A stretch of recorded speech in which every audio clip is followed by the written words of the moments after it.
So what I say is primary, not secondary. We are invited for a meeting, but that was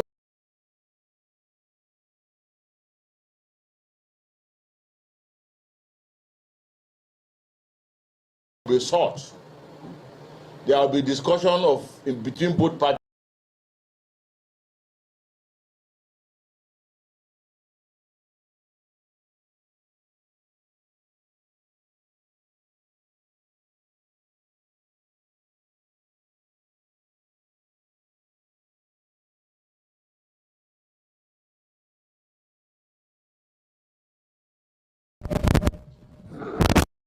I think it's more important because I've had a lot of comments, and every person that has commented has always been on the why question. Why will Sim sign that kind of document? Why didn't he run away?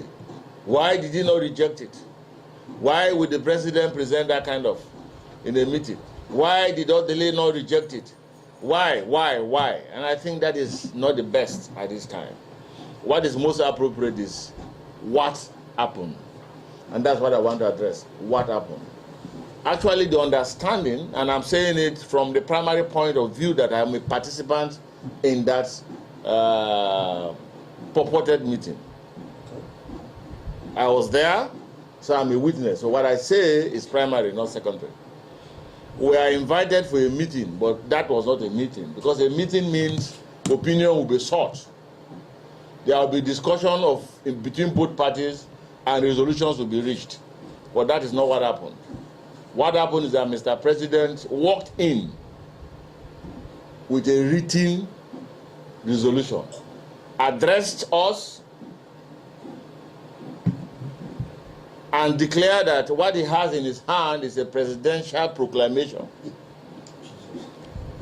a presidential directive, and at the point withdraw and emphasize the fact that he is the President of the Federal Republic of Nigeria. Therefore, he can whip. And anybody who tends to say no to what he's saying, it has consequence. That is not democratic. That, in a simple layman word, is a threat. He wrote the resolution, but refused to read the resolution. Handed the resolution to Dr. Odele to read and interject. And each time he interjects, it comes with a subtle, polite, smiling insult. And thereafter, he asked the governor to speak. Now let's get it very clear. If you are in the position of the governor, what will you do? Get up and go?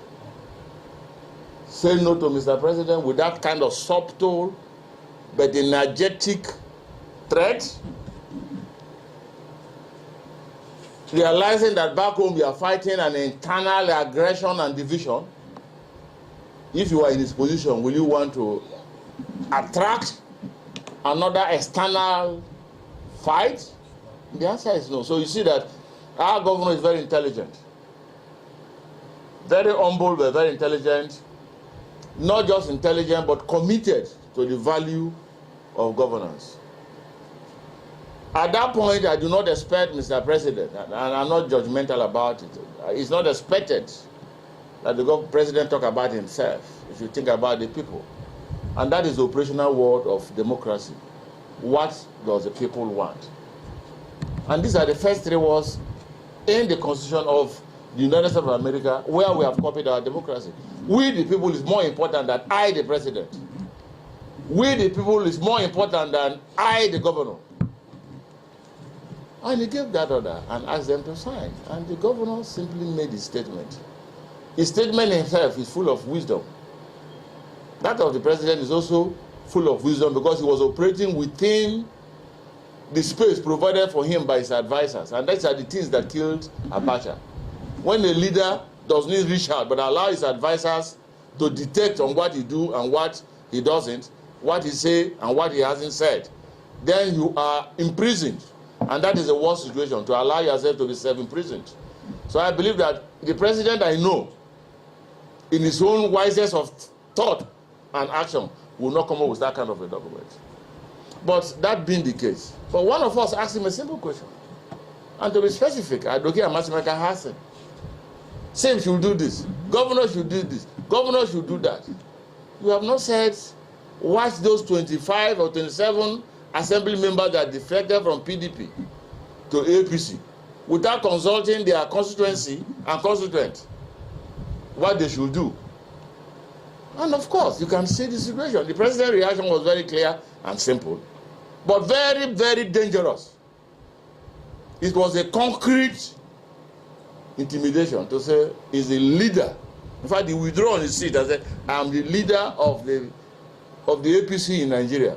And you are telling me that when babies are born into my family, I should ask them to go. No, they can't go. We are welcome them. It is like a case of Moses crossing the Red Sea. And you are now asking me to tell Moses to go back to Egypt. No. In fact, I'm thinking that the governor should have by now joined APC. Then there will be no impeachment. So you can see the situation where Sim finds himself. And I think Rivers people should understand that. So the issue of democracy is we the people. It is the people that will react, not the governor, because the governor has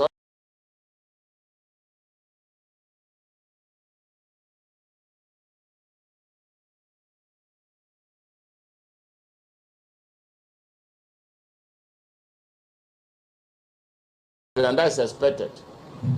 And that's what he did. So we should know what happened. And I speak what happened. And I want anybody who was there to contradict what I have said. But the truth about it is that we went, we saw, and we have learned. And what we learned should guide our democracy. So what will you advise to the Rivers people at this point in time? That's a lot of... Well, the Rivers people are educated. Rivers people are intelligent. Just like other people in Nigeria, every ethnic group and ethnic nationality are very intelligent, and so there are national and rational things to do, and I believe that they are going to do that.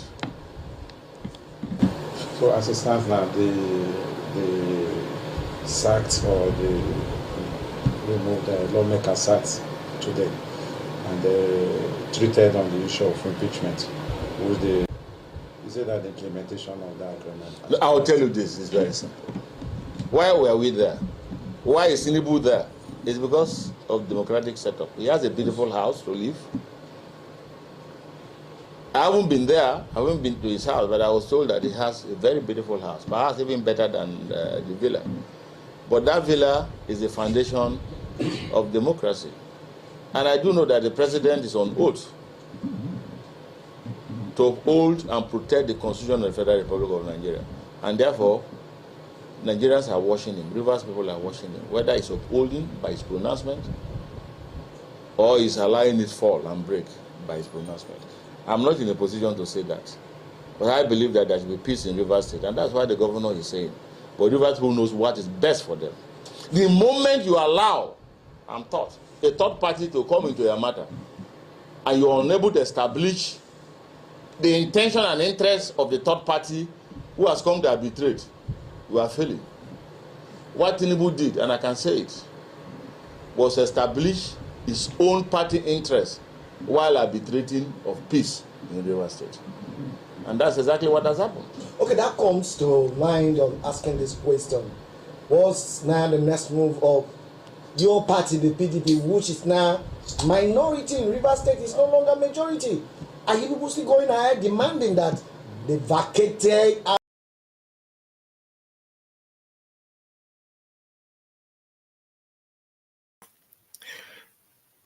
Good morning, and good afternoon, good evening to our viewers out there. It's another day.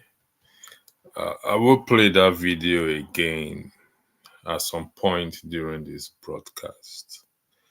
When I came upon this video, I felt it's necessary, or it's buttress the topic or the thumbnail that not even Peter Obi or Tinubu, but the people the citizens of the country are the one that will save the country, Nigeria, as things stands. I'm gonna play another video for you for you to understand where I am coming from, just to lay the foundation, and then I would delve into this evening discussion itself. So I am looking for this video. I can't seem to find it, but as soon as I find it, I will play it. And now the video is in respect to the three Israeli citizens that were killed by their own people during a rescue mission to save the hostages, those Israelis that were held hostage. I don't know. I have it already. I don't know why it's not coming up, but I will pull it up now for us to see, to watch, and then we will now delve into the discussion itself. I don't know where it is, but I'll find it now. This is the topic of the video. It was a protest that was held by some of the Israelis. I think I named it. I have it here, so I don't know why it's not coming up. So, for some weird reasons, it's not coming up for me. I should have it here. My sincere apology for this. I have everything set up, but my system is playing up on me this evening. So, unfortunately, these are people that were killed by their own military men, and they took to the streets to protest about it. And it draws my attention, or moved me to go up to the past video that was done in respect to the those that were killed by the Nigerian military, and the president went ahead to say, or the president stated that it was an act of God, and the P2B went there to, I believe he donated 5 million naira. But we, the people, did nothing about it. For some weird reason, this video just disappeared. I have it downloaded, and unfortunately, it's kind of missing. But so that was the case. Because, and you can see where how the man said, Mr. Briggs said, it's up to the people to act in respect to the country, to take steps in protecting their country.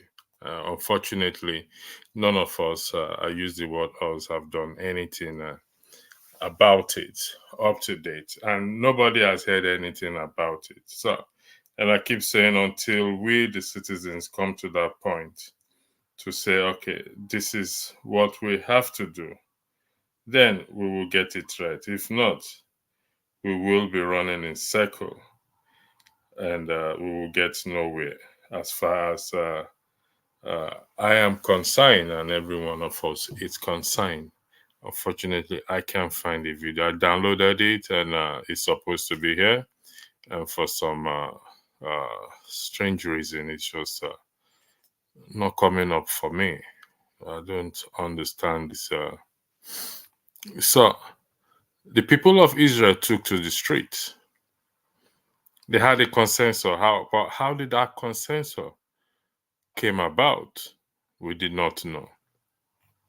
And I am saying today that to save the country, the citizens have to do something.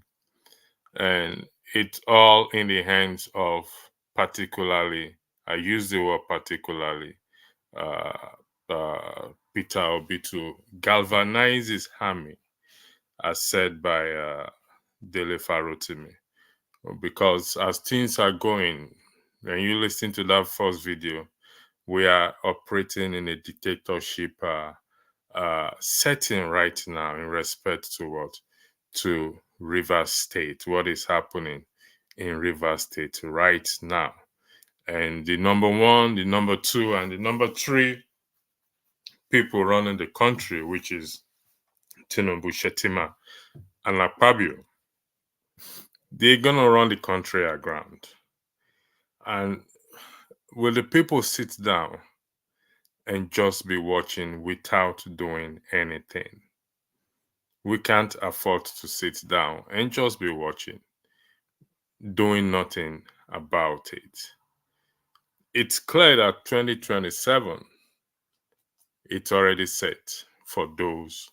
The stage for 2027 is already set as to who will be the president. Ernest, welcome to the show. I'll yield the floor to you to weigh in, for you to weigh in on what we're talking about here. Thank you very much. Thank you. The floor is yours, sir.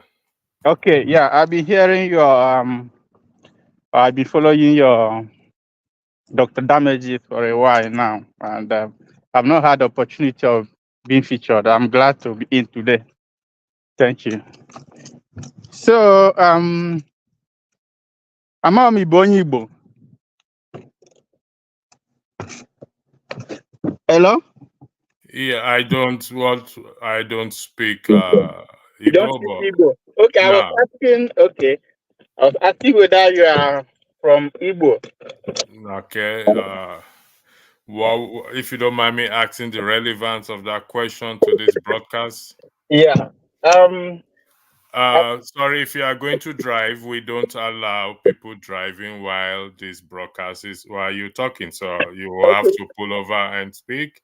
Yeah. But, My wife is going to work. I want to drop her. I'll be back like in 15 minutes time. okay, I'm here, so you can always come back. Okay, Okay. so but Okay. we Thank don't you. allow driving for health Yeah. and safety reasons. Thank you very Okay, much. thank I you. Yeah. appreciate your Thank you. comment. Yeah. Yeah. So as I was saying earlier, and for those of us, yeah, good evening. Thank you, those of you that have joined in. Hello, is not an Igbo. Okay, thank you, Choma. Good evening, Choma. Good evening, uh, uh, good evening as well too. Good evening, Babel. And thank you for joining this broadcast. I don't know where you're joining from, probably Nigeria or any other place. I played two videos. It's actually one video, but I break it into two because of space. And I don't know if you listen to it. And I also typed something out that it is the statement made by Mr. Briggs that it's the people that will react, but the people have not reacted so far. And for some weird reason, I can't really find the video actually that I need for this broadcast. I really don't know what actually happened to it right now, but it's just disappearing to the thin air. So it's about the people that were killed and how the three hostages that was taken by the Hamas, how they were mistakenly killed by their own military, and they admitted they came out admitted, and it's under review. However, the people protested, the citizens protested, despite the fact that they are still they are in the middle of war, and this casualty is bound to happen. So I'm trying to draw a comparison to the people that were killed in Kennebury or whatever the name of the place is. The 126 people that were killed, that the president said it's an act of God, while the opposition party or those in the opposition, P2B donated 5 million naira. To what end that would do, I don't know. Should they have donated that money? Or should they have used that money to galvanize his army, as stated by Dele Farotimi, to go out in protest, seeking for the truth as to what really happened? You see, it's gonna be like it may come across as the same thing being repeated over time. But they said repetition is the purpose of emphasis, or repetition is the purpose of emphasis. And if the people do not do anything, nothing will happen. It's down to us. And what's Comfort saying? Comfort said, I'm watching from there, but I haven't watched any of the videos you played because I was busy. I said I'm going to play it again at some point for us to. The difference between the two incidents, that in Israel, there's war going on, while in Nigeria, there is no war. Okay, that's very good. Thank you for that, Oriyomi Abdul. So there is war going on in Israel, and casualty is bound to what? To happen. And the people protested in respect to that. But in Nigeria, there is no war going on. And 126 people were killed. And nobody, the citizens, let me put it that way, did not come out what? To protest. Mr. Righteousman, welcome. I'll come to you. I'll come to you later on. Please leave you alone. The mass can galvanize themselves and protest. No, the masses cannot galvanize themselves and protest. They need the leader. The leader are citizens. Why in Nigeria we are masses and not citizens? So sad. No, we are citizens, not masses.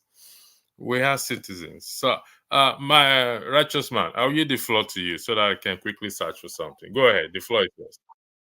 Yeah, electricity. Good evening from here. You're looking so handsome this evening. Well, it's summertime here, and the area I'm living, for 2 weeks now, we have no light. Things are not getting better as the people are preparing for the Xmas. The cost of living has rocketed beyond what an ordinary man can put his hand into. Yeah, anyway, I don't want to believe with the speech made by the gentleman. Did you listen to the video? Do you want me? I'm gonna replay it now again. If that was maybe you replay it, then I will. I'm gonna replay it again. All right. Okay.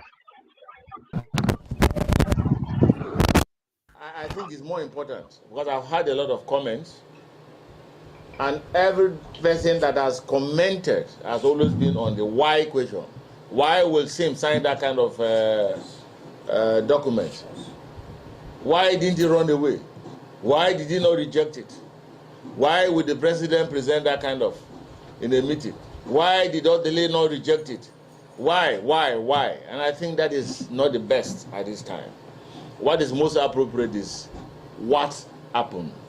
And that's what I want to address. What happened? Actually, the understanding, and I'm saying it from the primary point of view that I'm a participant in that purported meeting. I was there, so I'm a witness. So what I say is primary, not secondary. We are invited for a meeting, but that was not a meeting, because a meeting means opinion will be sought.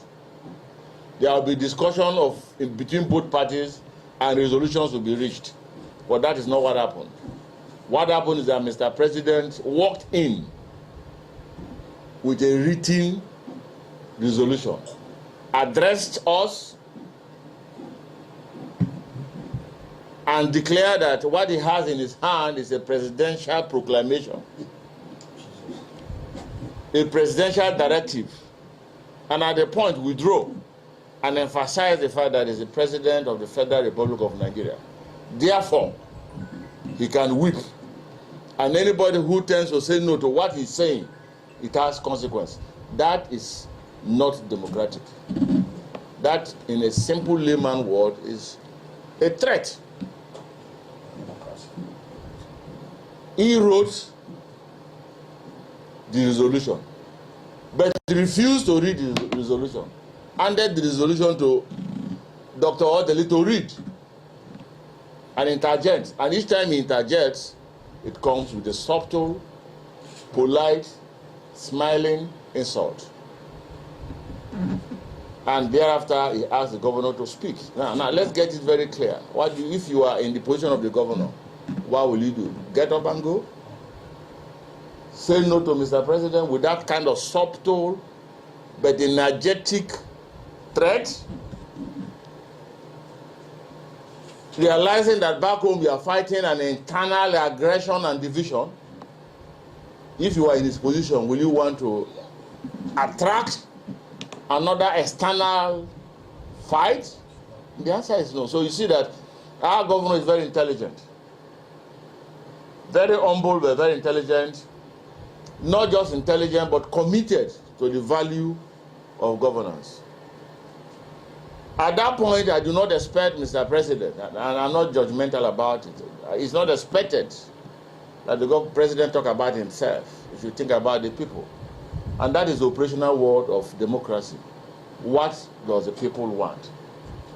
And these are the first three words in the Constitution of the United States of America, where we have copied our democracy. We the people is more important than I, the president. We the people is more important than I, the governor. And he gave that order and asked them to sign. And the governor simply made his statement. His statement himself is full of wisdom. That of the president is also full of wisdom because he was operating within the space provided for him by his advisors. And those are the things that killed Abacha.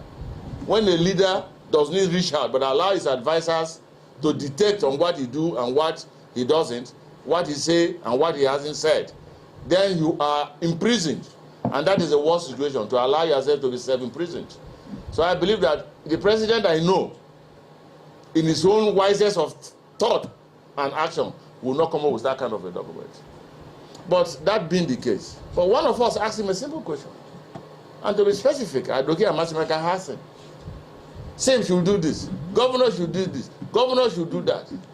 You have not said, watch those 25 or 27 assembly members that defected from PDP to APC without consulting their constituency and constituent what they should do.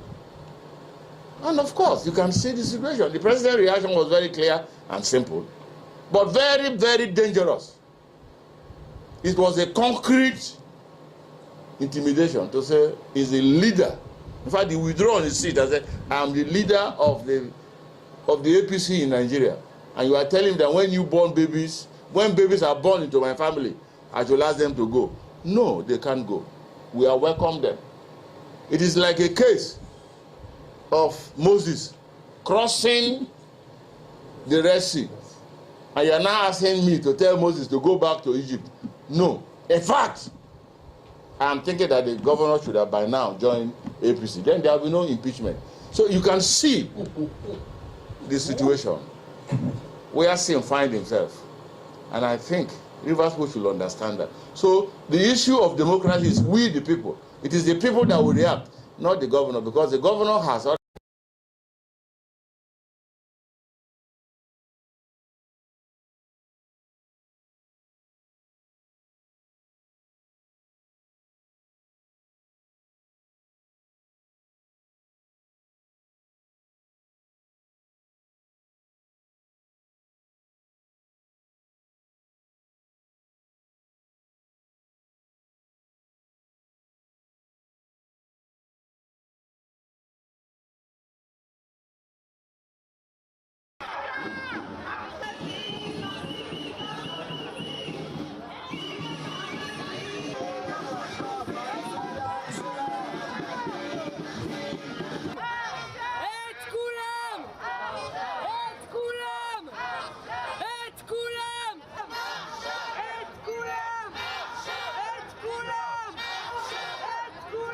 That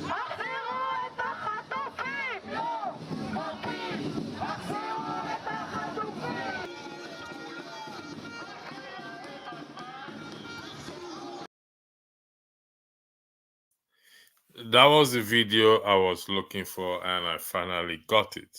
Just to buttress the point that we have to be consensus oriented as the citizens, because one of the questions that came out from the first video by Mr. Briggs is, who is actually running the country?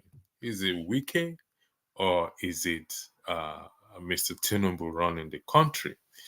And it's unfortunate. There are a lot of contradictions, or a few contradictions I spotted in that, but that is not the case. The case is the way the country is being run today, or managed by these people in position of leadership.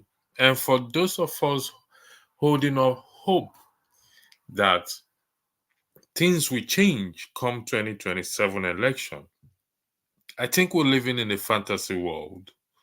Because if the citizens, like he said, if the citizens don't stand up, the people, and start to take responsibility and react or respond, things will like the way they did in Israel. They're fighting war there. So it may, like I said earlier, it's a repetition. They said by repetition is for the purpose of emphasis. If we don't rise up, and I keep making going back to Peter B, some people actually think I have a grudge. No, I don't have a grudge towards him, far be it.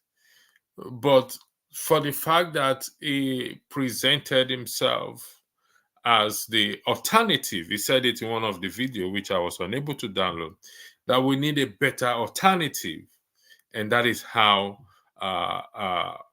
Western countries, people that are countries that their democracy actually work, is they have a better alternative. And the better alternative are when individuals, which is you and I, stand up to defend the core values of the Constitution.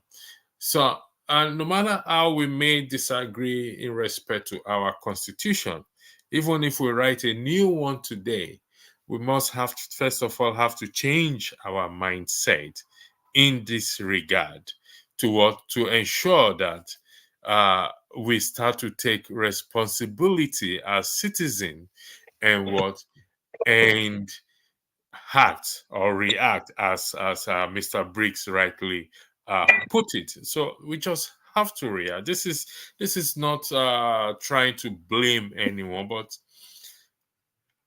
like I highlighted earlier, one of the thing I highlighted on the screen by Dele Faro to me, that Peter Obi has be able to raise an army who are willing to die for the truth.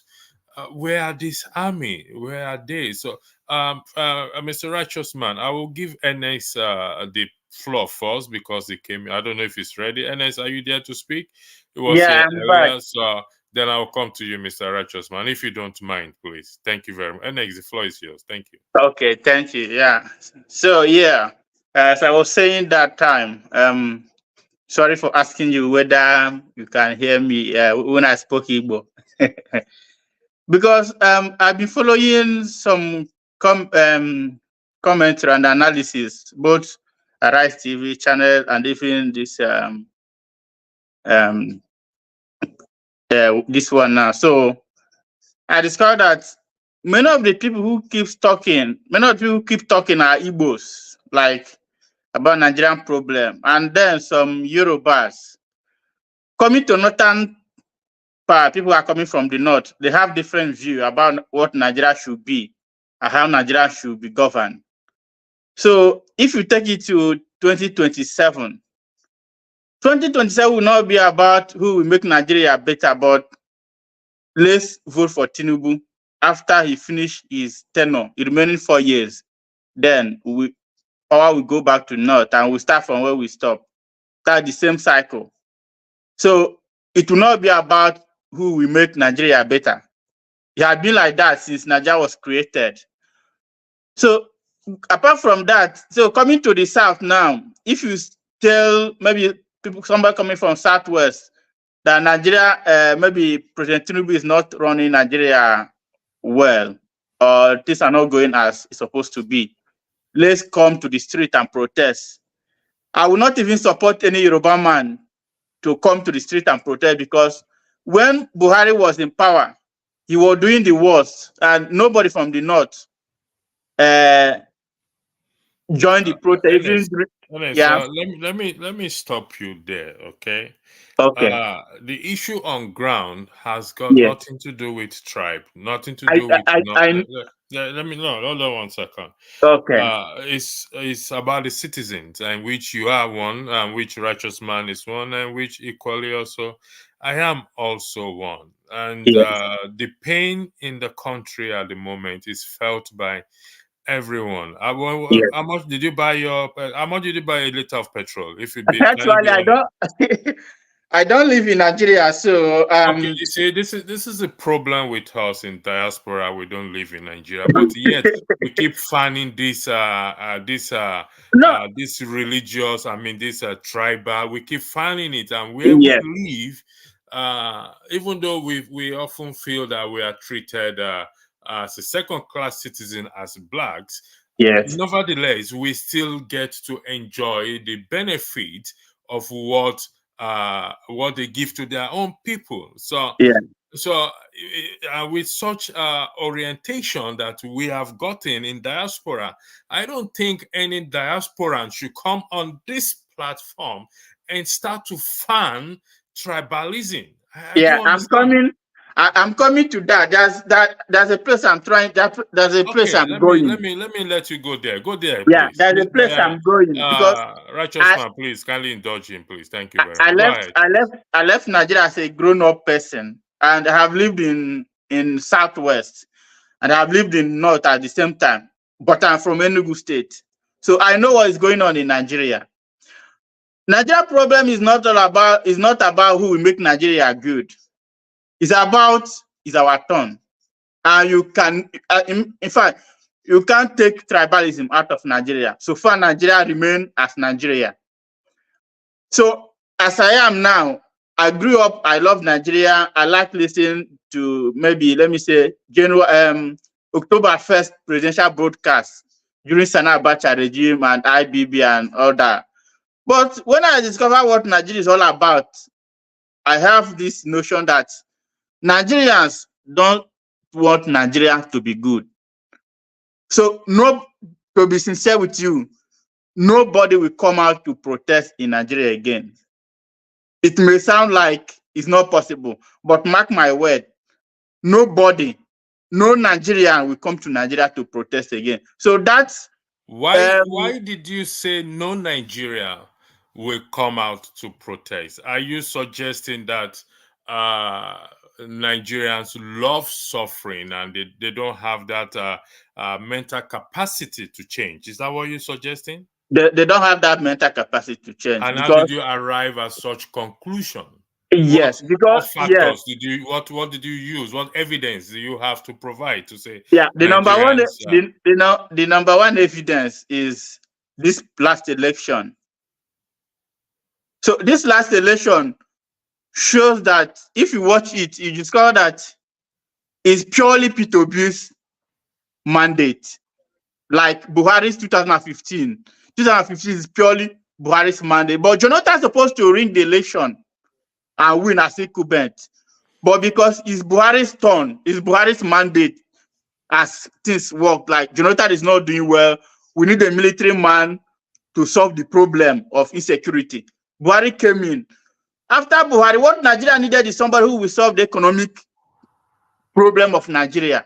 But prior to the election, if you watch the interviews that they used to grant to people in Southwest, in the North, and in the East, we discovered that there's this different opinion. So that Emilokan worked very well for Tinubu. And that is where Nigeria is fixated. So the whole thing means what Nigerians want is not even good governance. What Nigerians want is my turn. Like, is Okay. average. I'm gonna interrupt you there because you have not provided me the evidence that I am requesting for based on your statement that The evidence is there. no We're all seeing Nigerians the will come evidence. out and protest, suggesting that we don't have the capacity or the mentality to say we want to change. Were you in the? Did you watch the election? Or were you in attendance? I was in Nigeria in 2015. So, No, but no, I no, was. no. I mean this last election. Yeah. I followed it up. And did you see the people coming out en masse to cast their vote? Yeah, but who did they cast the vote for? Okay, that's it. I asked you a question. Did you see the people came out en masse to vote? People came out, but there was voter suppression. Okay, no. I Yes, acknowledge that. people People came came out out to to vote. vote. So that means there is a possibility, a capacity in Nigerians who want to change because they want to change. They came out to vote. That is why. Do you agree with that? How many percent No, came out? sir. I asked the question, you answer me. The question I'm asking you is, Nigerians came out to vote. Yes. Did you said you watch it, yes or no? Yes. Good. And the reason why they did it is because they truly, irrespective of how the result went. I acknowledge that aspect. I'm not trying to shut you down. I acknowledge that aspect. But for the fact that you acknowledge that Nigerians came out en masse to vote, clearly states that the possibility also is still there for them to come out at some point if we keep preaching this message for them to come out and protest and take their country back. I'll come back to you, Mr. Blackstone. Welcome. Righteous man, the floor is yours. Thank you. Before you go to you, for those in the comment section, I will be highlighting your comments soon, please. Righteous man, the floor is yours. Thank you.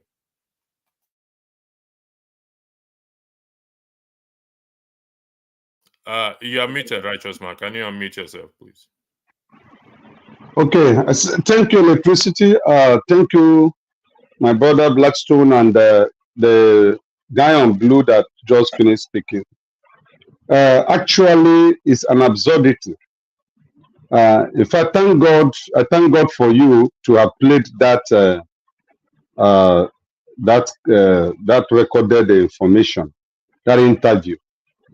In fact, I listened, and I was shaking my head in rejection and shock that what he said actually happened. If what he said actually happened, then Nigeria is in a bigger trouble than we thought. There is no hope for 2027, and this is dangerous. This is very dangerous for democracy. I'm telling that I'm just seeing this video for the first time this night in your platform, and I think it's going to thread throughout the week, that this weekend and next week. And then I don't know. Yes, he made a statement. I agree with him. It is the people that will react, not the governor. I agree with him totally. And I believe that we have the mental capacity, we have the ability to go out there. We have demonstrated it at Nigerians at different times. We have shown to the world that we are ready to take back our country, irrespective of who is the leader. During the Abacha regime, the military junta, Nigerians take out their lives and they confronted the military. During NSAS, Nigerians came out in their hundreds of thousands and spoke to the power that be that what was going on was unacceptable before the military rained their bullets on them. So I believe and I know that we have the mental capacity, we have the ability to do what we should do. The only person I am blaming at this juncture, the only individual that have allowed this to happen is Mr. Peter Obi. Peter Obi had the ample opportunity after February election to have brought Nigerians to the streets I mean, how many are they going to kill? We were looking on to him to lead. He decided to lead us to the judiciary. The judiciary that have been compromised. There is nothing good that is coming out of the judiciary. But that was where he led us to. And that is why we are having what we're having today in River State. And that is why we are experiencing what that young gentleman said. If actually that interview, if what he stated actually happened, electricity, Nigeria is in a deep mess. Thank you. You are still speaking, righteous man. I think at this point, I believe that video, okay, because he said it himself that he was in that meeting, and I share your thoughts in respect to it. When I heard it, also, I said this is. I think in one of my broadcasts, I did say it appears we are in the era of Ahab and Jezebel in the Bible. But I think I can say of a certain, in respect to that video, that we are not appears any longer in the era of Ahab and Jezebel. And it is scary. And that is why I have to come on here today. That if you look at the topic is consensus. Gentium is a Latin word meaning agreement of the people, regardless of where they come from, a law. And protest is part of it. So I'll give the floor back to you. But before then, I want to highlight. I highlighted this on the comment here that say, "At electricity, be truthful for one. It has a lot to do with tribe. Otherwise, why do you keep calling Peter B if you yourself is not being tribalistic?" No, I am not being tribalistic. And if you know me very well, I was forced to tell you to disclose where I come from in Nigeria there, because I don't play tribe. The reason why I don't play tribe is everybody's buying it. I mean, righteous man, you're an Igbo man. How much did you buy a liter of fuel as of today? 630 naira. And I believe this is applicable to all tribes in Nigeria. And dollar exchange is 1,200. Everybody in that country buys petrol at the same price. Nobody buys it cheaper. So it got nothing. They say, I cannot take away what Peter Obi has brought on the table. The leader to galvanize people. But you see, his kind of leadership also needs to be questioned. Or if I'm using, for want of better word, needs to be questioned. Because the state in which the country is, the country needs people, leader that will move them. And he's been able to move a lot of people during the election. Like I said, I've said it before, I covered for this channel during the election. That was why I asked you, Ernest, did you see the amount of people? I told you of an 80-year-old woman, approximately 80 but not less, more than 80 years old, who asked me at the polling zone, 80 years old woman. I don't think she has ever been interested in voting before, who asked me, please show me the picture of Papa, Mama, and Pikin. Why would she come out? Because everybody wants a change. So I have a policy beside the policy of this channel, not to run or allow a tribal issues to go on here. No, I don't allow, because what is happening there is affecting you and I.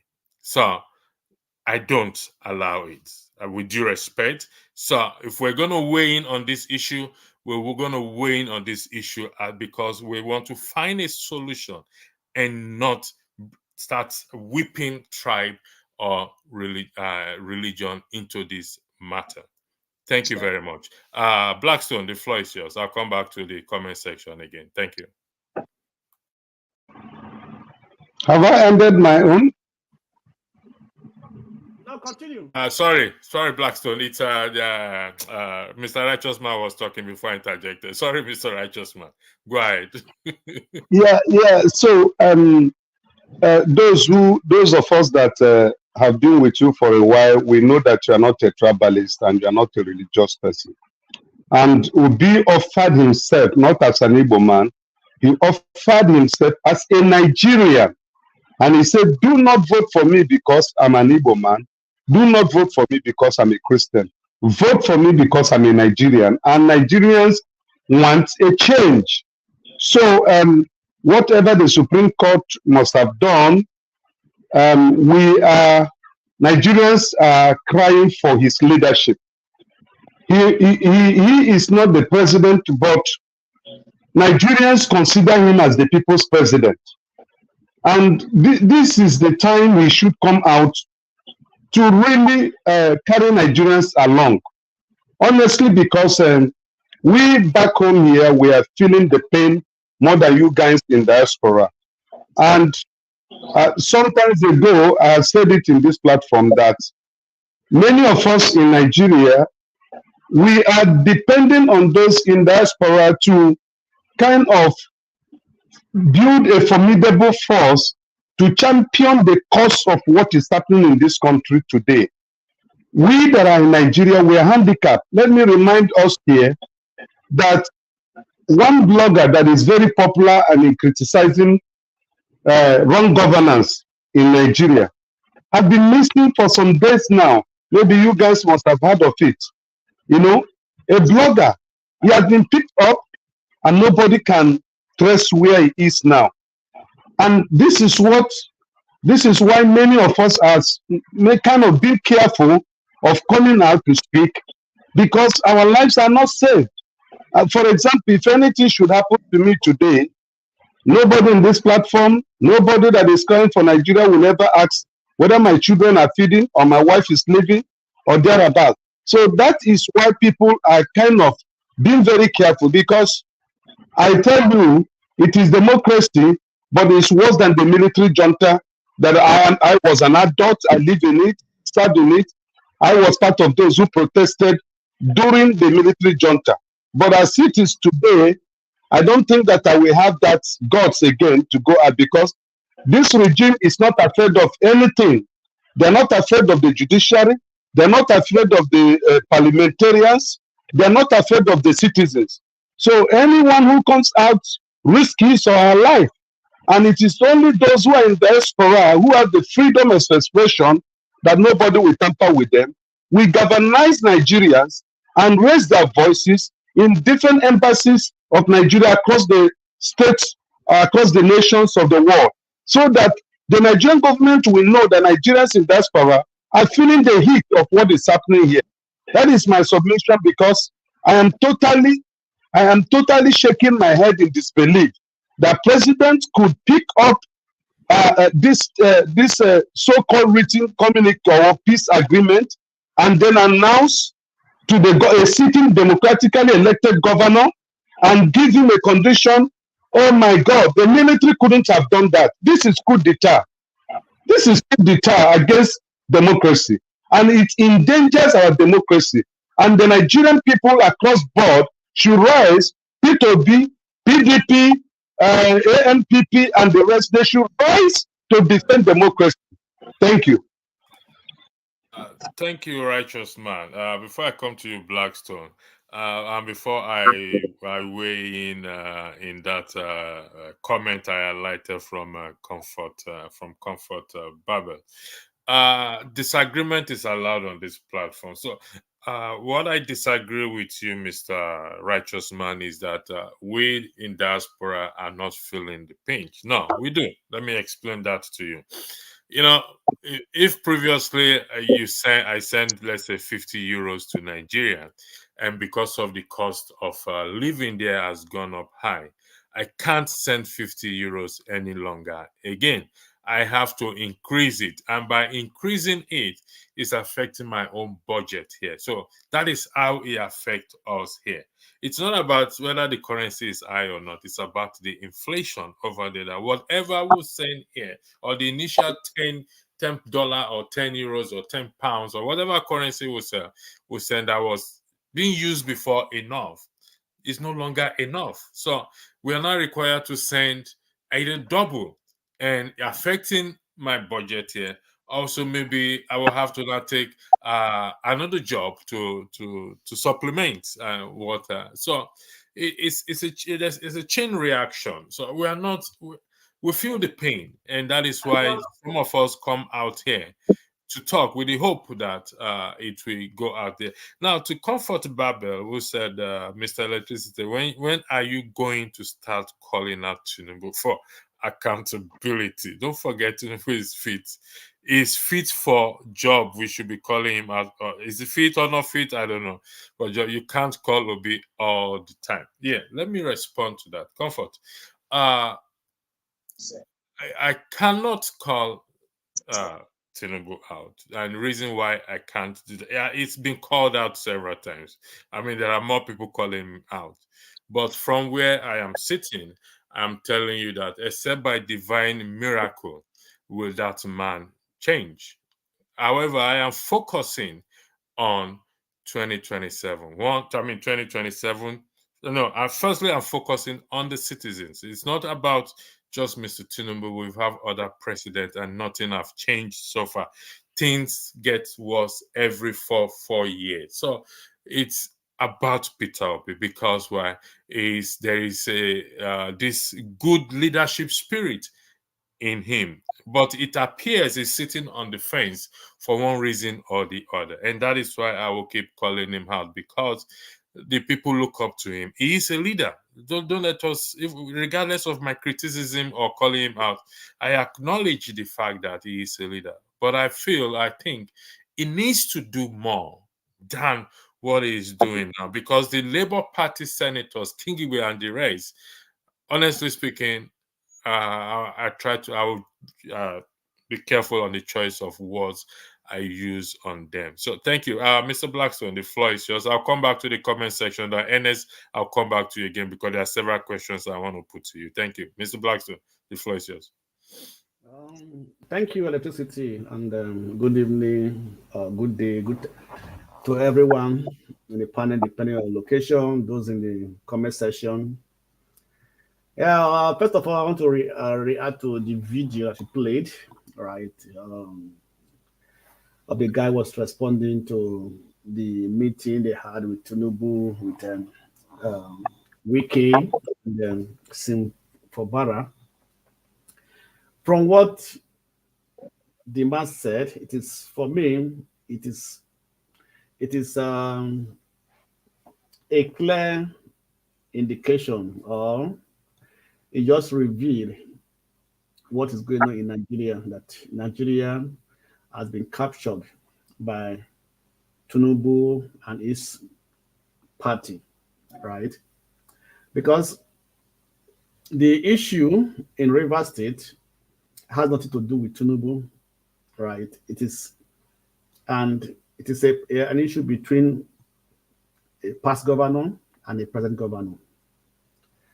And I don't think it is constitutionally, Tinubu has the constitutional right or power to interfere in that issue. And he has no right to call them and sign an undertaking that will favor his own man and disfavor the other ones and the people of the state. So that can tell you that what Tinubu is up to. And this is not the first one that happened in Ondo State with the governor that has been sick, right? Tinubu, as a president, interfering in the state affair, which has nothing to do with the federal, it is like becoming a dictatorship, right? Trying to put the whole country in his pocket. I once said in this platform some time ago that when we are looking at Tinubu, let's go back to Lagos and look what he did in Lagos, how Tinubu pocketed Lagos State, and up till now, he's still in control of Lagos State. He decides who will become a commissioner, he decides who will be the state governor, he decides, in fact, he personally select those that will be in the affairs of Lagos State. And that same thing is trying to do now in the federal level, right? This is not the first state that Tinubu have interfered in the internal affairs of the state, which has nothing to do with the federal government. So that's to tell you that where Tinubu is going, and if we continue like this, it will be so bad for the country. And like you said, when we are, it is like preparing for 2027, preparing the groundwork for 2027, right? It's trying to put in place his people, his men ahead before the next election, so that it can have an easy ringing or easy set through at that election, right? And like the guy said in conclusion, that it is up to the people to react. Sometimes I feel somehow for the people, because in Nigeria now, most of the people are after their daily life, what they will eat, their daily survival, right? I think most of them is getting fed up with the affairs of the country, the political affairs of the country. It's like before the election, they were that enthusiasm that they can make a change, right? After the election and the process, the election went through the court and everything went into shambles. I think that they all totally got discouraged, right? That no matter what they do, they're not going to get anywhere, right? They're not going to get anywhere. It is like just being fed up with the political system of the country, with the governors, with the president, with the airlines, totally fed up, right? So I think this is the feeling they are all having, right? That empathy is not there to fight for the country, right? So most of them are now in the pursuit of Jackma, let me find my way out, right? That has increased the desire to leave the country, has increased so much that you talk to anybody, he tell you no, right? So this is the plan Tinubu is putting on the ground. One, make the people feel discouraged, right? And impoverish them, right? Let them feel that in fact they don't have hope anymore, right? So that it can be able to sit through in the next election. Because when the people doesn't go out to vote, they can easily ring the election. When people have no saying, they are nothing to talk about, nothing to discuss about, because they are discouraged. So Tinubu is making, they call him a master political planner, so he's planning his way through into that time that he's trying to wet everybody. How can Wike, who was a governor in the state, right, come out today and start fighting let me say his own godson that he put in there, just because he want to get that political power, that political relevance, and you are even a minister. So are you going to be running through states, the federal capital, and also your river state? So this is appalling, somehow. So I think that Wike have promised Tinubu that I will make all the APDP members bring it to APC. That is why there's too many things on that ground that are not coming up that we don't understand, because this doesn't happen in another democracy, even within Africa countries. This type of democracy we are practicing doesn't happen. This type of governorship, this type of presidency doesn't happen. Cannot begin to interfere into every single problem of a state because they come to tell you this is our problem. If you are the leader of the APC, stay in your APC. River State is not APC, it's PDP. So why must you then go there and be dictating for the governor and telling what to do? At the end of the day, you are telling him that he should reinstate and come back those defectors and bring them back to the house. They have been defected according to the constitution. If you defect from a political party in which you were elected, under the law you were elected, then you have to forfeit that seat. Everybody will declare vacant. How can they go and say, sign this thing, call them back, so on and so forth? So even for better for me, it's not smart enough. Understand me? I will tell you, I will call him a chicken heart man, you know. It's a chicken heart man. Mr. Maxwell, you know, Mr. Amadioha, welcome on the platform. Somebody said they want to know the video. So please, can you indulge me to play the video again, if you guys don't mind? Mr. Amadioha, is that okay with you? I don't know where. Let me, I'm still at job. Let me just do my contribution and I leave. I'll stay background. Okay, all right. Please, kindly indulge Mr. Amadioha. Go ahead, please. Okay, my point is this. Electricity that will also come from, I want to tell you something. I want to say is this, all right? So if you say something, all of us are shouting here. They are already planning for the next election. They don't care what happened after election. What they know is that after election, they play for next election. The game that people have already played is already, people call him, which is my governor of my state, played the same game. After he came in, he made sure that he adjusted every local government inch by inch. Then during the election, he won every seat on the state house. He won everything. Now the same game Tinubu is playing. We are thinking that we're thinking about Nigeria. No, he's thinking about 2027. He's thinking about 2027. All right. So the only way to win 2027 is for him to win River State clean, without any like conflict of what happened in the last election that he just did. That people say argue that we River State. Now the only way to do that is by using Wike. Yeah. Wike is like a you know when they say cheap water. If you throw it away, it's going to smell. If you drink, it's going to smell. It's not even PDP, and it's not in PDP. It's there dismantling PDP. This PDP is a little dismantling. It's just there dismantling PDP. Why can the 26 of the 7 members of the House of Reps become the APC? All right? And we think that it's a normal thing. They just did that. No. This thing have started. 2027 race is here. So the better all of us come together and start thinking of 2027 and stop blaming this, blaming that. The better for us. Or else 2 months, 3 months, 6 months, 8 months, we'll start gathering up. But then it may be too late. We don't have those, will be too late for us.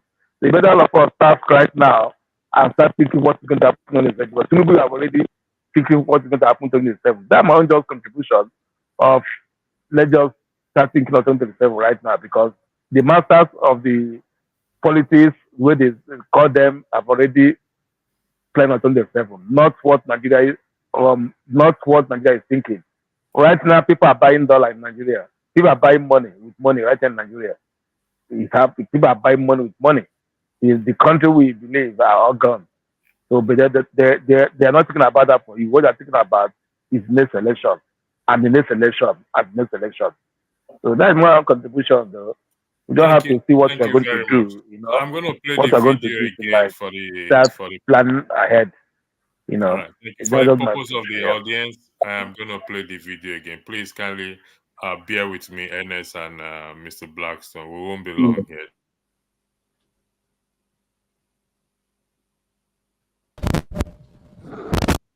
I think it's more important because I've had a lot of comments, and every person that has commented has always been on the why question.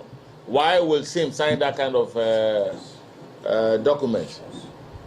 Why didn't he run away? Why did he not reject it? Why would the president present that kind of in a meeting? Why did Odele not reject it? Why? And I think that is not the best at this time. What is most appropriate is what happened. And that's what I want to address. What happened?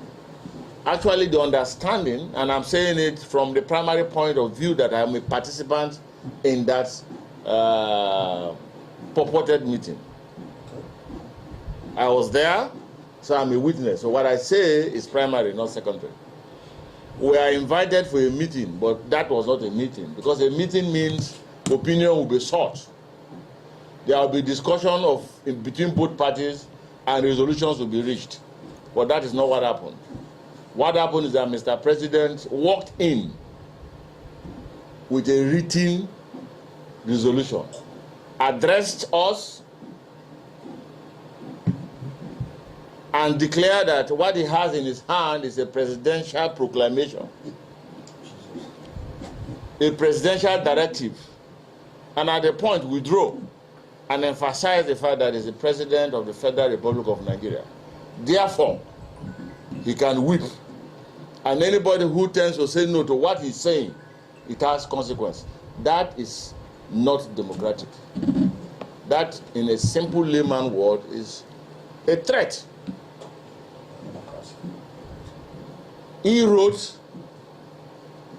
the resolution, but refused to read the resolution. Handed the resolution to Dr. Odeli to read and interject. And each time he interjects, it comes with a subtle, polite, smiling insult. And thereafter, he asked the governor to speak. Now, let's get it very clear. If you are in the position of the governor, what will you do? Get up and go? Say no to Mr. President with that kind of subtle but energetic threat? Realizing that back home you are fighting an internal aggression and division. If you are in this position, will you want to attract another external fight?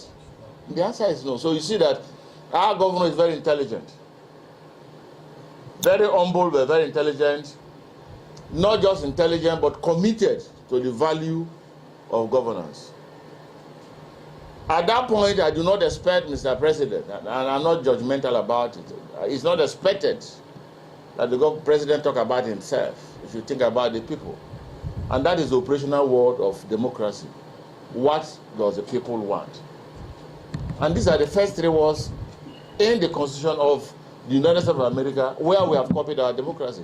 We the people is more important than I, the president. We the people is more important than I, the governor. And he gave that order and asked them to sign. And the governor simply made his statement. His statement himself is full of wisdom.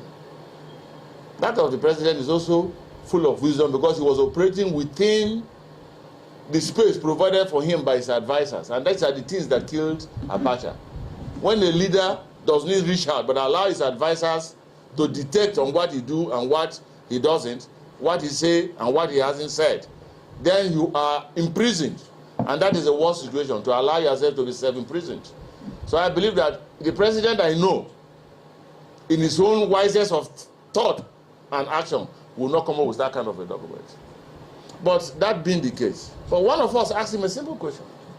And to be specific, Adoke Amasimaka has him. Same should do this. Governor should do this. Governor should do that.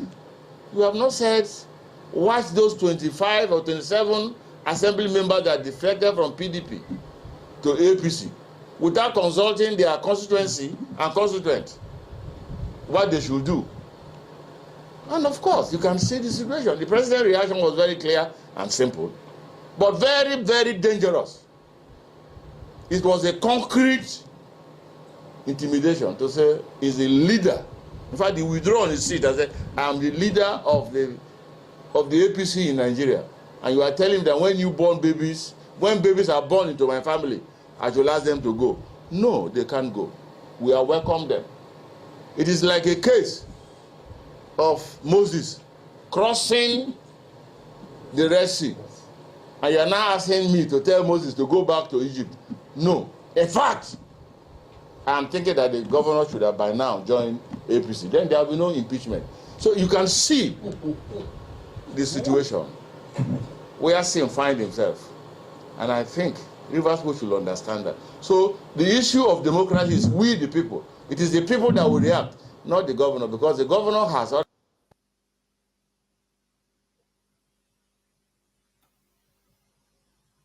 Yeah, welcome, Ton. We lost the only lady that came in recent, that just came in and left. Now, in respect to the video, there's what I see from the video, the very first beginning when he said, "Oh, people said he shouldn't have signed it. Why did he sign it? Why did he not get up? Why, from where I'm sitting, I think that is what the governor should have done if he has any integrity with him, if he has not soiled his own hand as well, too, because the issue affecting us in that country and why people kind of follow Peter Obi is because of his integrity and his transparency.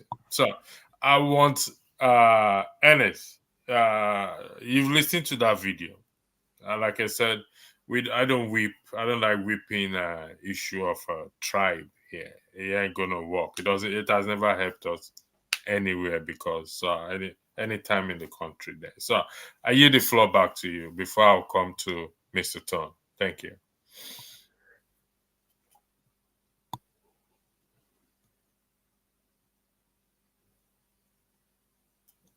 You muted, Dennis. Can you unmute yourself, please? You are muted. Can you unmute yourself?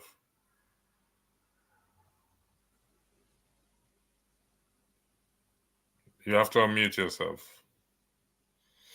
Yeah. Okay. Can you hear me now? Yeah. So I said SIM has no option other than to sign the agreement. The first reason is because I don't know whether governorship election actually took place in Rivers State during the 2023 election. And SIM knows how he became governor. It's just like Igige when he disobeyed Oba. Why the court notified his election and brought in P2B is because those that rigged the election brought the evidence of that rigging.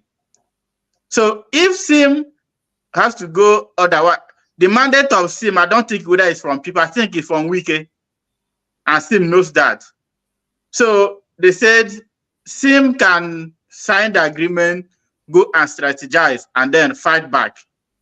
For example, after the Supreme Court judgment, if SIM is to win, that means he has 4 years to fight. Then he will start his own fight. I even blame him for start fighting Wike too early. It was too early for him. So he has no other choice than to sign the agreement. And the second point is Nigeria, as we are seeing it, has no constitution. Sometimes we analyze things based on a normal perspective. Nigeria has no constitution. The constitution of Nigeria lies on the table of the president. Whatever he wants to do with it, he will do with it. So if SIM goes against what the president wants, president can just put call on Ariwola, and SIM's Supreme Court case is already decided. SIM is going. So he has no other option than to sign it. So if SIM wants to practice independent, like he wants to be on his own, then the mandate you want to protect people's Rivers State, are you sure that is Rivers State that gave SIM that mandate, or is it Wike? For me, it's Wike that gave SIM that mandate. So SIM has to obey Wike. For the meantime, if he wants to fight back, he will fight back after a Supreme Court judgment. So there's no need of asking SIM, his coward, why should he sign the agreement? He did the best thing for him, and even for the Rivers State, because he can be removed by court at any time. So what Tinubu also is not, people are telling Tinubu, the man said somebody is controlling Tinubu, but it's a lie. During Buhari administration, they say Cabal is in charge of government. Then Buhari has finished his tenure. During last interview, he said he's in charge of his government. Nobody was in charge of Buhari. Buhari's making decision. Nobody making decision for Buhari.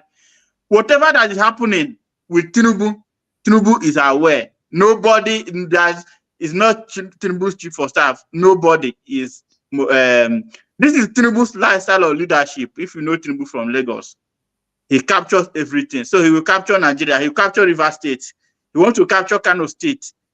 So he wants to capture all important states in the whole federation: North, Southeast, South, and Southwest. So there's nothing anybody can do about it. He has the judiciary at his pocket. He has he has everybody, security operative. So that is Nigeria is not a democracy. In fact, military rule is better than what Nigeria is practicing as a democracy, but people don't know. The reason is because the president has unlimited power. Some people are, during the election, some people are blaming the INEC, but it's not the INEC fault. INEC is just doing something based on what is presented to them, and they have to do it. The court judgment may not be from the court, but we don't know the presidential tribunal. That is what is presented to them, and they have to follow it. That is Nigeria for you. So for people to rise and start protesting, the question is, the last protest, what is the outcome? Okay. Everything. So for me, I think I don't blame people. I don't blame Tinubu. I don't blame INEC. I don't blame that judiciary. I don't blame SIM. I don't blame Wike. I blame Nigeria as a whole. So if Nigeria has to move forward, then I don't know how to move forward. I don't have solution for Nigeria. That's my own summary. I don't see Nigeria making any weird way. There's no future in Nigeria, and we all must realize that. Thank you very much. First of all, let me thank you for the point you raised that when it says nobody, Tinubu is being misled. That is not true. I thank you for that point. Comfort, before I'll yield the floor to Comfort. Comfort, the floor is yours. Thank you for joining, and I hope your network works well. You joining from Nigeria, like you said in the post. So the floor is yours. You asked me a question, why am I not holding Tinubu accountable? I hope I answered your question. Go ahead, please. You have to unmute yourself, please. Thank you. Yes, I've done that. Good evening, everyone. Good sorry, morning. I didn't know that you have responded to my. You need to adjust the outlook. We can't see people very well that are talking. It's so tiny. Okay, you can see people very well. Okay, let me see. No, not this one. Sorry about that. Okay, yeah. Is it better now? Better. Yeah. All right. Better. Thank you for bringing that to my attention. Go ahead, Comfort. Okay. Sorry, you said you have replied my question, right? I guess that time I was busy, so I didn't hear what you said because I just on my phone. I just joined it, but I've not been listening, so I don't know what you have responded to me. But quick question for the person that just finished talking right now. My question is that you say you don't blame Tinubu, you didn't blame Wike, you didn't blame SIM, but you blame Nigerians, right? My question is that you know that armies are under Tinubu, judiciary is under Tinubu, INEC are under Tinubu, and you know that if Nigerians stop outside to protest, well, what is going to happen when you know that Dama has already captured all these people? Who will come for their rescue? That's my question to you. Ernest, a question is posed to you that thanks for that. A question is posed to you that the army is under the president, or yes, or as they say, state capture. Let's summarize it. Yeah. And why would the people come out to who is going to protect them? Can you weigh into that? I will also weigh, and I believe other panelists will also want to weigh into that. Thank you for that question. Go ahead, Ernest. I would say that is where revolution starts, because revolution is not carried out by those. Mostly, revolution is not carried out by those in government. It's not carried out by judiciary or army. It's carried out by ordinary people. So, how many Nigerians are willing to come out to the street when one person is detained?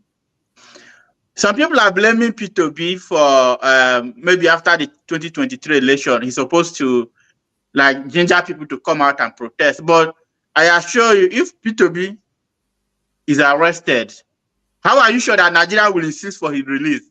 So I think the thing here is, they say injustice to one is injustice to all. Until Nigerians have that mindset that injustice to one is injustice to all, then Nigeria is going nowhere. In other words, if somebody is arrested and there's no justification for his arrest, more Nigeria should make themselves available to be arrested. If the Nigeria prison is filled up, then what will happen next? So it's a question of Tinubu's having all this power. Normally, he will use it the way he wants, and that's what he's doing. The power, the whole thing is at his disposal. He doesn't have fear of God, so don't expect him to be Father Christmas to everybody. He will use it to his advantage. So the question is, what are the people doing? For example, in if in outside the country, maybe let me say in UK, many times it's not the people. When Boris Johnson disobeyed COVID rule and held meeting, Johnson did not resign because he wanted to resign. The people insist that he must resign, and he resigned. So what are the people doing? Nothing. So for me, that's why I said it's very, very hard for Nigerians. They don't have that. I think it's a culture of, it's religion that is most of our problem are religion. That is the one area I wanted to talk about, because sometimes we don't call out religious leaders out. We will come to that. No, we will come Yes, to that. okay. It's part of our the script. Yeah. Does So anyone wants to weigh in on? Sorry, I'll come back to you. Does any other person wants to weigh in on the question? Comfort Act, please. Yes, Before let me weigh in. Right. All right. Thank you. Mr. Enders, I do not agree with you. Right. If you say the Nigerian people are doing nothing. If you remember, after the NSAS, after the shooting at the toll gate, Nigerians took actions and took the government to court. Right? They don't just sit down. They didn't just go and sit down and then do nothing again. Even that case took more than 1 year, and most of the people that were found guilty, and people were compensated and everything like that. And that NSAS demonstration have actually opened Nigerian eyes that Nigerians, they have power to do what they want to do if they want to do it. Right? So they have the power. When you talk of Nigerian people, you also included. Right? You may believe in diaspora. Right? Whatever is happening in Nigeria also affects. I am the worst hit, sorry. Wait now. Okay, so don't say Nigeria. So we are all involved in these things, you understand? And if we want to change Nigeria, we have to come together and change Nigeria. And to not blame those in Nigeria alone. We have to put ourselves also in that bracket that we have to do something, right? I'll tell you something. Nigerians are talking. There are many social media platforms whereby Nigerians are rising, talking against the government.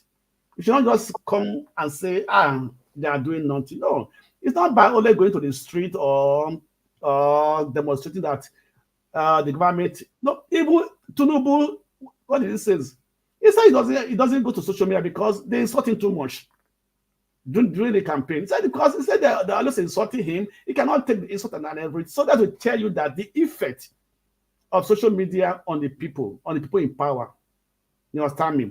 So they are listening to them. They are hearing these things. You understand me? And I believe one day they will go out, just like Dele Parry said that with the obedient movement, Peter Obi raised an army, and they are still there. They are still very strong. And they just need somebody to ginger them and say, "This is what we are going to do." And when that person comes out, we know where to start from. We know the state that we start it. All right. You understand me? So sorry, Mr. Blackstone. I want to put a question to Comfort. Comfort, if Peter Obi comes out today to say he is going to lead the protest, he is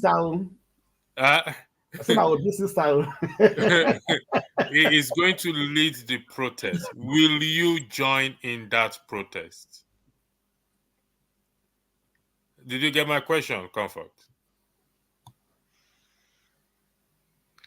Comfort. Definitely, I will join him in that protest. So, what you are agreeing with what Enes said, not disagreeing.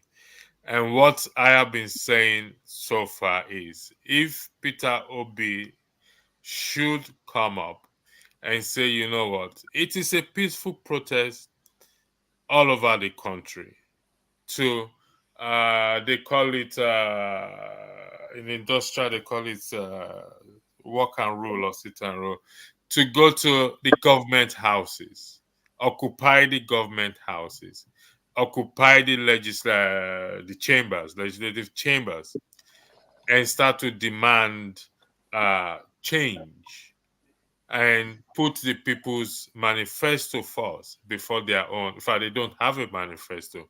So you just have it on the record that you will join the protest so that the record can reflect it. Def- Definitely. So, Definitely, I will join that protest. all right. Tone, the floor is yours. I'll come back to you, Comfort and Blackstone. Thank you. Hi, good evening. I'll start from here. What I'm going to say to the young man in Nigeria, um, Which young stop, man? Which of them? Ernest, is it? I can't see again. I can't see Ernest, people's, he's Can not you? people are so far.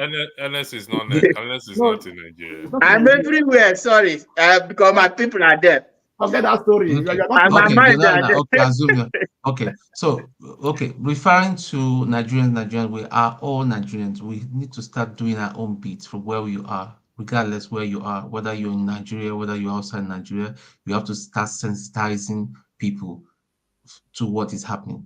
Okay, we're talking about religion and the fear of what's the meaning of the fear of God? That statement, fear of God, does not have meaning to me.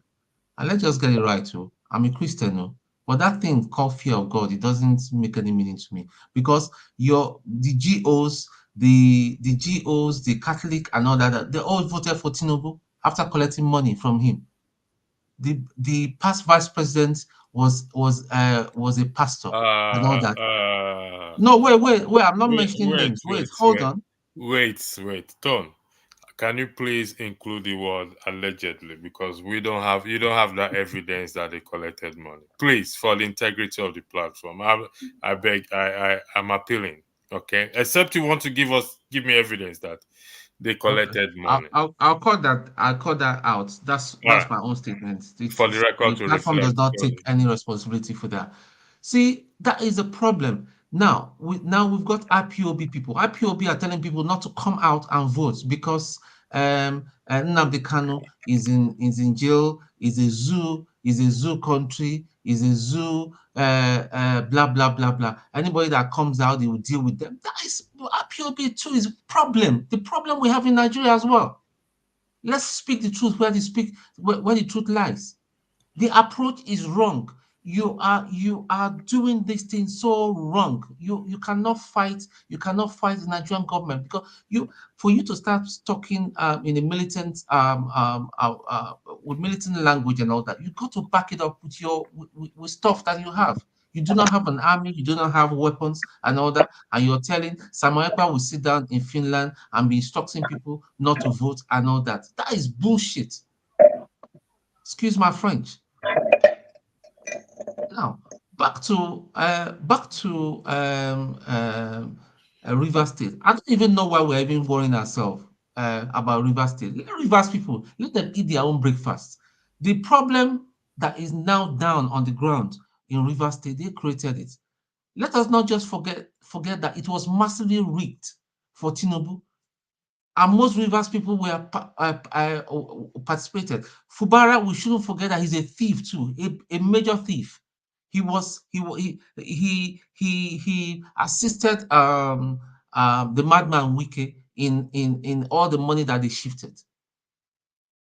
So why are we trying to make him as if he's a saint now? He's not a saint. He's equally guilty. Our time will tell if he's better than Wiki or not, but I do not think so. I think they belong to the same class. They're all thieves. So whatever they see, let them deal. Let them. It's their problem. We have the other guy, the fat toad from the Greeks. I know that. We also what he did in Abuja. He took his men to Abuja and marched in Abuja. Nobody stopped him. DSS did not stop him or anything. They didn't stop him at all.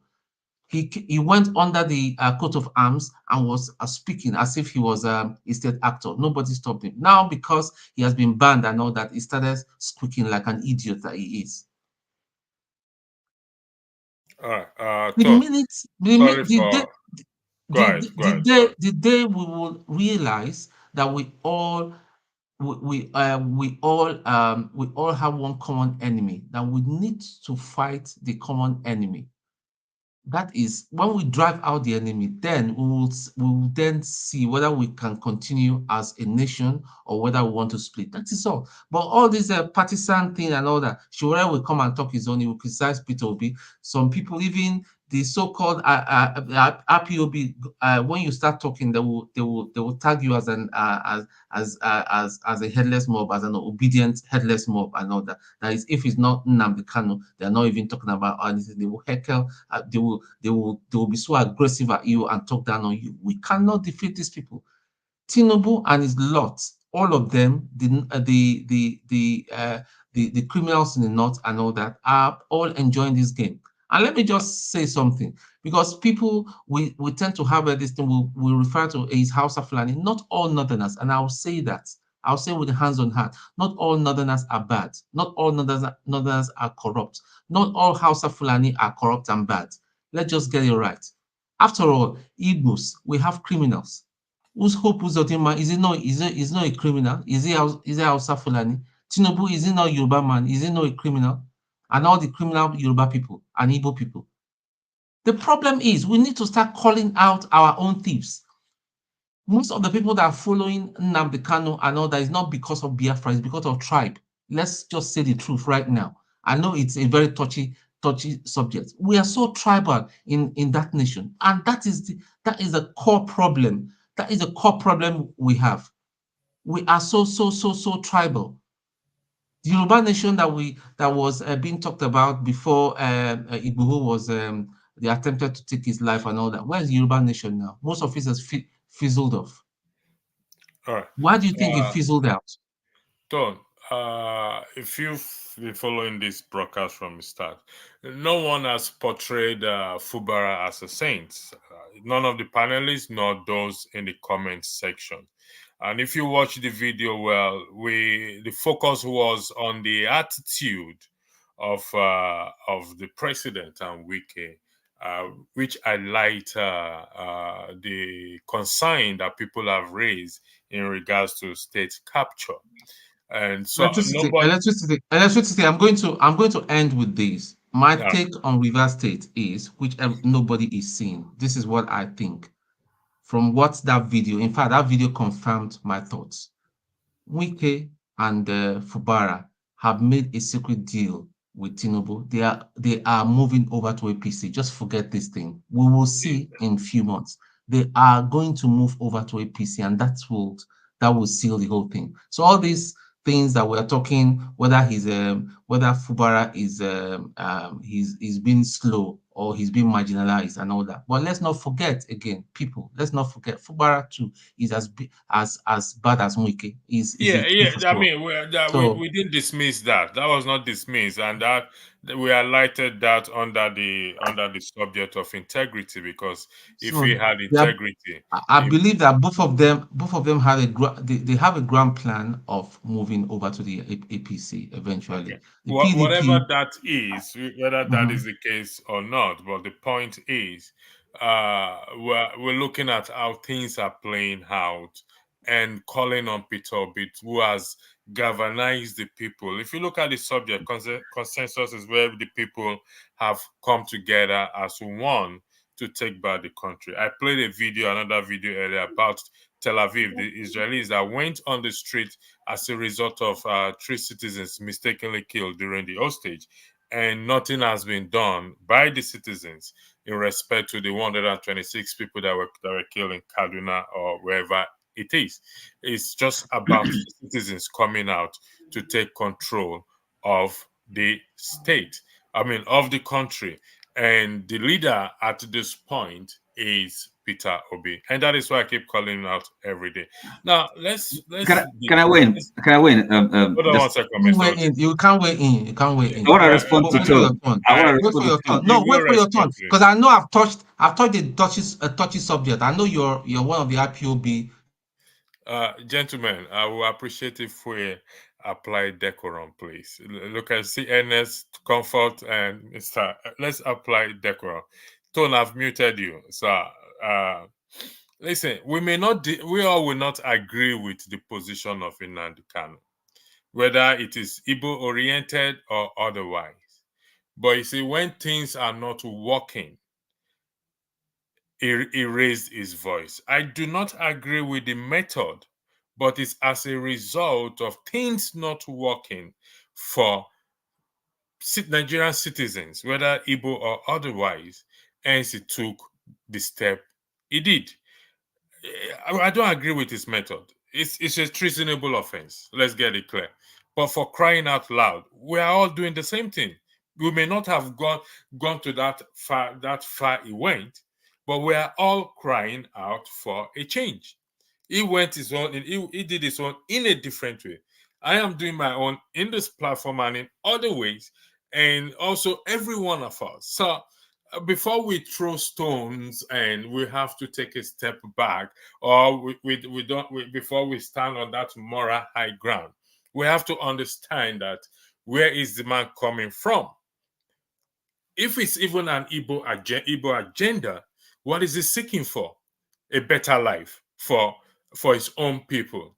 Okay, and that is what every one of us we're seeking for. We may be going about You see, it. when people make this assertion, it pains me. Nnamdi, IPOB, not all Igbo people agree with IPOB. Let's just get these facts right. Yeah, The I doctor think that I'm saying came, the same thing. the doctor Tom. that came about 2 months ago even made the same assertion. No, not everybody. I am one of them, and I have my reasons. Tom, did you hear what I just said? Did you hear me? Tom, did you hear my argument that I do not support his approach, how we went about it, but it's as a result of concern. You will do like you are doing the same thing likewise here right now. It's just that you do not go the way he went. There's a better way that we all should tread upon. Because we can't say because I have so much concern for you or for OT or for Comfort Babe and now break the law. No, it is unacceptable, regardless of how genuine my concern may be. I will not and now break the law. If I am in prison for speaking the truth, fair enough. If Peter Obi lead the people in protest, a peaceful protest, and is arrested for crying out loud, if 1 million people come out and march, how many people would they kill? Let's be realistic here. Mr. Oti, the floor is yours. I'm the moderator. I shouldn't be talking much. I Okay, good. apologize. Hello, gentlemen and lady. Good evening. Sorry, Mr. Oti. Apologies for you. Comfort, Comfort is joining us from Nigeria. Do you have any more thing to say to it? You have to unmute yourself, please. Sorry, what did you just say? Do you have more to weigh into the discussion as the only lady on the platform? Or you just want to sit down and listen to her, which is okay. You're allowed to. It's allowed. Okay. Sorry, sorry, one second. Yeah, go ahead. Comfort, the floor is yours. Okay. All right, Mr. Oti, the floor is yours. Thank you. Right. I greet everyone, and I'm happy to be here. Albeit briefly. I think. Hello, Tone. I wish you. I hope you're calm. I don't know. I don't know who told you that I'm an IPOB sympathizer. That I'm not one, and I don't agree with their methods. So you see, sometimes you input. Motives or intentions to people that they do not necessarily hold. Okay, I think we are all seeking a better country, seeking a solution to the problems our country faces. You know, you can't solve any problem until you've correctly diagnosed what the problems are. Okay. I think in the case of Nigeria, to my mind, is quite simple. Right. Tone talked about IPOB. It is okay. People have a right in any democracy, quote unquote, to agitate, to protest. Okay, so long as they are going about it non-violently. And by the way, if I may respond to the moderator, sometimes law breaking is acceptable. Sometimes you have to break the law. That's what it's called civil disobedience. All right. Okay. So it's not. There's nothing. It's not unusual or unheard of that citizens decide to break the law, disobey the law. It's part of democratic process. You know. Now coming to the problem we are facing. To put it simply, it is a citizen passivity, and of course, one can easily point to two instances to illustrate that. The one that is going on now in the news is the River State, right? So River State, what is happening in the state? Well, it may be too early for anybody to say that they're not doing anything. I mean, the citizens have not risen, they're not reacting, they're not protesting, they're not marching, they're not letting their voices heard. It may be too early, but we all witnessed what happened in Imo State, the election or the sham election. That was a kind of a rape on democracy. I mean, everybody could see it. So what did they do? Citizens of Imo State. Look, so as I said, is a citizen passivity. We're not, we are lacking that social consciousness, and therefore the question becomes: how do we arouse it? How do we, get people to feel more involved, more responsible for their own destinies, for the destiny of the country? Okay, that is the problem. Now, so I want to contrast that with what people may think is the problem we have in Nigeria. Tribalism, that's what people talk about. Electricity, I understand you don't, it's not something that you countenance, you're strongly opposed to that. What you call people fanning or promoting tribalism. But that's not what, when people talk about tribalism, it's not necessarily they are trying to exploit it, tribalistic sentiments. In it by itself or in itself, it's not a bad thing. I mean, for people to feel a sense of connectedness, to their roots, where they're coming from. Okay, is after all, it's the first time something that is much more original than anything. That sentiment, that sense of belonging, tribe. Okay, so it's not. Sorry, let me interrupt you. Allow me to interrupt you. Nobody can, only me can interrupt you. First and foremost, people can promote their tribe, their ethnicity. Okay. Nobody. No, sorry. Excuse me. Let me finish. Allow me to finish. Hold on. Allow me What I to said. finish. No, listen. What I said. I interrupt you. No, Mr. Oti, I'm the moderator. If you don't mind, you still have the floor. Okay. I just need to correct this immediately. Okay. Mr. No, Oti, listen. But maybe you didn't hear me. You didn't understand what I was saying. I will give you back the floor. Mr. Oti, I have the floor. I say let's apply decorum. As the moderator, I interrupted you. Okay. Is that okay? Are you happy with that? That's fine. That's fine. But okay. I wanted to correct because maybe you didn't. No. Understand I want to correct you in the sense that I appreciate everyone's tribe. Okay. However, when we are now fanning tribalism in the sense that it's IPOB, it's Igbos, it's Yorubas, it's this and that, we all have we bear the same pain. Our tribe should unify us because we share the same common goal. people can showcase the goodness of their tribe, of their culture. It's allowed. No, but excuse me. You see, if you allowed me to finish, because Okay, look, go ahead. I'm not saying that you condemn people's tribe. Look, All right. I actually use the very word you've just used now, fanning. In other words, when people, and that's why I use the word also exploit. In other words, try to kind of push it, if you like, call it an agenda or something. In other words, in a direction or in a way that is something that is, it becomes something that is destructive, something that is negative. Okay. I with me. So I mean, I will agree with you that it's something we shouldn't encourage. Okay, to that extent, I'm not disagreeing with you, but Right. I just want to make the point that we shouldn't really be too much, overly, kind of sensitive or critical of it. I mean, it's a fact of life. It's the reality of life, and it's not something. Even in the Nigerian context, it's not something bad, something negative. No, it can be productive, right? So it's when people try to exploit it. Okay, it's just like you can use anything really for the sake of politics. You can use religion. You can use people's whatever to play dirty politics, right?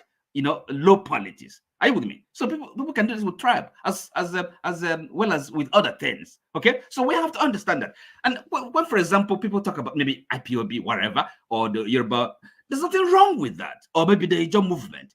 No, nothing. These people, they have is a community, right? A community of interests. They can promote their interest. Nothing wrong with that, right? So long as at least they have that understanding that there are other people that are outside that community. Are you with me? So it's there's nothing wrong.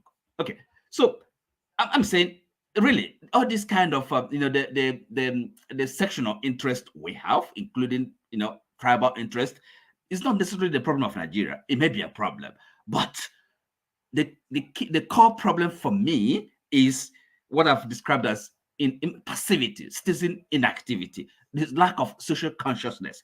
And what is to happen is this: so we have to find a way to kind of raise that. Now, I'll give you an example.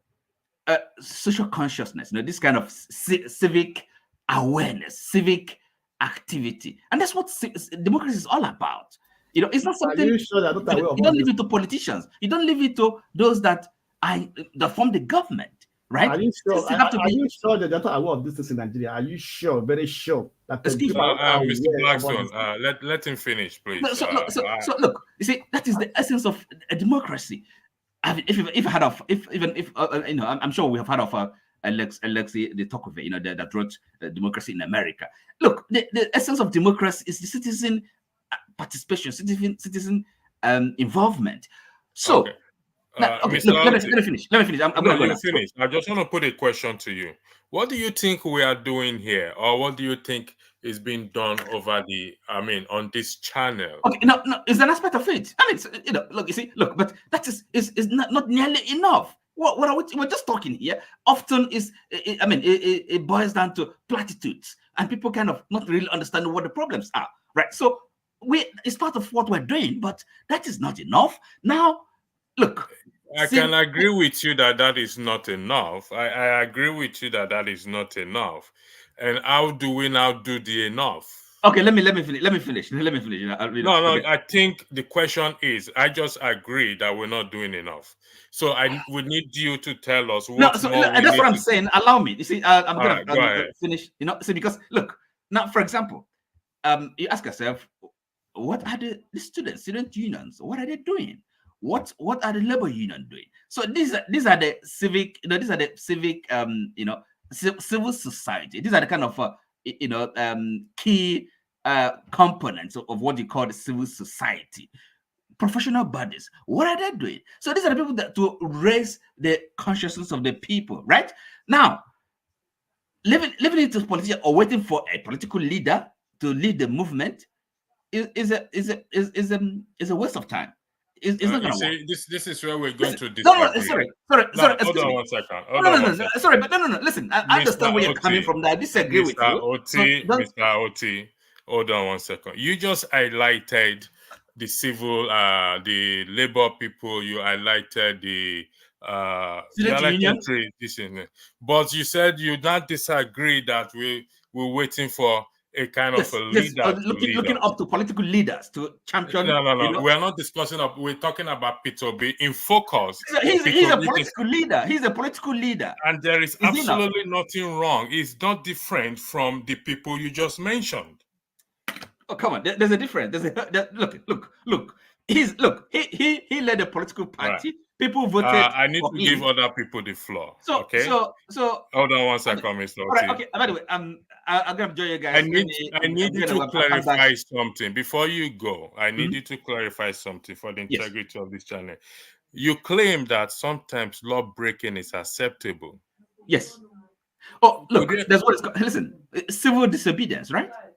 And what is civil disobedience? Okay, I'll give you an example. Okay. Now, remember in America, okay, during the civil rights movement era, there was one Rosa Parks. I'm sure we've heard about her. We know about her, right? She was breaking the law when she refused to give her seat up to a white person in a bus. What law is that? What law is that? Could you law that she was breaking the law. She broke the law. Was there a law like that at the black should not sit on the bus? Okay, listen. Hold on one second. Mr. Oti has the floor. Mr. Black. Excuse me. Okay, apartheid, for example. Look. Mr. Oti, go back to that American instance. Rosa Parks refused. Okay, because the law required her. She was breaking the law, right? So look. Excuse me. Have you not heard about civil disobedience? Listen, I have heard about civil disobedience. Yes, so it's breaking the law. The law you are referring to is inhumane law. Would that be correct? Inhumane law. The law of that segregation. Right. Well, okay, but it's civil disobedience. Now listen. Okay, I'll give you an example. Let me give you an example. Let me cite the law for us, please, Mr. Oti. Okay. Where did you get that law from? Oh, good. Okay, I'll give you an example. Okay. Now, no. I need you to quote the law. Allow me. Okay, go ahead. Allow me. Now, if the citizens Nigerian citizens, okay, a section of Nigerian citizens want to protest peacefully, and for some reason the police, the government say you're not going to protest, which is a democratic right. Okay, the police action or whatever, make a law, don't protest, don't march, and they decide to go on the street and march because the street belongs to them.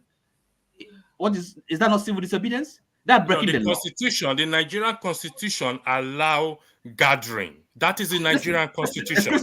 Okay, now, okay, so listen. It's in the Constitution. Hold on, Do you agree with that? Listen to me. Yeah, look, yes, but even the rights that are enshrined, okay, are guaranteed by the Constitution are not absolute. Okay, the government can decide.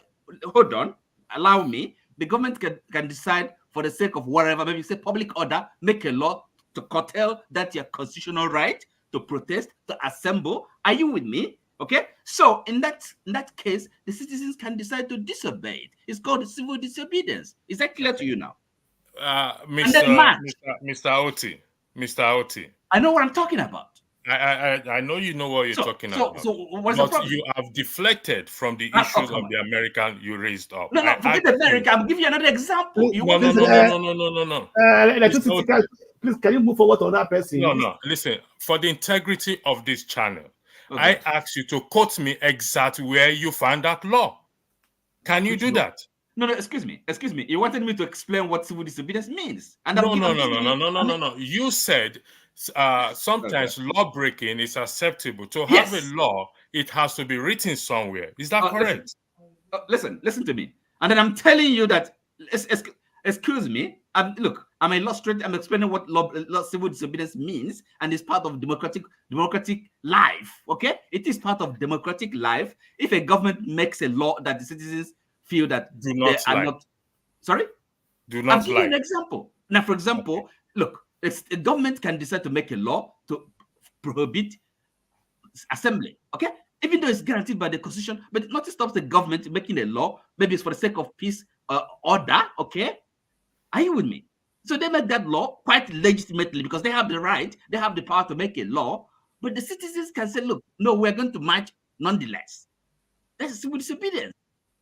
It's, Okay. you see, if we go by what you said, you just said again now, government can make a law for for the event of, law and order, peaceful to prevent any whatever it is. So if it is disobeyed, it is breaking the law. Not that it is acceptable. They are two different things. The government will not say you break the law, then it is acceptable.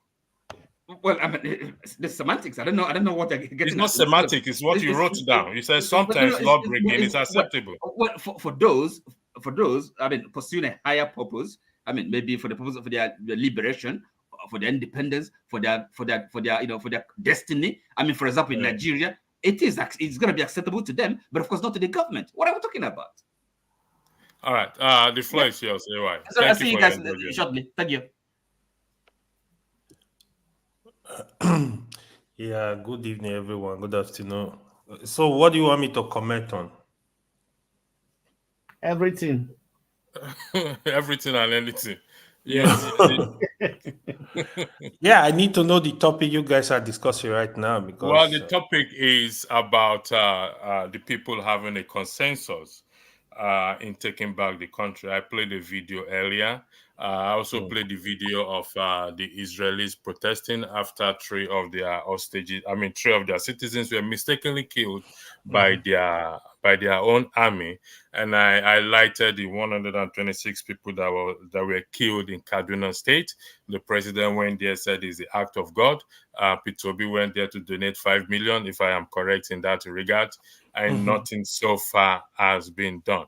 And I played a video in respect to Fubara and the president. You didn't see that video. I don't know if I should play it again. And for you to see it, how the president, according to Mr. Briggs, the president and Wike, forced him to, or made him, I beg your pardon, to sign a document. The details of the document has not been told what are the content of the document. And for what you are saying on the platform there, Obi has raised an army of people. And 2027 has already been played out. And if the citizens continue to sit down and do nothing, things will continue the way they have. The floor is yours. Thank you. Yeah, thank you. Yeah, I listened to Tone, part of his submission. I want to align with part of it, even if some people on the comment section disagree with it. You see, we actually have level of tribalism in the country. This is what I see on this platform. Even the last section, I listen to people making contribution. A system where a country where if something happen in some part of the country, because you are not from that part, you don't feel the pain, you don't align with them. But when the same thing happen to you, you start crying, you start shouting. This is what I see that is really happening in Nigeria. Nigeria needs to be united. We need to stand as a one people. Even that is why we give the politician opportunity to play this game with us. A certain politician will come from our area, even if they are not qualified, we kind of like align with them.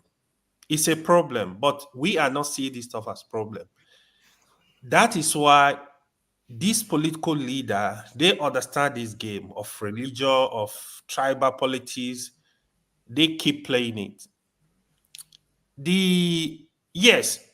I know the video when Israel started protesting. In Nigeria, trust me, even if 500 are killed, we will not protest. That incident that happened is not too much.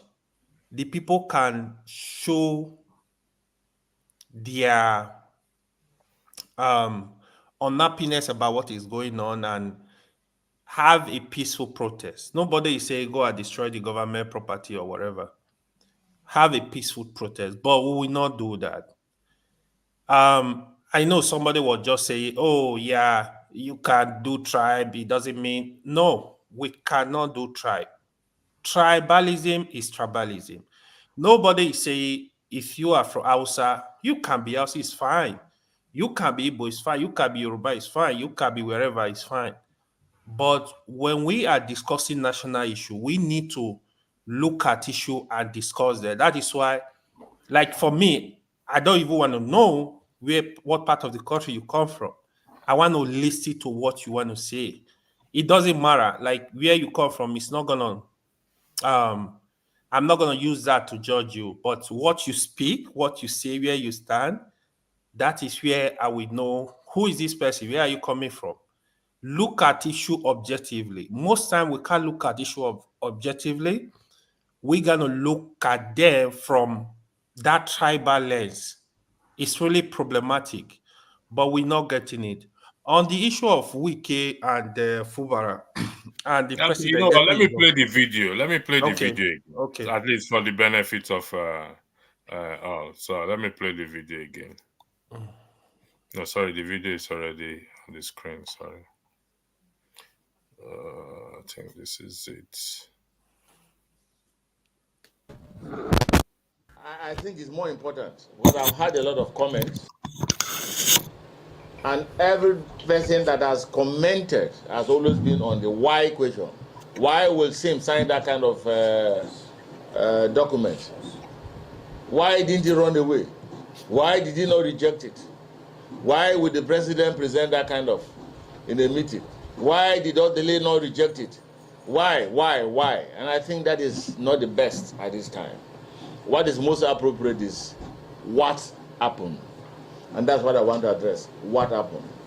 Actually, the understanding, and I'm saying it from the primary point of view that I'm a participant in that purported meeting. I was there, so I'm a witness. So what I say is primary, not secondary. We are invited for a meeting, but that was not a meeting, because a meeting means opinion will be sought. There will be discussion between both parties, and resolutions will be reached. But that is not what happened. What happened is that Mr. President walked in with a written resolution, addressed us, and declared that what he has in his hand is a presidential proclamation, a presidential directive, and at the point withdraw and emphasize the fact that he is the president of the Federal Republic of Nigeria. Therefore, he can whip, and anybody who tends to say no to what he's saying, it has consequence. That is not democratic. That, in a simple layman word, is a threat. He wrote the resolution, but refused to read the resolution. Handed the resolution to Dr. Odele to read and interject. And each time he interjects, it comes with a subtle, polite, smiling insult. And thereafter, he asked the governor to speak. Now let's get it very clear. If you are in the position of the governor, what will you do? Get up and go? Say no to Mr. President with that kind of subtle but energetic threat? Realizing that back home you are fighting an internal aggression and division. If you are in this position, will you want to attract another external fight? The answer is no. So you see that our governor is very intelligent. Very humble, but very intelligent. Not just intelligent, but committed to the value of governance. At that point, I do not expect, Mr. President, and I'm not judgmental about it, it's not expected that the president talk about himself, if you think about the people. And that is the operational word of democracy. What does the people want? And these are the first three words in the Constitution of the United States of America, where we have copied our democracy. We the people is more important than I, the president. We the people is more important than I, the governor. And he gave that order and asked them to sign. And the governor simply made his statement. His statement himself is full of wisdom. That of the president is also full of wisdom because he was operating within the space provided for him by his advisors. And those are the things that killed Abacha. When a leader does not reach out but allow his advisors to detect on what he do and what he doesn't, what he say and what he hasn't said, then you are imprisoned. And that is the worst situation, to allow yourself to be self-imprisoned. So I believe that the president I know, in his own wisest of thought and action, will not come up with that kind of a document. But that being the case, but one of us asked him a simple question. And to be specific, Advocate Amasimeka Hassan, same should do this, governor should do this, governor should do that. You have not said, watch those 25 or 27 assembly members that defected from PDP to APC without consulting their constituency and constituent what they should do. And of course, you can see the situation. The president's reaction was very clear and simple, but very, very dangerous. It was a concrete intimidation to say he's a leader. In fact, he withdrew on his seat and said, I am the leader of the APC in Nigeria. And you are telling that when babies are born into my family, I should ask them to go. No, they can't go. We are welcome them. It is like a case of Moses crossing the Red Sea. And you are now asking me to tell Moses to go back to Egypt. No. In fact, I am thinking that the governor should have by now joined APC. Then there will be no impeachment. So you can see the situation where Sim finds himself. And I think Rivers people should understand that. So the issue of democracy is we the people. It is the people that will react, not the governor, because the governor has...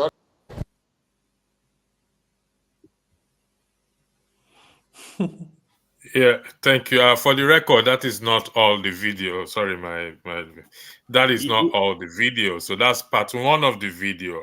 If you want me to play the part two, I will play the part I'm good. two. I follow up the activities. I know what's going on there. Right.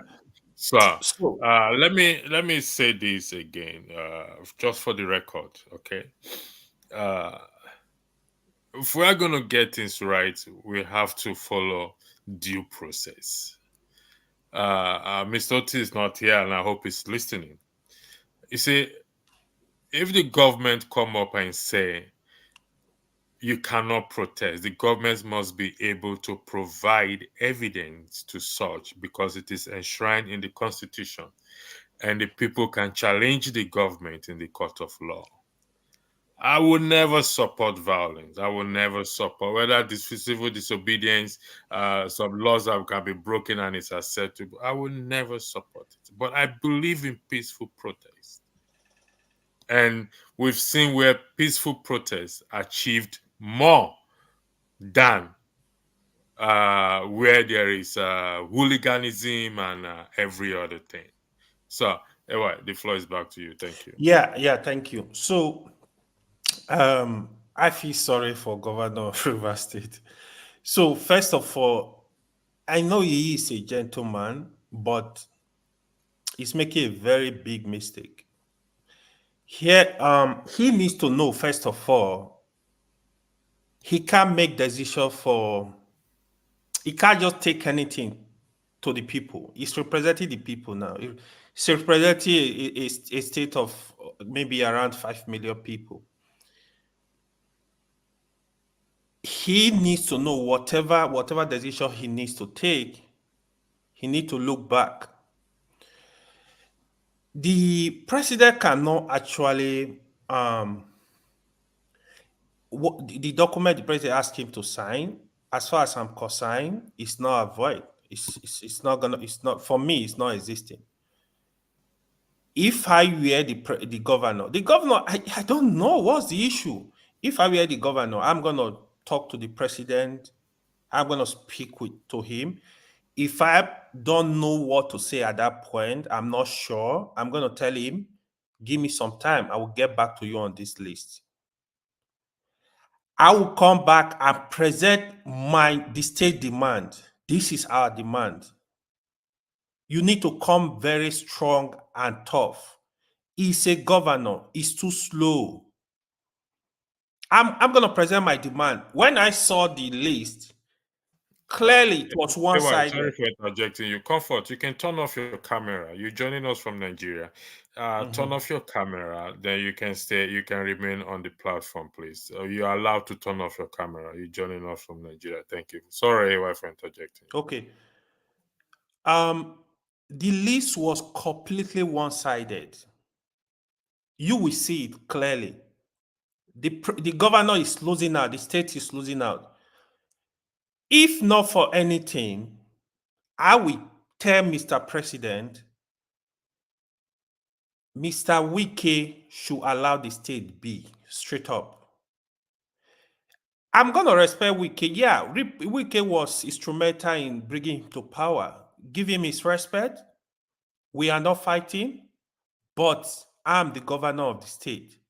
Let me be the governor. Wike, I will not let Wike. Going forward, I can let everything go, but I don't want Wike to interfere with the governance of the state. This, I'm going to start on it. I'm going to work with the people, work for the people. The way he's going now is more like telling Wike, oh yeah, you can still be doing what you are doing. You have the House of Assembly. I was saying it the other day, like, I don't know. If to actually dismantle that 27 member is very, very easy. If the governor know the right thing to do, you got to divide that number with Wike. In the next 3 months, that should be your target. You got to get them. You got to get them to return back to PDP, except you have underground plan to also join the APC. The governor need control of the House of Assembly. The truth of the matter is, if a governor does not have party members that are supporting him, majority in the House of Assembly, it's so difficult to work, especially a governor that want to work. Because any bill that is coming now, what happened, the way these godfathers work, they take the bill, they look at the issues, they will get approval from Wike before they will make their decision in the House of Assembly. The governor cannot work this way. It's not going to be able to do anything. It's going to still be that cycle. But if I was the governor, I will fight though. I'm not going to stop. I will not fight really, but I'm just going to be firm with my decisions. The speaker, they need to come up. Yeah, they have a factional speaker. They have 2 speakers. But let the court, I will say, let the court decide who is the original speaker today. I will not let the president decide that. If the court decide the Wike faction is the real speaker, I will work with him. I will work with him. If the court decide the person that the other speaker, he is the original speaker, work with your speaker. You need this control. You can't be a governor and allow external person to come and be controlling the state. No, it doesn't work that way. To me, I can't face that humiliation. Instead, at worst, I will resign and say, no, I'm no longer the governor. I'm out. All right. Thank you, AY. Thank you. Can I weigh in on?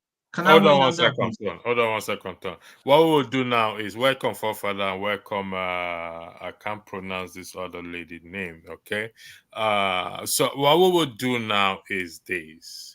We will time ourselves. I usually don't like timing, but if we can agree to make our comments stay within the points and not over drag it so that in fairness to other people, or we can go by timing, maybe 3 minutes for each and every one. And like I said, I don't like time. I like people to express themselves. Anyway, you said something important, and that is what we are looking for in that country: integrity. And when I pick on Peter, people think I'm being negative or this and that. No, he's a man of integrity. He's a man that will not be swayed to the left or to the right. But at the same time, he needs to be in the forefront to lead the people. So we're looking for leaders that will have integrity. Without a shadow of doubt, we know that Fubara and Wike had something in the past. As such, it doesn't have that integrity to stand up with to Mr. President and Wike and resign. So that is what we don't see back in Nigeria. I mean, a few people that resigned recently. The other one went to the House of Senate. He did this and that. So we'll focus on this subject. So forefather, I will start from forefather. Then we go. I'll take forefather. Comfort is I she's want to joining us weigh from in on Nigeria. what he said, the Yeah, last you speaker. will weigh in on comfort. Okay. You're joining us from Nigeria. Do you have anything more to add to this broadcast before we start going around?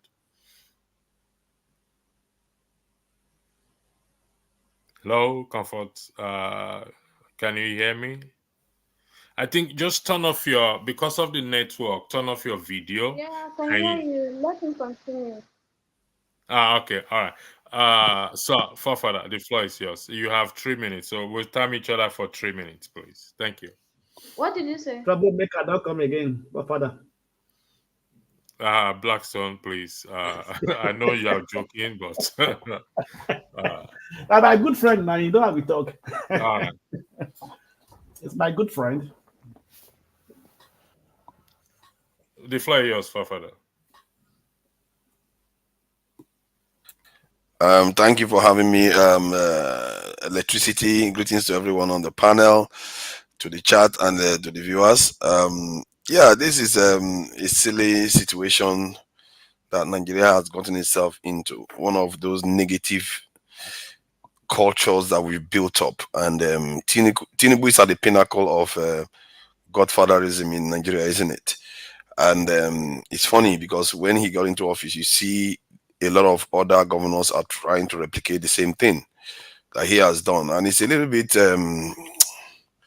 pathetic to be watching these people try to build systems like this when they should be prioritizing the constitution of the country as their guiding principle.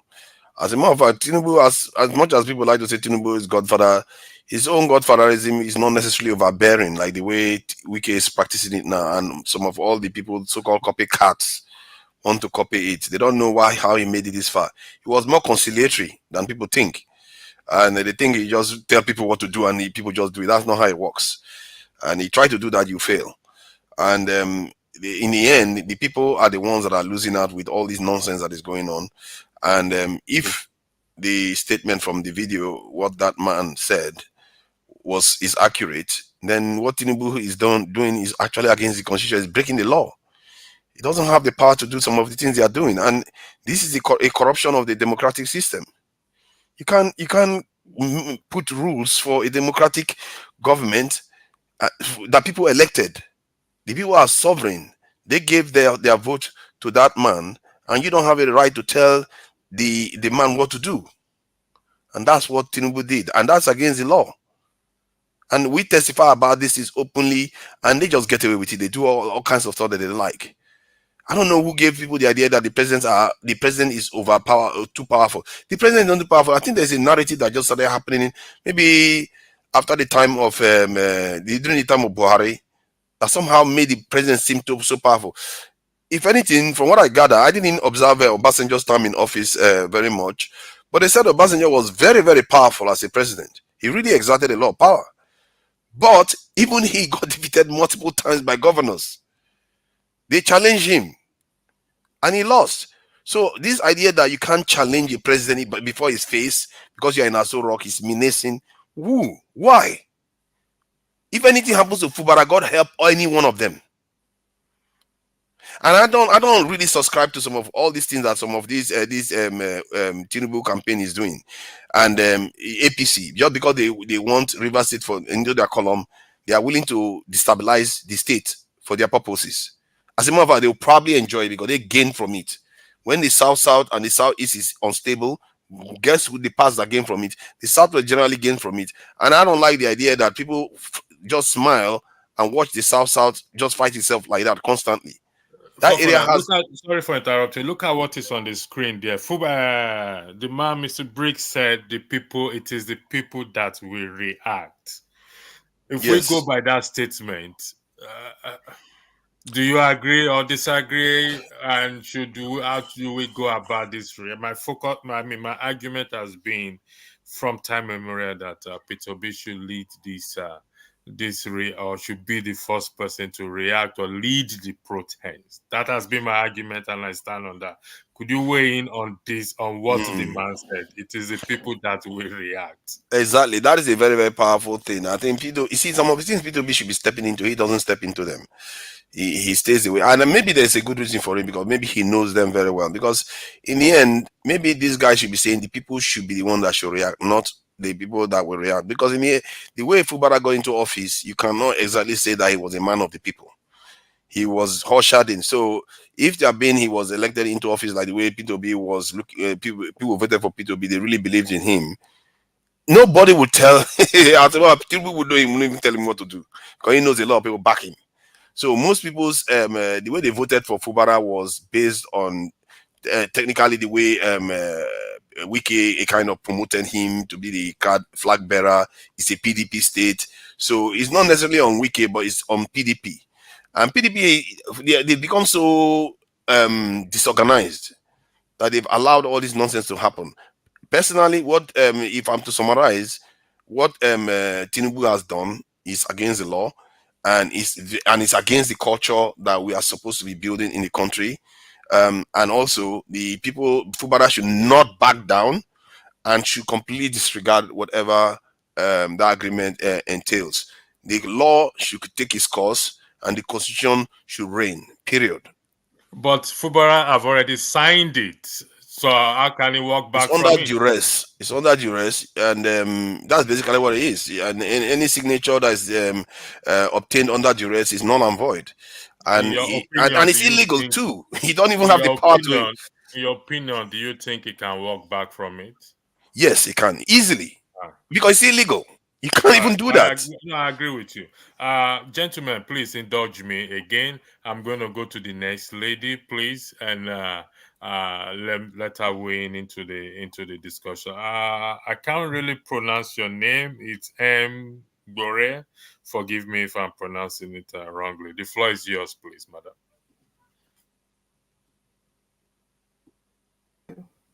Hello, hello, everybody. Hello. Welcome to the platform. I want to say thank you all for what you have been doing. I've been watching for a long time. I'm learning this IT stuff, if for no other thing, to partake when you guys are doing what is so astoundingly, I can't even put it in words how much I appreciate what you do, especially giving everybody that comes to the forum the time to weigh into what you are discussing. Some of us, both at home and abroad, we think this could be done, we think the other one could be done, and we just don't know how.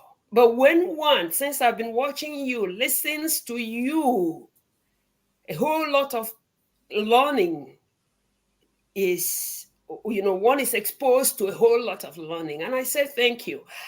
Thank you. Immensely thank you. Electricity, Godfather, AY,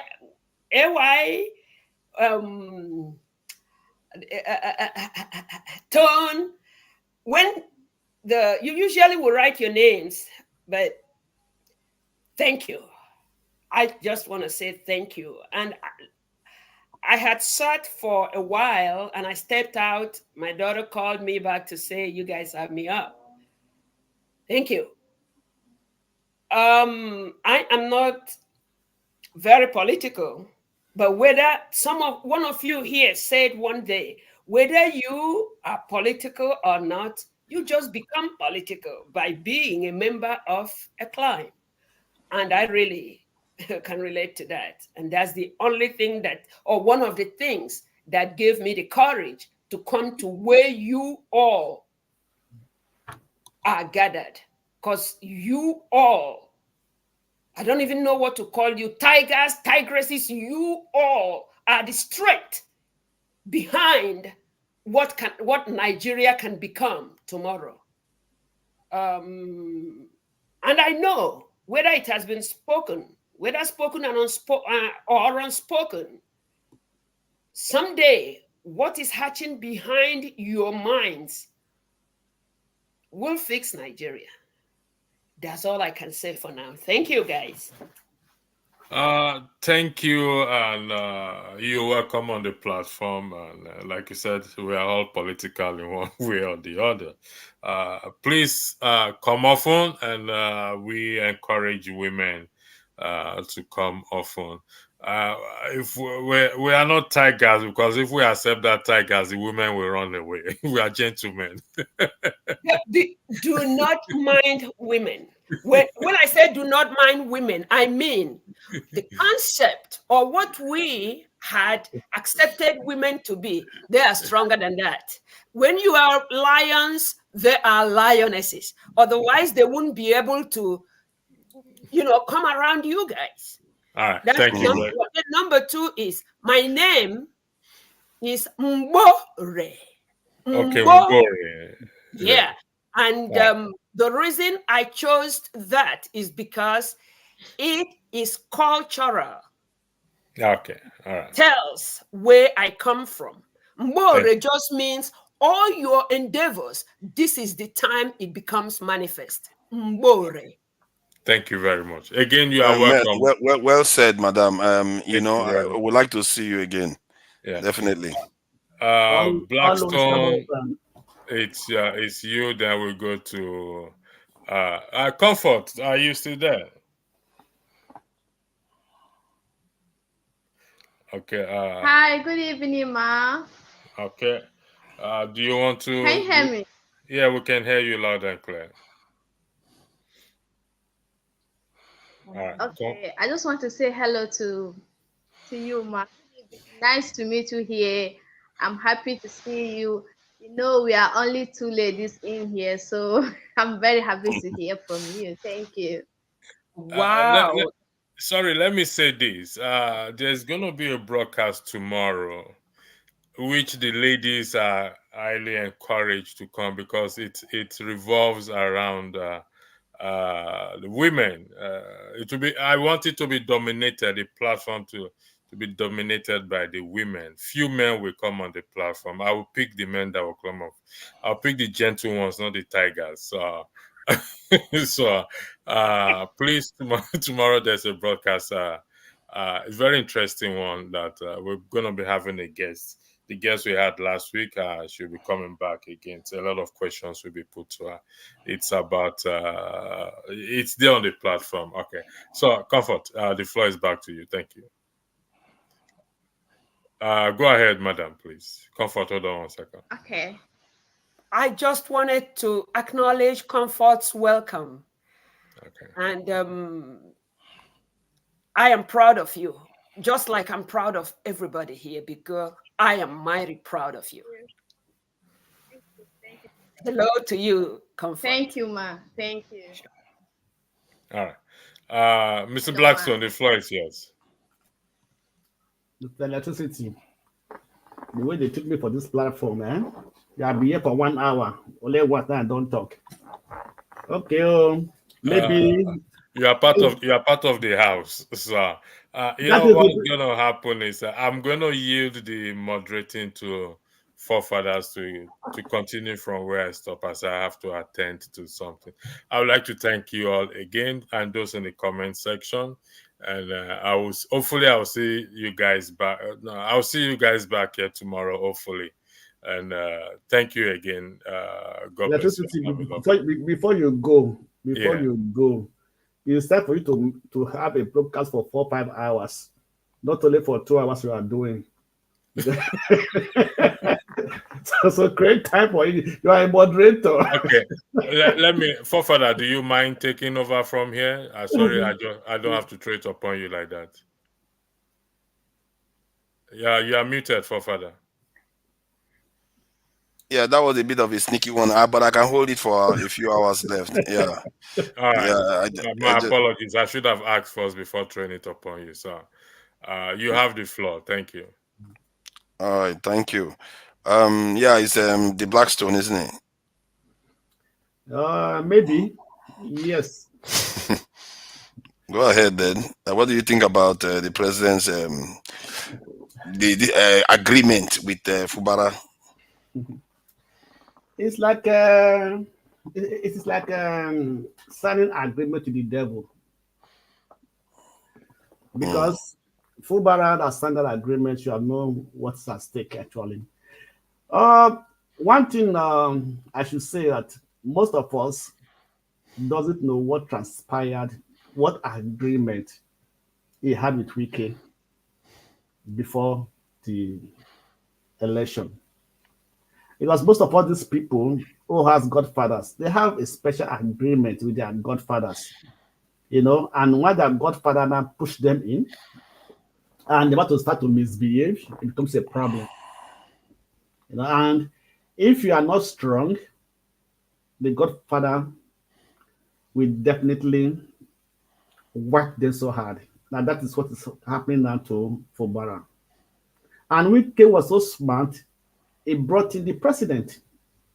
Before, I think last month or last week, said Fubara have disobeyed the president. That was the first shock I had.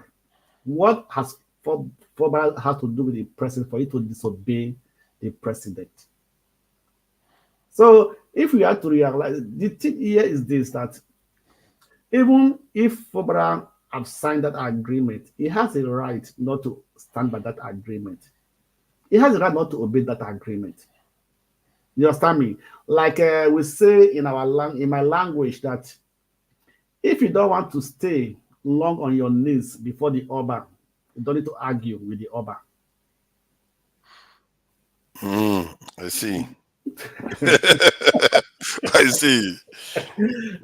So you have to prolong the issue. So just accept what they have given you, and then you go and do what pleases you. But one thing I see that actually I see in that agreement, that Tinubu has no right to tell Fabra to allow the 7 House of Assembly members that defected to come back, which is also against the constitution. Mm, Right? You cannot yeah. force it to allow you back, because the same thing happened in Edo State with Abaseki, right? And what Abaseki did, well, that's what also Fabra did. Abaseki now removed the roof of the House of Assembly and said it was under reconstruction. Unbelievable. Right? So that's that meeting somewhere. And the other ones went to Abuja, having their meeting in Abuja. Looks we are not in support with the APC members, the former party members. Now went to Abuja, having their meeting in Abuja. And why by those that supported him was not having their meeting somewhere in Benin, right? Same thing. But can I ask though, what is the utility of damaging the House of Assembly? Because the assembly members can still congregate anywhere else. They can congregate in a hotel. Or what is the usefulness of damaging the building? Can somebody tell me? The usefulness is this. No, it's not even the usefulness. It is the trick or the wickedness, or I don't know how to put it, right? That since the House of Assembly is no more there, right, they cannot congregate somewhere else. So the ones that are in support of the governor will not congregate some on their own. Those that are not in support of the governor will not congregate on their own. You understand me? So, but if the majority votes against, cast a vote. No, this is it, right? Those ones that are defected are now been suspended according to law. They're no more there, right? So they have no power now. No, I was talking about the act of burning the assembly, or like in the case of the River State, they just destroyed the assembly again. Why do they keep going after assembly buildings? There must be a reason for it, and maybe Nigerians want to understand. I just put the reason, because if assembly is still there, all of them can still come together and congregate there, or those ones that still come who are defected can still come in and join them. So for them to prevent that gathering, so they have to do something that there's no more a national House of Assembly. There's no way all of them can come together into one. No, they can come together in a hotel though. Yes, that's what I'm saying. Now, so those that supported the governor will go on their own hotel, right? Those that are not in support of the governor will go on their own hotel. So there are two That's now, interesting. there are two House of Assembly now at the same time, So the governor will now Mm. send his bills to those ones who are in support of him. So, but why don't the ones that don't support the governor go to the hotel where the ones that support the governor It's is not staying? possible now because Why not? We didn't because stop them from coming into the hotel. of course the security will allow them to Oh go. my God, is that how it works? Yes. So the security will not allow These them people to are go stupid. in. They will not allow them to Seriously? go into the meeting hall they are having there. So they can't go in because they already been know that they are not they are informed the security. They should not be allowed in. So they can't be allowed in. But in the House of Assembly, the security have no right to hold them But hold back. on though. Hold on. Is it not against the constitution when an assembly is congregating, some members are not allowed in to have to participate in the congregation or No, in the Papa, assembly business? Papa, this is it. They have been suspended. No, I'm not talking about the ones that have been suspended. The ones, let's say they are all still viable. Because before they got suspended, they destroyed the building. No, the bill was destroyed after they have been suspended, after they have defected Ah, from the APC. okay. Yeah, that's when the bill was destroyed. So after they are defected, so they have went to court. The court have now uphold that they are no more a part of. They have been suspended. That's when they uphold Okay, hold on then. Then why burn the building down? If they've been suspended and the court has upheld that they are no longer sitting member, then why burn the assembly down? Do any politician obey the court injunction in Nigeria? They don't obey the court. No, I just don't understand. I'm still not very clear why they keep going after assemblies, because this has happened in 2 states at least. So that's what I'm trying to say is that the reason for that is that they have all of them have no place to congregate. That's just the simple reason for that, right? So the governor now say, come and have your meeting in the state house, within the state house, have your room there, have your meeting, and so on and so forth. So you They can want control the environment. Is yeah, that like can control. Yeah, that is it. So it's part of control. So that's the only way they think they can do it. So, but since because no politician obey the court injunction, so if they say you have been suspended, the court uphold it, they will still go and join them in the House of Assembly because they still have a right. They think they have a right to go in there. okay? And you see, this brings me back to something a lot of people often say they want more power to go to the governors and then go to other places. Look at what is they are burning House of Assemblies. What else are they going to burn if you give them police and give them all this power they keep asking for? They already Yeah, burning House of Assemblies. The problem of Nigeria is not the law, it's not the politics, it is the heart of the people. That's the way that's my conclusion. Because I don't find any reason why nobody, because you are a politician, because you are in power, you cannot obey the law. The court cannot obey the pronouncement of the court. So that's like you said. Now that was the simple reason we were saying fighting against state police, because if you give the police to the state, the governors will use it against their enemies, the political enemies. They use it to fight them. So They this was some of surely the would do it. They would definitely do it. If they are doing it with the little they have now. Yeah, go yeah. ahead. Yeah, what the Black Soap said, right? So the governor It's not your turn, no. You know, his tones is next. Oh, you After okay? We this are thing. sharing. Okay, no wala. You know I obey Because law. Tone raised his hand like Go this. ahead. Tone normally doesn't ask for his turn, except he really wants to say something.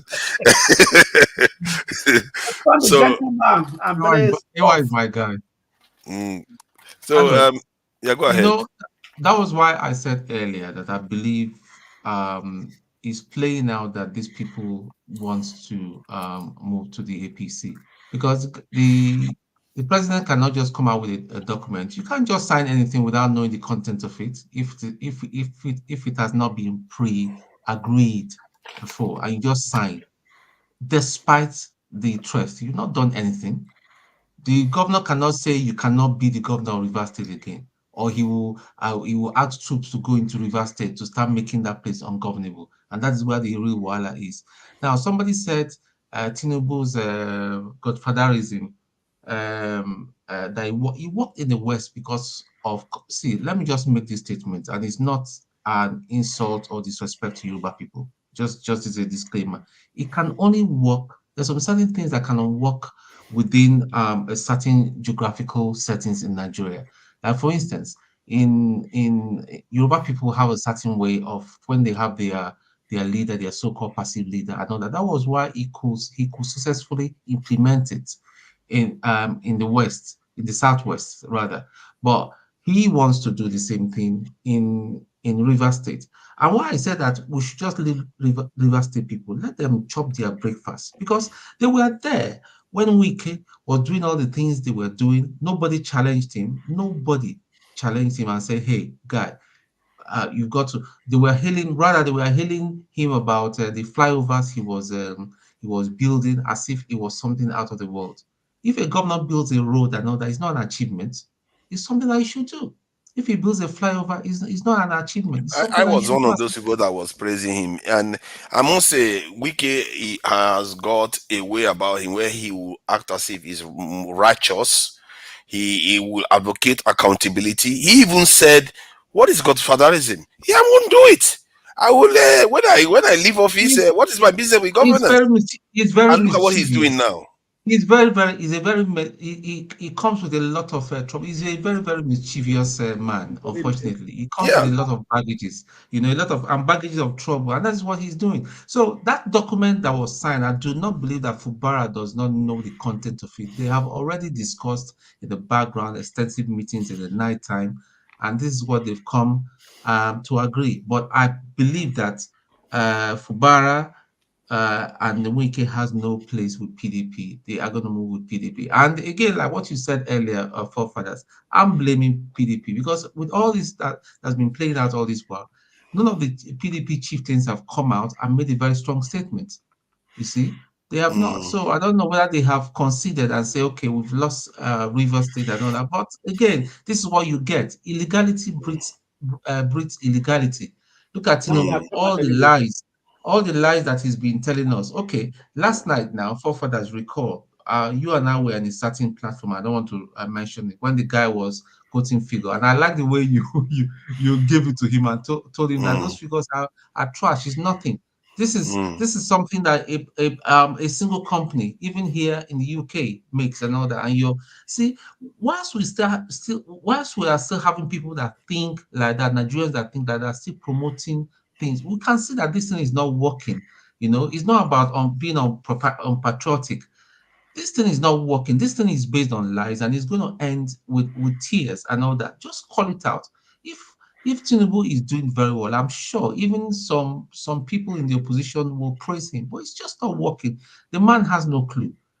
So I don't know. I just don't know where this thing is. It's just Do you getting worse think and worse that? every Do you day. think that? One, people feel like I get a feeling that people feel that Tinubu is one of those leaders that has sold quite a lot out. He has the blessing of the West to an extent, and also the idea that the refineries are coming on stream. There are so many things that are falling in line while he's coming into office that favors him, not because of his own action, really. If anything, he's doing everything to destroy it himself. I mean, could that be the reason why these leaders are, like PDPs, you don't see them coming out to challenge it because they know, they feel like, because they are greedy themselves. They feel like, oh my God, when all this is coming on stream, With all, maybe I don't want to be on the wrong side. with all due respect, Atiku's political career is ended. It's ended. So I think what PDP should do is either merge with another party or get a very strong leadership that will replace Atiku. I think that's what they are just lacking. The leadership have taken a hammer. So Atiku When is do they gone. normally pick their Basically. leadership then? Because now it's technically still Atiku. So when do they normally Yeah, change leaders? I don't know. I don't know. Okay. But the sad thing is that there's a common man on the street that is just suffering. Look at Christmas. I mean, and you need to hear news that is coming out. A friend of mine that is an asthmatic was speaking to me yesterday. The inhaler that this person normally buys for 6K, 5K is now 15,000. And how much is a Mm, person's salary? You know? yeah. How much is person's salary? So the thing is, it's just the common man that is just out there and all that, that is just suffering. And whilst you have some of us to call these people out and tell them to behave themselves and all that, you're still supporting criminality because you think it's is the guy is from your part of Nigeria or your. But I just believe, and it beats me when people see support and shout out to Tinubu and praise him and all that. I think they must be getting some money, you know. Some people just And praise him, they don't care. They praise him whether what he is doing is not helping. But now they even want to start redrawing the map, start saying that, oh, he did the refineries, just like the way they redrew the history of Lagos and made it look like Tinubu is the inventor of Lagos. They want to start. you know, By the time this is forefathers, done, he would have invented Dangote and the Port Harcourt refinery.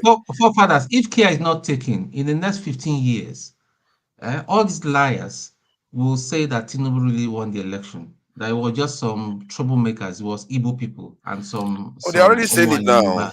They They're don't have already to wait. saying it. They They already want to said it change now. it. They want to change the narrative. But it's so clear to everybody that this election was rigged. It wasn't free and fair. It was rigged. The INEC chairman did a very bad work. That is even another matter. So I just don't know. I don't Let know. me But ask you one again, last question about this, because everybody seems to be against what Tinubu has done with this matter. Did you hear what Pito? They said P2B said something about going to places and people were offering him things and bribing him. They were kind of bribing him, or they asked him to do certain things that he didn't feel comfortable doing. What do you make of that statement? And should he have named names or countries that were doing these mm, things? I don't think it was okay To for the him to video. name.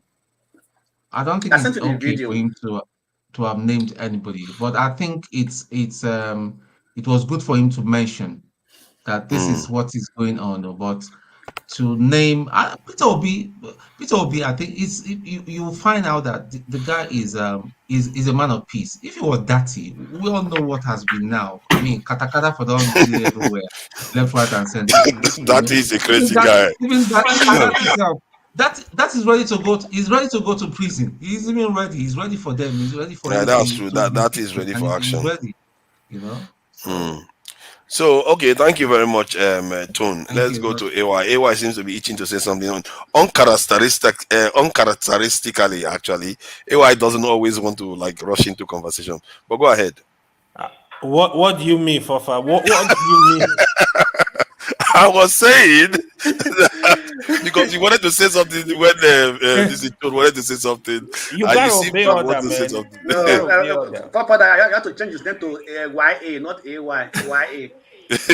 This one that they are calling, some people are calling me Godfather. That one, I don't know how No, he ends up no being man, Godfather. no man, Blasto, You know, Blasto, I'm no Godfather. Oh, they don't call Blasto. me Whatever Godfather. do Christmas giveaway for me. No Mm. mind, Don't Blasto. I think worry. saying a pastor before. Just send me your credit card now. Eh? Yeah, just send me your credit card. I did say I'm man of God before. Man of God, during Send me Christmas, your you gotta give out. no, we are saying No, the you same should Wait, thing. check. by the way, No, we are saying the forefathers, same thing. this is Just my send me your credit card. proposition. Can we have a special broadcast on Christmas Day? That would be I think, nice. yeah, I think I will do that. But Electricity is looking to do some broadcast, so I don't know how long. It generally is 2 hours or so, so I will try to work around his time and do After one him, too. it doesn't Yeah, take long. After the yeah, broadcast, yeah. we'll have I'll our do yours. Christmas party too. Yeah, that would be Okay. good. That would be good. Yeah, Yeah. yeah. At least Mm. So Christmas Day, they could see some don't holiday, so no interrupt me. problem. Don't interrupt me. Yeah, they come for you, no worry. Like I said, to be honest, Hmm. um, Governor Fubara is making a very, very good mistake. He's making a very, very big mistake. Like I said, if I think Blackstone mentioned, oh, do you know the agreement you had with Wike? The agreement you had with Wike is all garbage. You have to face the agreement you have with the people. He is the governor. To be honest, he needs to start taking decisions. He needs to stand as a man. You can't allow anybody to dictate for you because otherwise nothing will come out. Just like what somebody said. You There see, is hold on. There is noise coming from your background. It looks like there's audio, radio, or oh, hold TV on. playing. Yeah, good now. Yeah. So the reason you see somebody like Tinubu succeed as Godfather in Lagos. In fact, I can tell you in the whole of Nigeria, from north to south to west to east, it's kind of the only successful Godfather that survived in Nigeria. I think Tinubu does not interfere at that level with these people, with these governors. Mm.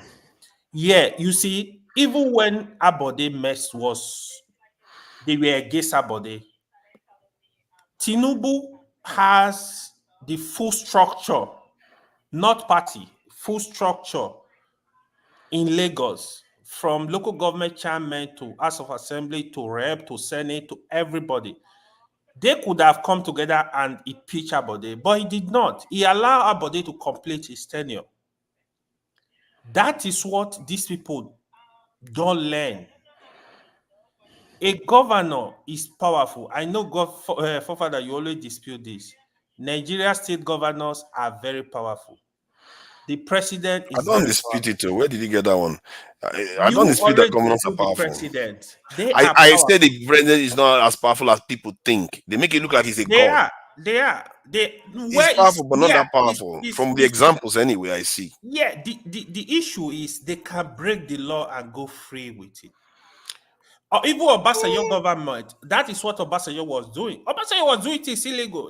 They were illegal. But governors break the law left and right. They are burning House of Assemblies. All of them. That is what they're doing. I've not seen a president that burned the National House of President Assembly. will not do that. The governors, they do But a governors lot are of, doing it like crazy. they are very nasty. Very nasty. They even break people's houses. They break people's houses down. Exactly. Wike destroyed houses before he even asked questions. If Fubara was a stubborn man, he would just withdraw Wike. That is us in Port Harcourt. He will withdraw the CFO and tell you demolish. You see, but why? That is wrong. Why would you do that? It's against the constitution. You gave them too much power. The governor is they are the only the only person that can sign CFO in Nigeria. Wow. No, sorry to cut you short. Hold on, let me no, just one thing. Just hold on first. Do you remember what Wike did to Amechi? I know now. Even the governor, they can withdraw your CFO. They can do anything. Okay, like the House of Assembly. Let me give you an example. The funding of House of Assembly is the sole responsibility of the governor. The House of Assembly, they don't have the autonomy. Wow. That is now, as they are having problem now, he will stop all the funding. The reason Rivers House of Assembly is one of the most beautiful House of Assembly in Nigeria. I think at the time when they built it, it cost around $20 million. Wow. It's very beautiful. Yeah, and they destroyed it now. Money. Just imagine, it's the people now that will suffer for it. $20 million today. Calculate how much. Calculate what that money is supposed to do for the people. So the thing is, Fubara, if he know he's not ready to govern Rivers State, he should resign. Period. Wike is powerful, yes, but this is a state governor.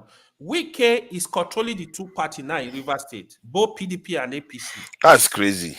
Oh yeah, I'm not even sure Tinubu had that kind of power in his time. No, he's in full control. That is why you see them turning people around. He moved some people to APC. Now he has another structure in PDP. It's also a calculation to destabilize PDP even in 2027. So he's not going to leave. He's going to stay in PDP and be giving their trouble. Instead of PDP to now come and expel him from the party, they're not doing that. So they are so weak. So a lot is going on. What is going? The illegality with the governors, they are like military dictators. Some of the things they are doing, they have to be careful. The governor was in charge of the budget. He take the budget. You got to approve. There is no two ways. Like he was behaving in the state like a real military dictator. Rivers State is a rich state. So all this project he was doing, the embezzlement is still going on. They're not working for the people. You said something about the governor being responsible for the pay of the House of Assembly members. Not the budget, everything, releasing money for them. So they don't have that autonomy. He shouldn't have it's the House of Assembly that should control that. Yes, yes, God bless you. It's the House of Assembly that's supposed to have that control, but no. So it's a lot going on. The governors too, the local government chairman is the same thing they do it to them. Some of the local government chairmen, they don't see money at all. The governor will take everything, they put it there, they tell you if they like, they can give you 2 million naira in a month. Oh yeah, go and do this. Oh, don't worry, go and sleep. These are so wrong because wow, this kind of chaos, this kind of sort now you see why sometimes the military they get really when they hear this sort of madness. Yeah, you know, that is what is going on. That is what is going on. So it's so difficult. They will not allow these people to work. If I were Fubara, I go stand my ground. The truth is, Wike was losing the war already. Wike was losing the war already. Now, the president forced the governor to sign. Sign what? The truth is, they don't even belong in the but same. the Fubara say that he's going to live by that agreement. I don't know. Yeah, how will he say it? No, how will he say it? No. He can reject it because a lot of people are speaking for him. It's not legally binding. It's not legally binding. A lot of people are speaking for him. Ijaw leaders are speaking for him. Rivers leaders are. So it's gonna be tough. There is a pressure, kind of like the Aburi Accord. There is a pressure on Fubara to reject that submission.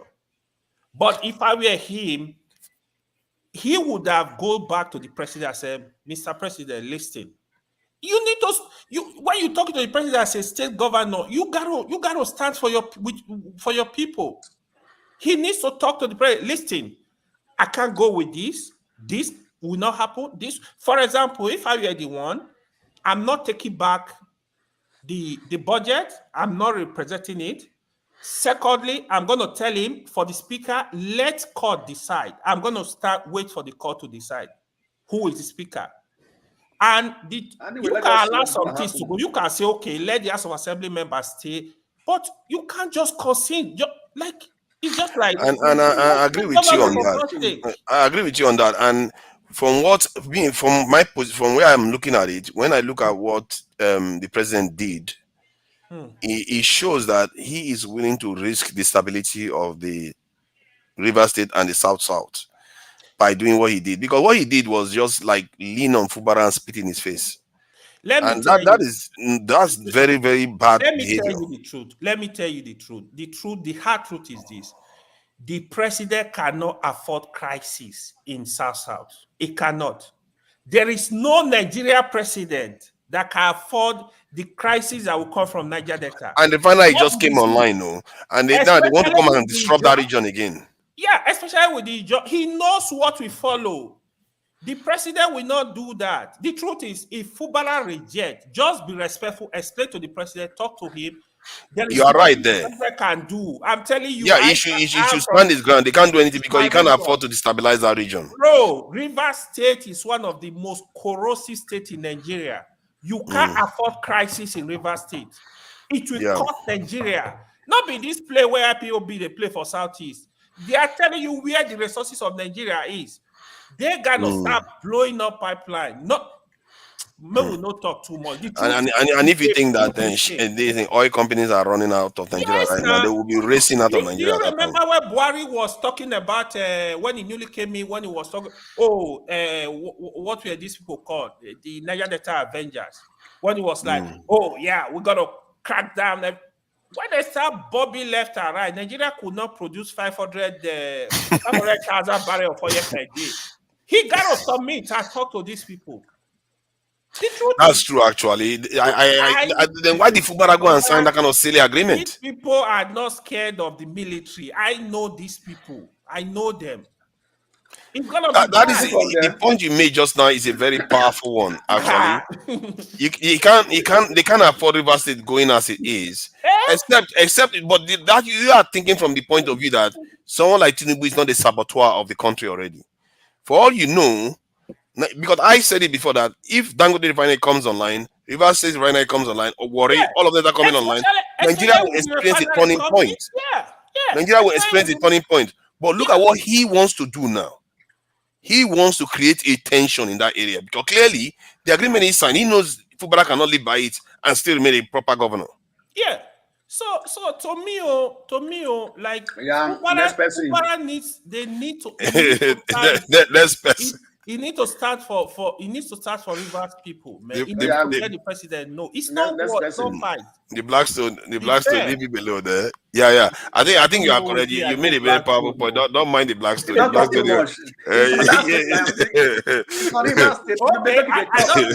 I don't give up. Let somebody else go. Mbore, you should know. While I'm on here, and you are female, underrepresented, you are free to say, interject anytime. If you want to say something, you just have to raise your hand or just start talking, and the others will keep quiet. They know that they are supposed to allow our women. You are representing for all of them that are busy doing other things at the moment. These men, they are jobless. We are all just here wasting our life away.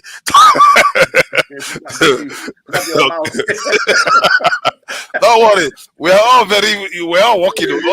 Some of us are working as we sit here, so we are very, very productive people. So I'm just joking about that one. So welcome, Angbore. What do you think about this stuff? What the president did? I mean, I'm trying to get used to where to raise hand, and it shows raised, and you know what I'm saying? Yeah, you're free. The way you like it, no problem. Okay, thank you so very much. Are you hearing me? Loud and clear. Yeah. All right. Thank you so very much. Mbore. I know you all can say it. Mbore.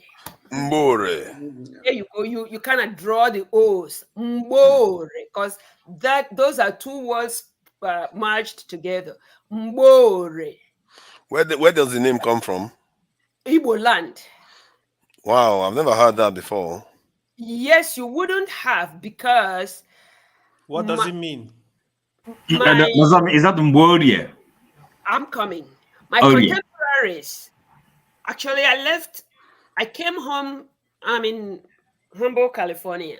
So I came home but on the 1st of January 2021. I brought my mother back, and I stayed because I came for a project that I called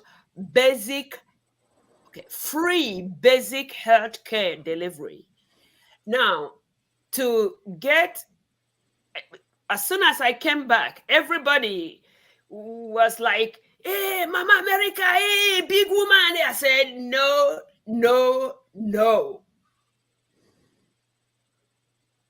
Call me, hey, or you call me one, which means woman, or you call me my mate. I'm a great grandmother, so most of them that I say to call me my mate are also great grandmothers. My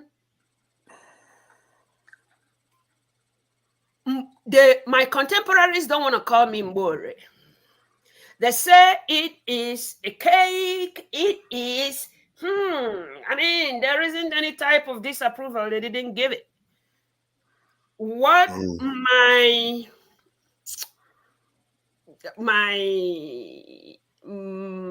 aunt that I lived with put the name she put on my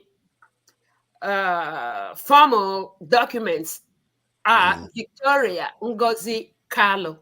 And Victoria is from the baptism she gave me in the Catholic Church.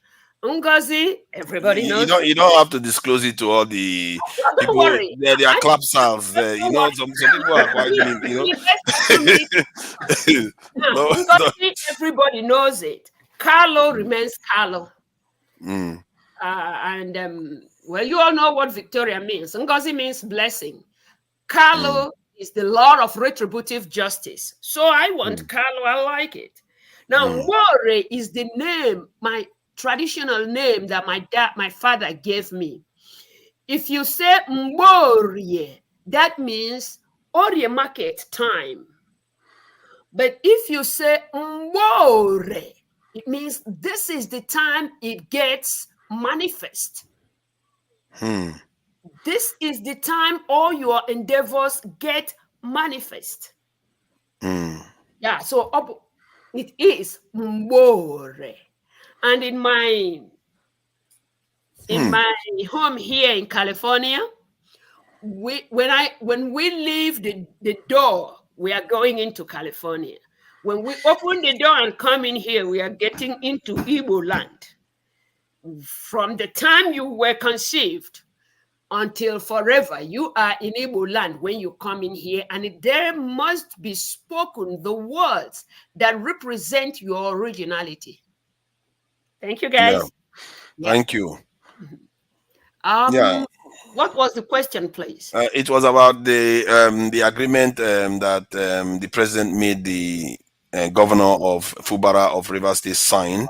From what what it involves is some unfair dealings where the House of Assembly members that kind of abdicated from their party, they joined another party, which they are not supposed to maintain their seats, but somehow the president said they have to be allowed to do that.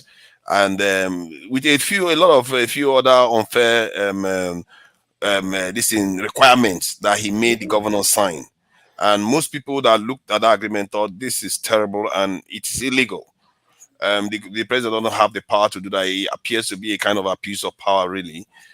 So I don't know whether you follow the case. You can comment on it generally from what you know about Nigeria. So I don't know what you think about it. Thank you very much. Thank you so very much. I am a retired great-grandma, like I told you. So all my life, when I was young, I still do want to be of service to anybody that I can. And yes, I do follow as much as I am able. I do follow what is happening in Nigeria. There was a time about 3 or 4 months ago. This is December, huh? All right, that's about maybe 6 months. When a set of people were commenting that a certain member of the Senate that was from the Labour Party just came out and said, "Oh, I never knew that Tinubu was so endowed and all that." And then I know you all had it. Yeah. But what I told my contemporaries here is that you don't know whether there were guns on him like this. Hey, just like there was a time I traveled with my daughter to her auntie that lives in, I'll remember the place later in Florida. And the auntie said, "Do this," and she take this, and she takes that, take the other one, and she says, "You see, my mom is keeping quiet. She will kill me if we go home." Now, who knows? Who knows what rooms that young man was made to pass if that signature was witnessed by any and everybody when it was signed? Who knows the scenario that played out as she was walking to the spot of the signature? It is only him that knows what he encountered or what it meant if he did not comply immediately and sign whatever they made him to sign. like I said before, Hmm. politics in Nigeria, I used to tell everybody the last thing I will ever give attention to is politics. Because my mother brought me up that the truth remains the truth. And the Bible thing she also always read say, the truth shall set you free. Not in Nigeria, the truth will kill you. So I'm thinking, nobody knows what this young man was threatened with to sign the document that he did. But don't you think, you said just now that the truth will kill you? Yeah. And the truth too is that the lie will also kill you, just at a different time. And one would have lived a life of less meaning by always giving in to falsehood. I get what you are saying, that some of these people are scared. Maybe, you talked about how the other guy may have been intimidated. Some of them is just bribery. They just bribe them and they just give in. My concern about the behavior of some of these other politicians is that many of them want to become leaders, but they don't know what leadership truly is. They are not willing to make the necessary sacrifices that are required to actually lead properly. So I don't know. I get what you are saying, that they may have intimidated him, and the truth is he came to office through them. Nobody can say, I don't know whether anybody can argue that Fubara came into office from the people. Hold on, sorry, Fubara. Can I? Could you just? I didn't quite get you. Are you saying he came to office through whom? You mean through Wiki? Yeah. Okay. Right. Okay. Okay. Then Yeah, because Wiki guy, they said he barely even made a speech. Okay. So then, could I, if you allow? Yeah, please go ahead. Of course. Sorry. So the question becomes, if he was not elected by the people, right? In other words, he was never there to serve the people's interest. And so, what do you expect? Why are you expecting something different? Why are we even discussing one more instance of the madness going on? Because he affects the people, though. That's where we are. That's the problem now. No, excuse me. Mbore wants to say something, please. I owe you for saying that name on the dollar, big boy. You're welcome. You're right on the dollar. Now,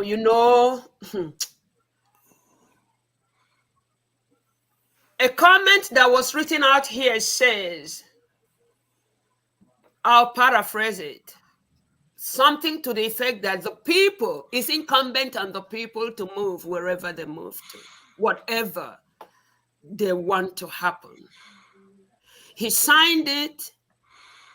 Other things has been a whole lot of things have been happening like that. The lady you had there yesterday said something that resonated with me, Dr. Neka. And when other schools of thought, like a gentleman they call Sadhguru, I know that some of you, because you guys are really bad. Sadhguru, yeah? Yeah, you guys get into the nitty-gritty, and that's why I said to my daughter, I got no clue how you get this computer started. Just get it started. I want to be in the midst of this awesomeness. Yeah, so Sadhguru is the first person I came across. Okay, I'm taking another step backward. I'm going further, or whichever direction. Yes, it's not Nigerian politics now. You discuss. I was put down, tied, both hand and leg, and tethered to what Nigeria call what do they call that thing? Industrial fan, and a knife put on my throat. And I think what got the kidnappers scared is when I told them, and I meant it. I still mean it till forever.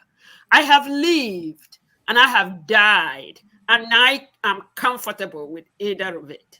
You must have that type of spirit to step into Nigeria and say, you want to shoot? Now start shooting. When you have that type of spirit. You want to shoot? Don't waste my time. Shoot. It's like, and that's what I think. Those boys, men, whatever they were, because I was blindfolded, they had and they were like. There's no point, man. She has a. There's no point in intimidating her anymore. So sorry, you were kidnapped or something? If you look, it's still a dark line, like about 8.5 inches. Wow. Yeah, but hey, it was no fun, but I like it. Reason I like it is that it made it real what people go through. If I may ask, when was this? When did this happen? That was on the 7th of February, 2023. Thank you. What? Yep. During election in Nigeria?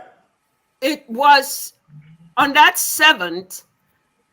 So I came back to, yes, in Nigeria, in my village, right inside my bedroom. Thank you. It's just why I'm saying that is until people muster the courage and say, live if you wanna live, Rastaman, vibration, hey, yeah, whatever, however you fill it up. Until it gets to that point, fear of what if I die? Boy, if you die, you are not living in Nigeria. There is no life in Nigeria, none. The program I told you I had, one of the vehicles, maybe 2 or 3 of the vehicles that I brought in, what the custom officer asked me in one of them was, if I say give us 2 million, do you know how much this car costs? And you're looking at human beings. So Nigeria and everything about it, I don't care. I even think the people at the helm of affairs, the corridor of power and all, they are all scared. It may be who they call the caliphate and the cabals, who is telling people, you must go forward. If you go backward, you are dead. But from what you said, you go forward, you are dead. You go backward, you are dead. According to what that lady said yesterday, why don't you just leave a legacy? Exactly. You must say go forward and die. You know, better that because you have a legacy then. America said, damn if you do, damn if you don't. So, guys. Okay. Can I? I'm worried. Yes. Okay, man. Okay, man. That means big boy, go. That's an experience. Okay. It's something perhaps you can come back and share with the wider public. But anyway, so for us, see, for me, some of this discussion, the question really is, what are we discussing? What is the substance? For example, talking about River State, what is playing out there. Why should I? It's only a symptom, just a small. Topic was the topic was what it will be the right of the people. Listen. You see, the black stone. It's just a symptom, symptomatic of the system, right? And it's an instance of what the lawlessness, the madness. That's the only way anybody can describe it. And therefore, if we are really serious about finding solutions, if we want to engage in substantive discussion, it's got to be how do the system, something that is systemic. Maybe even if you solve, how can you solve River State problem without solving the systemic? Okay, that is something that is pervasive. Okay, so this same gentleman, the president, he superintends, he oversees whatever's happening. All right. So the question is there, are they playing by the rules? Anybody playing by the rules? Okay. So then you're asking the question, I mean, does he have the constitutional power? Which power? Which constitution? Who is respecting it? Do they obey the law? So in other words, it's so pervasive. And really, to begin to ask about, how could the governor of Rivers State, the incumbent, be made to sign something, and then and people are just, come on, this is an idle talk. It's pointless. It's just exercise in pointlessness. Are you with me? And because if people are serious, we here, as well as those that are directly affected, they will know what to do. I mean, they can borrow a little from Mbore. That's how it is done. What are we talking about? She's got it right. I think what happens is that we have leadership that don't think like that. Understand. We have not started. We have to speak the language they understand. Let me ask a question. Let me ask a question like this one, right? The panel. Let me just put a general question.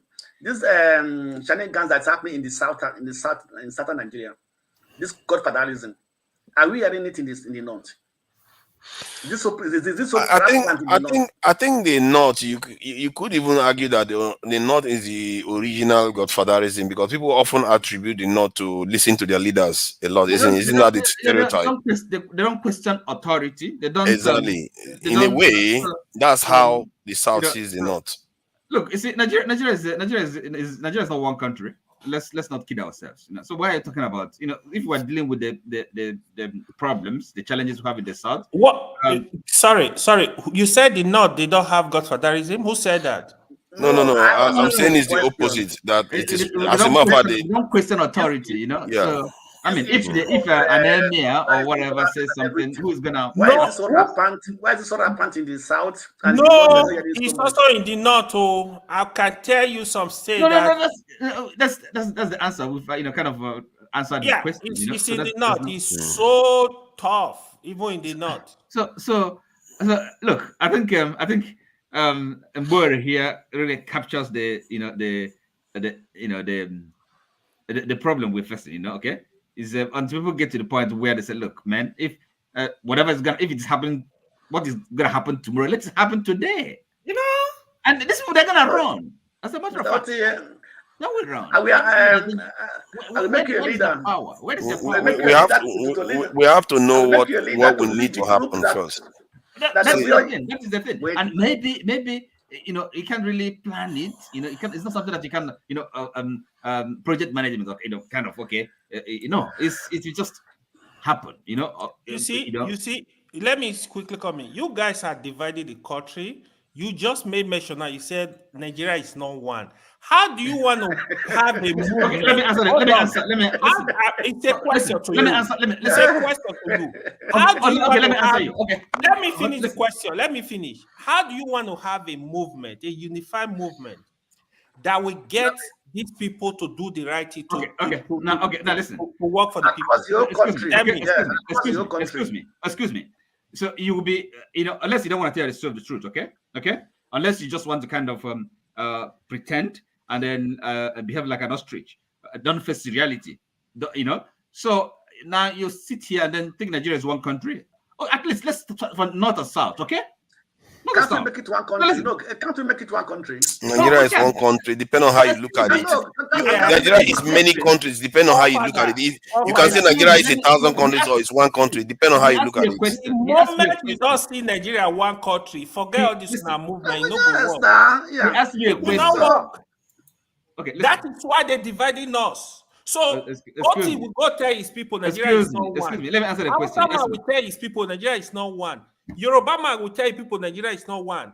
No, how do you want to unify? I think where AY is coming from. Hold on now, Oti. You have been talking now. Just allow other people to say something. You are going. You will still talk. Don't worry. You will still talk. I think it doesn't help. He asked me a question. You just kept quiet for a second. Let me just reply. See, let me tell you. It's not going to take 10 seconds even. Hold on, AY. It's not going to take 10 seconds. Is not that long, The point is, they make it look like it's so long. You see, this is the 4th second, isn't it? So the point is that it's not always helpful when you keep saying Nigeria is not one country. Go ahead. So how do you, if you are saying Nigeria is not one country, how do you want to have that force that will push people to others? This is what we still say. Where you see, me and OT that is from me and Toad that is from the east that is not stealing from the government, we are the same. Ekweremadu and Gaduje and Wike that are stealing, that oppress the people, they are one. We need to understand these differences. Okay. It's me and Blackstone that are not part of the stealing. We and our people, we are one. Me and electricity forefather. You ask a question. The criminals. Hold on. Today, the Senate, we were talking on Labour Party. We have more than 45, average of more than up to 45 rep from the Southeast. We have up to 18 senators from the Southeast. From the North, we have maybe up to 100 in the whole of North, up to 100 in the North. See, these people, they are together. They, right from time immemorial, the criminals looting Nigeria, killing the country, they are from every part of the country. The common man that is from the east, from the west, from the north, they are suffering. We need to know this is what we are fighting for. We are fighting for Nigeria to be good. These people, they are not benefiting. Nobody is benefiting apart from this group. Let's allow electricity to say something. I think it's not stand up. Ask me a question. Let me answer the question. You know, electricity is a moderator too. Mr. Oti. You are going to be able to answer. Nobody's going to take it away from you, Oti. Don't worry, it's for you. He's just speaking. Though somebody asked me a question, Mr. and I want to Oti. ask you a question. He asked me. Oti will allow you to talk. Don't worry, you will have the time to expand on everything. Mr. You have the time. Earlier when you came in, you were speaking, or your argument was more or less as one country. And now your argument is we don't have one country. So the problem is nobody. You haven't allowed me to set out my case. That's the problem. That's the problem. You're not allowed me to it's fair. It's only fair. If that's all, then he can carry on. You're not allowed me to answer the question. Yeah, it's only Oti. Come on, what I'm talking about. Have you finished electricity? So Oti can answer. I have not finished because it is confusing when you. Let me explain. Hold on. You will explain what I mean. Mr. Oti, you will explain. Don't worry, Oti. You get your chance. The floor is yours. No, excuse me. I'm not. You will explain, Mr. Oti. Oti, is it not better when everybody says everything they want to say to you? Then you have chance to respond to everybody. And shut everybody up. He's putting something to me when I have not actually said what I mean. Okay. Oti, please go ahead then. The illogicality of what you're trying to do. Okay, please go ahead. I wanted to answer the question. Then you can come up. Ask me a question from. Okay, Mr. Oti, let me ask you a question. Hold on 1 second. Is anybody taking the answer away from you? No, that's not the problem. The problem is that now you come in and then you're saying that I said something when I have not if the moderator asks you to hold on, you hold on. I don't understand you. If the moderator asks you to hold on, you hold on. We're not fighting here. We have the all night. If we want to stay here till in the morning, we have the all night. Nobody's fighting you. Nobody's taking your right to respond. You have a right to reply. I yield the floor for further apologies for that. Thank you. So Oti, please go ahead. Look. Excuse me. It's not that I'm too keen to speak or anything. But look, you really have to take this correction. Okay, I have to say it now because look, if somebody asked a question, I wanted to answer the question.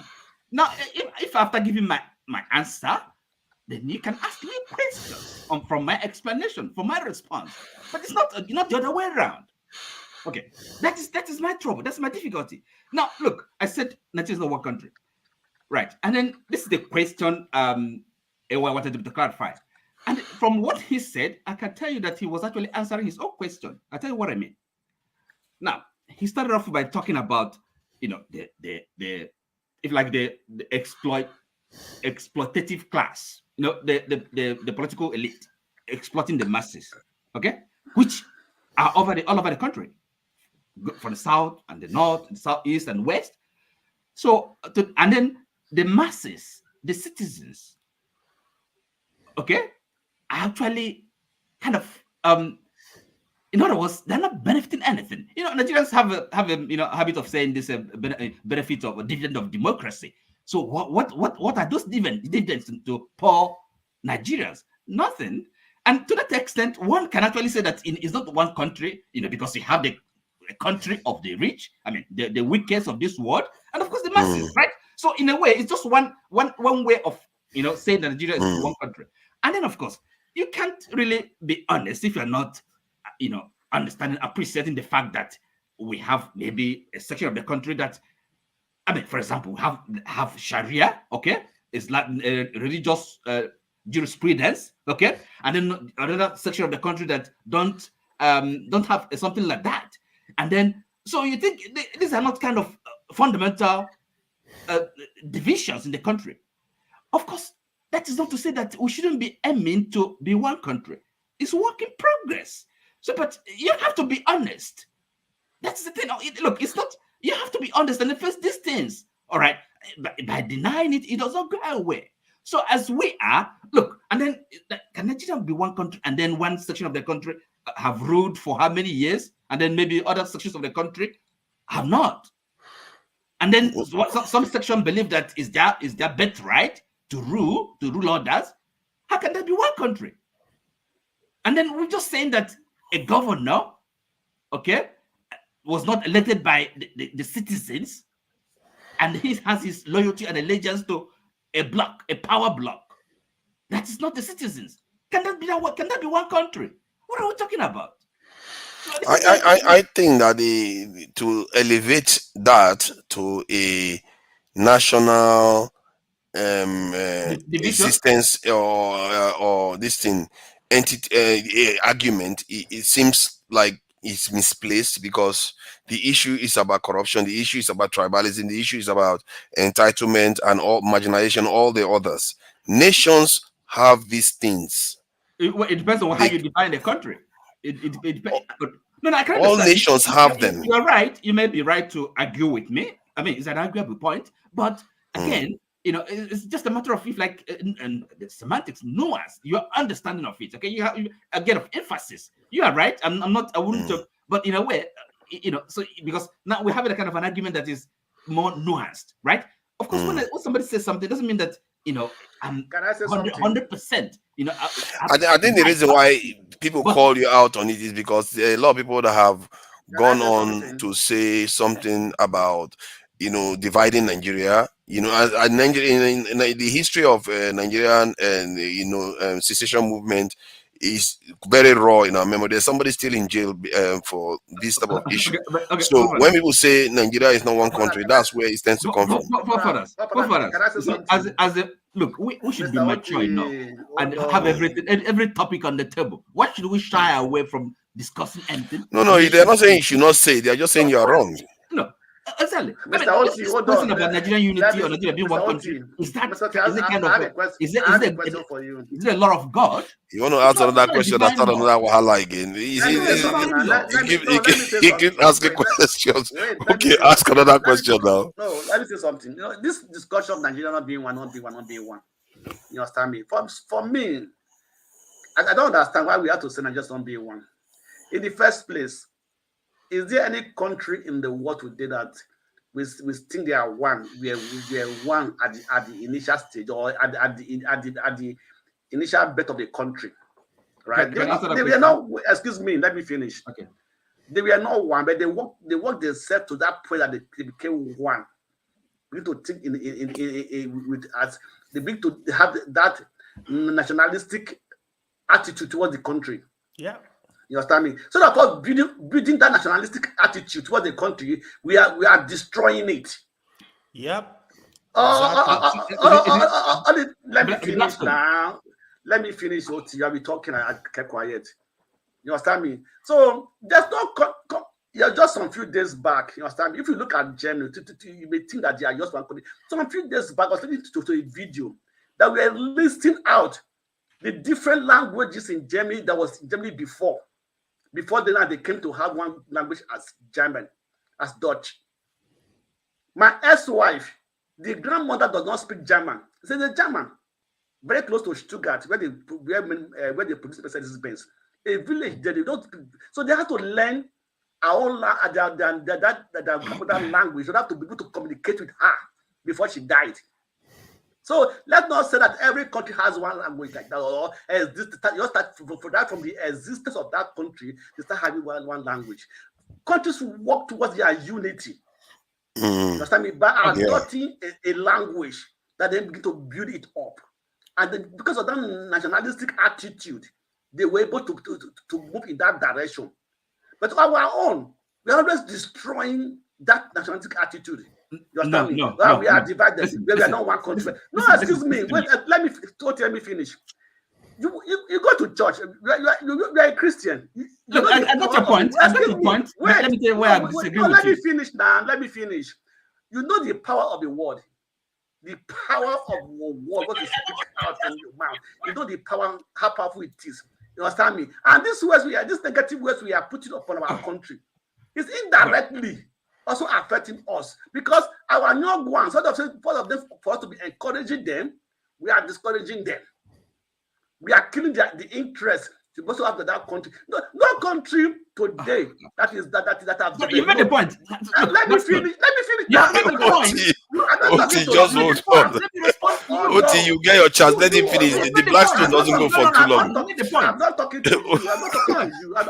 Oti, they are not burning you. You know, you are not at the stake. Just take it easy. I'm not responding to what you are saying. I'm talking about my own. You understand me? Right? So it's an argument. We're having an argument. You made the point. We're not arguing with you. It's an argument. So at the end of the day, no country have not gone through difficult times before they became what they are. Okay, you have to build it up. Are you finished? Oti, it's my turn now. No, let me respond to him. You don't make Oti lose his mind. Oti is going to lose his mind if anybody speaks that again. The problem is... Go on.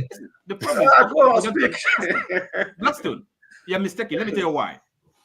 You see, first of all, there's what is called honesty and dishonesty, right? I mean, so it's either you want to be honest, okay, and face problems when you have them, or you pretend that problems don't exist, right? And by the way, you talked about power in the word. No, I'm not. Look, remember, I said that it's work in progress, okay? And therefore, I didn't negate the possibility or the desirability of Nigeria being one, a good country, one nation, okay? But you have to, in honesty, aspire to that, okay? And if you, without truth, honesty, and fairness, equity, you'll be wasting your time. So look, you have to admit. We don't know all those things we just said. Those fairness, those were just mentioned just now. It's not a process. I will not go to work towards it. No, sorry. Let me finish. Excuse me. You see, you said the problem is that we said that Nigeria is not one. You find problem with that. You find an issue with that. What should you? Because look, you have to admit the fact, the reality. I said this is where we are. This is where we should be going. That's what I mean by honesty. I think when we say that, I keep saying that when you say Nigeria is not one, let me finish. You're talking about it from the point of view that we are divided as a tribe, that in tribes, and I'm not mentioning tribe now. I'm not mentioning. But that's how it comes across to people. That's what I'm trying to let you understand. Listen to me. Don't input anything. Don't assume. Listen to what I'm saying. Now, but that is what he just heard. What the Blackstone said. No, excuse me. I'm responding to him. I heard him. Allow me to respond to him. Now, Blackstone. I live in the UK here, right? England and Scotland, they had what is called a union, a treaty of union, some 300 years ago. Okay, and in 2016, Scotland had a referendum. Okay, are you with me? So they are one country, United Kingdom, but still having the argument, having the discussion about their unity. What is wrong with that? Why are you guys afraid to have discussion, open, honest discussions? But the Scottish are not saying that they are not one nation. The Scottish, they think maybe there's some issues. The English, they have a different politics, a different political economy, a different vision of Europe. So why can't they discuss these things? I mean, this unity of a thing, is it? See, the point is that the Scottish don't go around saying United Kingdom is not a country. That is the difference. Not really zoo You know country. that. What You is are the in the difference? UK. What's the But difference? the difference is that the Scottish nationalists wants to leave the. It's about the okay. Look, in the context of Nigeria, because you You guys are are not so, letting me talk now. You asked me a you're question. so scared of tribe because people nationalisms, all these identities, you cannot erase them, you cannot wish them away. Nobody's wishing anything Nobody's away. wishing them What are away. we Nobody's talking wishing about? away. But Then stop saying that they are not nations. That the country is not a nation. In fact, I don't know. I don't know because that's I said it. I said you these three tribes, Yoruba, Hausa, Igbo. You are the greatest problem of Nigeria. They are our problem, man. They are our But problem. this is not our problem. Una. They always. Our problem. Excuse me. It's too much. Remember what I said in Nigeria is not one country. That's the statement I made. Cool down, And this is what man. we're arguing And let about. it work out. I think I've arrested my case. There's no case the case you are making is that they are saying you should not be bringing that up. You should be trying to solve national problems instead of always making it that we are different nations. Sorry, Mbore, she has to be able to have a say. Okay. Please go ahead. And just before you say something, let me just say this. From what you have shared earlier on, this is one of the reasons why, for me, I find that what you shared quite moving. I don't like hearing the situation whereby our women and young people get attacked in our country, and this is one of the reasons why I strongly push for a national security change of posture. That we need to make sure our countries are safe, so that our people can come back to Nigeria and feel safe, not come to Nigeria and getting kidnapped. That you have to experience that kind of stuff. So I really feel sorry that that kind of stuff can happen to you, and it's the job of the men here to make sure that doesn't happen to our women and our children. But clearly, it flew over their head as usual. So please go ahead. Well, thank you, all of you. Thank you, all of us. I believe that we have both potentials inherent in every one of us. Whether I call it female, male potentials, they are inherent in us. And I feel if it was not for your protection, I would have bled out. Not that I minded. You may not, you will think she crazy. Yeah, I am crazy now, for you to know I really am crazy. But you were there. The prayer you just uttered now shows you were there to stop it from, getting beyond there. And I did say, all right, I am here. So get running, because it's running. There are things I have heard as you are sharing this beautiful moment. And thank you for educating me. I will not stop thanking you, because that's how I feel. One of which is Nigeria is work in progress. I believe it. Otherwise, nothing will. People say, maybe I am fearless. But if there is any use of my still being alive, I think it is to walk in where work is in progress. It is true. All of you are saying what is true, depending on the situation that panned out before anybody. Would we, one of the reasons I like this forum is you can bring out what your specific experience was, and it could be agreed or countered by somebody, but when you leave, you still have that moment of pondering over all the gazillion information you gathered. Yes, one can say Nigeria is not one country. If my child knows that we are awake for her to him or her to study, and at the end of it, she scores the highest level, while at the end of it, somebody in another part of that same country, okay, when I graduated, my first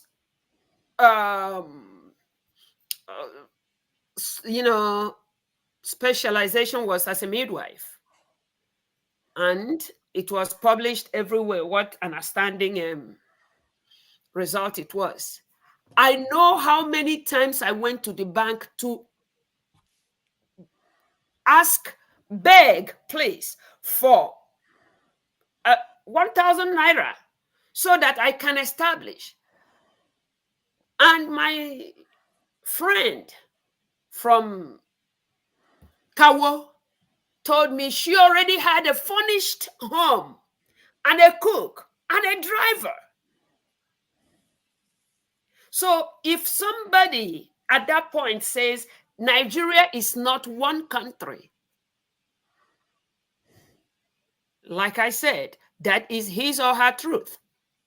And if somebody that wants Nigeria to please be one country under any situation, that is his own truth. But what works for me is that Nigeria is work in progress. It doesn't matter how much you may have been hurt by your peculiar experience. I've always seen that it really feels better when you are a part that is working to bring all those pieces of firewood to be a bunch that will be meaningful. But I am thankful that we are allowed to express how we feel from diverse, angles. Please, guys, I still continue to say thank you for teaching me.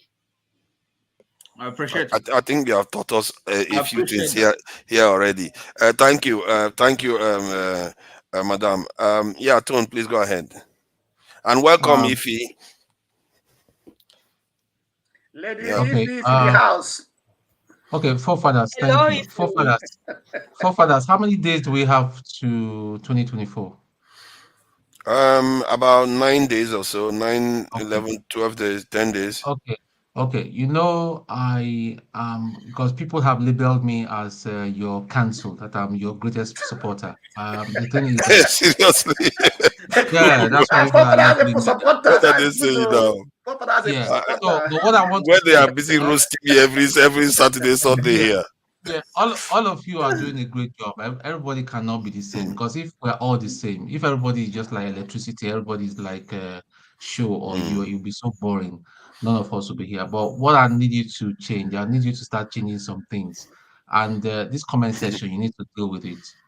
Especially one personality that is there. Just come. No. It's not a laughing matter. No, I mean, Clapsal is the problem. Because electricity had just dealt with some dummy this evening earlier, and I loved it because she started going on like Clapsal, like someone that has no brain. Please deal with it. Yeah, it's part of your duty as a moderator. Please deal with it. Anyway. Yeah. Please, you wanted to say something else other than no. So what I want to add to very, very brief one to Blackstone. Blackstone was saying we need patience because we're in a diverse society. But tell me, Mr. Blackstone, how many countries in the world is so heterogeneous like Nigeria? Not easy.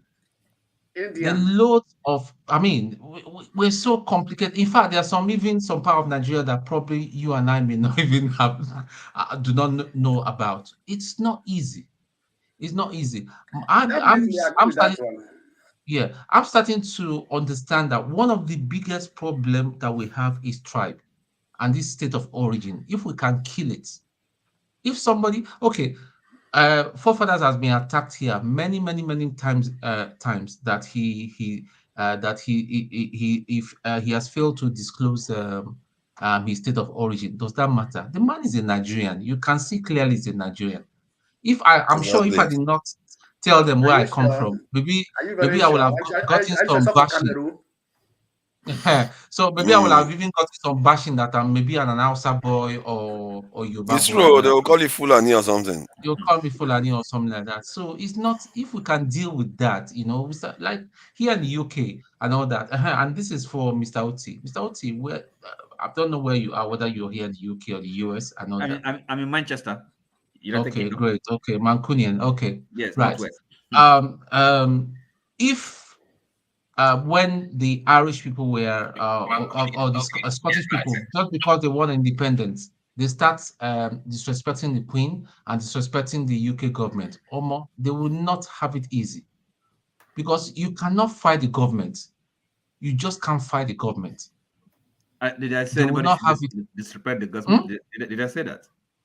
Did I say anybody people should No. I'm not saying that. I'm just trying to expatiate on educate part of me, the things right? that you Okay. touched on Thank you. about. So my point is that if we operate under the confines of the law, like earlier, you and electricity was trying to ask you some questions. Both of you were saying the same thing. It's the same thing that you're saying, but in a different. It's a law. A law is a law. Civil disobedience. If the government says, "Listen, you can't do this," even though it's not right, but it's a law, you have to obey. And that was what we were trying to say, Abi, Mr. Oti. No. You see, the point is this, okay? Now, for example, a government can make an oppressive law, and then even as a citizen, you actually have a duty not to obey it. Of course, that's what I understand fully what you're saying. So no, You're 100% correct. We shouldn't. Law is not the law of God. It's man-made law. And some mistakes that we make here on this platform is that we kind of compare Nigeria to the UK, to the US. We have not evolved to that. Black politician will steal money. Will be telling you koro, yes, and what will you do? They will even arrest you for even challenging him. That is our society. That's society that we live. That is Africa. You go to even village level. Your uncle will collect your father's land, and when you challenge him, you say that you're insulting him. That where you that is his brother's property. So that's society. I see. I sympathize with where you're coming from, Tone, when you said you can't fight the state. There is some truth there, and I also see the logic in what Oti is saying, that if the state is doing things that are immoral, that are challenging, probably the greater good, that from the point of view of other people, they have a right to challenge it. The question is, what happens when you challenge the state and you fail? There are consequences, and you have to be prepared for that consequence. This is a part of civil disobedience. When the consequences come along, you have to be ready that you are taking a risk outside the rule of law. You see what I mean? Because the rule of law ensures the greater good for the majority of the people. But if you want to defy it, then be ready, because sometimes by defying it, the people will come on your side. You see what I mean? It's not everybody that has defied the law that loses against the law. Some people actually win against the establishment. Exactly. And where you don't have the rule of law. Where you don't have the rule of law is a loss for everyone. And that's the problem with Nigeria. There's impunity everywhere, and it's a loss for everyone. And there has to be an element of rules that are obeyed. This is the whole foundation of societies. When you found societies, because everybody agrees that, okay, these are rules that are meant to be followed, so that it will be better for everyone else, for the greater good. In other words, that's why I keep saying the only morality in public life is for the greater good. And sometimes you do nasty things to get there, but as long as for the greater good, you protect the vast majority of people, that is how it is regarded. That's why nations forgive leaders that have done horrible things. But as long as it's good for the nation in the end, they'll forgive that leader.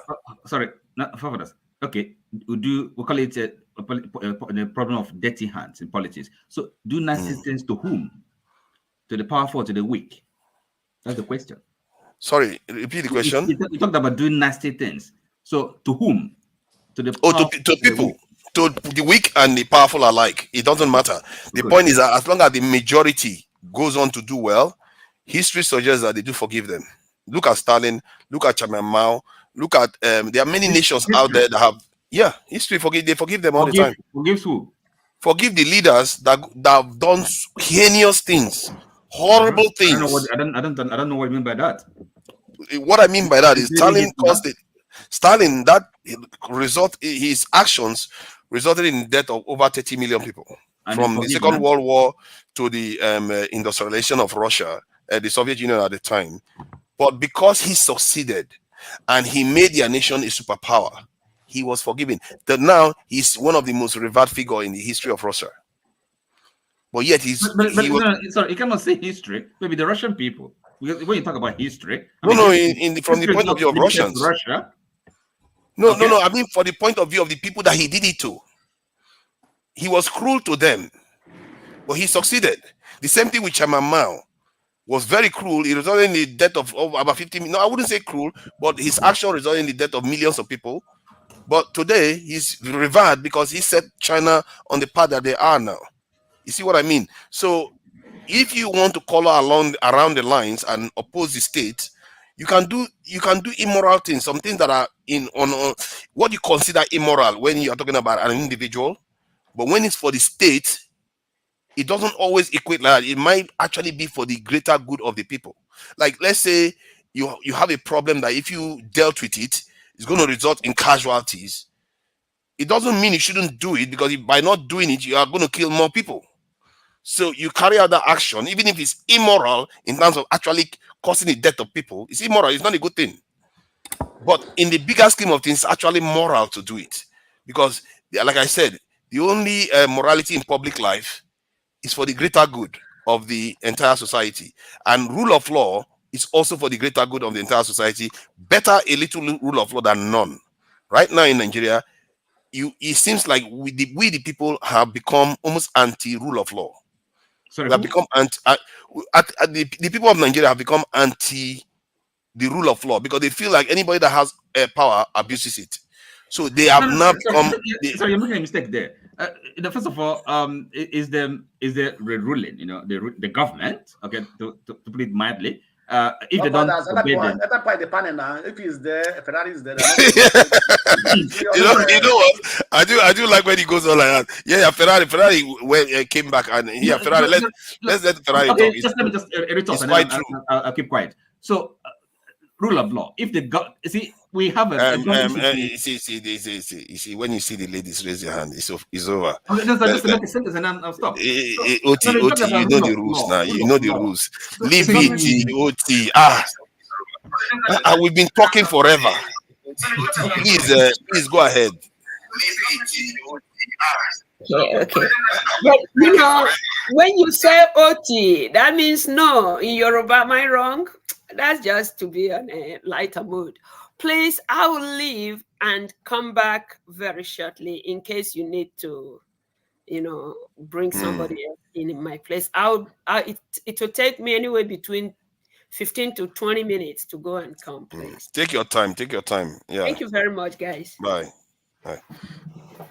Yeah, Oti, go ahead and respond so that Ferrari can go ahead. It's time. If there's no rule of law in Nigeria, who do you blame first? It's a feedback loop. I think we are all responsible, including myself. No. It's clearly the government. You are not taking responsibility. I take my own share of the responsibility. I don't subscribe to that. I'm not so self-centered that I think that it's all the fault of some other person. I'm not buying it. You get all this is kind of we are all partly to be blamed. You think I'm not participated in some of the vices Nigeria has? We are all part of it. An important aspect. I know OT will say no. OT is very sensitive. No. Sorry. The rule of law and the central pillar of that is actually law enforcement. Okay, legality of the law. Okay, and the government and judiciary, of course, passing transparent justice. Okay, according to law. So, but that, so the government really takes center stage. The leaders, they have to be accountable. They obey the law. If the government doesn't obey the law, why should they be complaining that there's no rule of law? Whose job is that to enforce the rule of law? I mean, so no, excuse me. I think you. Let me ask you a question. If you employ your brother, excuse me. If you employ people from your region into the police, for example, when Anene was alive, he was a policeman. When he was a policeman, he employed all these people from his own the Asian people. He passed into the police force. So this is Nigerian. So if you do that, so that's where the Nigerian problem starts from. The so-called tribe issue, my people. You understand me? Anyone that has that is in the power of employing people in that civil servant, has power of people. If you employ people, let's allow Ferrari before any other person. That's where the issue starts from. I think I subscribe to Mbore's approach that Nigeria is a work in the making. That's it's improving slowly. If you want to say something, you are free to come in at any time. You don't need permission from anyone, really. Ferrari, and we all know the rules. When the female wants to speak, we allow her have a say, because they don't tend to talk a lot. So please, Ferrari, go ahead. Apologies. I know you came in earlier on and you fell off, and your turn get passed. So apologies for that. Go ahead. Yeah. For all of you that are on the panel, if you can just check the private chat on the panel private chat. If you're interested, I sent a few things out to those who want to peruse through it. I am looking for Rudolph's email. I think I desperately need it. If any of you knows it, you have my email. You can shoot it to me or help me give him information. I'll forward that. I just chatted to him, but I don't think he's online. Yeah, you can ask him. Yes. You can when give he sends it to me, I'll forward it to you. Yeah. Okay. Now, I have a lot of things to say, but before we start talking, I don't know what topic you are talking about today, but I have to be honest with all of you. We Nigerians are Nigerians' problem. And there cannot be we can't find a solution if we continue to be the same Nigerians we've known ourselves to be. You understand? We are our own problem. Now, a medium like this, it's a very good tool to start to address the problem. Timeline of solving this problem to me is from, let's say, from now to like about 50 to 100 years. A lot of people, when we have time for further discussion, I will be able to delve more into it on why it is like that, because we are 60 years old and it has taken us this long to be this bad. To just start thinking how long it's going to take us to be good. A lot of people attack Tinubu, attack this, attack that, but everything that is coming out of that country is a product of that country's culture. Fela has outlined it. How do we develop a culture? When you are a baby, your mama and papa be your teacher. When you go to school, teacher not teacher. When you start to work and you're grown like all of us here, the government becomes your teacher.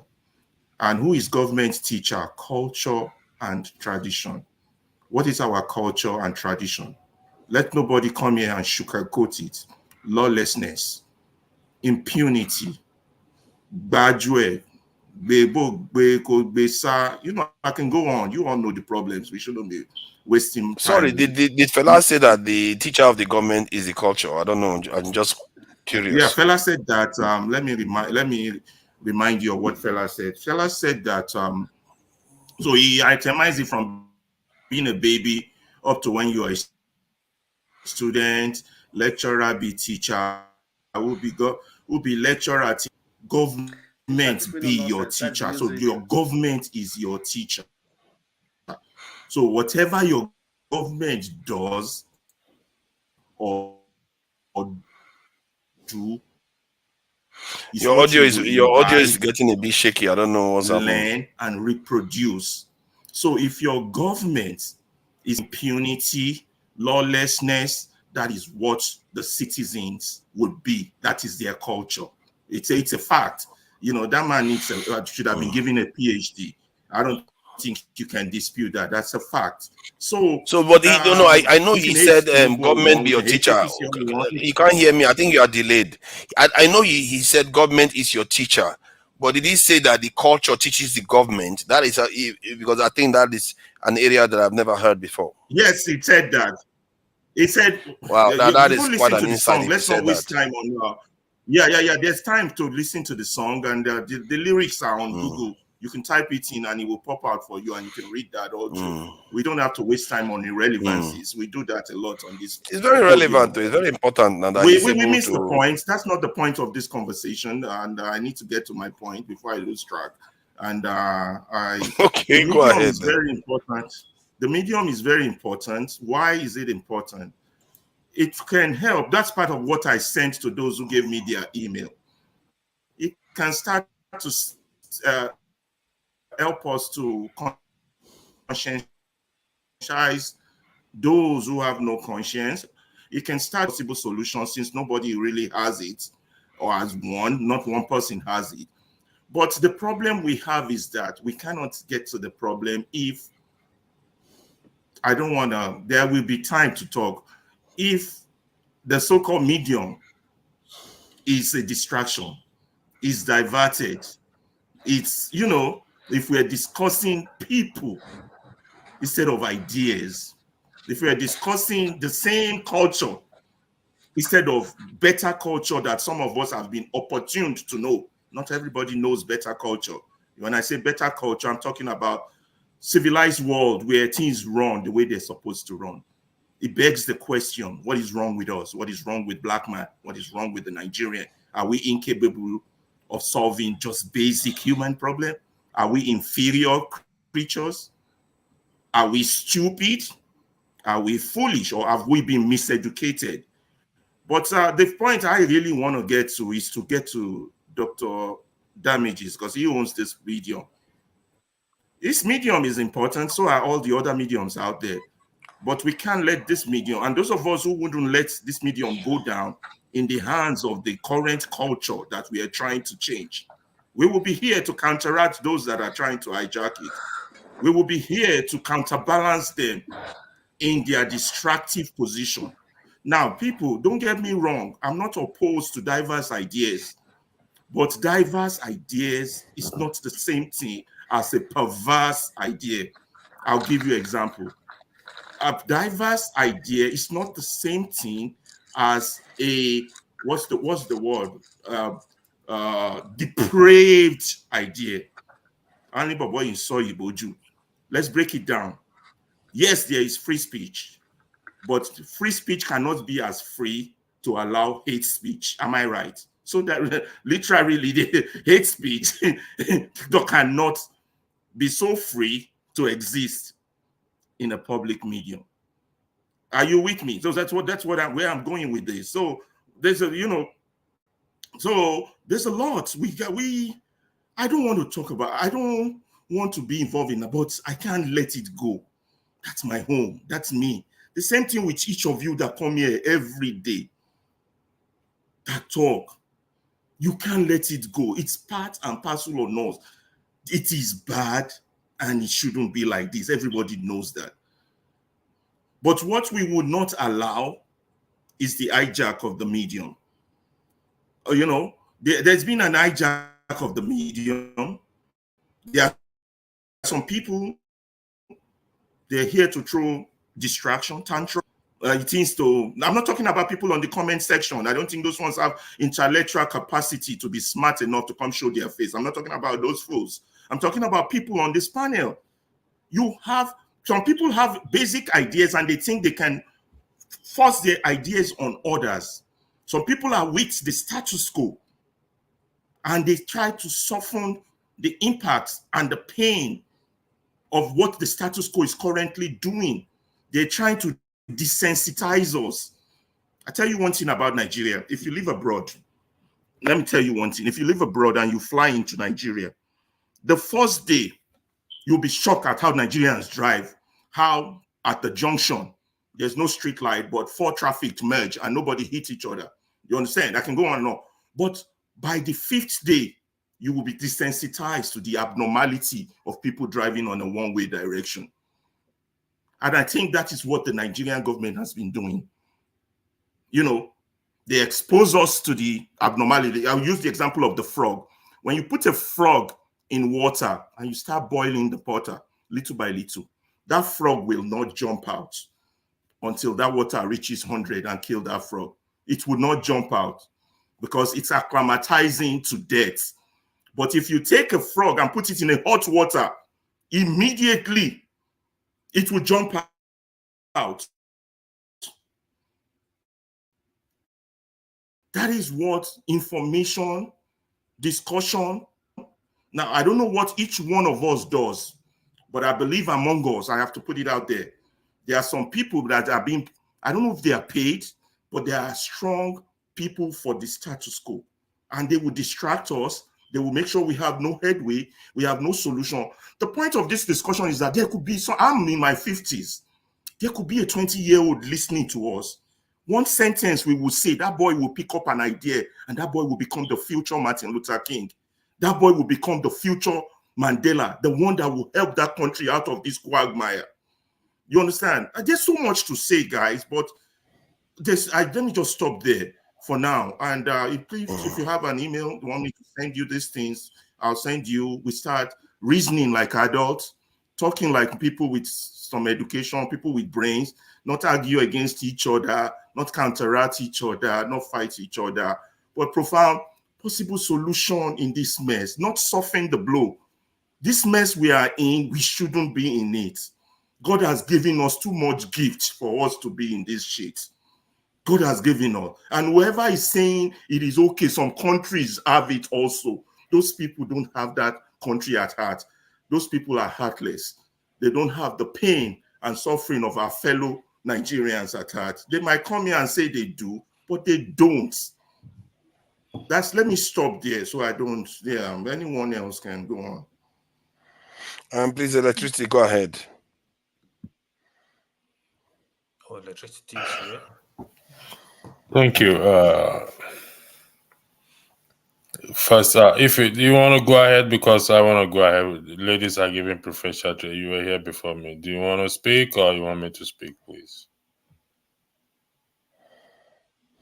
I can't hear you, please. You're muted. Go ahead.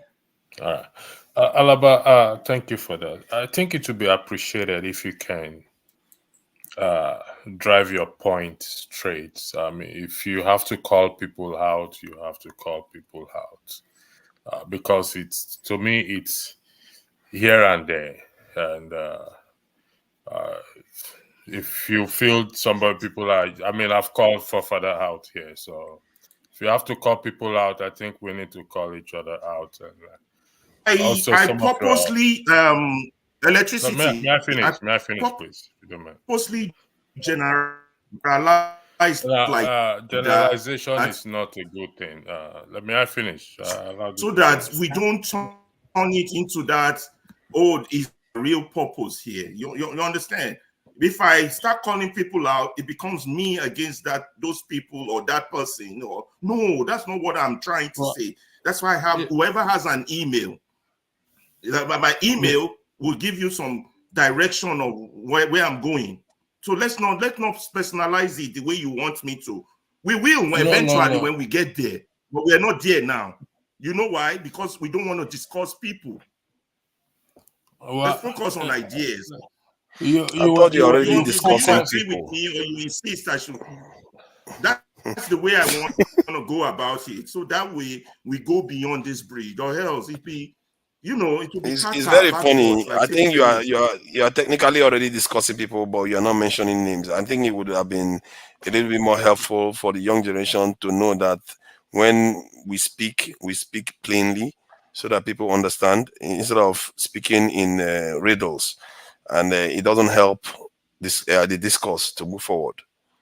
Sorry, excuse me, gentlemen. If just a minute. I'm sorry. I've not finished. Mr. Oti, you have to wait for your turn.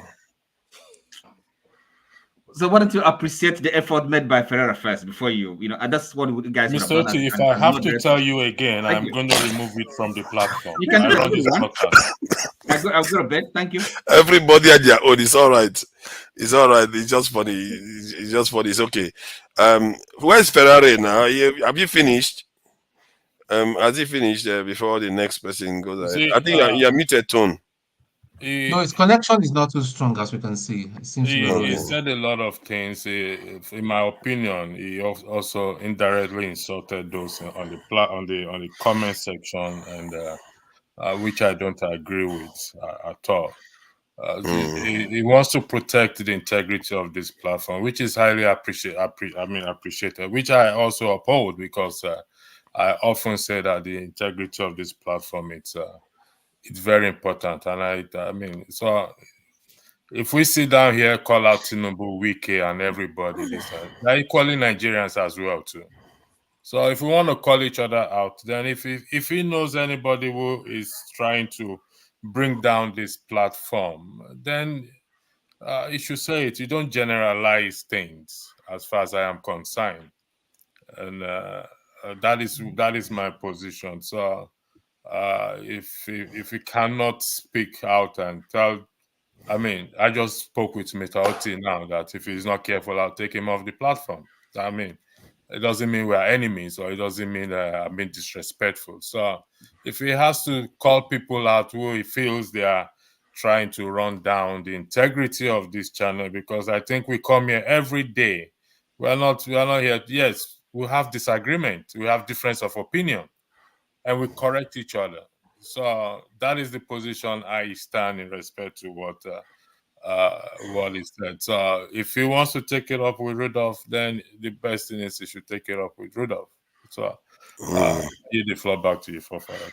Thank you. Thank you. And I just wanted to share this, because this is very poignant. Because one of the things I said I wanted to do when I came online, I always like when things that one already believes in is confirmed by people you respect, or people, especially for me, people a lot of people respect already. Let me see this, because I think was it not Ferrari that was saying this, and he was talking about Fela saying, and he was correct about Pella talking about the people that teaches the next hierarchy of people, say who teaches the teachers the government, and who teaches the government the culture, and the culture is by whom? The people. This is what I was just saying before even Ferrari spoke. I said the people have become anti-rule of law. The people themselves, they don't understand that they are the ones that create the pool, these politicians swimming. We are responsible, and I said it. I am partly responsible for it. When we pretend as if we are not part of the problem, we have not woken up to the problem. Then we have really not woken up to the problem. And Fela knew that, and it's almost as if the whole Pan Africanist and the whole nationalists that we used to have before, they poured all their wisdom into music because the state was suffocating for that language. You see that in the music. Some of all these messages, they put that inside the music. This is a message. This is not just music. It's clear because he went as far as putting it down to the culture. That is almost like something that you can even find in any philosophical or sociology distinct book. That's what he put inside music there. Thank you. I just thought I should share that. Oti, I know you have something to say. Oh yeah. If he wants to say something Okay, now. if you go ahead first, and then Hey, if you want to say something, if you no more, Welcome, madam of everybody, the house. Good evening, guys. blast to then must you talk? You don't let Electricity, her don't, speak. Who are you yeah, talking to? if you go ahead. Electricity, don't put me on the backstage, you are beg. Okay, if you go ahead. AY, stop. So, good evening, guys. Electricity, I just heard you say something that, you're going to put OT backstage. I'm trying to understand. Yeah, What is because it? OT has been he's been very interjecting, and even anytime I'm asking him to stop, he doesn't want to stop. He has to. We have to learn decorum and allow people to finish before, rather than interjecting people every time. That to me, that is not fair. Because if you start talking and somebody keep interjecting you every time, you're gonna lose your train of thought. As far as I am concerned. Thank you. I just hope you don't. I mean, you're not using your privilege a kind of punishment to others. I mean, No, I that's am the way it not. comes I started this program earlier. I mean, I already started this broadcast earlier. And Oti has been with me since, almost inception on this broadcast. And we've had our back and forth.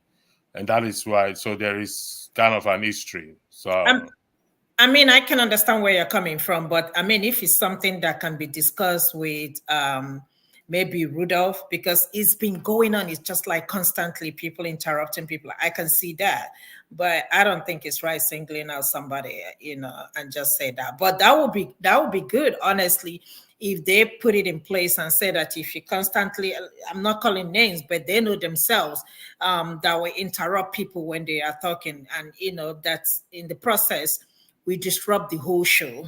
That will be something Rudolph might want to put into consideration and put it as a kind of rules and regulation, or maybe forefathers, you might, talk to Rudolph about that since you have access to him. Because all of us here, we are all adults. In as much as we are here every day, once a week, twice a week, talking about how to make Nigeria better. One thing I say that I'm not going to call the politicians anymore, because they're not the problem. It's we, the citizens, are the problem of Nigeria, because we give them the ladder to climb. And that's why, because we keep supporting them, that's why they're doing what they're doing. Trust me, Rivers State people, if they had risen up against Wike will not be doing what he's doing today. But just because of the same people are the ones supporting Wike, so that's the reason why he think he has the power to do what he's doing in Rivers. Another thing that's really shocked me is I don't know whether you guys saw that adulterated products, drinks, people are manufacturing of adulterated wines, Hennessy, and all that stuff. And somebody made a point, because I remember talking to my sister. Why is it that Nigerians, we are growing up, I rarely heard about kidney problem, but recently now it's just like before you count 1, 2, 3, 4, 5. You know of somebody that is suffering from kidney disease. So I just like before you count 1, 2, 3, 4. So I just wonder, this is not the government. This is the citizens doing the same thing to their fellow citizens. So, I don't want to blame the government anymore for what is going on in Nigeria. We are the ones doing the same thing to ourselves. So until we get to, love ourselves and try to do right, we'll be able to challenge these people in leadership. If we don't do that, Nigeria will continue to get worse as it has been going. So moving forward, I said that I'm not going to blame the leaders. I'm not going to blame Tinubu or Wike or the rest of them in palace. I'm not going to blame them. Let it start from the citizens first, until we begin to do something about the way we conduct ourselves and the things we do in that country. I mean, how can somebody adulterate drinks, wine, and sell it? Do you know what that thing does to people? Automatically, it's going to kill some people. It's going to damage organs in human beings. And this is not the government. These are me and you, our family members, father, mother, sister, because we all want to get rich overnight. I understand things are very difficult. Things are very difficult everywhere. It's not only in Nigeria. So when people say that things are difficult in Nigeria, I disagree with them. It's all over. We that are in diaspora, I mean, it's affecting everybody. But it might be affecting us maybe differently compared to people in Nigeria. So let us start talking to our family members, to stop all this greediness among us in Nigeria. I have never seen, sorry to say this, country, people so greedy like Nigerians. Everybody will want to have money by all means. You will see a girl come out on social media and you ask them, what do you have to offer? You say, look at me, I'm beautiful. What do you want me to offer? I have my whole body to offer. I mean, what the heck is that? What kind of life is that? What are we teaching these young ones? Nobody wants to do anything. Everybody wants to be have a sugar daddy and sugar mommy. Somebody in politician that is sponsoring the type of lifestyle they're living. This is not politicians. These are ordinary citizens. Anytime you talk to a girl, what are you doing? I am a content creator. I am this. I am that. Nobody wants to do any menial job. Nobody wants to be a barber. Nobody wants to be a construction worker. Nobody wants to be a plumber. But these are the things we do over here that, sustains people living every day in abroad. But it's not so in the country. Being in politics now it's an occupation. If you ask an ordinary, what do you do? I'm a politician. Are you serious? So being a politician is a job now. So, I mean, we need to stop, talking to each other and leave all this greediness among us and stop calling wicked and embezzle 9 billion and 100 billions and 200. We gave him the permission to do that. If we do not give him permission, he will not be embezzling money. If we do not give him the permission, he will not be controlling the people of Rivers. People of Rivers let him to be doing that to them. Asari Dakore, whatever his name is, the same thing to him. Because we, the masses, the Nigerians, I just listened, I was seeing something on social media where they say they're using Naira to buy Naira again. What is going on? So this is what we'll be dealing with every December now. You have to use Naira to buy Naira. Last year, you guys blamed this guy, Emefiele. Emefiele is no longer there. This is another person. We are still having the same problem. Who did this to us? That is a very, very strong point. I think what Toifi said, like 1 minute. Yeah, please go ahead. Don't have to eat. Okay. Hold on. Don't have to eat. Blackstone, may you leave me now. Fuck your own. Okay. I want to calm down now. I want to add to what Ifi said. Ifi made very important points. 2 things I will add. You see, sometimes it's not only the government. We people, we Nigerians, there's high level of greediness, wickedness. The same reason they tried make several attempts to kill Dollar Akuyere. May I so rest in peace, where she was the DG of NAFDAC. She made a step. I remember watching Dora Akuyere. The people will use like chalk, stuff they used to make chalk to make paracetamol, sell it for people. They don't know the implication of all this stuff. Hold on, I know it's still happening, but she fought back everywhere all over the country to make sure she stopped all this nonsense. What she got, they made several attempts to kill her. And that's the first point. This stuff needs to stop. We can't be accusing only the government, calling the government out. We need to do our own part as people. The second point is, another point, serious point if he made now. Look, we can blame the government every day, every morning. I will also expect the state governors, especially, they should focus on technical schools. Give people real skills, the youth. Today, you know what is going on in a lot of states? Even the house they build in Lagos, in other places. Bricklayers are coming from outside the country. Benin Republic, Mali, these are the people building houses. Our whole people, majority of them don't want to do this work. I remember giving a job to a bricklayer. He was doing this job. I was talking to him from here, right? Then I saw he was so busy. He said, oh, I'm coming. I went to check one project. Then I was talking to him. I'm like, this job, like, is so common around this area. He said to me, he said, oh, like, sometime he's going to have like 3 teams working in different places. That they're looking for people to work. People don't want to work. Even those that are working now, instead of them to work, for example, 7-8 hours, when they work till 1, 2, they say, oh, I'm tired, I'm going home. Give me the money. You know, we can do better. Our fathers, our great grandfathers, they did a lot of Sorry, work. is that in Nigeria? In Nigeria, I'm telling you what is going on. You know what? I just had similar experience, experience. I experienced this because the same people will tell you there is no job, they begging for money, they looking for, oh, they have brother in abroad. It is a problem.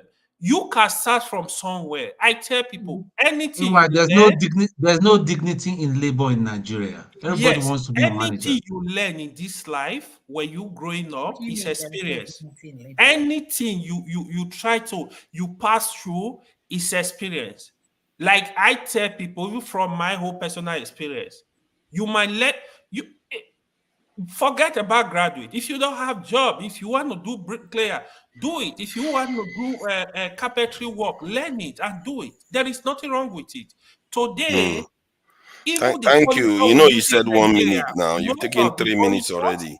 They are coming from Turkey. We have people in Nigeria that thank can you. build these furnitures. Thank Thank you. you, AY. Father, let me just say my last one. No. Don't let him No, let me say. Now you let him talk. I'm trying to sign out anyway. So let me just say my last input. Okay, please go ahead. Okay. If you very soon, I will come and be your student. So what I'm trying to, so what if he said is very true, right? One thing that kills all this is the family value, right? The family doesn't have family value is no more there. When we were growing up, I know that how our families will discipline us when you do this wrong. But the part of the family is the behavior or the character of their children, right? When you go out and maybe they ask a child, when you do something wrong, I say, who is your father? It's an insult to the family. But these days, that family value, that family attitude has eroded in Nigeria simply because every family is after money, right? They are going after money, and because of the high level of corruption, they don't care what their children does. They don't care how they make the money. But once they bring money home, they praise them. You know, those that doesn't have money to bring home, they are bad children. Even they are one that even doing the house chores, helping them, bring them good name, they are bad children. You know, so when the family value dies in a society, right, that society value goes down with it. Right? Because it is the home that starts training the child, right? And once the home is rotting, like I said, that when the dead of the fish is rotting, all is rotting, you know. So that is it. So that we have to first of all return back to that family value. And there are things that government can do, even society can do, to be able to bring that family value, right? So when we are able to settle down, maybe talk about those things and things like that, you know, there are things we can do to restore value in Nigeria, even from the churches, from the religious leaders and everything, to be able to bring value back to the, because this issue of money, I want to be rich, is what actually led to what Nigeria is today, whereby nobody cares. Everybody want to be in that position. I want to be respected. I give an example. Somebody went to Nigeria from here, went to Nigeria, you know, went to some people and everything. Is that the office we go to, when one is leaving the office, they go and start at the window, they go and looking what car did he come with. If you don't come with a good car, nobody listens to you. They think you are poor. That's the level. Even the people in the RIK, that's how they value people. And if you don't ride a good car, you cannot get anything, even though you are qualified for that project. Because you don't come with a good car, then you cannot get that project, right? So what do they put out the basket? They go and hire cars or take their friends' cars if they have money. Hire a driver, you know, to drive to the office. After they go and drop the car, they give the project, they embezzle the money. So this is the situation in Nigeria today, and this is really killing the society, killing the country. So I said it before. I said it's the mentality of our people. You cannot always blame the government. The people in power come from society, come from among us. A thief never be a thief. A thief that's only steal. So I said it before. 1,000 naira. If you have the opportunity to have more money to steal, he will steal it abundantly. Okay. So that's what it is. Thank you very much. I wish everybody a good night and have a wonderful day. Blackstone, well done. Thank you for coming in. You know, Ferreira made a presentation.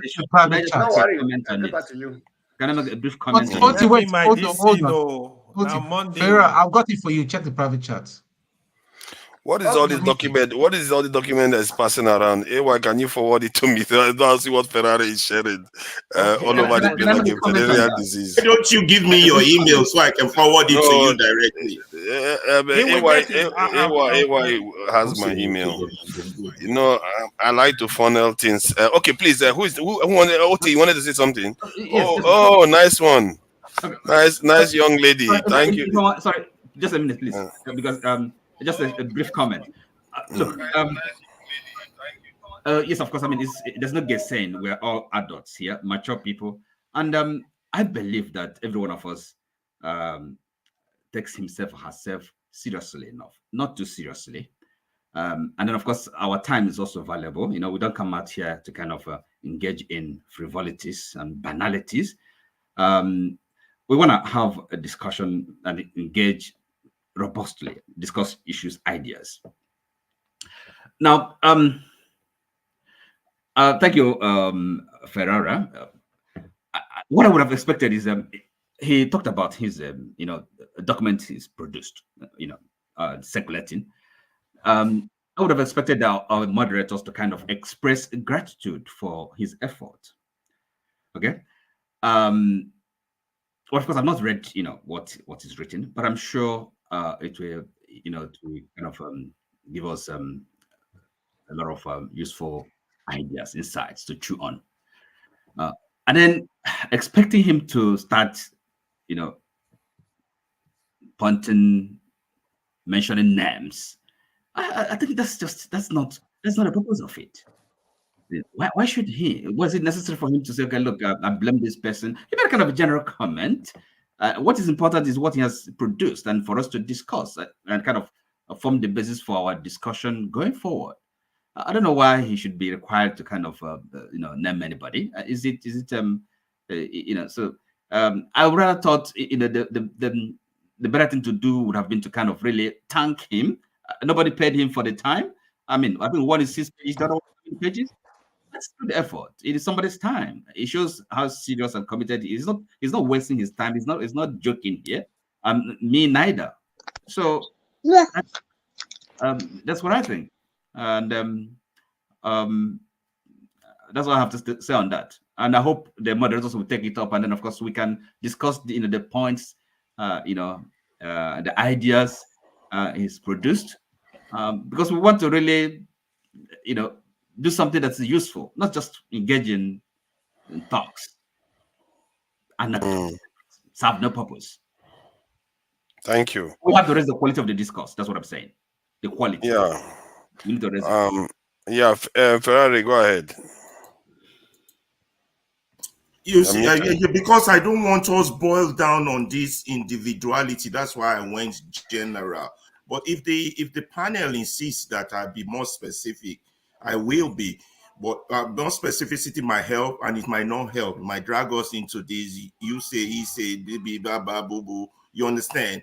But the fact of the matter is that when I say we Nigerians are Nigerians' problem, I'm looking at 1, 2, 3, 4, 5. I'm looking at the 10 of us right now on this screen. We are Nigerians' problem. You understand? And if we are going to solve that country's problem, maybe not in our lifetime, or leave something behind for generation coming, we need to be able to, electricity, you're right, we need to be able to hold each other accountable, and then pick fault in whatever we think we are doing wrong that's not making us move forward. You understand? If I have to call someone, I'll call them out. Why they're doing what they're doing, I don't know. I'm not trying to blame them. I just want a better country. I just want my country to be okay. And whoever think it's okay now, I would have that person's head be examined. Whoever think, oh, it's like that in other countries, I will have that person's head be examined, because it is not okay. People are suffering. People are dying. We know the problem. Let's not be repeating it. You understand? So if the House votes that I'll be more specific, I would name one name, and then maybe we'll get over that once and for all, and we can face more important issues down the line. And maybe this person will call themselves to order, but I don't see them being able to call themselves to order or being apologetic as to the maybe they have to do what they have to do, because I don't know. I don't give reasons for people. They give their own reasons. So if the House decides, yeah, go ahead, electricity. Sorry. When this broadcast started, I need you to be, if he comes back, please, I'll yield the floor, because I need her to be on seat. Okay, she's back. Thank you very much. when this, if you look at the title of this broadcast, it's called Consensus Gentium. That's a Latin word, Agreement of the People of Israel. And it was based on the fact that 3 Israeli citizens were killed during an attempt to go rescue them by their own people. And the people took to the street. And I played the video. And I said, I highlighted very well that for us to solve that, the problem of the country, if you look at the thumbnail, it says it's neither P2B nor Tinubu. What that means is it's down to the citizens, you and I, to solve the problem of that country. And that is the purpose. If you agree with me, I mean, in confidence that I am not supposed to be sitting down here talking. You know what I mean by that. And she knows, only she knows, and Dr. Damages knows. But because of the pain of that country, I still will come and talk here as much as possible. But one thing I will not stand for is when we start throwing stones. Because by the time we start throwing stones, it will go to our families as well without realizing it. So while also generalization is not also a good thing, we can correct each other maturely. I strongly believe that. And if we can do that, then that will help a lot. But I must say this for the record. I don't think every one of us here don't have better things to do with our time. We do have better things to do with our time. And we come here to say, we will. So by show of hand, on whoever wants me to be a little bit more specific, raise it. If we have 5 out of 4, no, just I'm hold going. back on that. But what you say? What I'm because we go to a bit specific, we'll be calling each other. That's the truth. So let's leave that for now. But let's also avoid generalization. We can make our point without generalizing it. Like people in Father, this can you community. please give me your email so you can Can I have that say document? something? I said.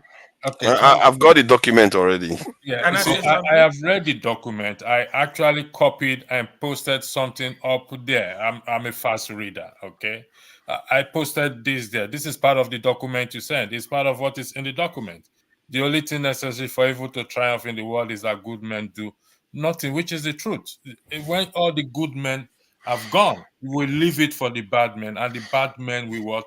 We thrive. And that is why we are complaining today that what is going on in the country, because the good men are all gone. They all sit down and say, we're not going to do anything again. And respectfully, Alaba, we've had our private conversation, which I still hold against you because you did not respond back to my private conversation.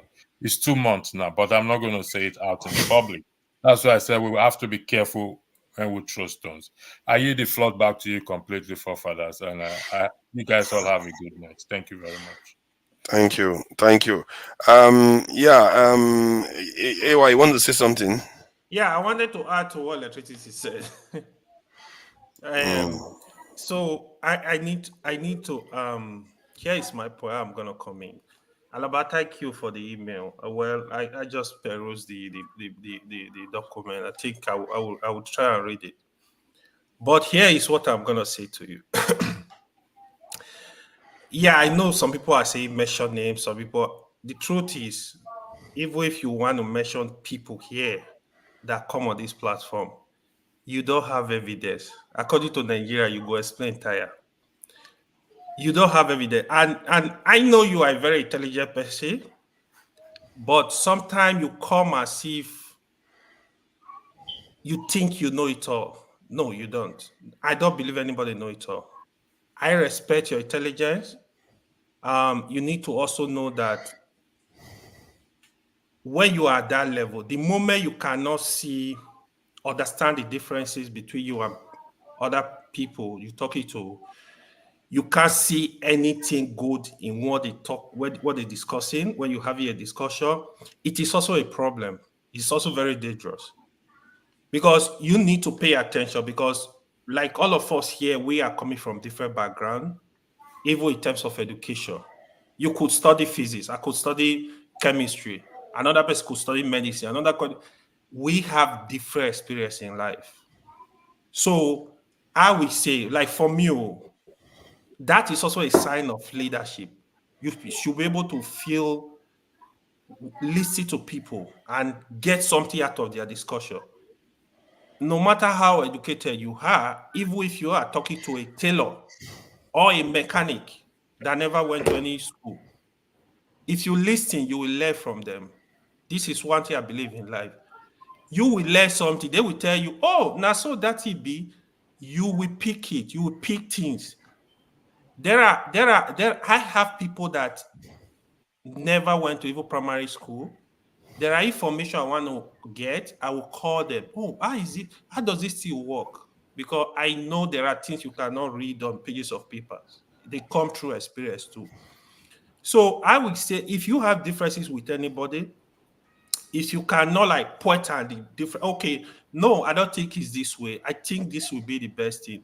You can have a Sorry, private what he was saying, request. Let me not finish. Let me personal, not finish. No, personal. don't He interrupt me. wasn't making No, a they are not personal, it personal. No, wasn't no, no, no, no, personal. no. Just Hold on, get it. hold on. No, no, no, no, no. Hold on, hold on. Don't interrupt me. I'm not Oti, going let him personal. I'm finish. not Let him going finish. He's personal. making a I'm good saying point. this. Let him I'm saying finish. this respectfully. Yeah. So even if you have so much difference with somebody, you can say, oh, I need to talk to you. Like, for example, if I say something, you say, oh, Ewa, I need your number. Like here, I have people number, right? Like we can have discussion about things. Oh, okay, convince me. Because for me, when you come in with superior argument, I don't care who you are, I will take it. I will take it. That's just me. So I think we should not go too far away because sometimes you try to solve a problem, you're creating more problem. So you gotta like look at people even when we make a submission, say, no, I don't think this is the right thing. I think go this way. So that's what I believe. Sometimes you make very, very good point. I respect so much. But if you expecting me to agree with 100% of what you said, me and you, we're going to have issues. Because I'm going to start with some of my points. Say, I don't believe in, but we can agree to disagree, basically. So thank you very much. Respectfully. Thank you. And I take the point that Oti is making about the document. You see, I've barely even read the document. I'm on the panel, so we don't know what to start thanking somebody for until we know what we've received. So that is the whole point. Sorry, thank him for an effort. For the effort. Effort to send the email to us. To write something. But we've not seen. What if he sent? What if he sent? What if he sent a this thing? And then you want to trivialize. Guys, we're No, dwelling on nobody's trivializing we're I don't dwelling know on why you are starting a frivolities. fight Let's move over on. nothing. The point is that you allow people time to thank somebody. No, you allow people to. Frivolities. Let's move on, please. Can I say something, please? We allow people time to express gratitude, not force gratitude out of people. This is not like it's forever. It's just within how many minutes of these incidents occurring. So that's all I was just trying to say. If any lady wants to say anything, they are free to say anything. Osita, where have you been all this while? You've gone into the wild and you've been into the wilderness and you returned from the wilderness and decided to show your face here. It's because there's no work anymore. You probably have Christmas holiday. You show up here to come and see us again. Is that it? You are muted. You are muted. Sorry. I was even surprised you saw me, pacifying you for the link. Because what happens sometimes, like when someone comes late, like when the show's gone on for a while, before you pick up that someone is out there trying to get in, you get. So I don't know. I was surprised that you managed somehow find it. I don't know whether it was because I was liking the shows and throwing out the 100%. So I don't know. Maybe I'll use this strategy another time. So I just maybe that was looked in that direction and I saw it. So maybe that was what made you see that someone was asking for a link. But on countless occasions when I've come in late, maybe you guys have gone in hours into the show, and I'm trying to get it. I know there's no link. Sorry about that. We try to watch the link more closely now. Yeah, you should please. Yes. Okay. Good. Well, I've been around. This conversation, I didn't get too much. I've been quiet because I didn't get. I'm really trying to understand what you are really talking about, because the topic itself, my brother, you know that not everyone understands Latin, and not everyone is also that packed enough to go online and check what what it means, but Yeah, I was I just trying to think the main topic was get where you about guys are going to. what the president did with the governor of Rivers State. Okay. Yeah, and then it devolved to the fact that we are all part of the problem, and Yes, I this picked has that. been the case for a long time. I think when I started engaging in Nigerian space, this was my biggest issue. I said, if you change the people, the governments are going to change, and people were taking it to mean that I didn't want to blame the government. I didn't want to hold the government accountable. That why am I focused on the people? Because I always felt the people, you don't lose sight of the people. No matter what you do, don't never lose sight of the people. And I think if you don't lose sight of the people, you tend to see clearer. In my mind, anyway, that's how I look at it.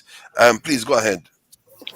What you said is absolutely true. In fact, if not 200% true. And there was a day, to be honest, I did argue with my own wife about this. I said to her, the truth is, in the past election, I'm very grateful for all the things that happened in the past election. But that it is even more, it could have been probably a bit myopic of a great number of us to have assumed or to have absolutely believed that after many years of docility, that we could have just woken up in 1 year, in a couple of months, because maybe a gentleman like Peter Obi decided to move away from PDP and get into Labour Party, and we assumed, hoped, believed that things are just going to change. It was an overdream. It was actually an overreach, because where the problems are, if we don't go back to the roots to start sorting out the problems, it will be very difficult to even want to say we can change it from the top. Why did I say that? Let's take, for instance, the things about election rigging. Who are the people that rig those elections? At the local government level, at the ward level. You're muted. You muted yourself. Oh no, sorry, I muted it by accident. Actually, it wasn't you I intended to mute. Sorry, I intended to mute. There was echo coming through. So yeah, that was Mbore. I wanted to mute. You are still muted though. Hold on. Don't. Yeah. Okay, hold on. I think we are messing with the. Yeah. Please go ahead. Yeah, go ahead. Right. So I was my last listen. So I was taking, for instance, in the past election, where we are areas where we are saying they rigged elections and all of that. State level, ward collection level, local government level. Those people there, you will never see a governor or where you see him mutilating things. These things are done through proxies. They are done through agents. They are done through people who are within our own immediate community. Mm-hmm. The people who steal the ballot boxes, they are people, common people like you and I, who are not, opportune. They are not even in the big league. These are people paid maybe just about at most 2 million naira. And they will jeopardize the future of the entire people. Where do these people come from? I went as far as saying to my wife that I wrote WAEC in 2008. But now when I look back, because, if you want to change, you need to look inward. I went back, when I go back to how I wrote my own WAEC, and I remember what the exam hall looked like, where students were allowed to come and copy from each other, move from one seat to another. Malpractice. Even the principal of the school, they are aware of this. The teachers are aware of this. Trying to help students to cheat in their examination so that the school will get a good score. From that place, someone has already learned that there is a shortcut to success. From that elementary stage.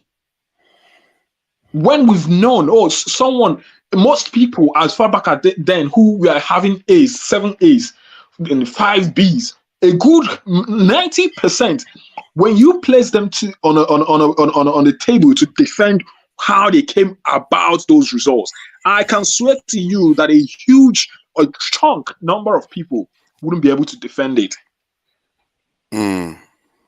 Let me ask you though. Let me just ask you this question because I'm just wondering because, like you said, there's this culture that we have all lived through where there's decay in the society. But we do have institutions that are meant to understand these things that are being passed down generation after generation, which are our traditional leaders and their these institutions. They already are enriched with thousands of years of knowing these things and how societies are meant to run. So how is it that they stood back and allowed the society to decay as far as it has done so far?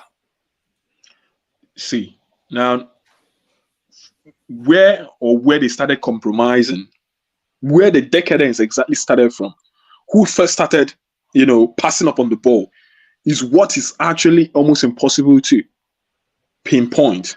Why do I say it? I remember this decadence, at least from secondary school level. But then again, now, I also remember, now that I think about it, when I did in primary school, when I did my common entrance, down in primary school, the one that is common entrance? Yeah. I think that's the one you take in primary 6, isn't it? Yeah, to get to secondary school, yeah. To get into secondary school. Yep. As strict as they were, primary school students had the certain latitude then to actually peep into their into their classmates, what their classmate is doing. It looks like you're doing it right now. And it's funny that we're having this conversation for me to have to travel down. And why do I say this? Because I've lived a number of years in the UK, and I've just supposed what the culture out here is and what our own culture is. Nobody gives you anything for free in this country. Nobody. I absolutely doubt if teachers will stand by and watch pupils, students cheat. And I'm saying this because if we want to start changing our society, it has to start from the lowest roots, from our family, to the primary school, to the secondary school. Everybody must be aware. If we're only waiting when somebody who is good gets at the top, it's going to be even more difficult, because one person will not be able to. The forces, there's something they say: culture will eat strategy for breakfast. That is why these institutions do not work. Also, there is nobody holding anyone accountable anymore. I'm an Igbo guy. A good number of us, the same thing. In families, you see someone from nowhere who had no dime, who had no business, who didn't win any lottery. And they are raising 2-story building it in 4 months, 5 months. Why someone like myself here? If you want to, I don't know if any of you has ever attempted to purchase a house with cash in this country. In the UK. In the UK. Anyone who has ever, who is into property business or whatever, anything that has to do with real estate, maybe for once you try to purchase something with cash, like property. That's when you realize that even the solicitors, money, people don't allow themselves to be ruled by money in this country. If you have even as small as £100,000, you want to purchase it with cash. Bro, you go answer question time for this country. If you have 3K on you and the police stops you and find 3K on you, you have to explain how you got the money. Who makes those laws? In the UK. Sorry, I'm into finance. You guys, just 3K. Look. Wait, Oti, wait. Wait. Look, in the UK. Oti is not in a good mood today, man. Now, bro. You just disagree with everybody. Keep on talking. Sometimes I don't know. Look. But what he said is correct. I've just checked. Who makes those laws? Why are you opposing him? Those laws? I don't know what is Oti trying to ask I me. don't know. He just doesn't like anybody today. What this my brother is saying? I don't. You Sorry, go on and talking and talking. It's making a lot of sense. But Social- don't you want to disable? Social value. And look, I asked you, do you understand what it's called moral authority, right? Moral authority. And you talk about culture. How does culture arise? Who's responsible? Oh my God, man. Okay. I'm sorry if you misunderstood Let's me. make this conversational. Let's make it conversational so that we put something I'm out sorry, there. Mr. Oti, if you misunderstood me. We'll go on and on and on. You don't understand what my brother is trying to say. What he's trying to say is practical things that happen and what brought us where we are. We are talking about, listen, let me just say this. I know sometimes it might seem as if we are always talking, but it's good that we are talking. Because it's from the place, the years of not talking. Yes, sorry. We're talking. But now the most we can do, first of all, is talk. The mistake you're making now. Okay, now somehow you will say it's the people. Of course, we understand the people, but the thing is this: who sets the tone? Moral authority, leadership, guidance, authority. It is the power. Hold on, I think this needs. See, the OT. I think you are. OT, I disagree with you. Yeah. Okay, Charity begins at home. Disagree with OT. Charity begins at home. Osita Dima, did that pronounce it? He's saying a lot of at home. You have authority at home. You have an authority of the parents. Okay, so it is the same way. You go out to the society, schools. You have the teachers setting the moral example, authority. And the wider society, you have the government. Okay, that's how. Then where does the government get it from? Who are the people? Where does the government get it from, OT? Well, culture and tradition, way of life. Exactly.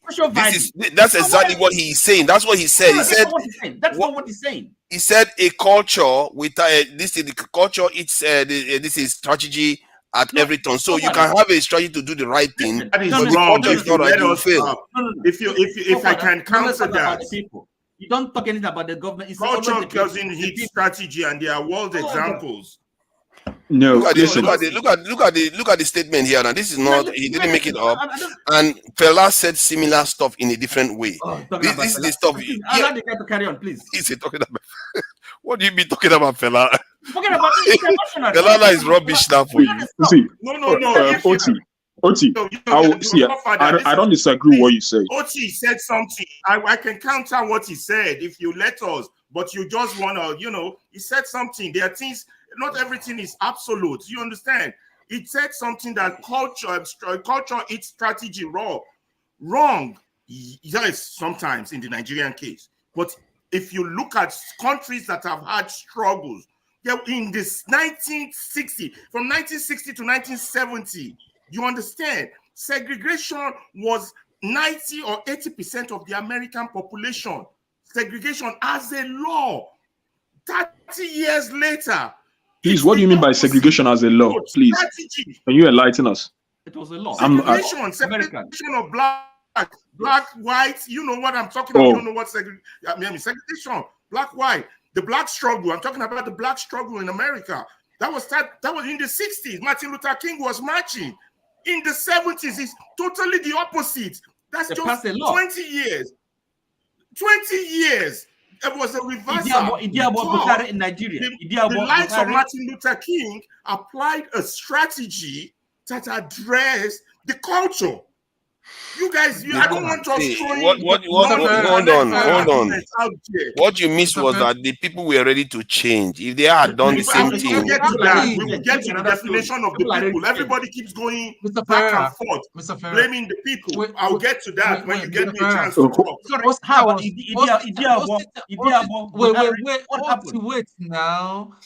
Osita was trying to say something now, which all of us have not been addressing.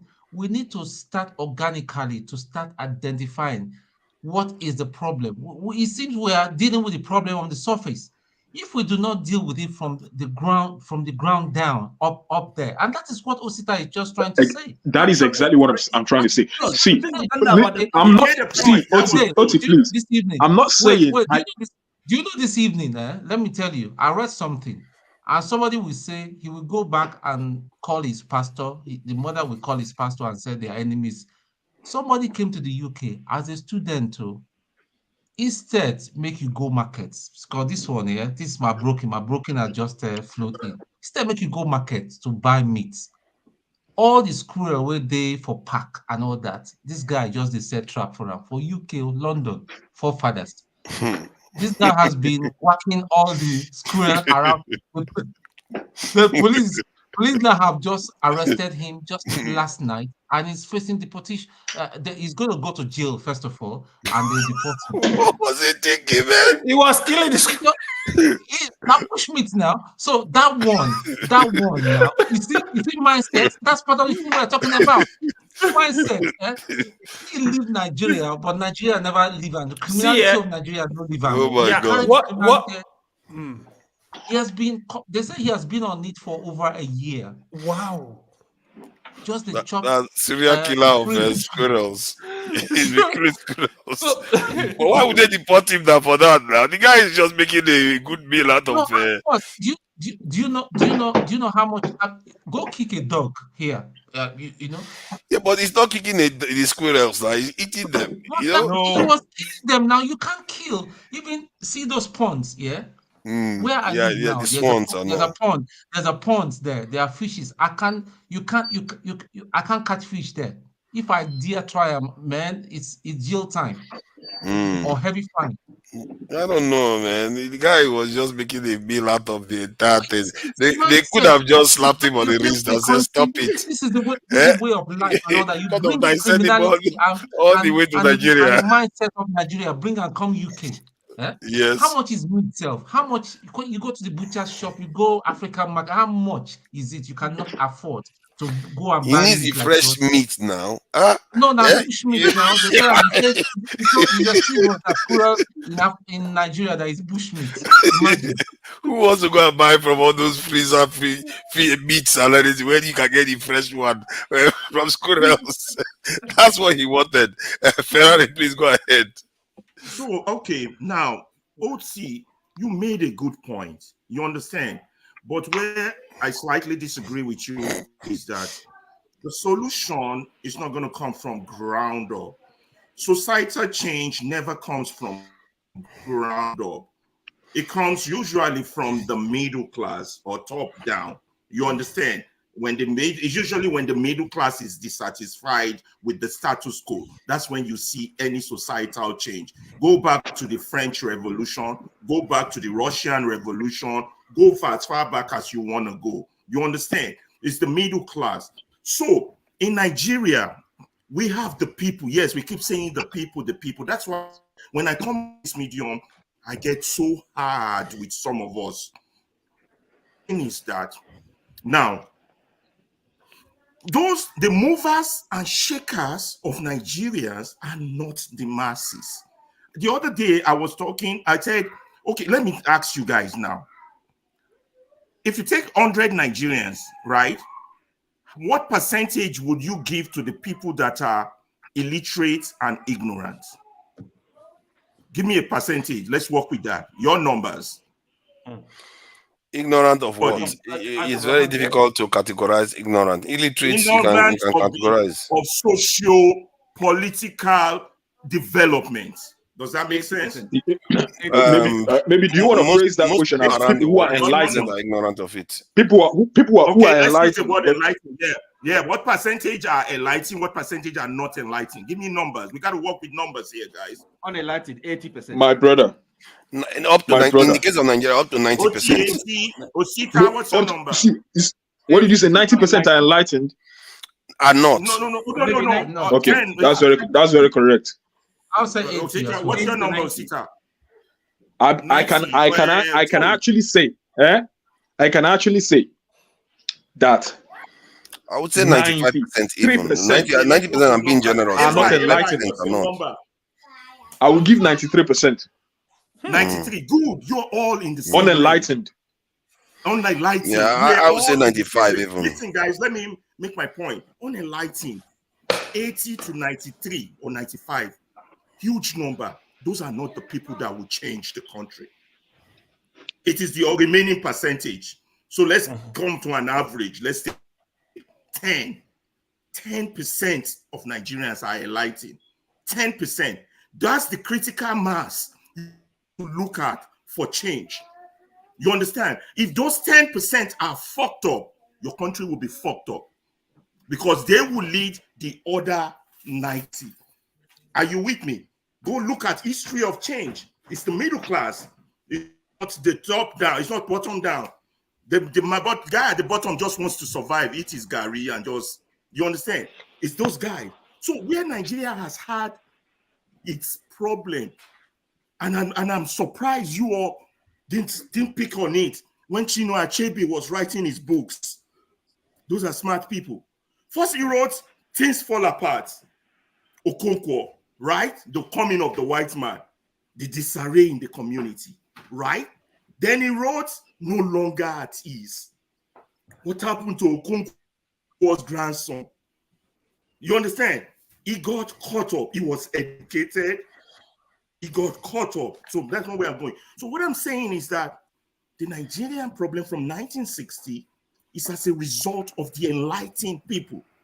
It is the position of the enlightened people that move the country in whatever direction they want to go. So, Oti, when you were trying to challenge Osita earlier, you were asking when he said something about London law. You were saying, who wrote the law? Who makes the laws and who enforces them? Those who make the developed world where they are is the enlightened. Those who took Russia, even though it's a dictatorship and a communist, is the enlightened. China, where China is heading, is the enlightened.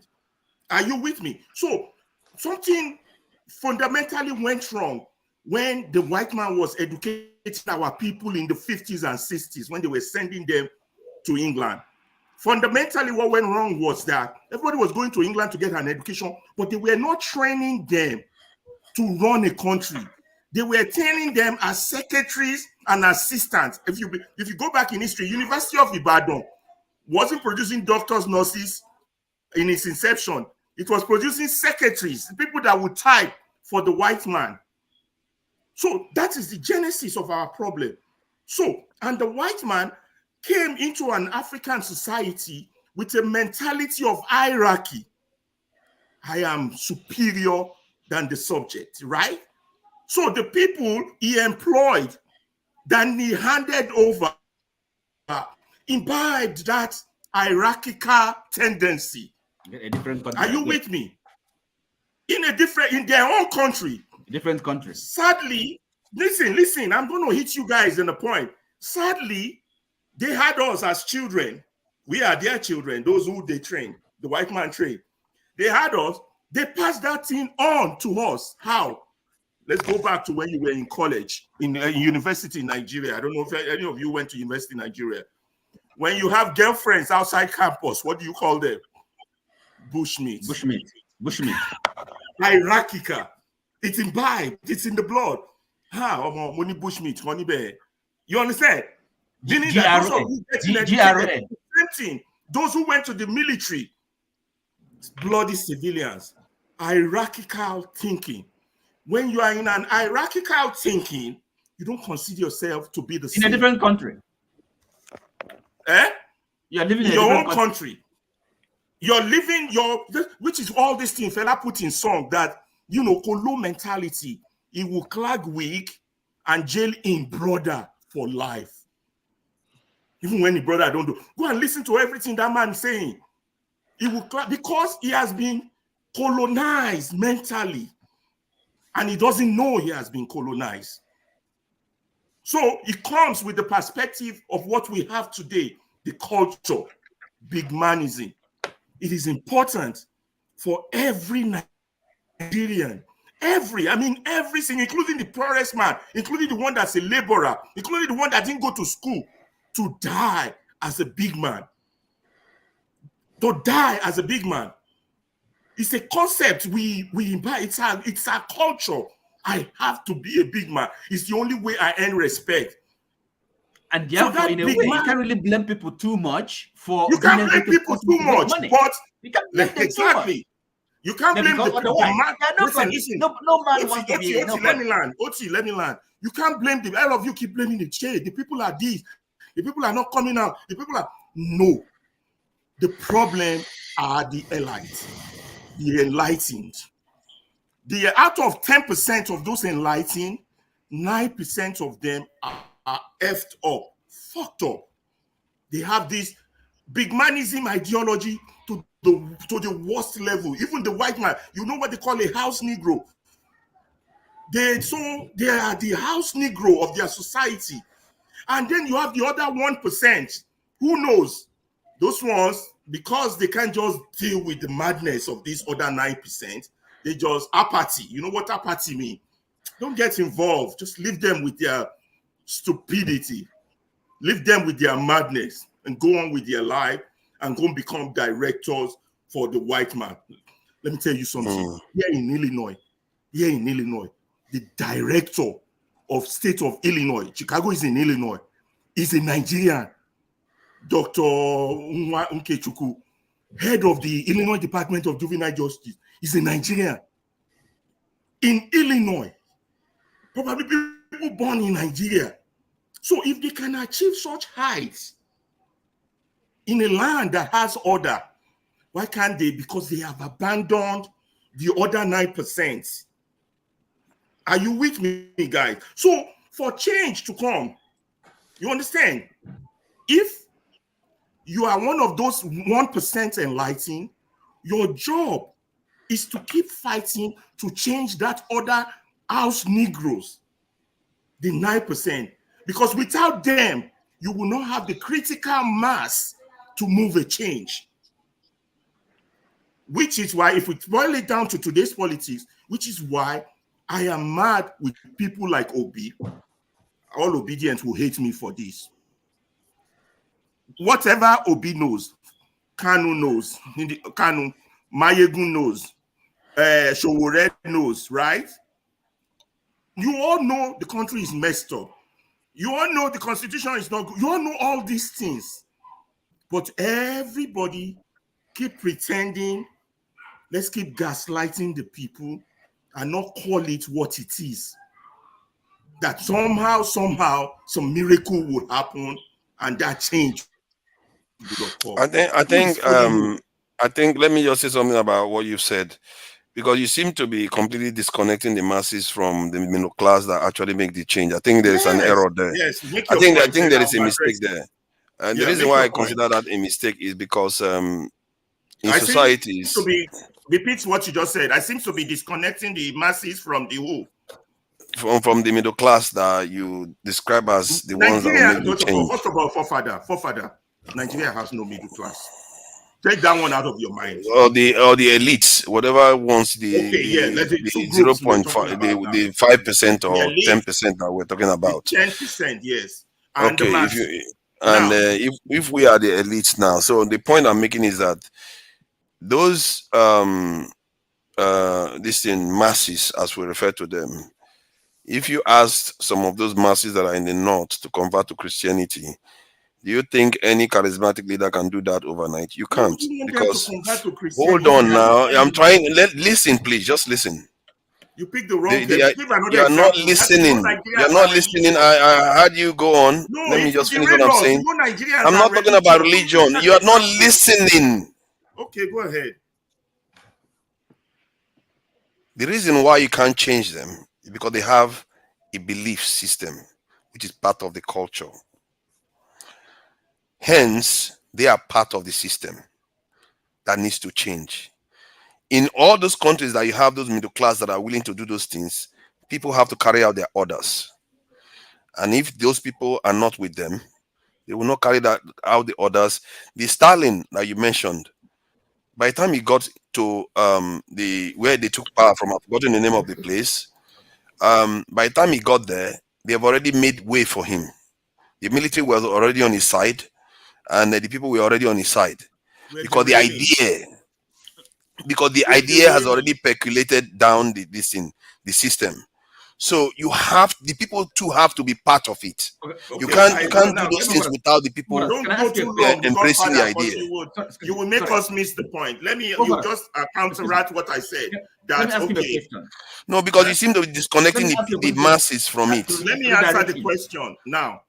You're right in the sense that the masses have a huge influence on the elites. They go to them for money.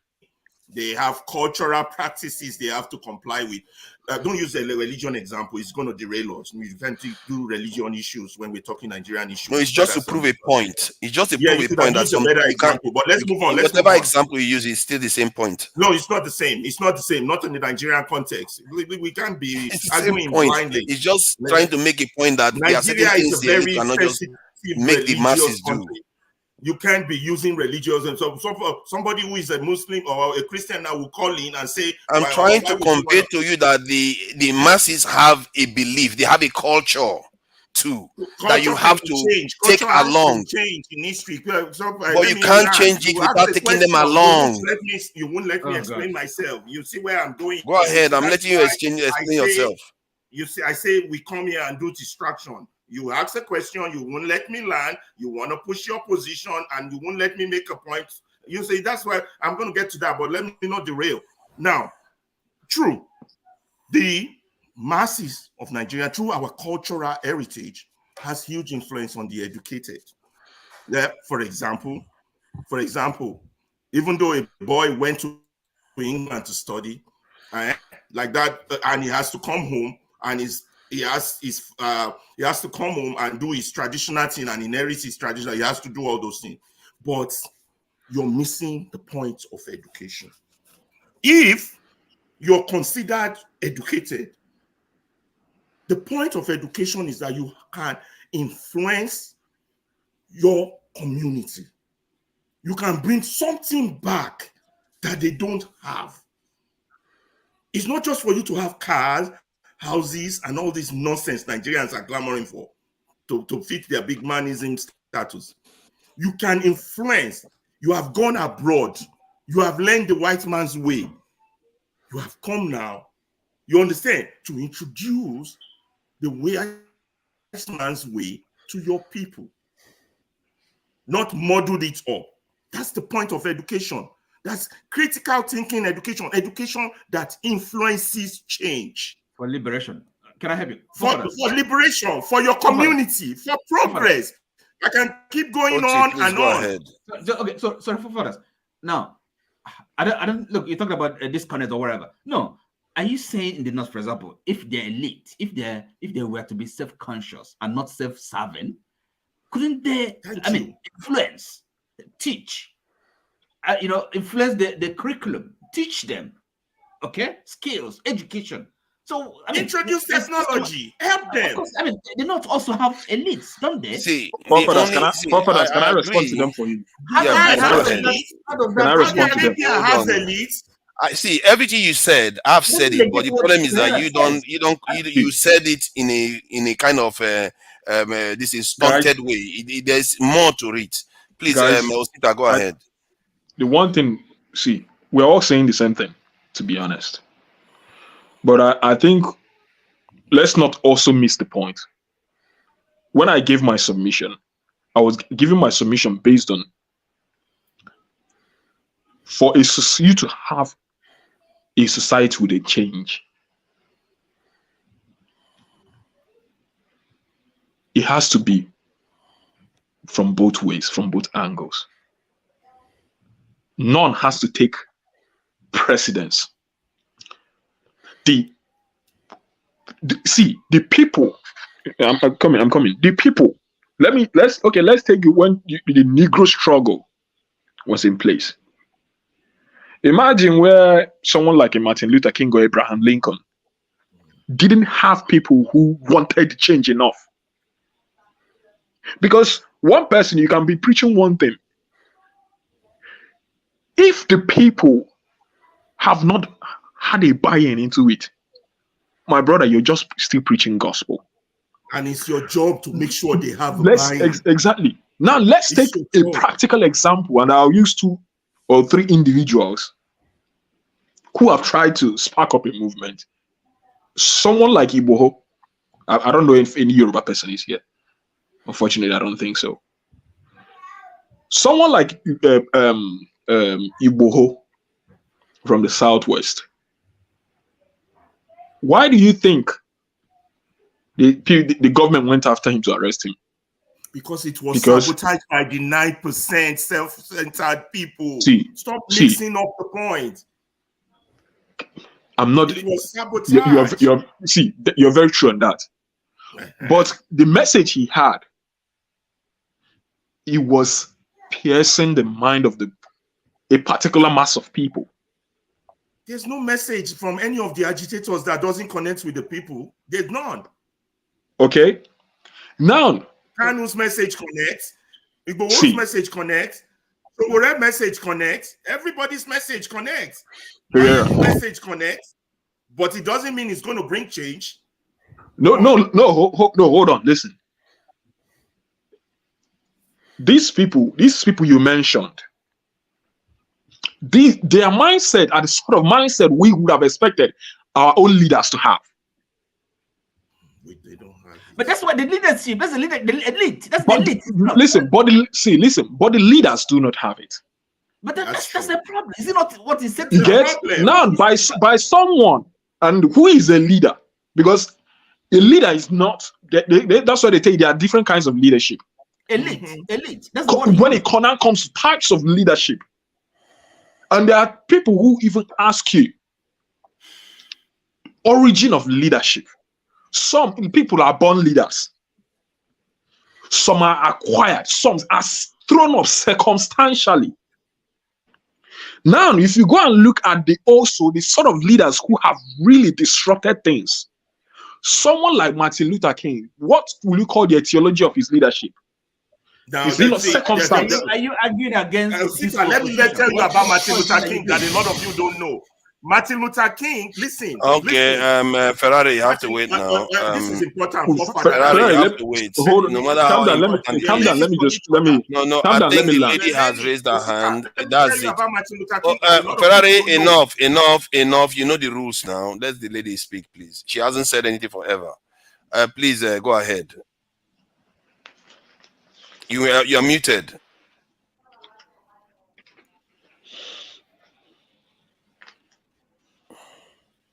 Still mute. Okay, yeah. Perfect. Is it better now? Yeah, we can hear you. All right. Now you sit ekele. And I had said hello to everybody, and but you're just coming. And this gentleman here, Ferrera. Mama no fit call am well. Make you just forgive me, Jerry. Call my Ferrari like the car. Ferrari like this vroom vroom vroom. I hear you. You guys are touching it where it hurts, really. There was a day I was discussing with my children, and I said, how we praise people when they come back with money. You have no clue what that is doing. From even before I came to America, my intention was to get back to the nooks and crannies. What makes America tick that I can take back home? I had been in America for 26 years. And the way I lived, I was accruing things to take home to do what I told you I wanted to do, including, for instance, my first time of seeing a computer was when I came to America. First time, and I was 32 years. Now I said to myself, Look at children playing with computer, laptop, whatever you want to call it, in kindergarten. And I bought about 25, 26 pieces and added them to whatever I took home. The mindset at home. Okay, what I wanted to do is to start a school that was really skill acquisition oriented. I am not bluffing when I say what I'm going to say, but my elders say if you did something and you talk about it and somebody think is bluffing, please keep doing what you're doing. Don't even pay attention. So whether I ate or I didn't, I took 11 vehicles home, 3 sedans and 8 SUVs. One of those vehicles was the sedans. One of them was a Honda Accord, which my intention was for children to, under the guidance of a mechanic, pieces it to the last part, remove one thing and drive it and see what the lack of that will be, and stuff like that. The mindset at home is, from them little kids at home, kill her, get that thing, and get where it is coming from. Okay. I went home with all that vehicles because of what I had in mind. 3 of the SUVs were to take people from very interior areas that are sick. But before then, I had gone to all these interior villages, created awareness for people to stop dying because there is no transportation. Put people in places, trained basic nursing delivery, nursing assessment delivery, individuals in such places, take their vital signs, do that yearly to know what the baseline of their vital signs is. If there is any deviation, call on this number and that driver will be notified, and they get to that place, pick that person up to any hospital of their choice, just so that they don't keep looking for vehicles and that person dies. Usually it is from dehydration. So I took as many IV fluids and taught them on how to start an IV fluid. Nope. Where is that money? America must have given her. Have you ever heard where anything like this is done? The big guys, the politicians, of course, no road, period. So I called as much tractors, tippers, in reality, because I have been doing that, because that was in my mind before I left America. I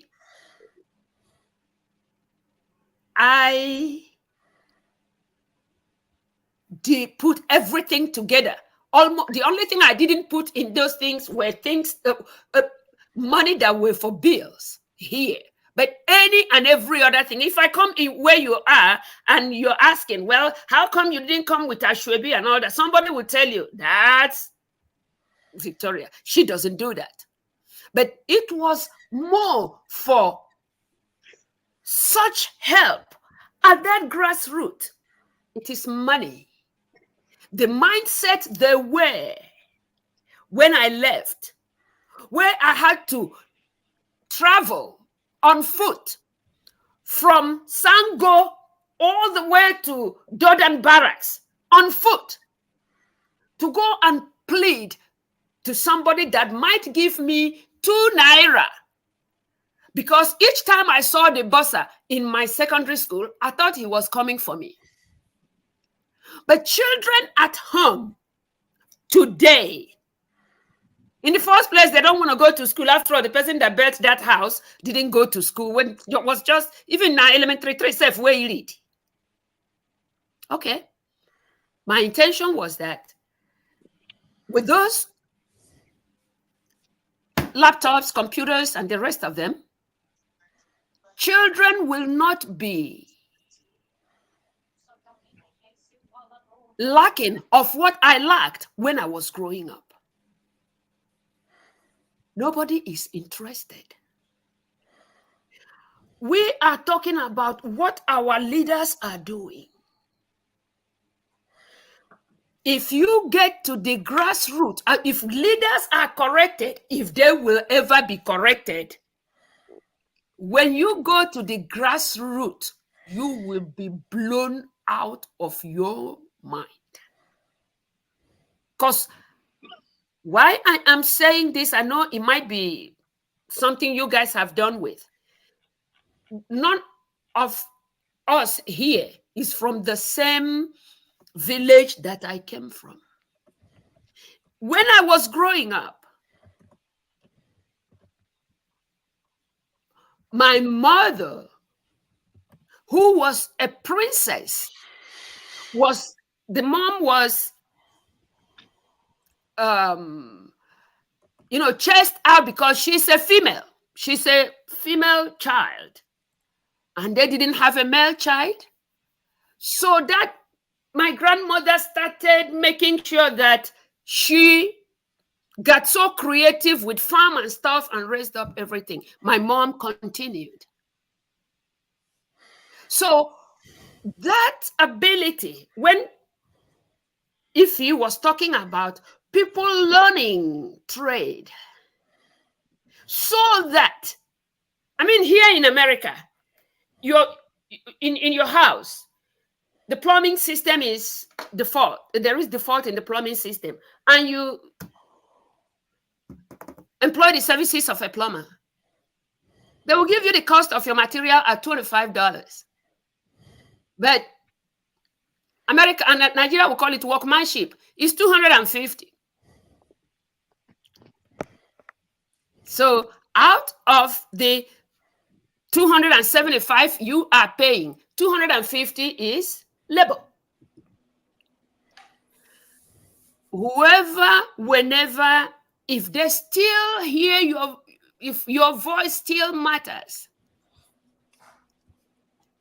Because as I went, like I said I had explained to the audience, to the panel before, I told them, don't call me any fancy name, call me Mbore. And they all understand what Mbore is. Call me, hey,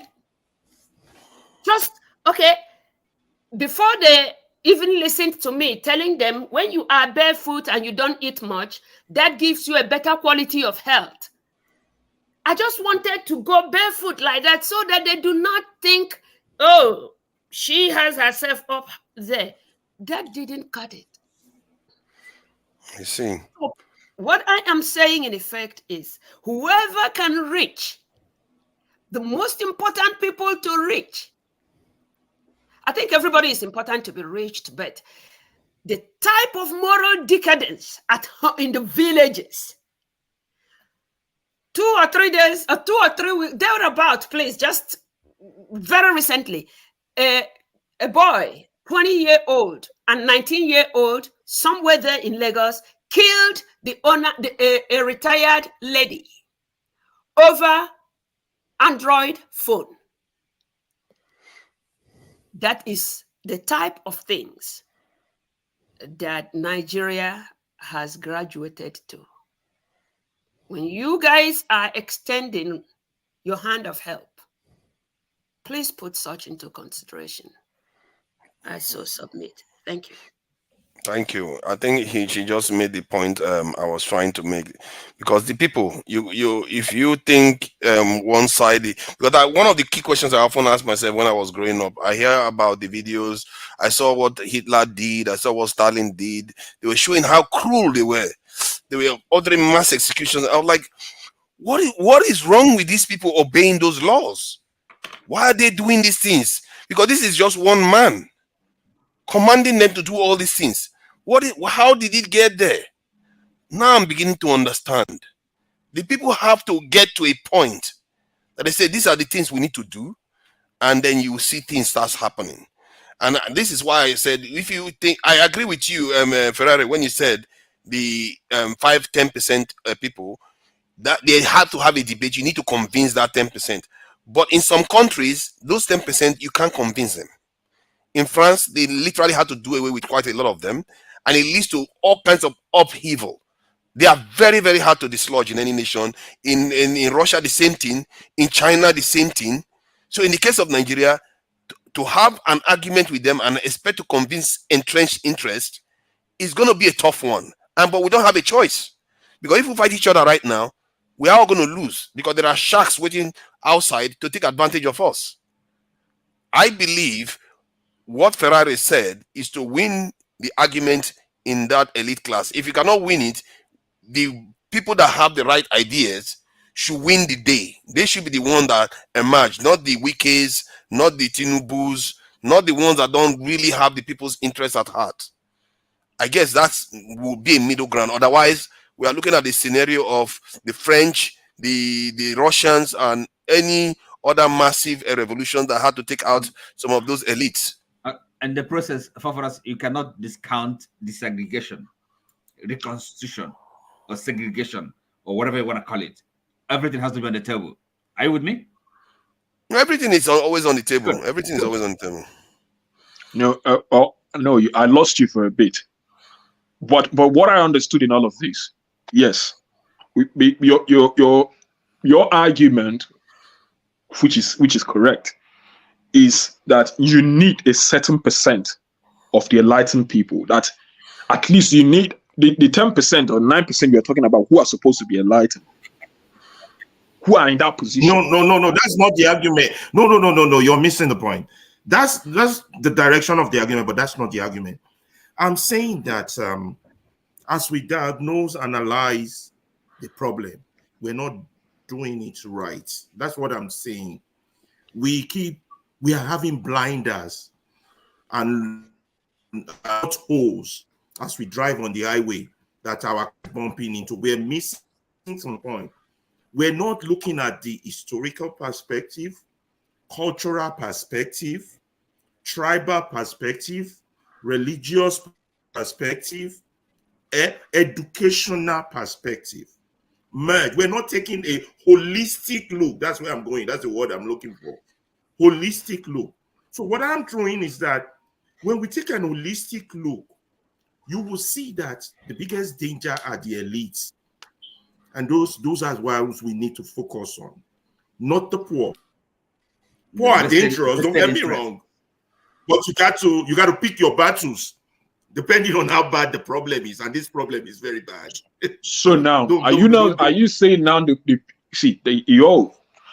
are you submitting that? Because yes, it's not that we don't have the elites in Nigeria. You just mentioned the wicked. You just mentioned the miseducated elite, the wrong elite, house Negroes. You just mentioned Kwankwasos, Obis. Even Fela Kuti was an elite in his own right. Exactly. Okay, now Fela Kuti was an elite in his own right, but conscious, socially conscious. Where do you think? Listen. Where do you think Nigeria would have been if we had 100 Fela 40 years ago? Just think about it. Now that brings us back to where do we now get? How do we raise more Fela Kutis? Okay, now what got me? See, how do we raise more Fela Kutis? How do we raise more Showeres? Exactly. When I asked myself that same question, then I went back into how do we raise more Canons? Wait, she's coming. I asked myself that question. Then I went to South Africa and also I went to Mandela, the Mandelas. Washington. Listen, Mandela won. Then I went to the March on Washington, and that was why I was trying to prove to you, there's some things you didn't know about Martin Luther King that are not out there. I noticed that the people we see at the forefront of the struggle are not really the struggle. There's this structural backup behind them that are really the struggle. I'll give you an example. If you take South Africa, Mandela was not the struggle. In fact, Mandela was not a convict against what's the word? I use convict, wrong word. Was not convinced he needs to fight. And when he got out of law school, he just wants to live his life and enjoy his life, Jai. But the real backbone, the Walter Sisulu, Albert Lutuli, the real backbone of ANC, they saw the skill in that man and they went after him. And they did everything in their power to get him into the struggle. It took them hell. Go watch all of Mandela's movies. You understand? So that's one. They're not just that. They're usually a backbone. So I looked at Nigerian story, the Fellas, the Gani. I don't know who else has been really steadfast. Most of them are traitors, to be honest. I'm sorry to say that Nigeria has a scarcity of people that you can consider highly enlightened to have gotten us where we need to get to. No, I think most of them. Let me finish. Most of them. There's just no. They are not coming out. They are not coming out because there's no network. This is why programs like this are important, and we need to fight with each other when we are derailing. I agree with that. My original point. Let me finish what I'm saying. Ferrari, hold on now. Everybody knows. Listen. Ferrari, let me talk. I've been giving you way all this while. You need to learn to reciprocate. You need to reciprocate. Okay. Fella, this thing. There is also the we were having this discussion some time ago, and it turns out that at the core of it is that it's not like we don't have those people in the south, every part of the country. They are all disjointed. They are not coming. The ones that want to change things for the better, that have this type of mindset, they are not organized, while the others are. And that is where we are. And also, the others also have one other advantage. Who do you have in mind? The others also have one other advantage that the ones that are not organized have. The others also have the foreign backing that we are not organized do have. I don't mean to. I'm not letting you talk, but I have to correct you when I tell. Let me tell you, Fela was not a radical at the beginning. He was a side of a rich person. He was an elite. It was when he was in America that he ran into a girl. The girl is still on my gaze. What's her name? The one that sang Upside Down.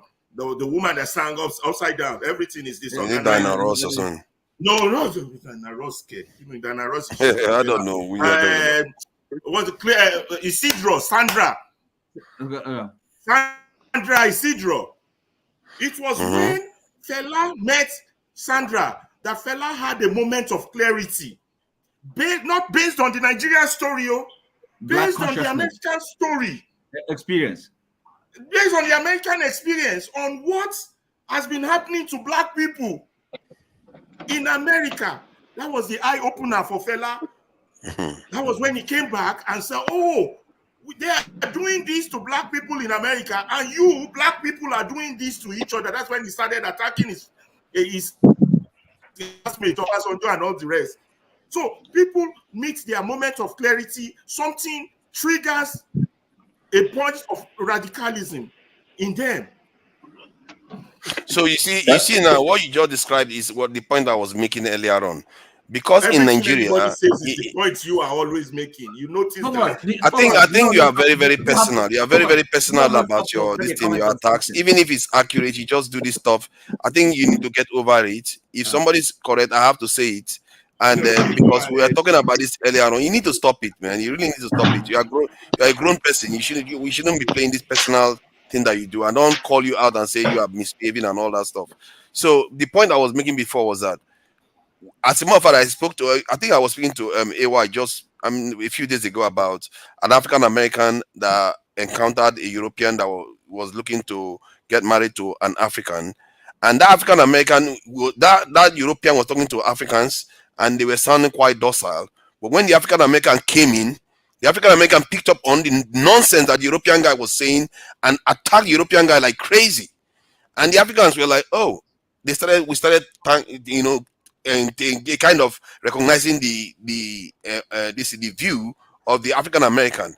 which backs some of the statements you are making. And I've always told African Americans that the gift that the greater diaspora has for Africa is the fact that they understand the world more, especially the foreigners and the Europeans more. While we in Nigeria, we are conditioned to see them as some kind of godlike entities that are there to, they are benevolent. We are not supposed to challenge them. Hence why Nigeria doesn't produce leaders that are willing to exert our position in the world. That's why we don't produce them.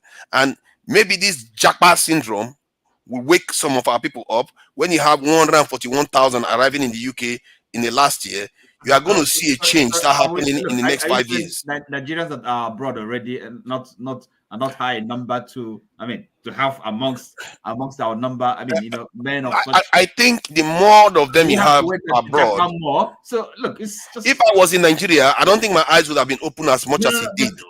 There are quite a sizable number of us already abroad, you know, for many years. So what are we talking about? I agree with you, but many of them have not reached the level that they needed to reach to get to where we need to get to. We have to make more effort and not necessarily, you know, kind of postpone it, you know, or maybe. Oh no, I'm not postponing it to Ferrari. We're talking about 50 years. I'm not into 50 years. 50 years, we don't have time. By the time he gets to 50, we are done for. If I was a Igbo man, by that time I'm done. I will kick all of us out of the continent and just make us rent one room on the continent while they live everywhere.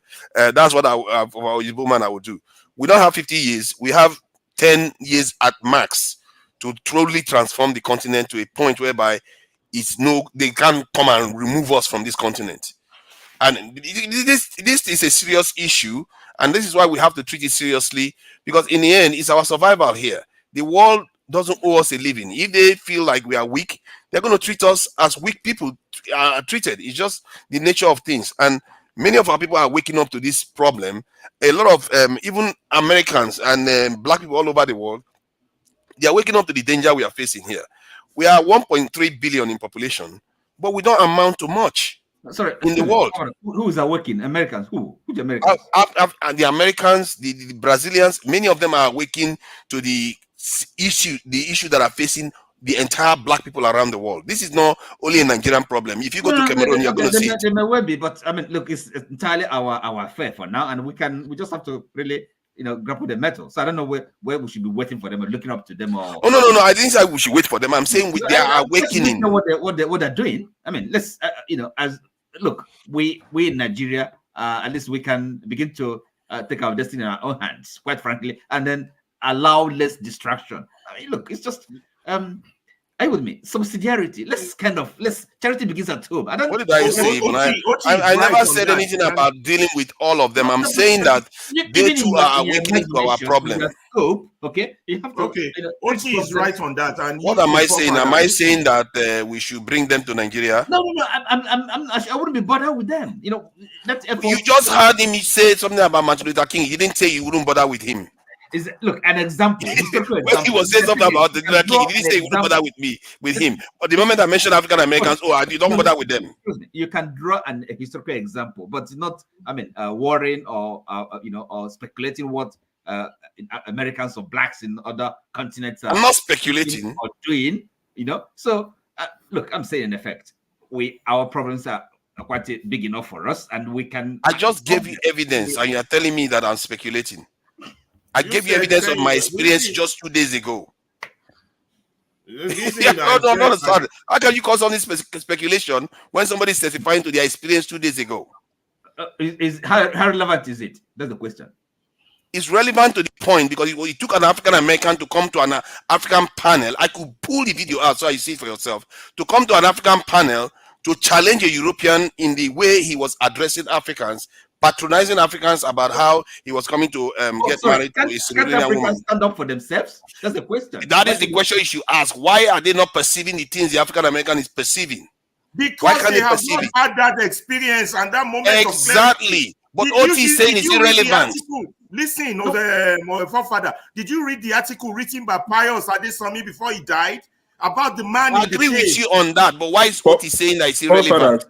I absolutely agree with you that the fact that your submission that with the infuse of more Africans overseas, Nigerians specifically, we're more enlightened. And why do I support that? Someone like myself, I never had constant access to internet until I started living in the UK. That was after I came to the UK. Look, listen, I heard of someone like Nnamdi Kanu before, but where did I hear of him? You know, if you go to the East, as of 2015, 2016, 2017, if you go to all these people who sell CDs, where they sell videos, you hear where they are playing his audio. You know, where he's all those his IPOB movement, whatever, where he's talking about it.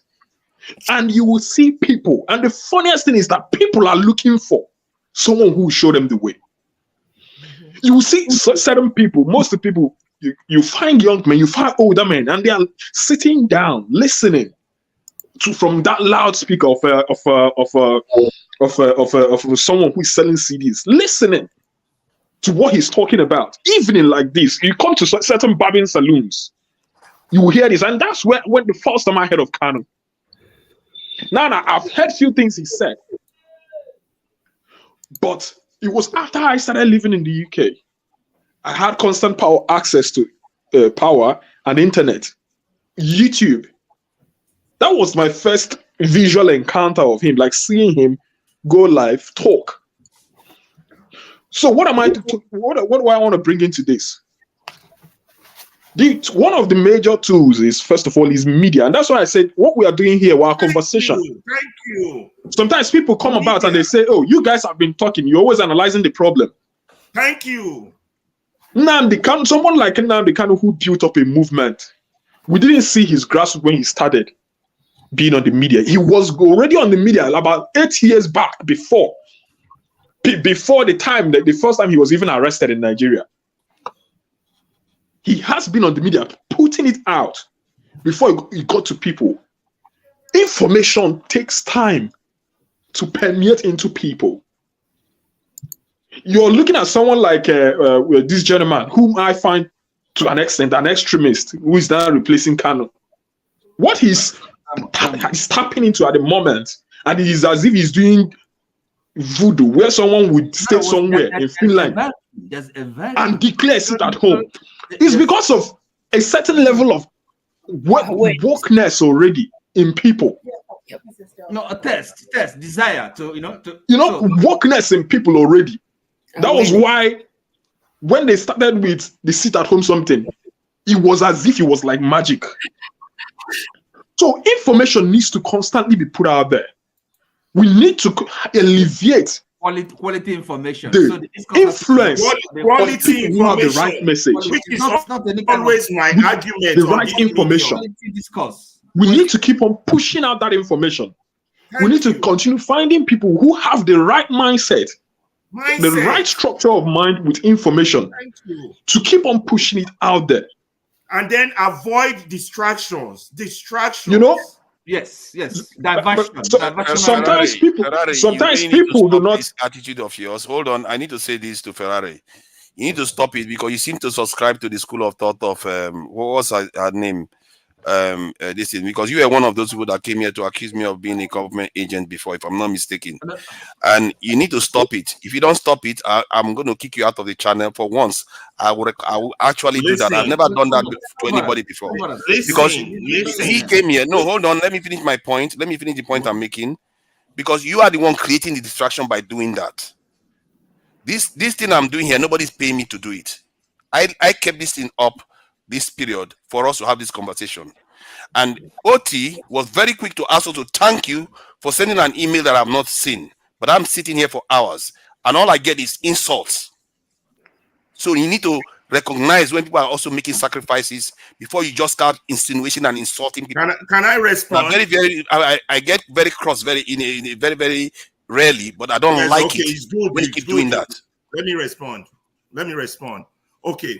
First of all, when I got on this medium, I asked for everybody's email. People gave me you never gave yours. There's something you're hiding. You come on this medium, you talk about other tribe. You never mention your tribe. You don't have the moral rights to talk about other people's tribe if you cannot mention your tribe. Number three, you come on this medium, you push a certain agenda that things are okay. The government is right. We should it's happening in other places. We should should just subpedal on the issue. Let me tell you something about. I told you this once. Hold on. You need to stop there. You need to stop there. No, I'm not going to let you finish because you just said something. No, I'm not going to let you cover a lie with another lie. Hold on. Where did I support the government today? Once. I have finish to your respond. point. Tell me where I supported the government today. No, I'm not going to let you rant nonsense today. I have to respond. That is what I call proper distraction. No, you can't. I have to. You can't build up one distraction on top of another. I have to respond to you. You can't. You have to answer the question. I'm here. I am I'm going to put you backstage. Hold on. If he doesn't understand, let me if just you say guys are going to take things personal with yourselves, please. It's not about being personal because it's about factual. Now he talks about factual a lot. What if you allow him to respond? Hold on. He talks about being factual. If he says that I'm supporting the government, he needs to provide evidence. But he didn't say you're supporting. He didn't say. He just said that. He didn't say it tonight. He just said that just now. He said, I always say that the government, I take the government side, that I always say everything is all right. Okay, let him come and tell me how I said everything is all right. Okay, let him come and say that. I'm bringing him back on stage now. Why don't you allow him to respond? Maybe he'll give you the example. He just said it. I'm the one saying, tell me where, and I'm allowing him to respond, but he doesn't want to respond. No, he said he wants to respond. He couldn't. Good. Okay, good. I'm going to allow him, of course. You throw him out. This is a privilege. You are okay, let him respond now. Okay, good. Respond, please. This is not the first time. Second time, I've met you. I've met you on another medium also. You see, now he's not responding. No. Let me tell you, your position has always been that of the government. He's not responding. This is distraction. He's not responding. Let me give you an example now. Give me the example. You said today. I said it today too, and I said it before. Tell me. You see, this is your game. Distract, and electricity cuts you up on that. Everybody is cutting. Why is everybody saying the same thing? Do you think they are wrong? Do you think they are crazy? You think they I'll give you 5. You will hear him. I'll give you 5 minutes. To you. You say all the things you want to say. I'm going to respond to you word for word. Go ahead. 5 minutes. Okay. During that voting period, you were constantly on medium, several medium, not just this one, trying to say that the people who represented Obi did not present evidence. The government position. Did I lie against you? During ASU strike, you were totally on the side of the government. When we were talking of what democracy is, your definition of democracy, I can give you several examples. That's the third one. But let me make my point with you and why I have to confront people like you. With people like you, Nigeria is not going anywhere. You see, let me tell you the truth. When you meet the devil and you meet someone like you understand? Once you run away from someone like you before you run away from the devil. I will give you examples. You know who Fred Hampton is in America? There was this guy, the Black Judas, who betrayed him. If you look at Game of Thrones, you're nothing but Littlefinger, the role of Littlefinger. I love you, but yet you betrayed me. I love Nigeria, but yet you betrayed Nigeria. People like you will not make us move forward because I don't know who is pulling your string, who is paying you, who is making out what Dr. Damages has on you to give you his medium. You're increasing him, electricity. Let him use up his 5 minutes. Let him use up his 5 minutes. Let him out of his chest. Let me learn. You won't let somebody talk. So this is what we can't be doing this, man. We can't be doing this. This is not just right. You will soft pedal it. You will soft pedal it. You will divert it. Okay. You will make it into a joke. This is you. Ferreira, see, Tony has gone out. See, can I come in for furthers? No, what's that, please? Let me talk. He has not finished his 5 minutes. He has not finished his 5 minutes. Yeah. Have you finished? Is that all you have to say? You didn't provide any proof of anything. I have to respect other people here. I'm just respecting Osika. You want to run. You didn't finish your 5 minutes. I didn't make your point. People like you are like Judas. You're like the black Judas who betrayed Fred Hampton. You are like you're like the Judas that betrayed Jesus. Sorry, let's take it. Guys, please. Let's all of us calm down. See, when we come here, one of us. First of all, KJ, sorry, I'll let you speak. Just give me less than a minute. Ferreira, I've just recently started seeing you on the platform. As a matter of fact, this is my first time of seeing you, and I've been seeing forefathers. And I'm surprised that you had been here even during an election. I thought you were a new person because I've not seen you. I've not seen OT. I've not seen Mrs. Mbore before. I'm just meeting you guys for the first time. AY is a regular. You're welcome. You get? It's my It's first amazing day. that. It's amazing that there are a number of us from many places. Now, Ferrari, if not for the fact that you just spoke Yoruba now, I wouldn't even know which tribe you come from. Because it's just so now, a lot of people, the first time I was on platform with forefathers during the election, I asked him, which tribe are you exactly? Or which region are you from? He never said it. I decided it didn't matter to me. And then I'm going to actually put out this question here. Can someone tell me the one reason why is it important that when we come on this platform, apart from our names, that can tell where you're from? Because from Ositadema, you can tell I'm an Igbo man. Is it really important that we know which tribe someone is from? Because if that is the case, maybe when someone comes on the platform, maybe we need to reiterate our name. Say the state you're from.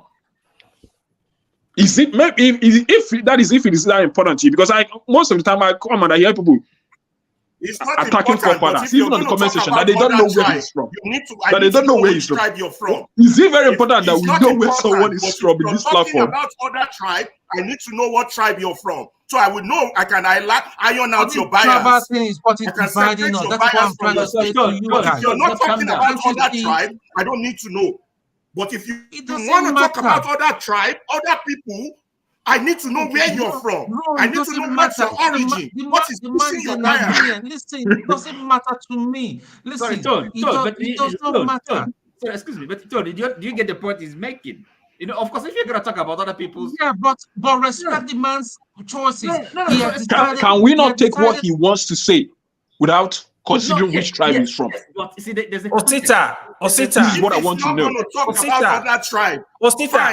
Osita, you asking all the right question. You asking all the right question. KJ, please, you are very on point. It's not important. Let's have some. We talk about every part of the country. Guys, you see AY here. Because AY, I don't know which tribe AY is from. I've never asked him where he's from. If not from Mori, because she has an Igbo name there, I wouldn't know where she's from. Tone, I can't tell where Tone is from. Can I say something? Yes, go ahead. I've been listening to you. I didn't want to come in. I didn't want to come in honestly because the arguments have been quite heated and not the way I wanted it. Yeah, but some of them have equally been very constructive. And I like it. I like Sorry, because I've always felt like we don't have enough Northerners here. KJ, please continue. And I've always said that the one way we can even attract people from the North is if none of our tribes are relevant. Is KJ Northerner now? I just like Osita questions, to be honest. No, see, is it? Let us be factual. Is it important? I'll not shout. I yield, please. Listen. The thing that he's saying is this. You see, I grew up in the North, and I am an Igbo man. So when I'm criticizing those from the North, they know that I know what I'm talking about because I have been there for over 35 years. We went to primary, secondary, and so they also understand, and I know their biases, okay, both against the Igbos and for the Igbos. So I can actually be able to juggle. That's what I think that Ferrari is referring to. But you see, in the case of forefather, you can neither place him by his look nor by his intonation because he has a very If you actually go by his look, you can tell he's from the South. So you can tell he's from the South. Listen. There's something Please allow him. Let him talk. talked about in journalism. Every journalist has a bias. So sometimes it may not be that it's even what the office is telling you to do. It's your own personal bias, and sometimes you sneak it in and make it look as if it's a news item, but it's not really a news item. It's your own view. Like, is he like Rufai Seni? Yeah, so that's the way I see Forefather. He has his own bias, and sometimes those bias speak higher than the points trying to make. And if you're somebody who has a very attentive ear like Ferrari, you pick all the notes, and even like Oti, you pick those things. I pick them, but see, I have my own biases, okay? And so if somebody is judging me by it, you probably not be right, because those are the little things that makes me who I am. But doesn't mean that I don't have the ability to know what the truth is, especially in Nigerian situation. And I just want to end with this. Babangida himself, when he was the military head of state, said in one occasion that any society that have lost men, that is young men with heart to ask the pertinent questions, that society is destroyed. That is why those stubborn army officers were people he actually called junior to himself, because those are people who bring change in any society. Those are the people who ask the other questions that nobody wants to ask. If all of us are yes men, then the society can never go forward. And that's what I think we're trying to arrive at this day. You see, what is worrying the Nigerian society right now is that majority of those people who we call the hotheads have been captured, they have been carpeted, they have been tied, they've been made penniless. So because you don't even have the resources to hold yourself together, you can't go and start saying, okay, I stand on part of the people. Okay. Today, yesterday I was watching a news item, and I want to let you know how the Nigerian society have so degenerated. A minister in the Nigerian government, paid by the people's money, was proud to announce that they have decided to put in free buses and free train for the masses. Okay? Now, this is a citizen of Nigeria you're calling masses, those who gave you the vote and made you to sit in that office. Is there anywhere again in this world where the government call his people masses, apart from Africa? Just go and check. It's only us. And in fact, Nigerian only is, once you are a local government chairman, the next time you're addressing the people as masses, and let us help the masses. So the money is your own. You're only helping them. They live in a different country.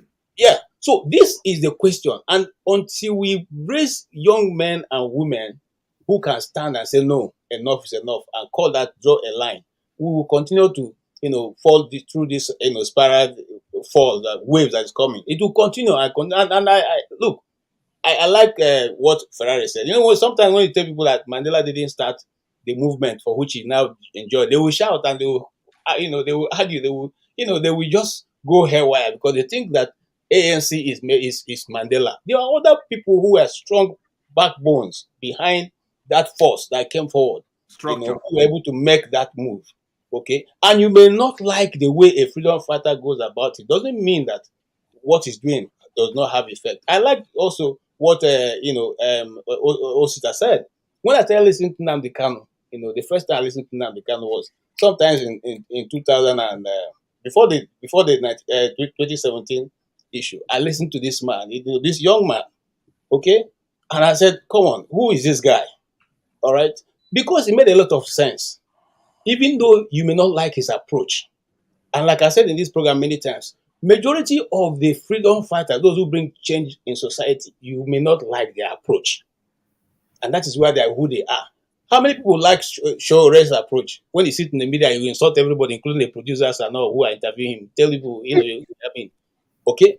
But that is who it takes for Shore to do the same thing over and over, to appear in the next court sitting and tell the policeman, look, you are here and they're not even paying you well, and you are here trying to stop me. I'm fighting for you. How many people will say that? So this is what it takes. Yes, you may not look. I don't condone Simon Ekpa. I don't like his approach. If he was the leader of IPOB, I probably never ever listen to him because I have no intellectual capability for me to be able to listen to hold my attention. Okay, but however, what he's doing, I cannot do it to my brothers. Let us be fair. I can do it. All right. So on that issue, I respect him. On the issue of Nnamdi Kanu, I also respect him because he has the capacity. And if not because some politicians in the East are just simply jealous of his popularity, they could have advised him. They could have come to him and said, okay, brother, we now want to come in. This is the way to do it. This is the way to do it. Let us do it. But they were not. Even when there was an opportunity for the Eastern governors to come together and say, okay, Why are we this. ending up in the Southeast? Then when I talk No, no, about no. it, I'm here, just they giving say an I'm talking example. about We it. are Why am moving I away calling him? I'm again. bringing Oh. in An as a example. Sometimes conversation ends up in the They, southeast. they Why? bring Because they always tilt it to that direction. Then when you talk about okay, it, they say, That why are is you talking okay. about that So it? is let us go. Let us go yes. to. no, Let us. the I'm reason coming. I'm the coming. reason is this: Let one, me you go know that a to lot of people from Ambazonia. the southeast Ambazonia. appear on this Cameroon. platform. The Ambazonia True. Number Forum. two, Okay. at the moment, it seems the wave of unsatisfaction Mm. or the wave of where Osita, people let me even speak help out you more is further. in the southeast. You Let are me talking even for help almost 10 minutes now, you. I'm JKJ. coming. One more and I'll finish. Let us look at JJ, the one struggle more, in one more. Ambazonia, in Cameroon right Cameroon. now.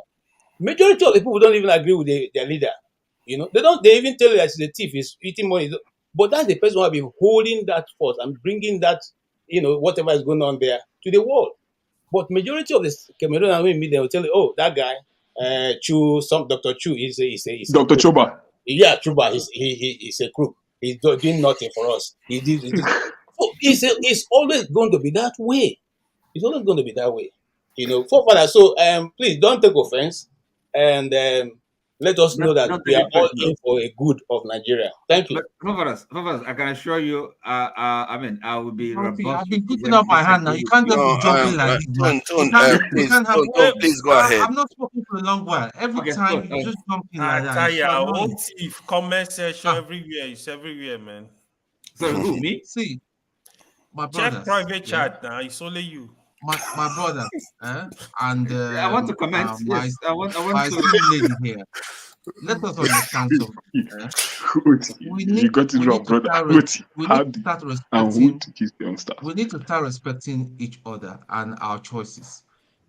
If forefathers say he does not want to disclose where he comes from, I don't see a problem. It is, and I understand where it's coming from. In fact, I'm regretting why I even disclosed some of my background with the military. I regretted it because some people took it out of somebody here and all that. The person does not comment, took it upon themselves. They were insulting me on and on and on, which everybody knew about.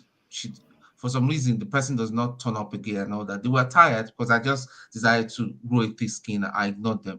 See, for if even if our father says he's from Kogi, what does it add to the solution of what we're talking about now? Exactly. How does it make any difference? We know for fact we've come to know each other. We've met each other. I've never met AY in flesh, but it seems we talk about other things apart from politics and all that privately. He has my number. I have his number. So what's the problem? See, this is not what we should be, and this is what the people that are messing us up. They want us to be arguing over things that do not matter. My brother Ferrari, yeah, please calm down. Forefathers, I can assure you, I can put my life on it. He's not a government agent. If he's a government agent, he won't be spending all the time here and all that weird. Forefathers has, if you understand forefathers here, forefathers is like he puts things out there to get you thinking, and it became debate. I mean, the way he moderates is unique. Sometimes he annoys me too.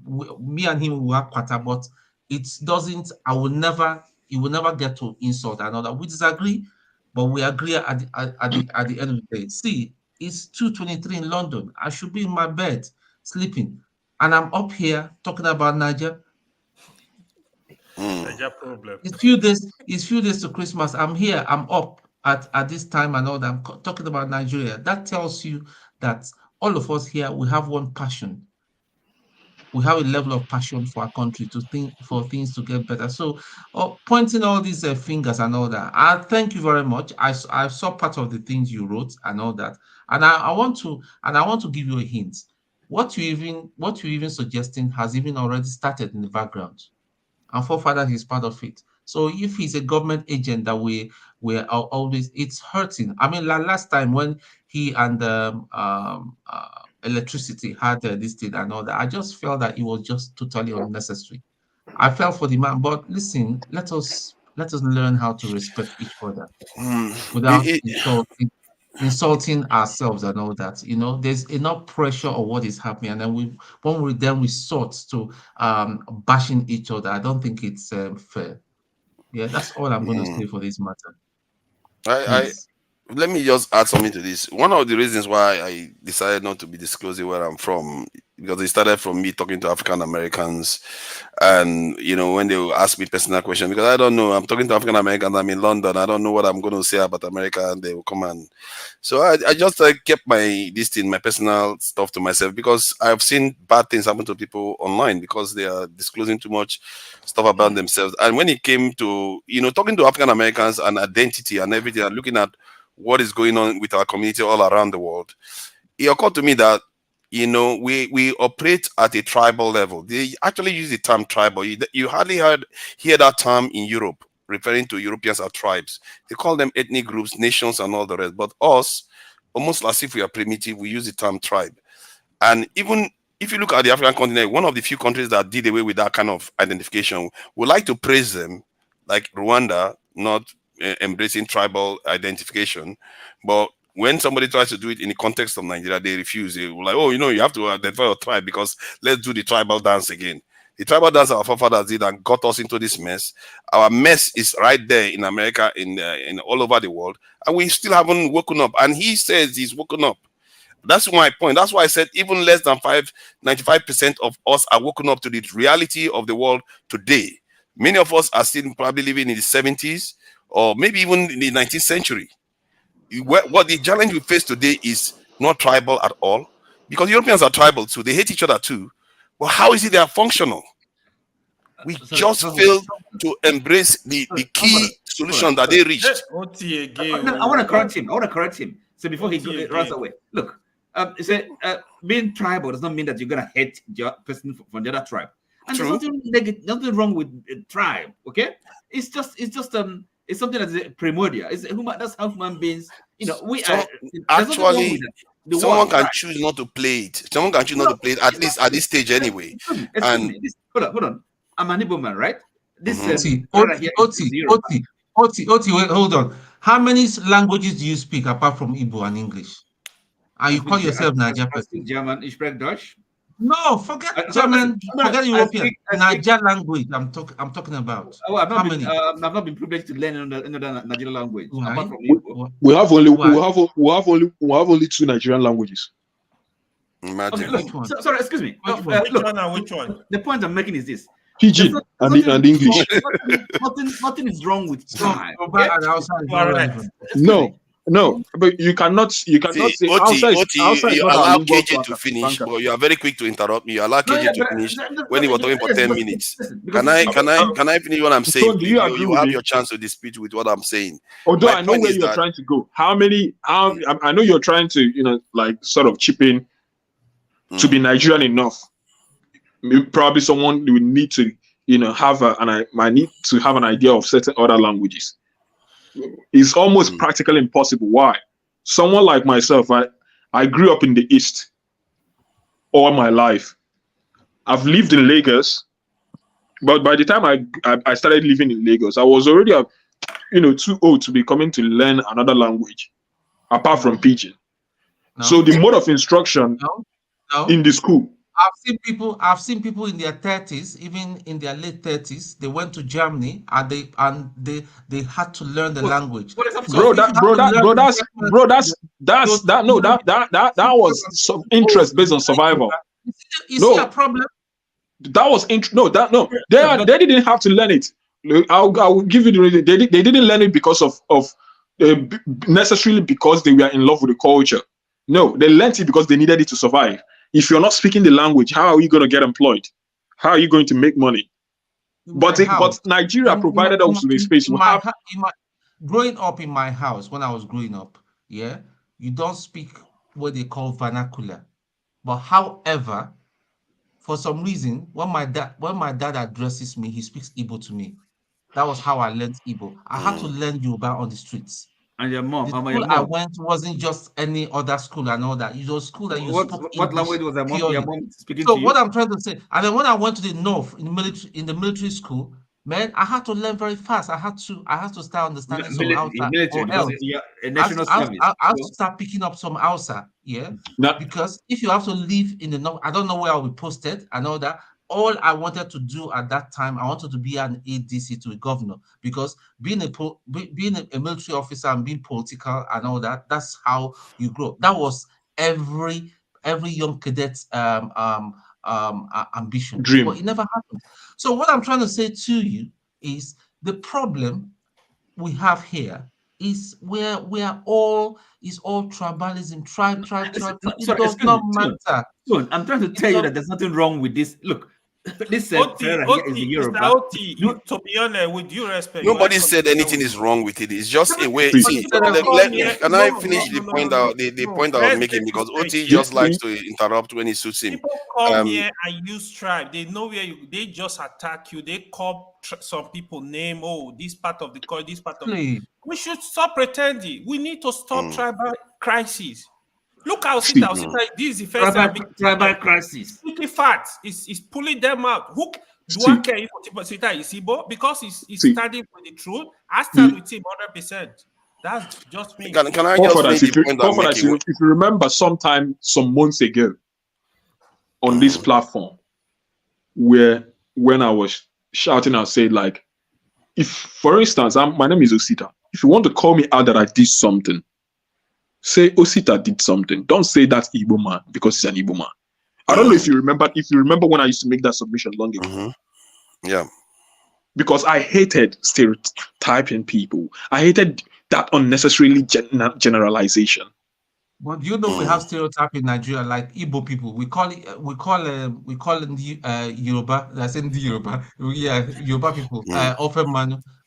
They call us. And there's a conception with them that you can't go to the east, that they will eat you, and they will not allow you to buy land. Okay, enough now. Let me say my piece first. Let me say my piece.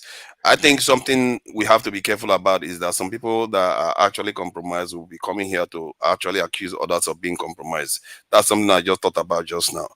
And because personally, the way I look at it is that if I choose, because we have different identities, you have your family identities, you have your clan or tribal identity, even within the Igbo people, you have your own identity. You can choose to embrace any identity you want. Our people prefer to always choose to embrace their tribal one. I choose to embrace my national one because I believe that my national one is the one that is better for everybody. And I think if everybody embrace their national identity more, maybe we'll be better off than where we are right now. Because the challenges we face in this world today is on a macro scale. It's on a sort. We even need the continental level identity, because the challenge we face is that massive. You are not competing against the England that you used to compete against before, the British that was able to colonize half of the continent. You are competing against NATO now. You are competing against countries that are that have 1.4 billion, like China and India, 1.4 billion people. What chance have we got in this world? This is not a joke business. This is live or die situation here. And if people don't recognize this stuff, why I'm here is for that. I don't care about politics. I don't care about religion. I don't care about tribe. So if you keep talking about this tribe nonsense, I don't care. If I don't identify, hold on, I will say my piece, because this is the one I don't compromise on. Hold on. I don't care about your tribe issues, because other people have them and they are able to function. What I care about is our survival. I'm not here. If there is only suffering we are suffering, I'm fine. I will suffer with everybody and go and everybody suffers. Even in the UK, people are suffering too. But I literally fear for our survival. People don't understand how bad it is. Because if I was on the other side, I'll be planning your demise. That is how bad it is. But this OT, if you want to laugh, you are going to live here. I'm not joking right now. I don't agree with you. No, you don't agree with me. You can't. You don't laugh when I'm talking something I feel strongly about. Hold on. You can't do that. Hold on. Let me say my bit. I'm going to remove you too. Period. Yeah, you can be out. Anybody that is not interested can leave. There are certain people that will hear this one, because for me, when if I find that somebody feels strongly about something, I don't mock them about it. Because I've been taught a long time ago, if somebody feels strongly about something, don't laugh at them about it. Because you don't expect them to act rationally. And these fools don't even learn, they've not been taught any lesson while they were growing up. And some of them are older than me there. When somebody's telling you that they are worried about your survival, maybe you should hear them out. Instead of eating like a fool. Because I'm one of them that will kill you if I was on the other side. You fools. Let's get on, please. Forefathers, just step it down. It's so annoying. These people, they are like children. No, this is not a joke. You were not around when our people were getting colonized. You were not there. These idiots. Listen, please let us be mindful of our words. You remember you're the it's really annoying. People, I get tired of grown men behaving like children. Forefathers, please, can you hold it, please? Just hold it a bit. The one fact I want to state is this. You and I just spoke about the percentage of enlightenment, the people who are enlightened. Now, I dare put it to you that even the enlightenment has tiers, it has levels. The place where you're operating from, your own level of wokeness, the things you're worried about, a huge number of us have not been, may not yet have been enlightened to that point. And that is one thing you need to take note of. And if you begin to understand that, take that into account, it will expand your level of tolerance. I understand that they should when people are not moving at your own pace and at your own speed. No, I don't care. It's fine if you don't understand me, but respect my passion for something. Because I will respect yours. Because if somebody is passionate about something, I've been taught a long time ago, don't laugh at them about it. Give them the time because you don't know what is happening with them. And I'm saying something I feel so passionate about, and those fools were laughing. And I'm not going to forgive them for what they did until they apologize. I will not forgive Ferrari for what he's done here because I find that sacrilegious. Somebody's talking about our very survival and he's there laughing about it. Listen, some of us that you hear now listening to you are not laughing or trying to understand your emotions or your conviction about something. Is because we are enlightened enough, we have the capacity, enlightened enough to want to listen. Sometimes people might not even respect a view that they don't understand, or they've not even come to see why. For us to continue having communication, ideas is not something you can't impose it upon people. It's something that takes time. And that is why communication is very important. I'll give you an instance, and from a personal perspective. Today, I spoke to a family member that I've not spoken to in 4 years. He's on the other side of his own, thinking, oh, I no longer call him. I don't take his call.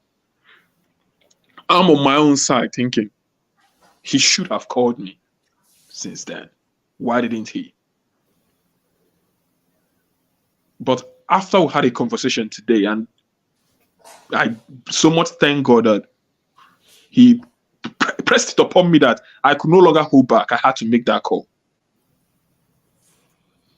It was like magic that after almost 40 minutes of us having that dialogue, having that conversation, we came to understand that our problem is the fact that we don't communicate often.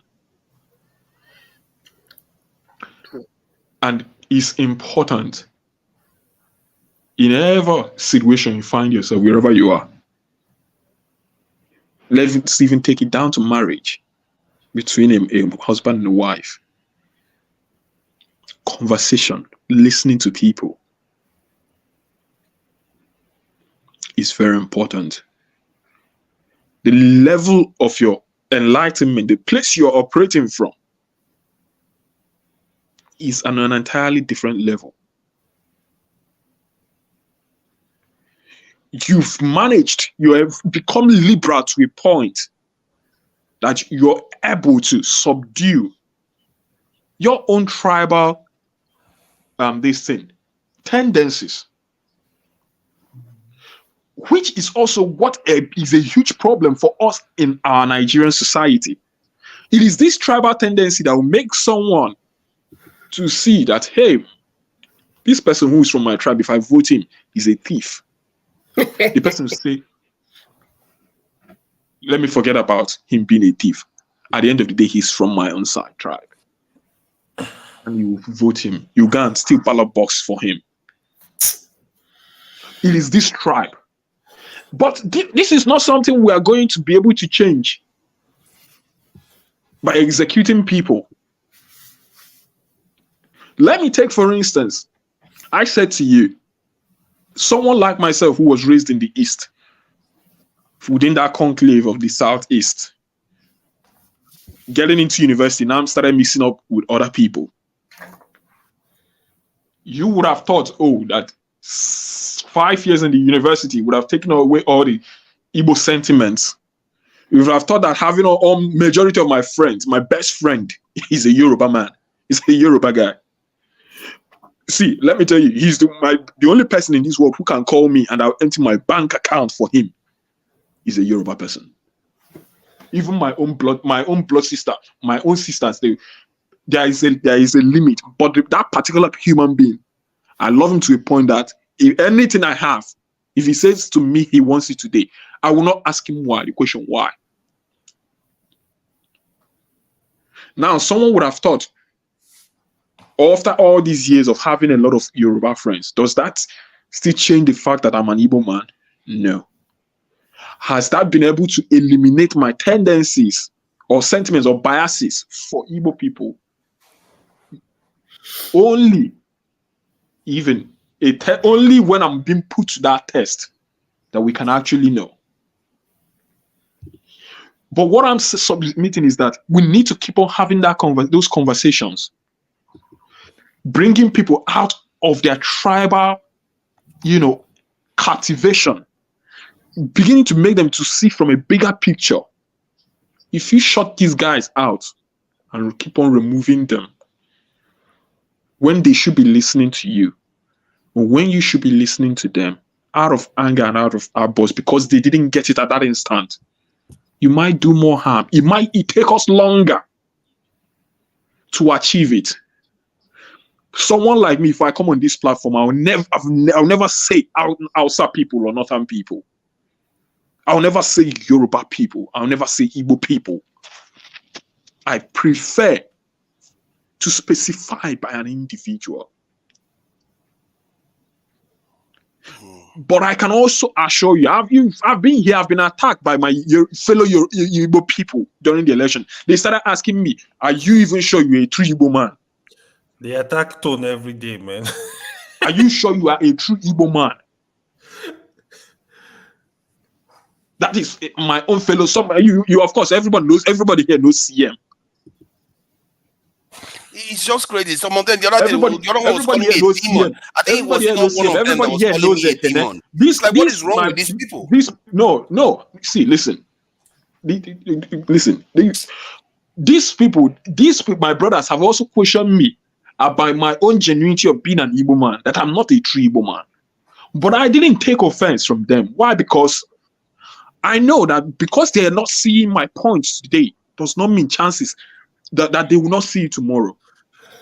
I believe that if I keep on making those submissions, placing superior arguments, at some point along the line, it might not be this year, it might not even be next year. But my conviction in the fact that we're able to keep having conversations with tolerance for each other. Many years ago, if we had social platforms like this, where people from different ethnic societies can come together and converse, maybe things wouldn't be this bad. Maybe we wouldn't have, been so destroyed by our ethnic proclivities. Maybe there could have been a chance that our nation would have been redeemed or salvaged earlier than now. But it's never too late, because we are coming one by one. I get what you're saying. So let me make this clear. That's a great submission. Yeah, please, Miss You know, my pronunciation has gone off when I'm really cross like this. Please go ahead. Sorry about that. Okay. Let me express my apologies. You know, you were around. I wasn't supposed to be shouting like that, but these people sometimes they get on your nerves, and you just have to lash out at them now and again. See, So they if you understand. cannot deal with these two people, No, how are you going to deal? I get that. I get that. How Believe are me. you going to deal? You want to convince very tribal Igbo people, 70 million people, See, I to get that. drop I their get thing. that. If you Normally, can't that's what I convince do. Normally, these two people, if these two people can make you want to run out of the platform, I sat that here. should Somebody tell was you. calling me a See, demon. then I that took will it, but show you the some days amount it of gets work we out of still need to control. do. Right? So, yeah, I know. Yeah, I'm not perfect, not even close. So please, madam, go ahead. You know, there is, I don't know, do you hear me? Am I on or off? Yeah, you're on. Okay, Jakun. thank you. Jakun is backstage. Oh, let's bring him. He's an honorable member. He can be able to speak. Go ahead, please, madam.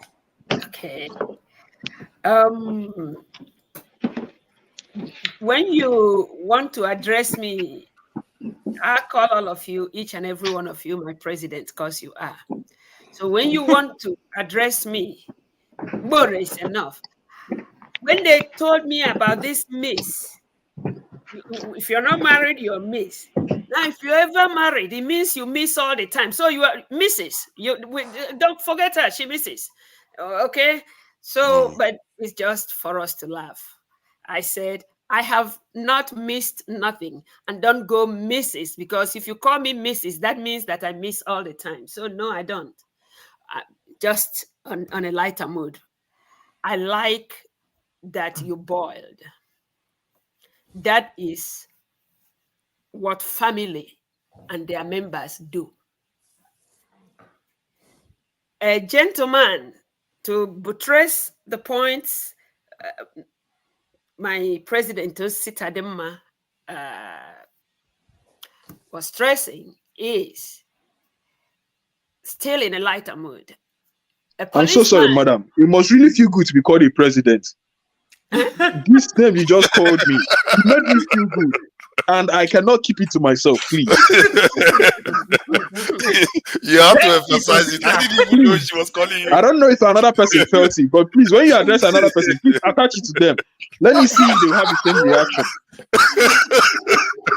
That's the lighter mood, everybody. Maybe that's why a lot of people struggle to get into that position. You want to run the other direction. When the real drill comes, believe me, Nigerians will be scared to get president. Don't you see? Did you see how beautiful and handsome Obama was looking before he became a president? Now the daughter said, "Dad, if being a president will give me as many gray hair as you have, you guys can keep it to yourself. I don't want it."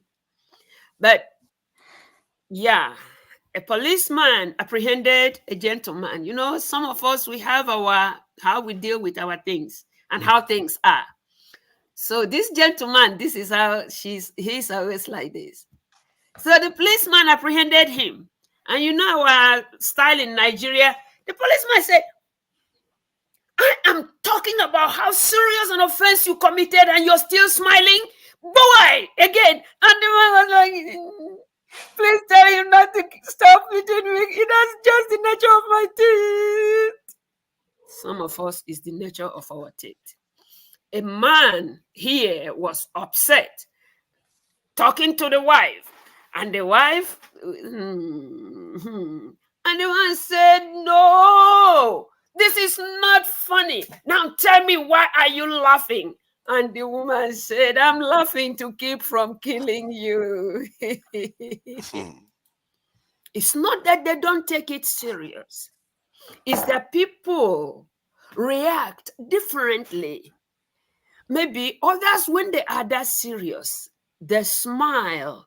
When they know even the enormity of what you're trying to share, they smile to bring the attention down, to say it is as bad as he is saying. For instance, where I went out one day a week ago and somebody said, Oh, you have an accent. Where are you from? I looked at her. I said, from humanity.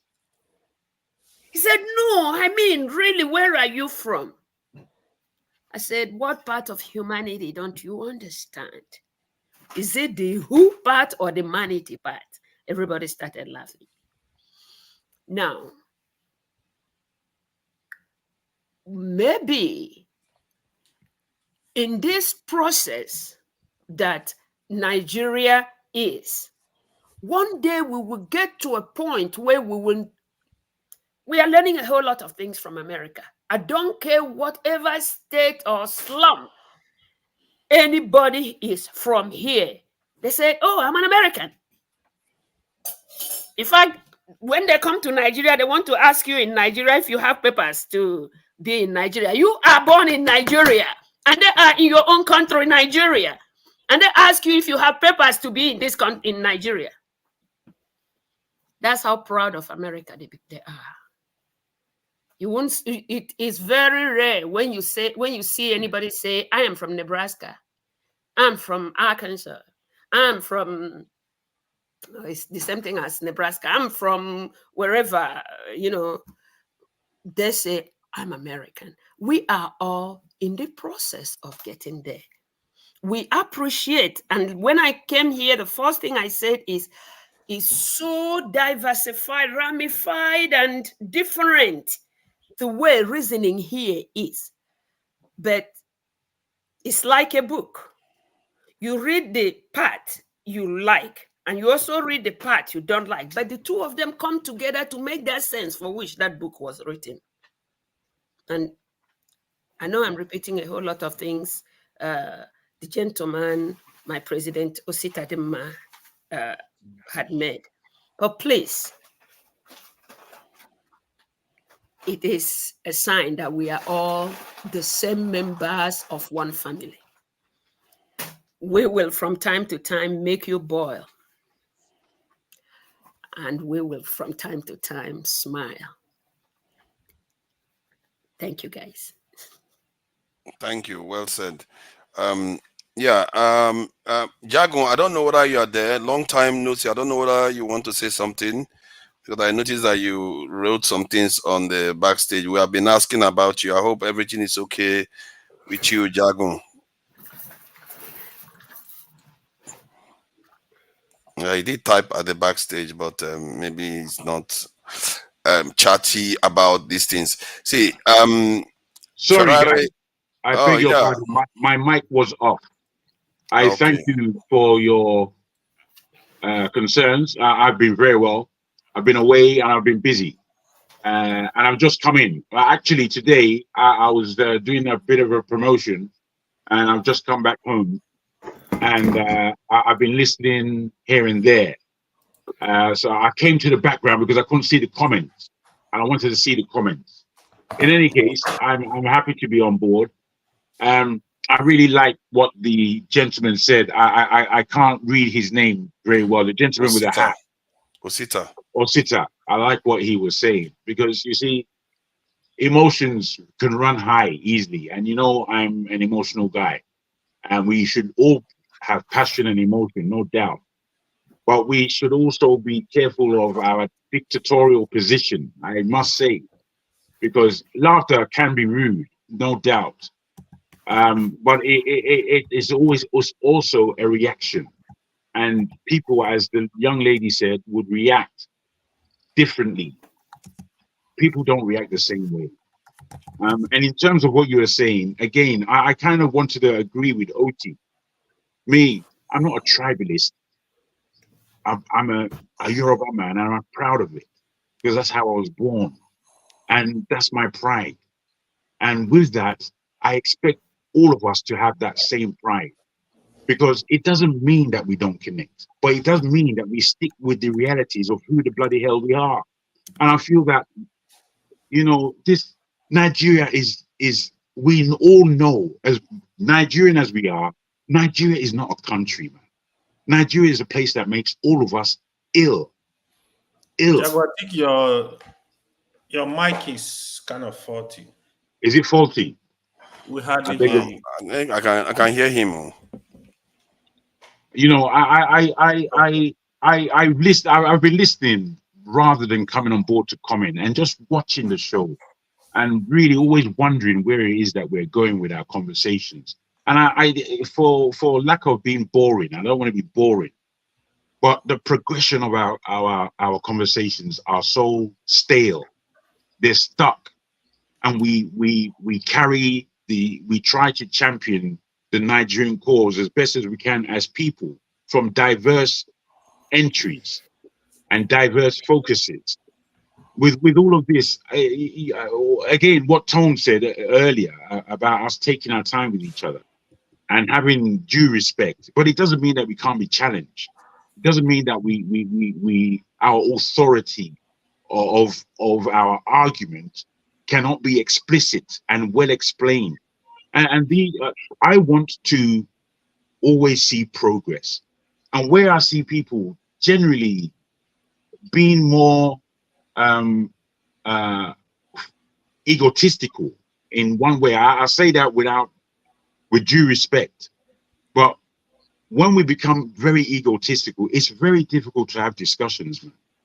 Because what we're trying to do is tackle serious subjects, and I feel that there's power within the people. Because when I look on the news and I look at Nigerian news, I do not see power being played well. And the fact that power is being played so poorly, I don't know how we buy into the Nigerian psyche. The Nigerian psyche is bullshit. Excuse my language, but it's bullshit. Doesn't mean anything. Yoruba means more to me. And it's not, Yoruba by themselves is far less than the Nigeria we have as a unit. And that's the way I see it. I don't want to detract from what Nigeria can be and the potential of Nigeria. But the potential of Yoruba is simply not as great as the potential of Nigeria. But we cannot suggest Nigeria right now above who we are, because Nigeria's crap. It's rubbish. Anytime I look at it, it's like so upside down. Where we need to be is we're so far from it. You speak a lot about security and you push this mantra, and there is no security. Security, which kind of security? Are you talking about Nigeria? Nigeria is not secure. It's a place that could be taken over tomorrow if anybody's so wished in the world. And we're supposed to be championing in Africa. I mean, come on, man. You know, it boils down to the point. You know, the young lady spoke about America just now. And America is extremely tribalistic. But it functions as a country, as forefathers said, it functions. Why does it function? Because there's rule of law. That's why it functions. In Nigeria, there's no rule of law. There's none. We're all just talking round and round and round rubbish. There's no rule of law in this country. So how we're making sense of it and speaking on the Nigerian anthem, for me, it's like we don't know what day it is. We don't know what day it is. Right now, what I can say without boast is that Yoruba land in Nigeria is about the most accessible part of Nigeria you can have. However, there are so many other parts of Nigeria that are just beautiful and should be accessible. They should be. But because of the Nigerian oppression on its people, we have to call our father's name. We have to call our father's name. It's not to detract from what you're saying, AY and forefather, in terms of the whole tribalistic atmosphere that Nigeria has become, or that Nigeria is. The thing is, Nigeria hasn't become anything in real terms. If we think about what Nigeria is, it should be no less than the 5th greatest economy in the world, no less than the 5th, if not the 1st, to be frank. But we're so far away from that. It needs to say that the people of this so-called Nigeria need to come together as who they are in order to enforce laws in that country. I'll just end on this in terms of my utterances. I've been looking at Peter Obi of late, and I can see that man is becoming frustrated. He wants to come out and be president. Right now, the country is going so slowly, where the world is moving so quickly. and we're dragging our feet as a nation. It makes no sense. And the fact is, people on the ground in Nigeria, it's not that they don't care, it's that they cannot do anything about it. And this is my only crux. What are we doing about it? I'll leave it there. Thank you, guys. Thank you, Jadu, as always. Brilliant. You know, if anybody, they are seeing the banner that I put there. That banner is basically the progression of what you need to do to fix your country. It's well established how these things are done. It's not rocket science. I think, was it not Osita that was talking about how we, in secondary school, when you do expo, you can copy from your mates. We know how other people have developed themselves. Why can't we copy if we cannot invent? It's really straightforward philosophy. This thing. Did you see anything that they call tribalism on that list? They don't care. It's not tribalism because all of them are tribal. They still function. All of them hate each other. They actually hate each other more than we do. They killed each other in the millions, like cold-bloodedly. In the Middle East, they just killed 7,000 children in 2 months. These will hate each other, but they are functional more than us. Why? Because we have not fixed from the beginning, the next one and the next one. We've not done it. And until we fix that, we lost the first one on the left-hand side. We lost the first one since the colonization war. I will never recover it again. We're weaker. Until we fix this equation, we are not going anywhere. And was it not Jagon that just said that they could come any moment and take the country from us? That is at the crux of my problem. If we cannot survive, we are not going to be here to worry about tribalism or election or bad laws or hating or loving. None of them. And hence, maybe some people should be worrying more about that. Why is it I'm the only one that even seems to be concerned about this issue? Because nobody seems to care that whether we survive. I'm telling you, 99% of us will just be fine if refinery starts working and things just look a little bit better. They will forget about the bigger threat. Hello, sorry, Fafaras, a minute. If you want to say something, you know what you need to do. I want to greet everybody before I go to bed, okay? Sorry, it's been a very enjoyable night. Thank you, everyone. But Fafaras, just one last word for you. Whatever you say, or whatever you think, just a little advice from an elder brother. Is no one really has a prerogative on correctness, okay? Your views, yes, you may have them, but your views, your opinions, okay? So that's okay. I'm not. It's all right. I'm not angry or sad or anything. I enjoyed tonight, and I do apologize to everyone, but listeners, for some reason, maybe you might have been adversely affected by the little, disruption, and so yeah, we carry on and we keep the faith. Okay. Good night. Thank you, Thanks, everyone, and good night. Mr. Itajeto. See you, brother. See you. I think Nigeria, what I notice with our people is that 1 minute, if I decide to let everybody do whatever they like, they'll say, why are you not controlling them? Why are you not controlling them? When you control anybody, they're like, oh, you're being dictatorial. You're being dictatorial. You never win. You just never win anything. There's no way you win anything. They will always accuse you of one thing or the other. I respect people. I let people talk. And they don't forget. They forget that I'm also a human being. If I want to talk, they'll say, no, you shouldn't talk. You are the moderator. You shouldn't be allowed to talk. I'm like, no, I never said I was like kind of moderator like Dr. Damages. I've never been like Dr. Damages. I've always questioned people. I've always challenged people. I've always spoken. And I'm not going to be silenced. If nobody cares about what I care about, then somebody has to. No. Okay. Forefathers, I'll just ask you this question. Assuming you were not the moderator. Let's take for you were not the moderator. Please don't let me. And what is the because what it was you were making your argument.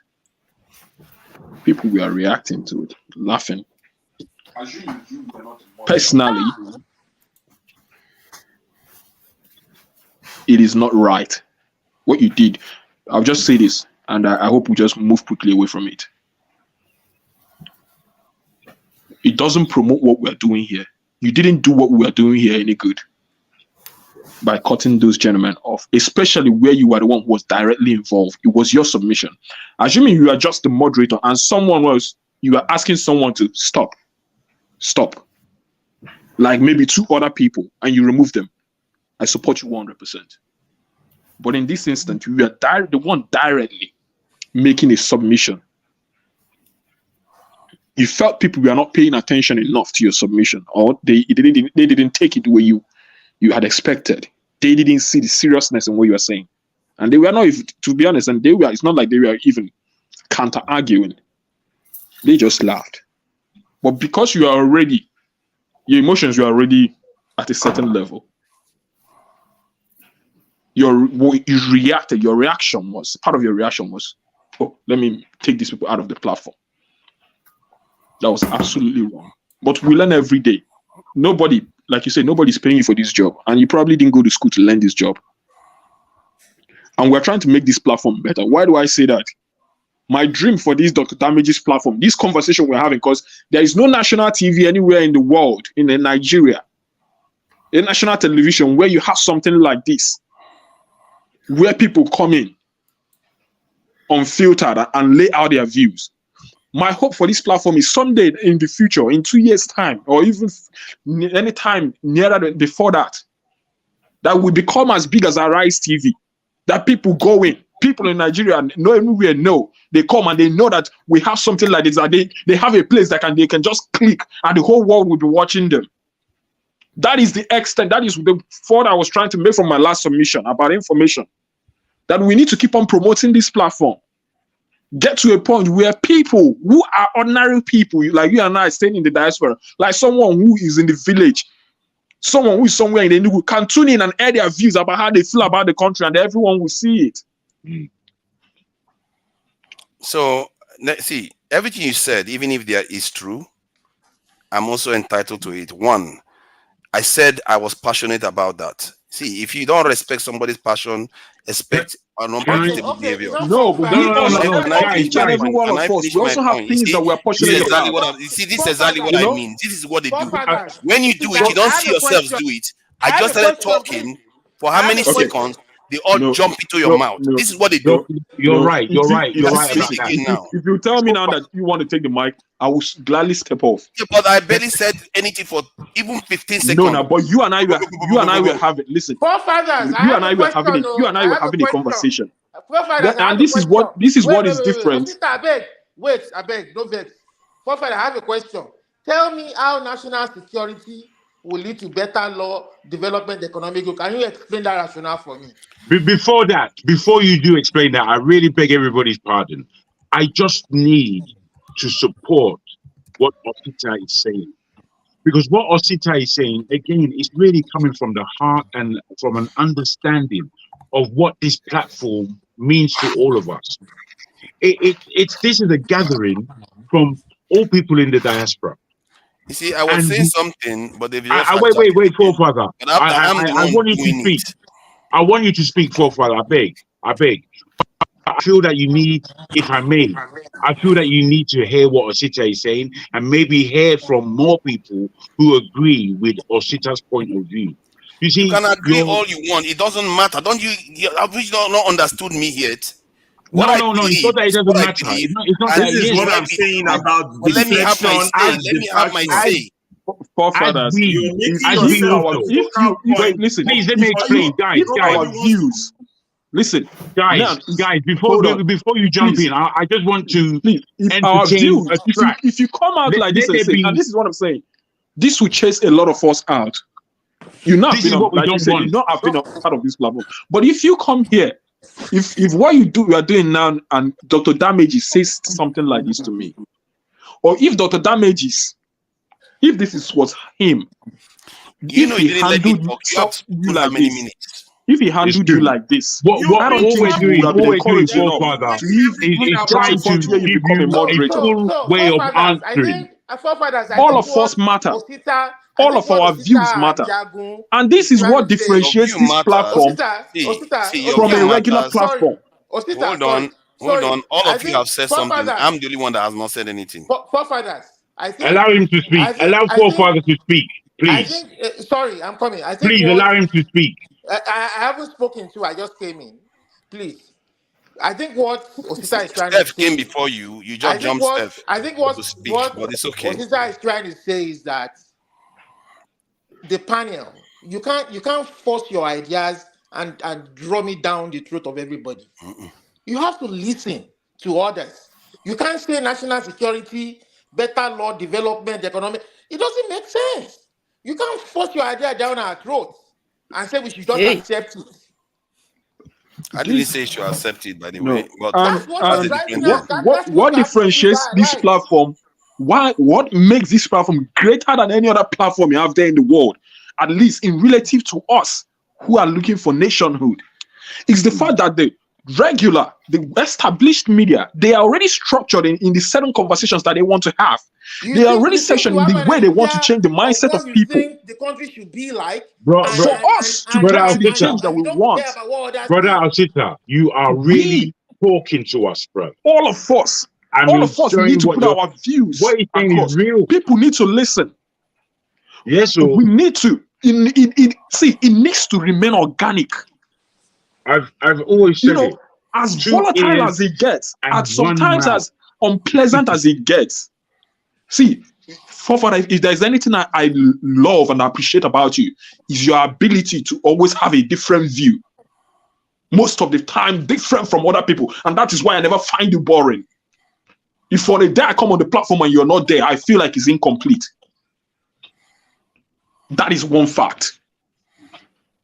And I said to you that the place where you are at the moment, the perspective, the spectacles from which you are viewing things is obviously at a place that is bigger than the most of us for the time being. And if you think that it is from one conversation you can get everybody into that, I'm telling you, you're really dreaming. It takes time. I even gave you an instance of someone like Kanu when he started. Information takes time to permeate into people's thought. That is even why for someone who is a Christian, the Bible will tell you that faith comes through hearing. Osita just massage your ego. It doesn't come from one time. Me, I know the massage ego.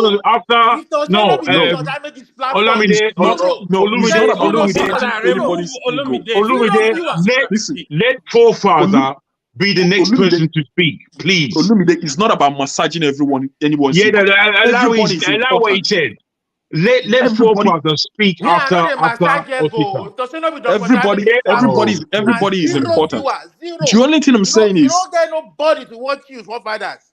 You better calm down and stop bragadoing. Stop it, man. Stop it. It's unnecessary. Olumide, please. We also respect forefathers because he's the moderator. Listen. We must understand that. Listen. I understand is that forefathers, he has two roles he's playing here. Olumide, can you hold on, please? Hold on. Forefathers, he has two roles he plays here. He's playing the role of a moderator and also a panelist. And that is absolutely beautiful. Dual role, yeah, I agree. I am on the role as a panelist and like the rest of us. And that is why, unlike most of us, forefather, you always need to take the higher ground, even with your emotion more than the most of us. It is your duty, because if you're the one who is anchoring this program, you need to also, demonstrate the tolerance that accommodates people, even people who are, who don't even make sense at all. Because that is the whole point. The whole point is for us to come here, place our ideas on a scale. And God willing, superior arguments win. But superior arguments do not win by imposition. That is why someone like Peter Obi, he can preach all he preaches, maybe somewhere in the south, in the north central. Some people can argue with you that his arguments have not penetrated the deep north. And some people can agree with that. Some people will even tell you that he's only popular in the social media, which means, oh, there's a section of people where people listen to him. He's only the ones on social media that understand his message. Some people can even tell you he's among the young people. We all get your point, and I believe that you're accurate. But I think also, forefather, give him a chance to air his views against everything that's been said. Please give him a chance. Steph, I see you there. Steph is just quiet, waiting to land his own punch. But it's all good. See, this is very simple matter, really, for me. It's not about imposition, for one. I'm not imposing. I just expect people to respect each other to an extent. People disrespect me all the time, like it's regular. Actually, even when I try to speak, they shut me up, and they don't do that to Dr. Damiji. They will shut me up literally. I won't be able to say anything. And however, but when I feel strongly about anything, like for anybody too, if you feel strongly about something, and I hear you talking about it, I'm not going to come here and laugh at you, because from a very long time I've been taught, if somebody feels strongly about it, you don't laugh at them about it. You don't laugh about it. It's not about imposition. I expect simple courtesy and a little bit of respect or understanding or empathy, whatever you want to call it. I'm not imposing my view. I don't expect them to see it from where I see it. I don't expect them to believe in what I believe, ever even. But at least show some decorum when I'm trying to say something, and don't just be laughing at me, especially when you are the one that has been poking at me, calling me all kinds of names all day. That is all I'm saying. I think what you're saying is fair. The only thing I would add, given what everybody is thinking, as said, your role is a dual role. You are being a commentator as well as an anchor, and within these roles there is a skill. And as time goes on, the views that you take, whilst they may be valid as views that we should all be able to listen to, there is a higher ground that you definitely need to take. There's a difference between you and Dr. Damages, not because you are different people. Just it is largely because Dr. Damages is more used, if you like, more experienced. To doing this kind of work of journalism, if you like. Now, as an individual, you are learning on the job, and we realize that. We realize that you're learning on the job. But if you're galvanizing a conversation, if 3 or 4 people speak before you've spoken again, it's fair. And fair, because what you're doing is looking at the whole argument and seeing where it's going, and then adding your view, and then still having to anchor conversation to its natural position. Because the kind of discussions that we're having here, they are very because we are all different individuals. We're coming, you're hearing my accent. A lot of people didn't even believe I was Nigerian when I came on this platform in the first place. We're all coming from different points, but the thing is, we care about Nigeria. And that is your course. Your course is to say, where is this Nigerian conversation going? Where is it going? So the more awkward you make it by arguing, and I understand it, because I think I'll do a job of what you are doing differently from you, but I would have exactly the same emotions that you have, which is, why is everyone picking on me? Why is everyone talking about me? But I would have to hold a lot of that back in my chest in order to anchor the program. So whilst I have this very similar emotions to yourself, where I get vexed very easily, my patience has completely run out. In terms of patience, between me and you probably got a lot more patience than I have. But I would say the skill in anchoring a conversation is different than yours. And sometimes that can become frustrating. All it is that you have to understand you still have a lot to learn in your position. And I say that with all due respect. Thank you. Thank you.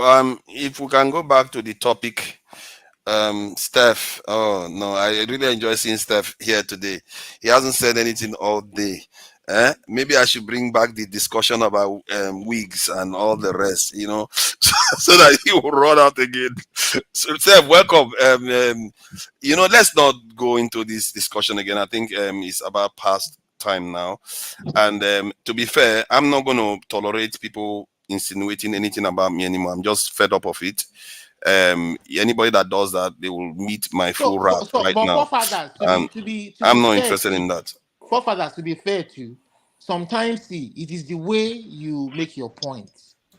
Especially people form opinion based on your submission, based on your point. When you, for instance, say that Did you you just jump tout over you, Steph? when you tout This guy, you know, these tout these guys, they don't respect. Yeah, yeah, yeah. listen, when you Let him tout talk. Let Machiavellian, him make a when you point. tout See this. when See you tout Ferrari. If Machiavellian where is he? principle, now when you tout Machiavellian principle, you know See, it speaks volume Olumide, about. Nobody is talking about Machiavellian. Listen, Olumide, stop going back to Hobbes' Olumide, bunker. And Olumide, besides, not Steph. your turn. Just listen, It just was listen. Steph's turn. It Let was me Steph's make my turn, point and Olumide. then you can answer. Let me make my point and you can Hold answer. on. If you are going to go Listen, backstage now, we have to obey some rules, please. Let's Steph speak, please. You have to respect his time. He's not do getting you paid want to to be answer here. my question or not? Don't worry, Yeah. your turn. You will have the turn to ask me the question, please. Steph, go ahead about Fubara being waylaid in Aso Rock, and they are making him sign agreements that you know is against the law, really. But somehow in Nigeria there is this impunity. Some people now started talking about how the people themselves are part of the equation. With that, if the people don't change, their leadership is not going to change, which is part of my what I subscribe to. It's not because I'm saying the people is at fault, but it's a whole ecosystem. So what do you think about that? You know about the football stuff. You can address it in either way you like. Please don't mention what happened in the last 30 minutes. Ignore it completely. Thank you, forefathers, for Welcome. giving me the opportunity. But you see, again, you cannot restrict my freedom of speech.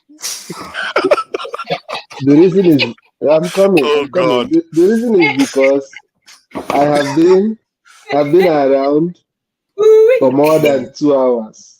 So Yes. you cannot just then and say, okay, I shouldn't make any comment about what I've heard.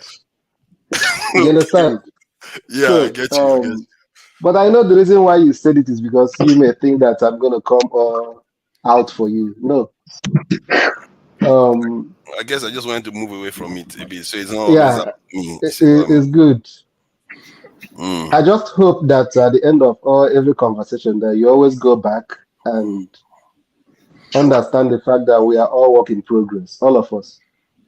You understand? And it's even a privilege for you to have opportunity to be getting feedbacks from people because you are on a different. You're preparing yourself for something different Greater things. than some Okay, of see, us this, here. that kind of talk. Well, who is that one? Is it not the one they call president? Stop talking that nonsense, oh, because I'm here in London. Here, I'm a majesty subject. So let's not talk. Get ahead of ourselves here. You are a Because president too. Everybody here is a president. we Period. are humble servants of our people. We are just helping, isn't it? And that's all we are trying to do. Please, So, go ahead. as a matter of fact, for fathers, if in a period of maybe you anchor a program for like 2 hours or 3 hours, and people just make comments about 5 minute segments of the program they feel that you didn't handle well, I think it doesn't mean that you did not have a pass mark. Do you understand? You see this guy? This guy. I'm coming. This No, is I'm what I coming. get every time. I'm coming. If anybody say that you don't have the right to pushing your own narrative, I think the person is not being fair. And if anybody said that you deserve to be interrupted or laughed at when you're making your point, the person is also not being fair. But where I disagree is that, like everybody has said, you're playing two roles. Your role as a moderator, if somebody is interrupting people, you understand, or asking somebody to stop, the person didn't stop, you take the person out of the platform. I think it's in order. But if you are saying something and maybe the person made a kind of gesture of disapproval or whatever, It means that if you can take the person out, it means that as I'm talking now and anybody laughs, if I have the wine, also take the person out. And that becomes disorderliness. You understand? So that other than that, I don't see anything wrong in your opinion, even though I may disagree with it. You understand? That's So fine. that's by the way. And one thing else I want to clear here is that I do have some disagreements with Forefather most times, but I don't believe that he's an agent of anybody on this show. I think he has his own mind. I think he's trying to be consistent with the his own biases, and he's not more Nigerian than anybody that is on this show, but he's a Nigerian, and I don't think that he's being paid by anybody, and I don't think that he's supporting the government. But most times, like I told him the last outing, sometimes the way he said things and how people perceive it may be different from what he has in mind. And during the last outing, when he made a clarification, I also told him that I observed what you said differently from the way you're explaining it now. So, and that is all, it happens to all of us. So, concerning Fubara that you're talking about, I don't really want to pity him But Steph, because I this one don't. too much. This one too much. It happens to all of us, but this one too much. That's what I'm saying. All of us have our biases. But Forefather own too much. Olumide, calm I'm down. not. I'm not saying. I'm not saying that. Olumide, you are number one here. The only thing I want to clear is that personally, I don't believe that he's pro-government and government is paying him to be on this show. I don't think so. I also don't believe it. In fact, I know it. Alaba just talk, man. Even me, Alaba said, he even call me, I'm a government agent. Alaba just say stuff. Don't forget about those stuff. Don't worry. You guys should know. Why I say that I don't pity Fubara and I'm not Steph, you believe is say them baby because too? no. So I'm just there, don't worry, go ahead, don't mind me. it's obvious that whatever thing Fubara is not is more different from Wike or Wike. It's not like two thieves that stole something in the night and then and they're having a disagreement on the sharing formula, and everybody now observe that wow, see what they stole. That's what is happening. You know, if Fubara was hiding Wike's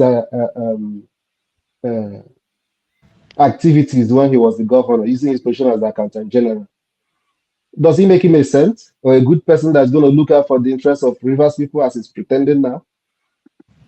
No. It will not.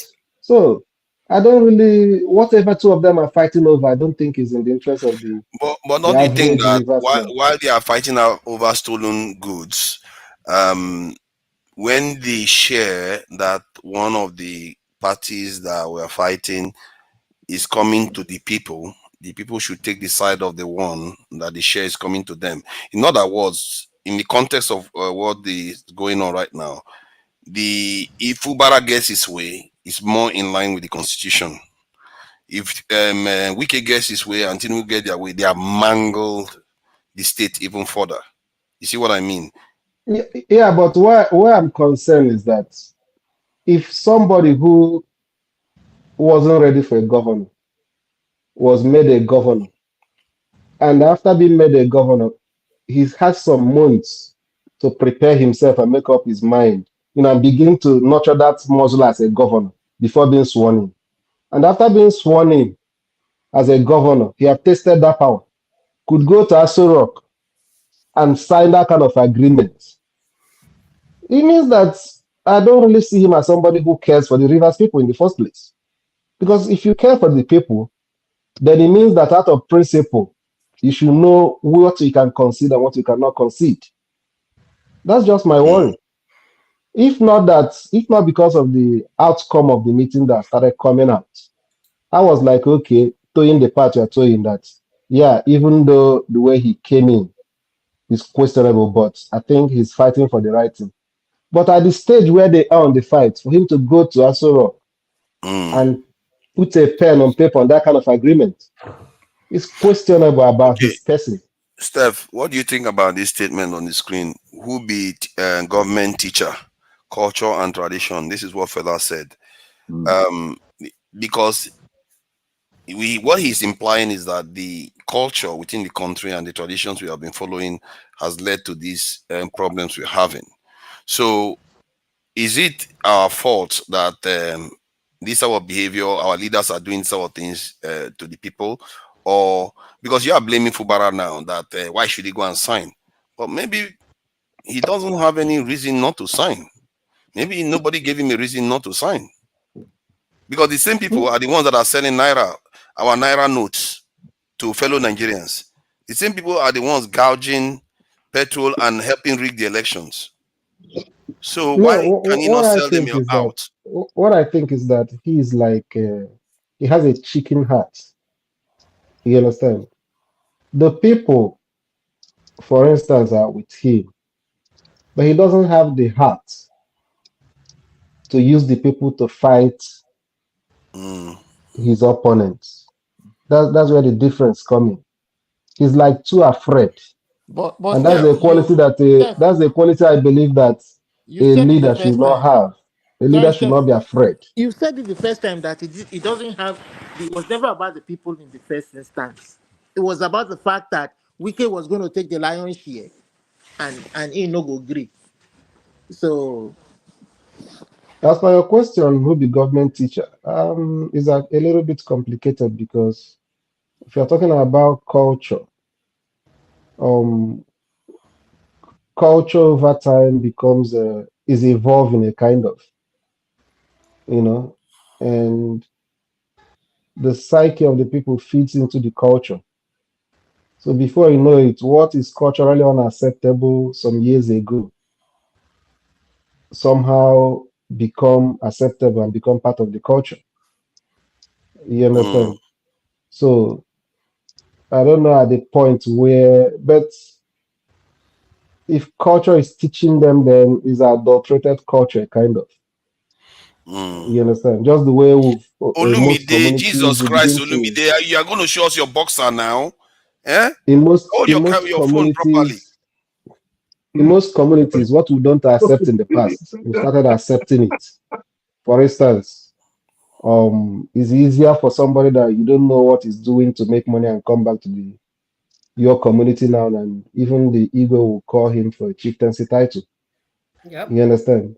But in the past, when that kind of person come back, people will be, scared to associate. They don't want to associate themselves with him because they believe that there are things about him that people don't know. So you don't want to be seen very close to him. In my own community, it was like that before. But I know that last year, somebody next house to my own house in the village, somebody came from Dubai, a young boy. Was a junior brother to me, very young. And within 3 months, they have fenced their whole compound, brought down their house, put up a duplex within 3 months. And almost like the whole community goes to his house to go and drink every day. He's doing it. But when I look back, this is somebody as at last 2 years. I was following him on Facebook. I know that he was not doing anything in Dubai. I know. You understand? I see. So Okay. So, but people you think like that him, Fubara should have been braver? So, what do you advise him now to do what now? I think is that if he really care about Rivers people, and if he signed that agreement maybe out of Duress. duress, Intimidation. he's not the first person that enters into such agreement. There was an Aburi Accord, and when you come back from such meeting, you still have to consult your stakeholders, your own. And if Yes. a lot of them believe that this thing is not in their own interest, you begin to build consensus and, know the ones you can do and the ones you cannot do. Because as far as I'm concerned, um, it's just like a death warrant. Just like you won battles and you surrendered it again to start afresh. I just hope that he will not make the mistake of legalizing those people that left his party bringing back all those people again Mm. because, man, he's finished. In the worst case scenario, if he accepts, what's going to do is that he's going to keep paying until the next election and they kick him out and bring another person. But there's nothing like peace that is going to either give him security or give his state if he pretends to care about security. You know? Yeah. Okay. Yeah, I think I agree with you on that. He needs to get a backbone and fight to the end, even if they try to impeach him and throw him out. Then they try because you see the thing our politicians they don't have principles. From one party one day and the next day they are in another party, and they want to get the benefits on both sides.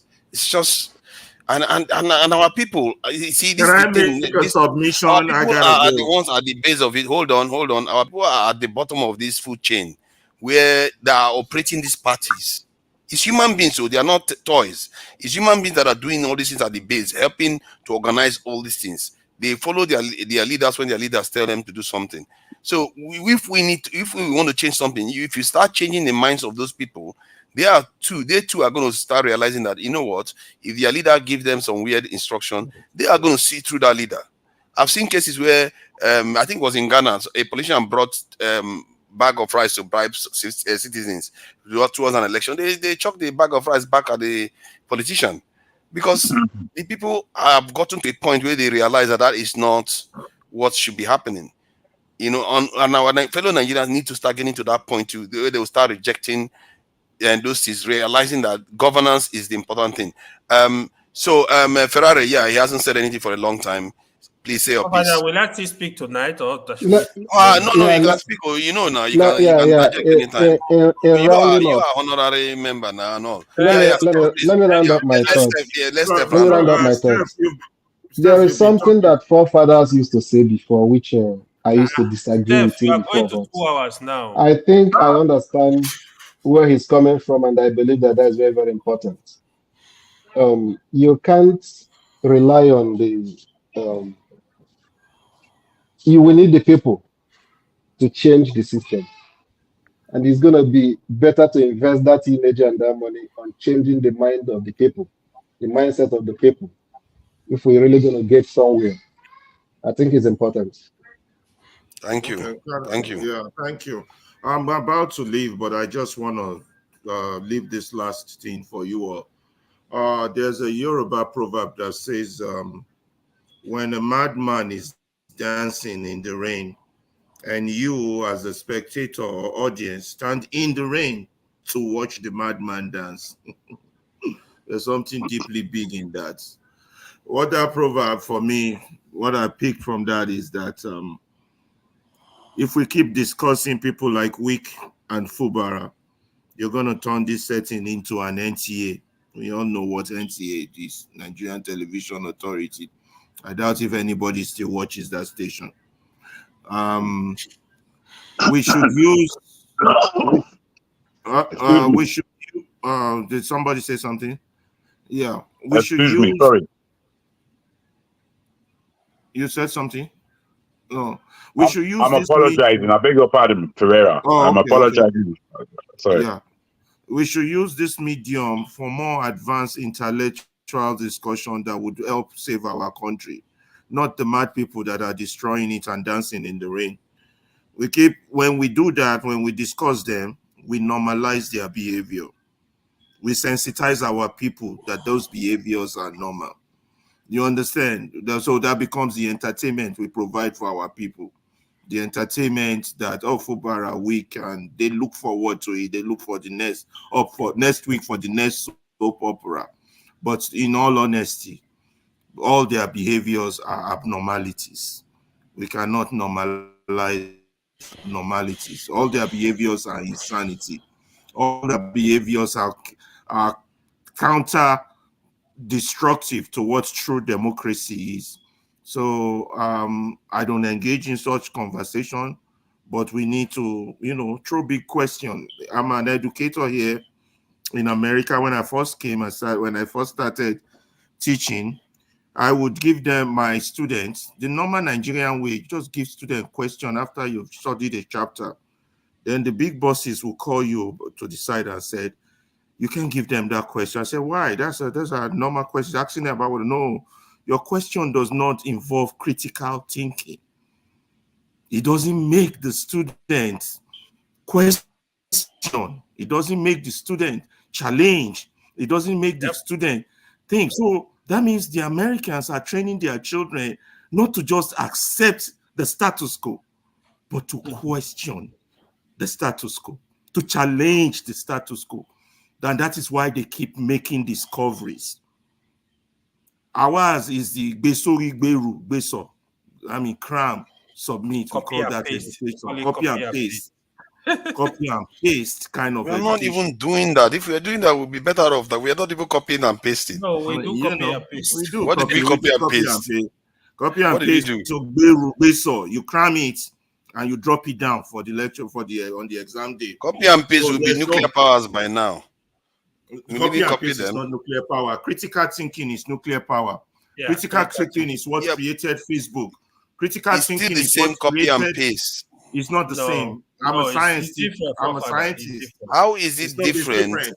You can copy somebody's way of thinking. You can copy somebody's way of developing. Is not a critical thinker.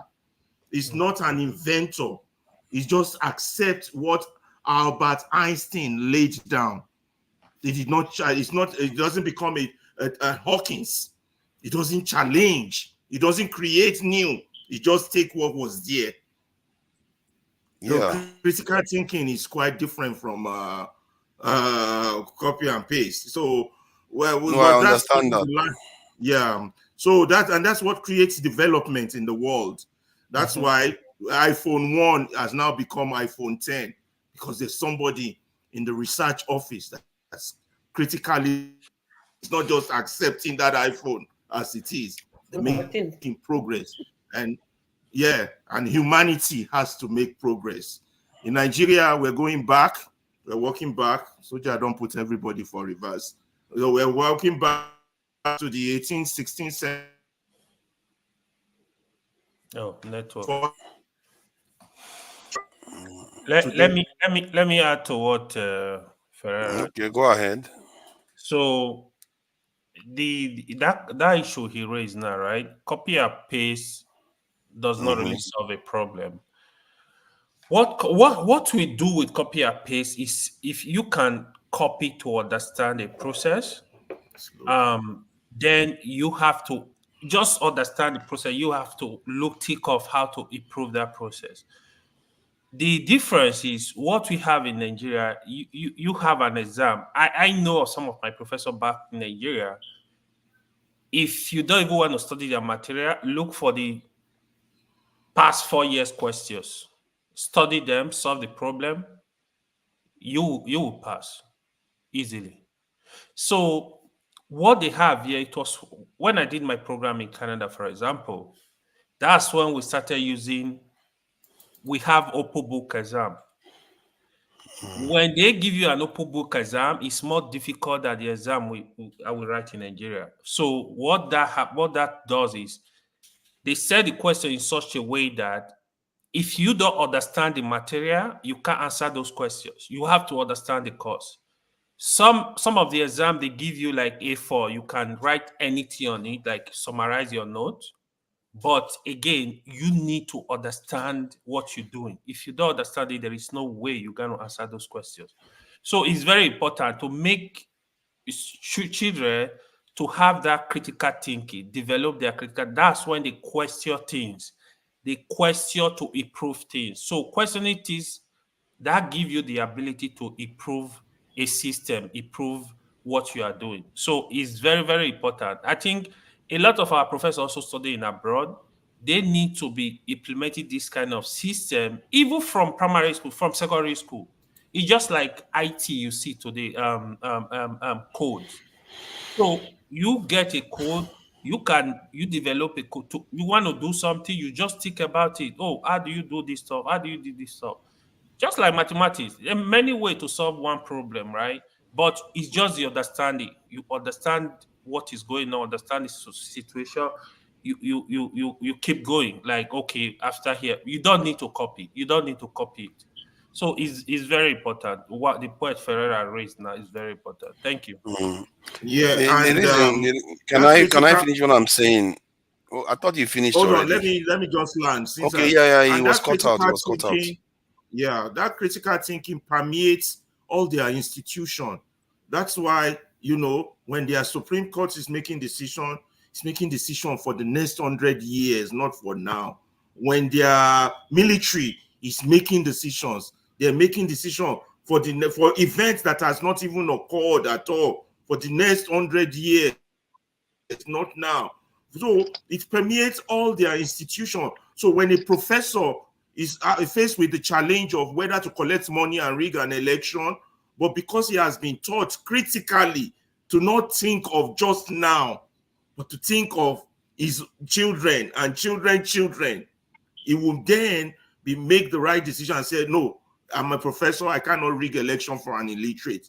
So a lot of things are wrong with our society, but the number one thing we need to do is to call it what it is. Say the truth. Let us not soften the blow. No matter who it goes, who it makes of angry, who it makes mad, it doesn't mean we're trying to tear the country apart. No, it means we love our country and we want a solution. But when we soften the blow and we are heading in reverse, we keep telling ourselves, you're doing fine, but you're heading in reverse. Progress, the definition of progress is to get from where you are to where you ought to be. We have to define where we ought to be. Are we getting close? Do we have a measuring scale? We don't have all that. Let's call it what it is. Let's call for the dismantling of this system they have now. Let's keep calling for it.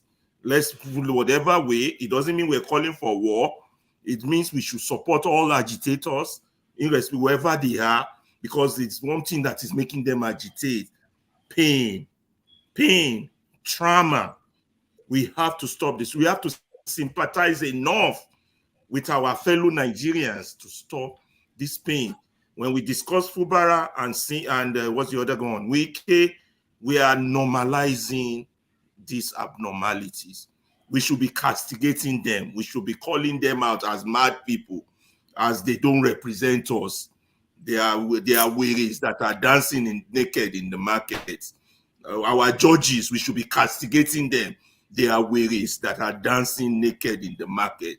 Everybody that has failed us, all that has ruled us from 1960 to now, we should be castigating them as people who have failed us. So that way, even if our generation don't solve this problem, these young ones who listen, we will form a seed in them, and that seed will grow, and they will change that nation. And that is why I will continue to be hard with my fellow brothers who I feel are distracting, are hijacking, that's not why we're here. We are here for intellectual discourse to move forward and find a solution, even if it's not going to be us that would implement that solution. But believe me, someone is listening, and that could be the seed we plant. Nice one. Mr. Jago, nice to see your face again, man. I also wanted to point out something. Let me respond to the copy this thing, because I think that is about, they were talking about critical thinking. Critical thinking implies that you have to qualify what you're copying. Copying can imply copying anything. And you can copy technology. You can copy way of thinking. You can copy fashion. You can copy cultures. So when you say copying, copy can mean anything. So when he qualified it by saying copying critical thinking, that is one area of thinking. Some people have natural critical thinking. This is just a way of thinking that exists. I'm not sure, if I may, real quick, I'm not sure we should take away from what our brother Ferreira said, because the point for me is very clear from what he spoke about. We can try to intellectualize it if we wish and do sword fencing, but that leads nowhere. What he said is accurate. Yesterday, I called a friend of mine in Nigeria, in Abuja.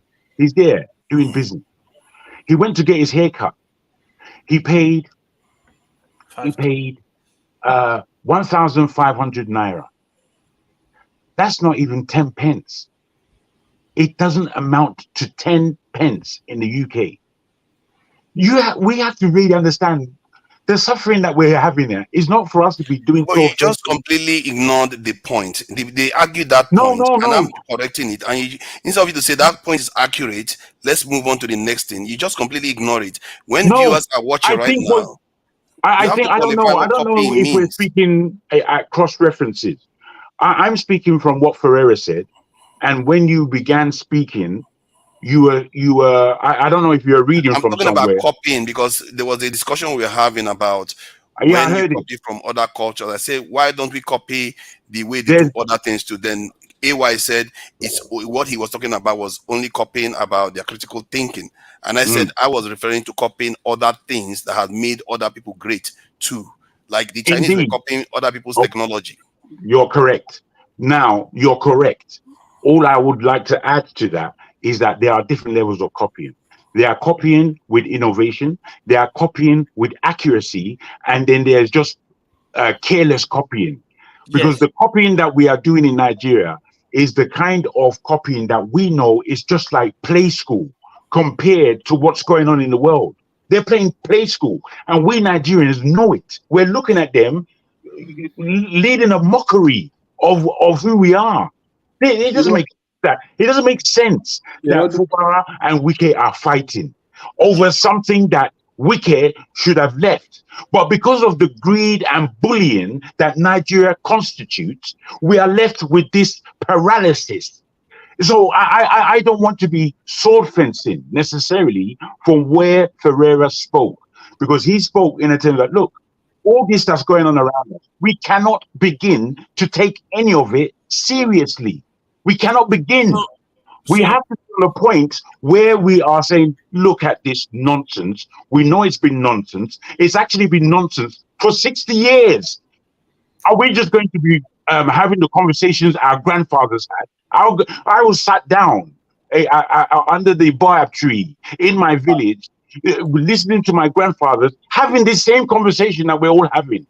My brother, it's come to a point where me personally, I'm kind of bored of it, because the more we speak about the wrongdoings of our so-called politicians, the less galvanizing we can be, and we need to galvanize. There's no point speaking about our ethnic differences when we know that we're all suffering under the same banner. So I really wanted us to understand Ferreira's point without, not without objection, but without, again, critical thinking. Like thinking to the nub of the situation and not dealing with all the paraphernalia. The nub, we need to strike. Is there anything he said that we disagreed with? We don't disagree with one thing about the removing the elite and changing the system for the better. We all agree with that. Every single one person here agrees with that. If I can add, forefathers, your own suggestion is that the problem is not even too much about copying, because this same thing a few weeks ago, Obasanjo had an argument with Osita Chidoka in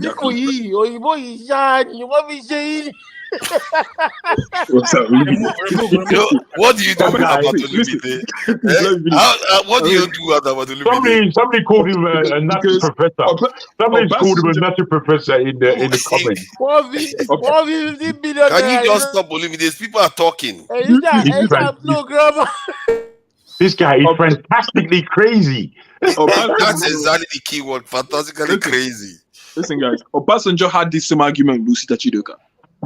When Obasanjo said that we copied American democracy and came and be practicing it in Africa, but it has not worked.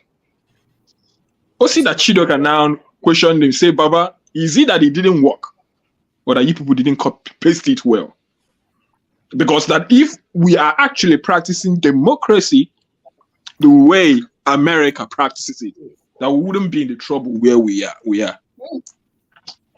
The mockery, the conversation even derailed to a point where when Obasanjo was making, was boasting about the level of discipline or the level of institution, the quality of the institution of the military.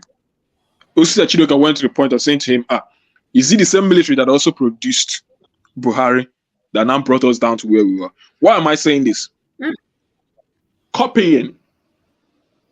For you to interrogate something, you need to see it.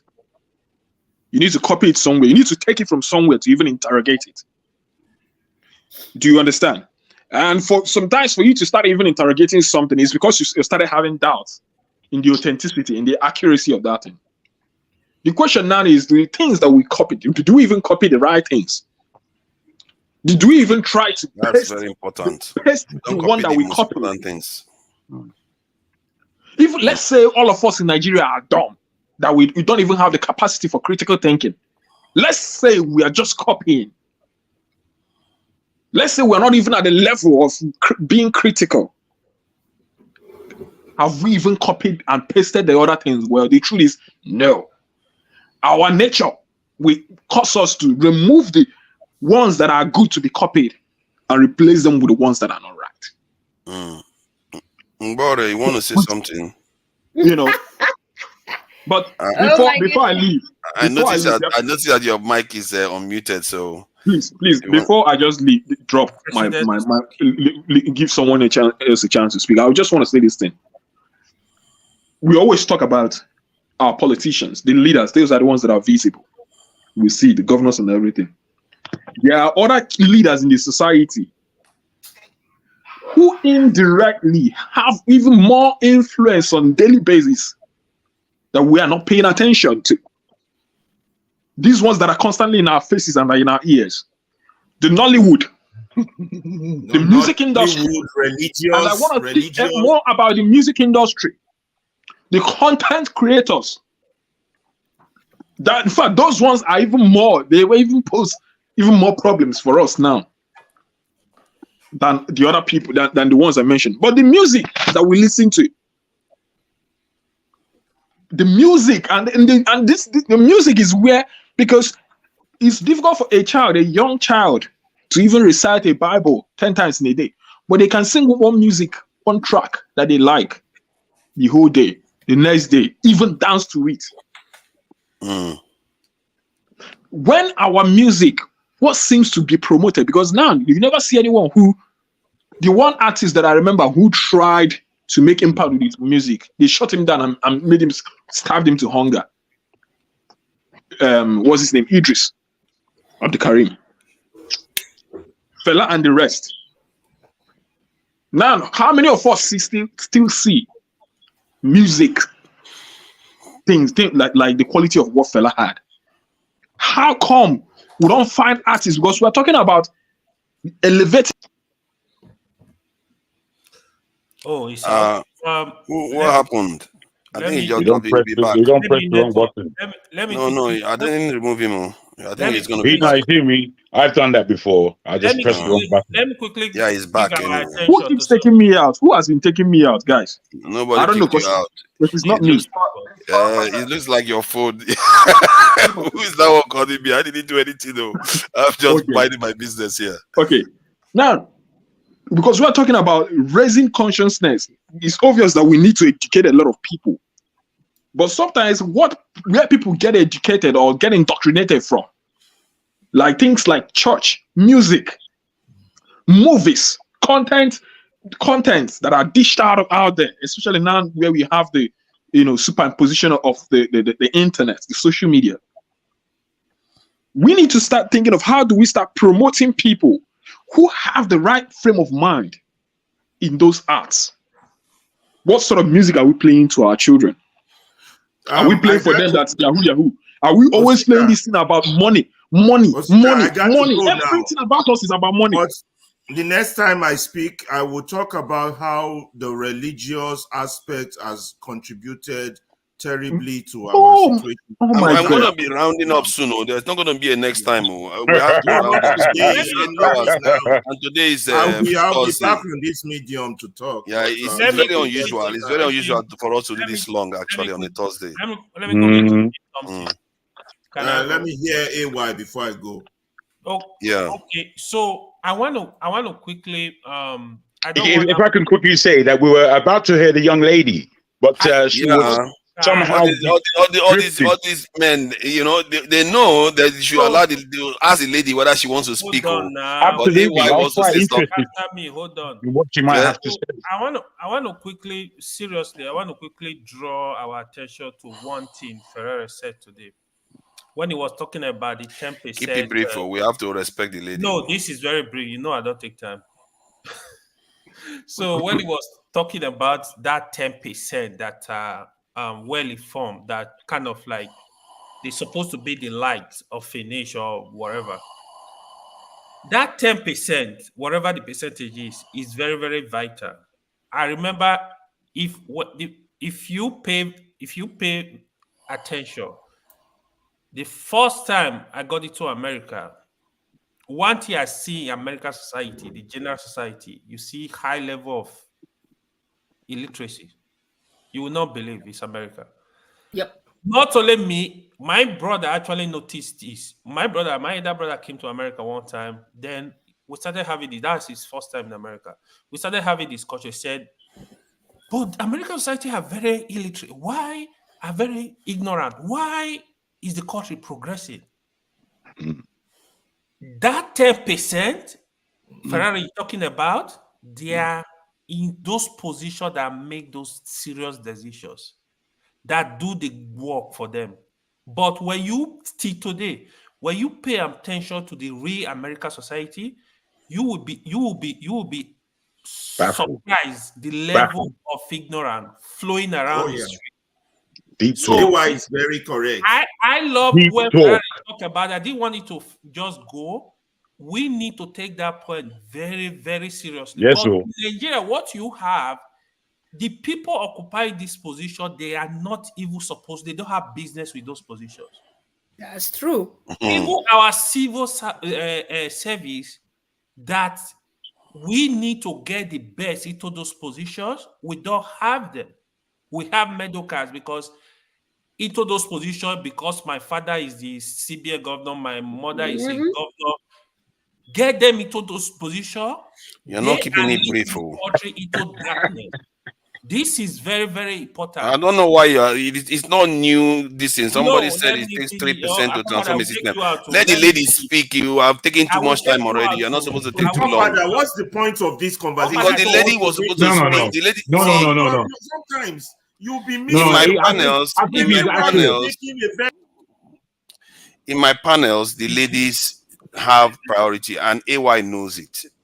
The fact that I even let you to speak at all is even not. I've never done that for anybody, and you decide to run with it.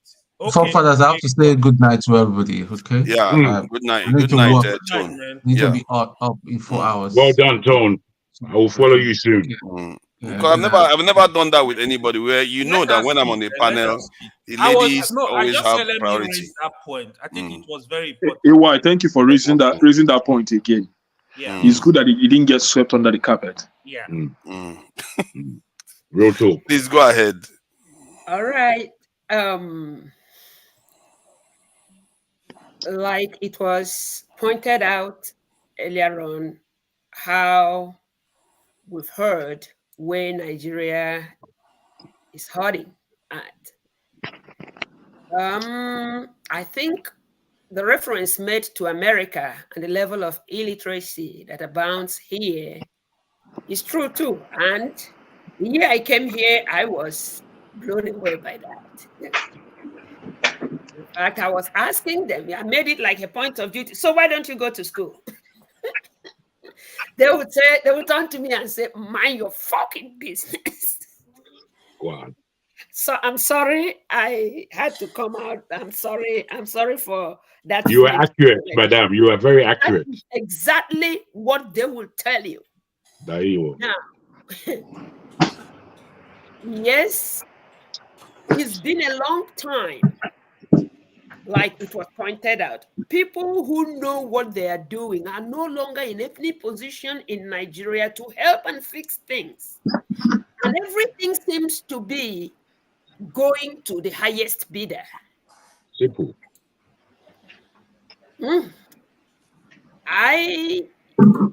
I have said, in whichever way I can be of service, to get, whether it's 10% or 5%. I don't even see.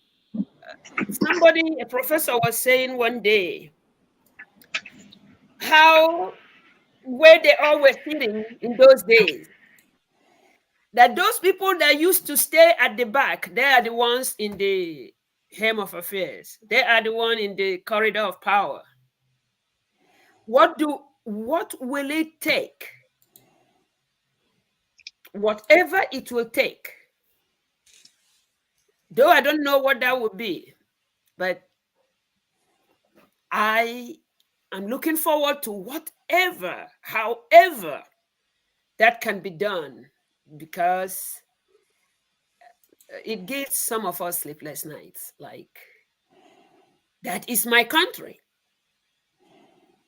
My daughter, when we went to Nigeria and she was able to decipher between green and dried vegetables, she says, "Mom, do you know that food is different in Nigeria?" And I know why. It's not dried vegetables. They are fresh vegetables that you cut and cook. Maybe that, and spring waters that you just go to any stream and get. But you can't go back to Nigeria because of many reasons. So whatever anybody can bring, however it can be put together,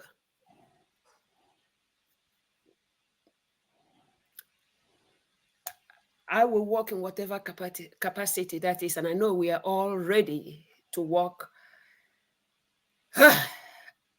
to have a country, to have where to go back to, you know. I think you are a warrior. You do have a warrior spirit, and you seem to understand when you are aligned with people. The details don't bother you much, and that's something this thing. And people need to understand more. And you see, from what you said today, how you were almost you were kidnapped and you were not even scared. And I'm sure I probably would be more scared than you were. And I regret that you had to face that kind of situation. See, there are very few things that really get to me. One of the first times I really started getting crossed about all these things was, when you're in the UK, you don't see too much about Nigeria, but you see what's going on in America when there's a killing, and I saw this young black girl crying on the street, maybe not more than 13 years. And she said, "What have we done?" And I asked myself, "What did we do?" He said, "What have we done to be punished everywhere we go?" And she was in tears. She looked like any other girl you could find in Nigeria. Yeah. And it stuck with me. And I wish I could have seen that girl again. Because I just felt like there is nobody speaking for our people. Nobody get treated anyhow. With that drowning in the Mediterranean Sea. We get traded as slaves. Our continent, we barely control anything and we act as if we control.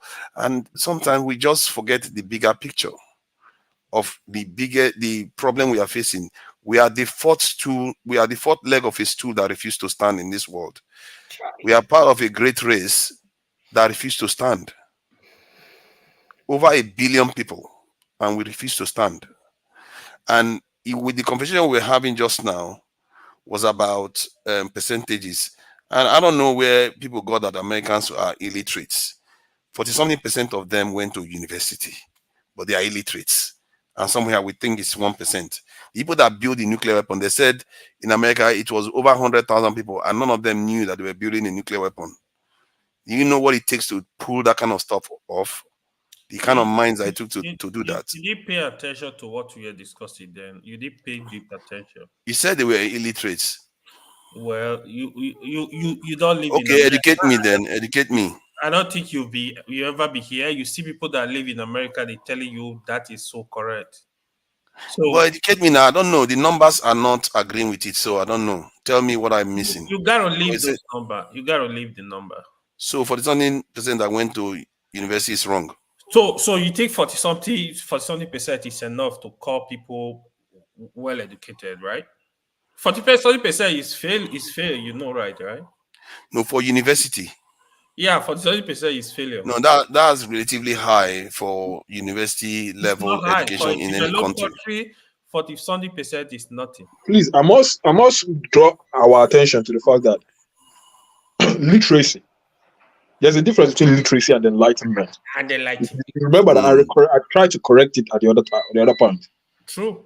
You know. Yeah, I maybe think that's why I took on this thing, because it became about education later on. I'm education. You know, and you don't need to go to university to be educated. You know.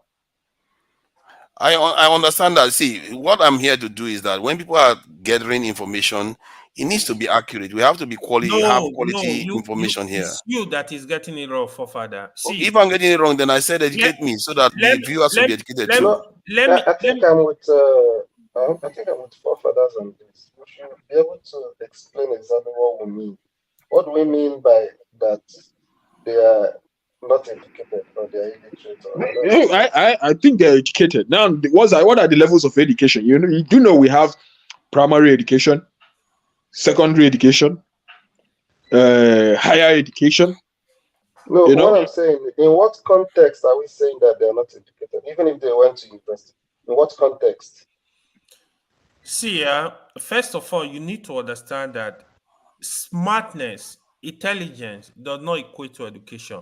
My professor will tell you, he said intelligent people, they just need basic education. They don't need everything. And somehow I really agree with him, right? So, and the other thing you need to know, it's just like having 1,000 students graduated from university. The critical thinking we define it here, you will have like top 1% having that real critical thinking. No, it's not up to 1%. No, we're saying what I'm no, let's just say, hold on. Let's just say 1% of that. 1% having that real critical thinking that can think out of the box. Not, what I was taught. They will see a situation, they know they can think ahead, they can see what you are not seeing and be able to resolve issue. Look at issue and say, this is where we're going, this is the direction. That is what we are talking about. It's not you have some PhD people with PhD, you put them in, they're not gonna perform, they're not gonna do anything because they know nothing. What are we saying? Let's speak in Nigeria. Are we saying Americans no go school or they don't know anything? They make what? Are we saying Americans go school? Americans go school. Americans don't know anything. We are referring. That is why we're talking of percentage. We are referring to that top percentage that are up there. That's supposed to. You mean the higher intelligent people? Yes, you can like just because even in every system you have people that are more intelligent than others. So that's what you should be referring to, because it became about education. That's why I said I should correct education out. In Nigeria, we don't have those people where they are supposed to be.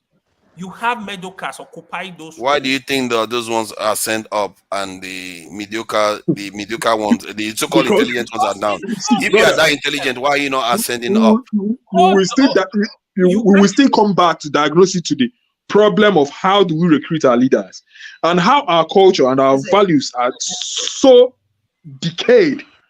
No, let's evolve to that point yet. We are still where we are. How did the dummies end up at the top? I can explain this if you allow me to speak, right? Yes, of course. So, in Africa, we have what is called brain drain.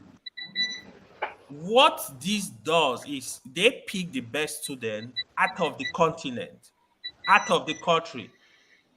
Our best in Nigeria, if you go take statistic in the last 20 years, in our universities, I can tell you 75% of our best in university, they are not in Nigeria today. Most of our leaders are from the diaspora, though. No, hold on. You miss it up. You miss it up.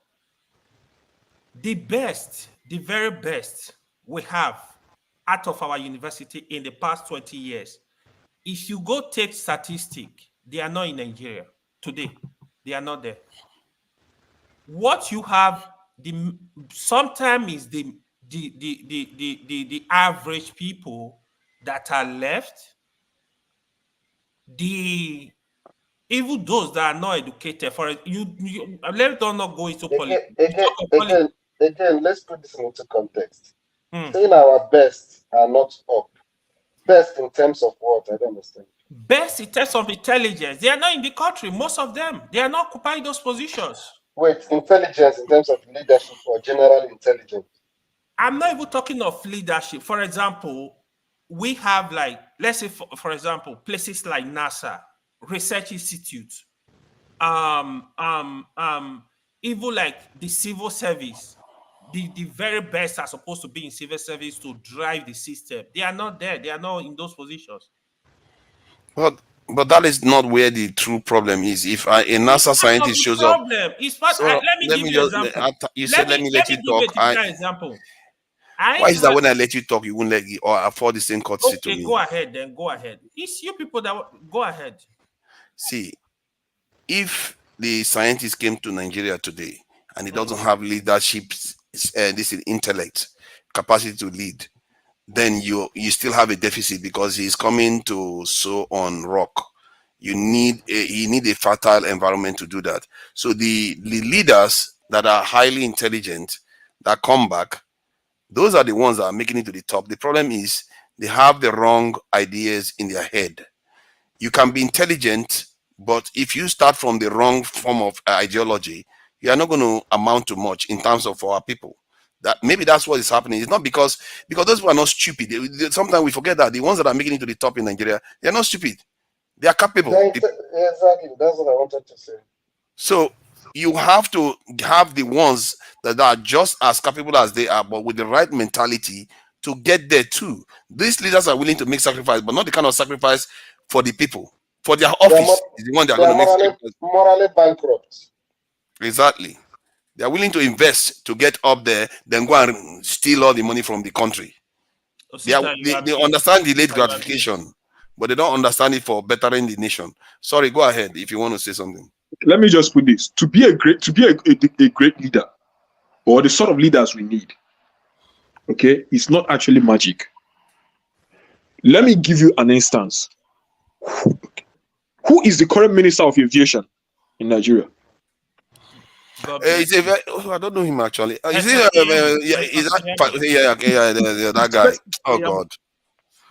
Was Festus Keyama ever working in the aviation industry? Has Festus Keyama ever operated an aeroplane? Has he ever controlled the aviation space? Does he know anything about weather? He flew on an aircraft to America. He has experience. That's the word he's using to No. But please, you can't call that experience, please. I know it's not experience. It's stupid. It's just I'm just trying to make it a joke. I'm trying to point out to you where our problems come from. Okay, someone who an industry as critical as aviation, someone who has never practiced in the industry is made a minister of that industry. This comes back to our corruption. The fact that people don't see anything wrong in it. Meanwhile, there are people who are professors in aviation. There are pilots who have been captains for years, who have industry experience. They couldn't see to appoint someone from there. How will he be able to change something when he doesn't even know what the problem is? Oh my goodness, man. See, Osita, you see, this is when I see a passion like this, I ask myself, because for me, when you are saying those things, I feel like the same thing you are describing about the minister that hasn't got experience in aviation being the minister, that you see that kind of stuff even in the UK, you see that kind of behavior even in America, but yet they are functional. This is the question I ask myself every time. I said, why are others functional while they do the same nonsense we do? Are you saying that someone who doesn't have experience in aviation? Can I come in, guys? Yes, in America they can do that. Yes. I've never lived in America. But please, I can't remember it happening. Trump did it. I'm asking forefather if I can come in. Go ahead. Thank you, guys. Thank you, forefather. You're both right in a way, but you're both very wrong. If I maybe not forefather actually, but I disagree with you or Sita on this point. Not in the Nigerian aspect, in the Nigerian terms, I can understand quite clearly where you're coming from. But unfortunately, even if you put somebody with all the skills in the world in that position in Nigeria, they will still probably do a bumbling job and be there just to create money. The fact of the matter is, any intelligent minister can control any intelligent ministry. And it's just a case of, I have been involved in aviation without being an aviator. I cannot fly. I have interest, but I cannot fly. But I understand the industry from my interest. Now, in the UK, you don't have to be a doctor to become the health minister. You have to be pertinent. And that's what it's about. Now, I can put it to you guys that in this world, if the diaspora came back to Nigeria and we were able to pinpoint who's who, what experience they have, and what position that they should hold back in Nigeria, and then all the rubbish that we have there controlling things at the moment stepped aside for the sake of argument, and we replace them with the intelligent Nigerians that we have across the world, Nigeria will be done in 5 years. We can just completely redo that mess that they call a country.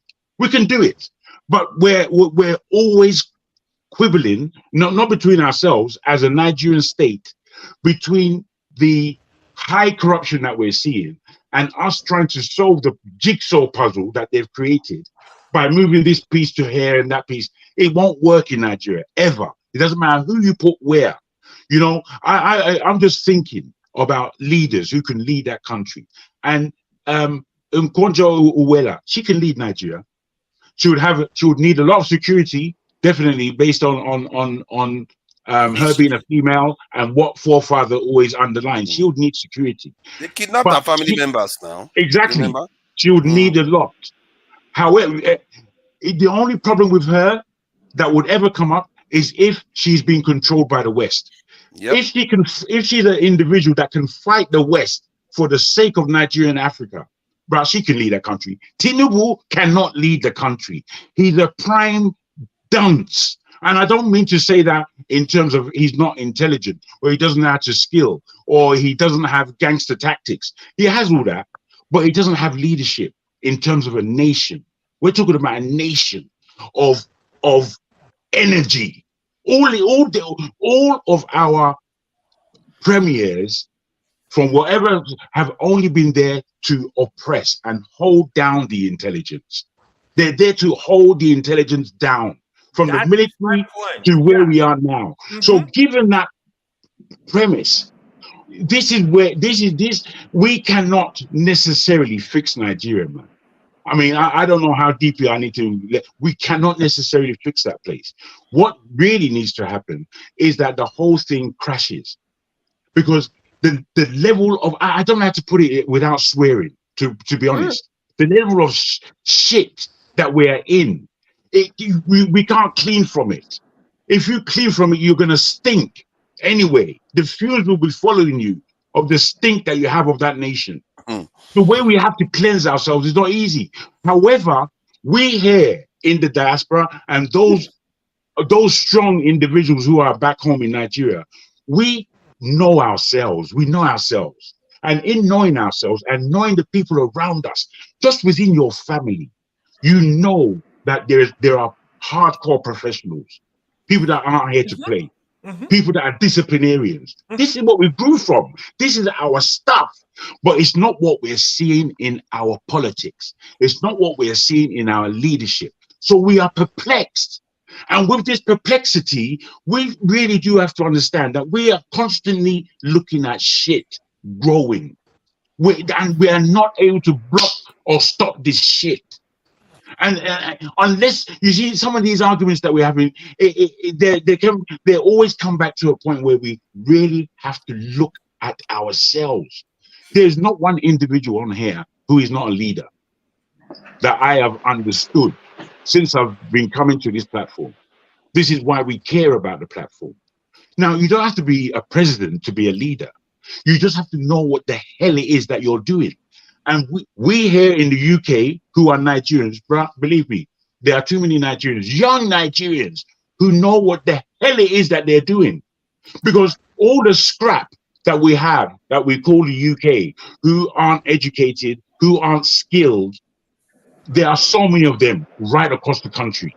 Yeah. But somehow, Najazo with a breakthrough, small, with. Sometimes I'm wondering, how do these people afford their lifestyle? But they afford. I have a younger brother. He's the head of ITV. The head of ITV in terms of law, and I don't even want to expose these things. I shouldn't really be exposing these things, as forefather rightly Let me said. add to what Jago But said. all I'm saying is that we have this know-how, and we know our nation back home, they have energy. The 20/80 rule, as we do in sales and marketing, it is 20% that carries 80%. Yeah, yeah. And Exactly. we have more. We have more than 20%. 20% can run a country. Yeah. But the people that we have there are not the 20% that can run a country. Yeah, exactly my point. It's just not them. Yeah. We're looking at them and we know it's not them, but we're quibbling about whether or not they have intelligence. It's clear that they don't have intelligence. It's clear. 10%, even if we have the best 10%, they will run the system. Guys, please. Let me between add one point to what Jago said. Just one go point. I'm not going to talk. Just one point. To add to what Jago said, that is why for me, it's very, very important for us to have a leader that believes in Nigeria, that is a real nationalist. That is when he will be able to move around the country to get these people to get the job done, irrespective of their tribe, their religion, where they come from. You really need that leader that will say, okay, this is the job. We need Nigerians to get it done. It's very important. We need a nationalist. Now, someone just made reference to Okonjo-Iweala. I think is she not the World Trade? Yeah. Yes. WTO. World Trade. Yeah. Correct. World Trade Organization. Someone, most of the time they say, "Oh, Obasanjo's tenure was the best." That was when we had the best economy, isn't it? It was the best. It was the best. She had people like Okonjo-Iweala in her ministry. She was in charge Absolutely. of yeah, She had somebody like he had somebody like Soludo as governor of Central Bank. What am I trying to say? Now, if we dial back, I want to bring. I don't always talk about America because I've never lived in America, so I don't know what happens in America. Anyone who knows the UK knows how critical, how much they love their NHS, the National Health Scheme. They even in the National Health Scheme they have head of NHS, like the CEOs of NHS, and it's not just one person they have. I think they have sometimes multiple CEOs. If you go and check the history of those CEOs, their career, there are people who rose through the ladder. There are people who knew the system, who knew the flaws, who had ideas of how they wanted to change it. So the decadence where Nigeria is now, to be handling any ministry, it shouldn't be about shadow boxing. It should no longer be about just bringing anybody because of politics. Why administrative capacity is very crucial in running a ministry. You cannot negate the technocratic aspect of it. Because Nigeria is in a place of decadence. For us to meet up with the world, we need people who are innovative thinkers, innovative leaders, technocratic leaders. People who can come in and say, oh, this thing is being done this way. Let us try it this way. People who can interrogate the system itself. We don't have that. A good majority of that, we don't have that.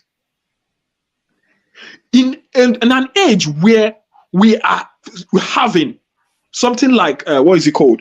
Oil is going into oblivion, where people are looking at things like lithium mining, because that is the power, that is the future of energy. That's as I can see it now. What is the future of energy? Lithium mining. Lithium, renewable energies. It's part of it. Renewable energy is It's part of it. Yeah. Lithium. Now, one would have thought, I would have thought that someone who would be the minister of maybe the industry like mining would have been a technocrat in the industry, someone who is experienced in the industry, who can turn us away from the old way of doing things. But what do you have? You have someone whose background or history has been in communication for years. Do you know why? And when they asked, they say that because it's a very important industry that you need someone to be able to communicate. And who says who's a technocrat cannot communicate? We should stop elevating haphazard leaders. It's not just a presidency. Because when you talk about actually what pushes the country, it is the industries, the ministries, the industries. Yeah, that's it. You want wait, you want to tell me do you want to tell me that if you bring someone like Nod, who is manufacturing cars, or Innocent is, I know that everybody knows Innocent is not even really, doesn't have the education of the degrees and all of that stuff, obviously. But if you want to tell me about manufacturing or all those things, I don't think there's an industry of manufacturing in Nigeria ministry anyway. I don't know. I doubt. But what I'm saying is that until we begin to select certain key people who have industry experience, who have disruptive mindset, and also who have the capacity for leadership, because you can also be a technocrat and also not have the capacity to lead. Well, you see, this you're saying exactly the correct things. All I would add, as you spoke about Obasanjo's tenure, you know, Okonjo-Iweala and so many of them, he brought from the diaspora, because that's where they are. Yeah. They're in the diaspora. The people who can run that country are not necessarily in that country. It's not to say that they're not there, that they don't have gravitas. Yeah, but they must also have requisite experience. What you are looking at, skills. What you are speaking of is the accurate skills in the global industry, because these are the global best. Now, if you're looking at all industries in the world, bar none of them, there are Nigerians at the very top. It's amazing. It's amazing that we're in a position of horror that we're in when we have such skilled, marvelous, very honest, and how can I say, professional individuals who would not see a capital dunce next to them trying to augment the industry. They won't see it. So you'll have to come through the ranks. Nigeria had this before. We had this. When I talk about even ranks necessarily, I didn't mean it must be through that. What I meant for the ranks, I meant about the requisite skills. Someone who has the. I'm agreeing with you. I'm agreeing with you on that. I think that's a critical point. For me, if you were to make me a local government chairman today in a local government, the people I will be appointing to maybe run things in community, there must be people who can show me that they have the capacity. You must have the capacity. Hold on. Can I just say something, please? You see, when we were talking about growth rate, I wanted to investigate what happened during that Obasanjo time, when we were talking about the growth rate spiking during the Obasanjo time. I get a feeling part of it was the fact that we had debt relief that occurred.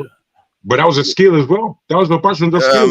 He had the debt before he came. He went in. He went after the debt. It didn't come free of charge. He had to do some stuff. I know. To his credit, that happened then. But sometimes the reason why I'm saying is that there are certain things that happen within the life cycle of a nation that doesn't necessarily. It's not necessarily the action of the leader that made all the difference. It's because of the nation that they forgave the debt, not just because of him, because of the timing. We can only call it Obasanjo's era.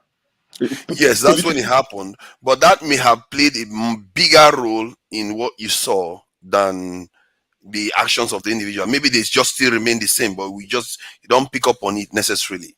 So because if you look at it, it's almost coincidental. Look at that. Look at the chart there, and look at when the death was forgiven. They almost match. Yes, now. I remember Please, that period very well. Is there where you can do it so that they can go and relieve our debts at the moment? Yeah. I don't understand why you brought out this and your argument. What we are saying, I'm coming. What we are saying is that a leader, for you to measure how patriotic a leader is how he took actions when he was in charge. I keep on making that argument that the set of leaders we have since 1999, Obasanjo is the only leader among them that is patriotic. True. The rest are a bunch of unpatriotic leaders. And they'll be quick to call anybody that's criticizing them as people that don't show patriotism. If your leader is patriotic, you go out for the best. You already That is all you can do for your country. Absolutely. We get Buhari became president. That's why I told somebody that I said, assuming that since Buhari decided to appoint, there's this accusation which is true, that his appointment was skewed. Why didn't he look for the best in that part of the country that he decided to get those people? Because I know that there are many qualified Nigerians from that area that are capable. Yep. Do you understand? Tinubu became president. Why can't Tinubu, no matter where he want to get those people, why can't he look for the best? But no, what they are looking for is those that are going to be loyal to them, not people that They'll are win going to election give next governance. by 2027. People that they are sure they're not going to, they're going to help them to win an election. Patronage. That's the problem. Yeah, I think my reasoning for showing it was just to highlight the fact that, because sometimes, like the way Buhari came to office, in terms of how mediocre they all are, when he came to office, he is the least lucky leader in terms of Nigeria. He came to Nigeria when Boko Haram was at its height, and he came to Nigeria when there was a lockdown too. So he was running, and then oil price just plummeted during the time. So sometimes some things we attribute to the individual leaders is something that is a matter of the environment, the ecosystem that they are operating in. Like Tinubu now, when he came into office, Tinubu is one of the luckiest presidents of Nigeria since this democratic dispensation, because he came in at a time when we have a chance of 2 refineries coming on stream so quickly, and if they come online and remain working, and Nigeria became a net exporter of petrol. That is not something he created, though. It was Buhari that did it, but he might inherit it and get all the benefits out of it. So it tells you that sometimes the cycle, the things that happen when somebody is in office, not necessarily, it doesn't necessarily reflect the effort that they put in. That's the point I'm making. Yeah, but the Okay, not necessarily. That made it to put this map. The debt relief you are talking of, he made it his primary objective. It wasn't by happenstance. Yes, sir. Who? You mean the debt forgiveness? A deliberate policy Yes. that he pursued. Yes. He started that campaign before he became president. He pursued. It wasn't happenstance. It wasn't. If it was unusual that they were forgiving African countries' debts, I would say yes, that's exceptional. But because it's something that was normal within the African continent, they would milk us dry, so they will forgive some of the debt, and now it's back on again. We are using 2/3 or almost 90% of our income on servicing the debt in the last year or so. It's now that it has changed a little bit. So it tells you that they knew he was going to come back again. So they are willing to forgive it and just move on. The thing is, there is a skill again about these things. Nigeria needs to borrow money hard, but we can't do it based on the terms that we have been given. We cannot. The terms that we need are good 40 years, and these things can be negotiated, whereby Instead of borrowing $1 billion here or there, we're borrowing $1 trillion. We're borrowing $1 trillion based on what we know we can produce over a 40-year period. If Nigeria is working accurately, by 10 years, we paid off our debts within 10 years. If we're working accurately, but because we have no negotiation skills at the present, because we have a desperate man at the top, he's plagued with guilt. You can see it all over him. He's plagued with it. Everyone knows he stole the election. It just really takes. Will Right anyone now, argue? Let me argue the fact that it just really takes somebody like Peter Obi to understand that he is still an opposition and to get the country behind him. You can chase Tinubu out of that place if you are using skill, because unfortunately everybody inside Nigeria is obviously afraid of their life. They don't want to make moves. Who's going to make the next move? They can bring out any level of obtuse law in order to criminalize you in that crazy country. So with this climate, the whole thing is extremely difficult. It's getting more and more difficult. It could come to the point where we are taking over again in some sort of neo-colonialism, which is going on. Or it could be that we actually understand, when the things that I see about our people all around the world. The other day I was watching Bodemaya, and he's been in Brazil, he's been in Suriname, and in all these countries, all he's seeing are Africans still doing African things, but not able to speak any African language necessarily. But they're still having so many of the things they Yeah, I saw him there. You see, these are our people. That's on one level. The other thing now is that we see, if you're looking at the internet. Mbore wants to say something. I beg your pardon. Well, yeah, please go ahead, madam. Allow Dragon to Please, I just wanted to know, when usually does this forum start? And the one that you said is coming tomorrow, also the time. Let me just you're in confirm America. that. Yeah, you have to. Yeah, go ahead. Sorry, bros. I just wanted to say you are fortunate that you are in the United States. If you're in the UK, it's very early in the morning here. Oh, okay. Actually, because it's something very important to me, I don't.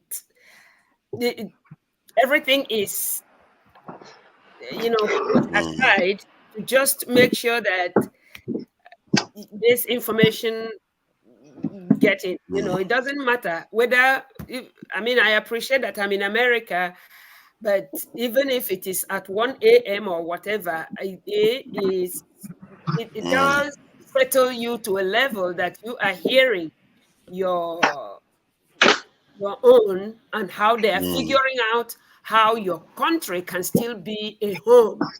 It doesn't matter how good you're having it outside, Yeah. I think he's got one coming on around 9 p.m. UK time tomorrow at 9 p.m. And if by the time my day is done, now that I didn't have enough sleep, by the time my day is done, if I'm able to come on tomorrow, I will come on. But on Saturdays, we tend to have it around 3 p.m., 4 p.m. on the Sundays. Yes, UK time, always UK time. 3 p.m. UK time. Yes, 3 p.m. UK time. Look out for that. It's going to come on. Sometimes you get a little bit of a delay, but around 3 to 4, we are on. If you are here 4 p.m. UK time, you're definitely going to find us on Saturday and Sunday. And and it's often, this is nothing. That one is heated. It gets quite heated, and people are throwing chairs and everything. So yeah, that. But I'm just joking. They are a bit more stable. I know. If they not throw chair, me, I know. If they not throw chair, me, I know go. Exactly. So yeah, but I would say good night, guys. Thank you for Thank you coming very in. much. Don't be scared. Thank you for coming in. Thank you, guys. Thank you. Yeah, let's start. Let me just start saying thank you to everyone. Jagun, you have been missed, and we keep asking about you. What's happened? Where did Jagun go to? And you know that quote you left me. You know I use it a lot. You know you should copyright it. You know the quote now. You expect empathy, but you give none. And I kept using it, and I always quote you because I don't want to steal your credit for making that statement. I always quote Jago says this, and so yeah, I'm glad to see you. You know, coming back and kicking again. And Osita came today and tore one. And you know, he decided to come when he's taking a Christmas break. Clearly, he doesn't prioritize Nigerians. He doesn't care about us. He's been away all this while, working, making money.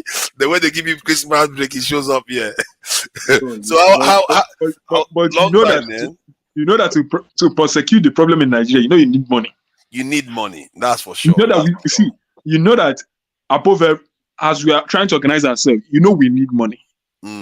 Yeah, we definitely do. Yeah, I agree with you. If we are going to be able to make this a strong channel, the way I hope in the future it will be, we will need money. Yeah. So some of us still need to go and get the money that we need to invest, sponsor, because very soon next election is coming, isn't it? Yeah. We need money. Highbury 10 is 9 p.m. 9 p.m. will be on. That is electricity will be on. And if I have a space, God willing, I don't like to quote God because I know God has already been willing. If I am able to make it there, I will be there to take over from electricity so that we just have a bit more conversation. Throughout this holiday, when I've not fully become free. When I become free and I'm free for holidays, then I will be able to stream almost every day, really. Even if it's 2 hours, 1 hour, it's better than this thing, nothing. And there are projects. Sorry, let me just finish with this one. There's a project I'll be working on for the next year that I think is quite important, that affects Nigeria and affects this thing, the diaspora. It's quite an interesting project to work on, and I've started having a bit of conversation with people on the backstage because we normally have a meeting. I don't know whether you got to get the email. I think I have your email. I send you emails. I never knew it was meeting, a backstage meeting. When I get the emails, I think I used to think, it's the time for the program, the show to start. No, it's a backstage meeting where we will have you click the link. It's not public. It's backstage. We'll just discuss. It's only once I got email from you. I think it's going to your junk mail. It's going to junk mail. Let me get your email again. Let me see. Let me check it now. Your email is one of the ones I deliberately put this time because it's here now. Let me copy it and put it in the backstage and see whether you can recognize it. Because I got your email, included it, and sent it off. So okay, maybe sometimes I send it a bit late, and maybe you don't get it. But and check your spam box or junk mail. This thing. Check the backstage. The last one I got is 2 days. It was 2 days ago. Exactly. From 2naija@hotmail.com. Yeah. Today's meeting. Okay, Wednesday 20th. That's correct. Yeah, I sent it to you. I will send it during the holiday period. We're going to be having more loose discussion because most people will be free during the holidays, apart from chilling out with family now and again. But the meeting is just about an hour or two at most, because we don't want to overdo it until we start doing some serious stuff. So it's just light-hearted meeting to build up, get to know each other. This is very impressive. Yeah. So because we have to get something going, it's not always smooth sailing. If you can see the kind of heated discussion you have here, imagine what happens backstage sometimes. So that too can be a kind of strong discussion, but it's important because we need to build our own kind of ideology and a philosophical approach. In other words, a form of enlightenment, really, because we haven't truly gone through a dark period where we really appraise our intellectual approach to the world and our own ideological approach to things. This is why politicians jump from one party to another. They don't have ideology. They don't have any direction. They're just looking for the only ideology is money. That's what they want to do. Everybody's there to just make money. And you want to craft a simple idea. I think somebody once said that for the crowd, they need a simple message. You can't complicate things too much for them. So we have to distill it down that in a way that they can absorb, and we too can be able to channel, shape the future. Because in the end, if this ones don't change, somebody has to change it, and there has to be redundancies put in. Maybe others are doing the same thing as we are doing, but as we are growing, we are all going to grow together and come together to actually change things. Because that's how, if you read the story of other nations, that's how it happens. Everybody puts hands together, come up with ideas, meet together, join ideas, and some older ideas will fade, new ones will come in, and we are all marching forward. If Tinubu decides to transform Nigeria, all our ideas is redundant. But it's a good thing that better to be prepared than not to be prepared. You see what I mean? What if he fails? Tinubu has no capacity to transform Nigeria. And let me give you why. Let me tell you why. It's a hypothetical. No. Listen. Let me tell you why. Let me tell you why. Yeah. Let me tell you why. Yeah. The reason is this: the man has too much baggage on him that will not allow him. Simple. This is just a simple reason.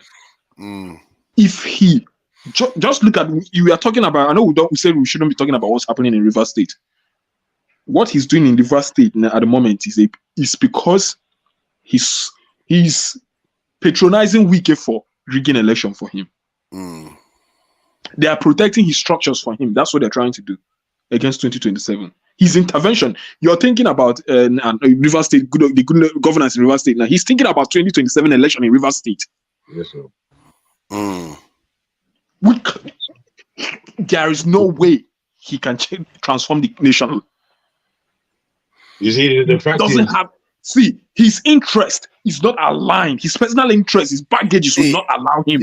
The reason why I say that, you see, he's capable of squandering it. I'm telling you, if Tinubu sits down on one side and just leave the nation on its own, let the military keep doing what they are doing, because Dangote Refinery is coming on stream, by the time, in 4 years' time, if they don't find a way to sabotage it, almost all our Nigerian refineries are going to be online. We are going to start exporting petrol. You can see from the psyche of Nigerians, even if it's subliminally, they're going to be seeing improvement slowly. Let me just put this in your psyche, and for you what you're saying. And it's not that I detract necessarily from what you're saying. These things can happen. Anything is possible. However, I don't know if you saw what China recently launched in terms of taking electricity from underwater. It is now done. They are actually now doing it. You understand? When you look at this technology and what's going on, Nigeria and oil is a headache for the world. As important as Bonny Light, Focodas Light is to the world refineries. If they can stop doing oil, they will. And this is what they are doing at the very moment. Yes, when you see this technology, you're going to be panicked. I mean, the world is already panicked by it. And there are so many other countries looking to take it up because energy is too important. It's too important. When you start saying this about things, you may start making me depressed. I think I'm not. My brother, these are the reality. These are the reality. Please don't get deformed and depressed. Because I've been concerned that we are very behind in so many things. My brother, we can become obsolete if we do not know how to use the energy of our people. That is where our energy is. The minds of the people, the bodies of the people. That's where the thing is. And unfortunately, these people who are at the top don't know how necessarily to manage and harness the energies of Nigerian people. They only know how to oppress. That's what's going on. It's just been explained to you. You know what they said? River State is too important to these people because that's where the wealth is. And they now are sitting in that position to eat out of there. So I will leave you're this right. question with you, Jagun, though. I will leave this question with you because I've always often puzzled when we say the Nigerian politicians are corrupt and everything, and they just want to guzzle money. I often ask, if you are corrupt, though, but you are in a country, you want more money to be corrupt with. Don't you think it makes sense to make the money bigger, the pool of the money bigger, so you can get more money out of it, like a You farm? see, what you're talking about is a skilled man. You're talking about a skilled man. These people who are taking over the presidency in Nigeria have a limited time. It's between 4 and 8 years, and they can go there and do their business. And That's true. that's the structure that they're working towards. They're not looking, unfortunately. You see, the unfortunate thing is that this is the pattern that I've seen repeated over my last 40 years. I've seen it.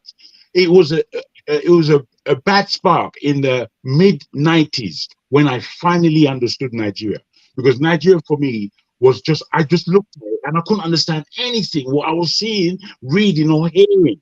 I couldn't understand any of it. You remember what Ferrari said? Something about, he used a term, change or kind of convince the few at the top for the national interest, because I'm not even sure he talked about displacing them necessarily, but changing them.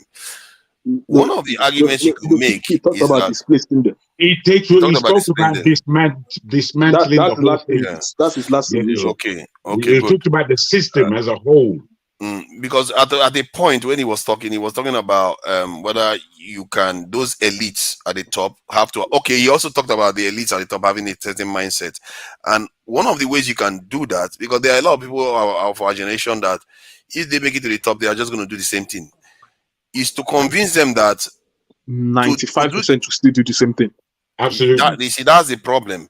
So you have to create a narrative, not even a fake one, it's the real narrative, whereby you let them understand that if you do things the right way, you're actually going to make more money than this chicken change. Our national budget is $27 billion.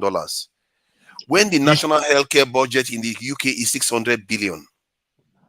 Our entire national budget, that is senseless.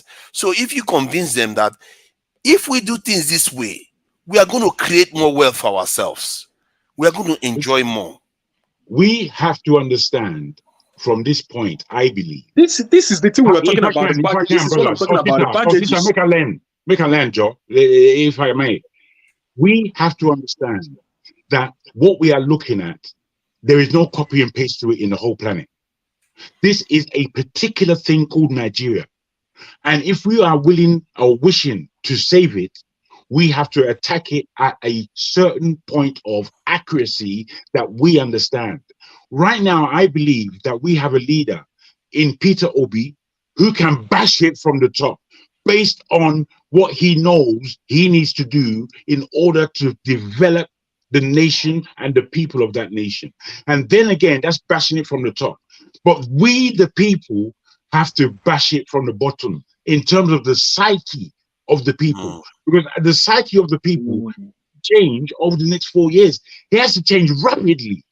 And thank goodness, I suppose, for the internet, that there are ways of changing the psyches of our people at the very bottom. Because at truth and at heart, our people are some of the best individuals in this planet.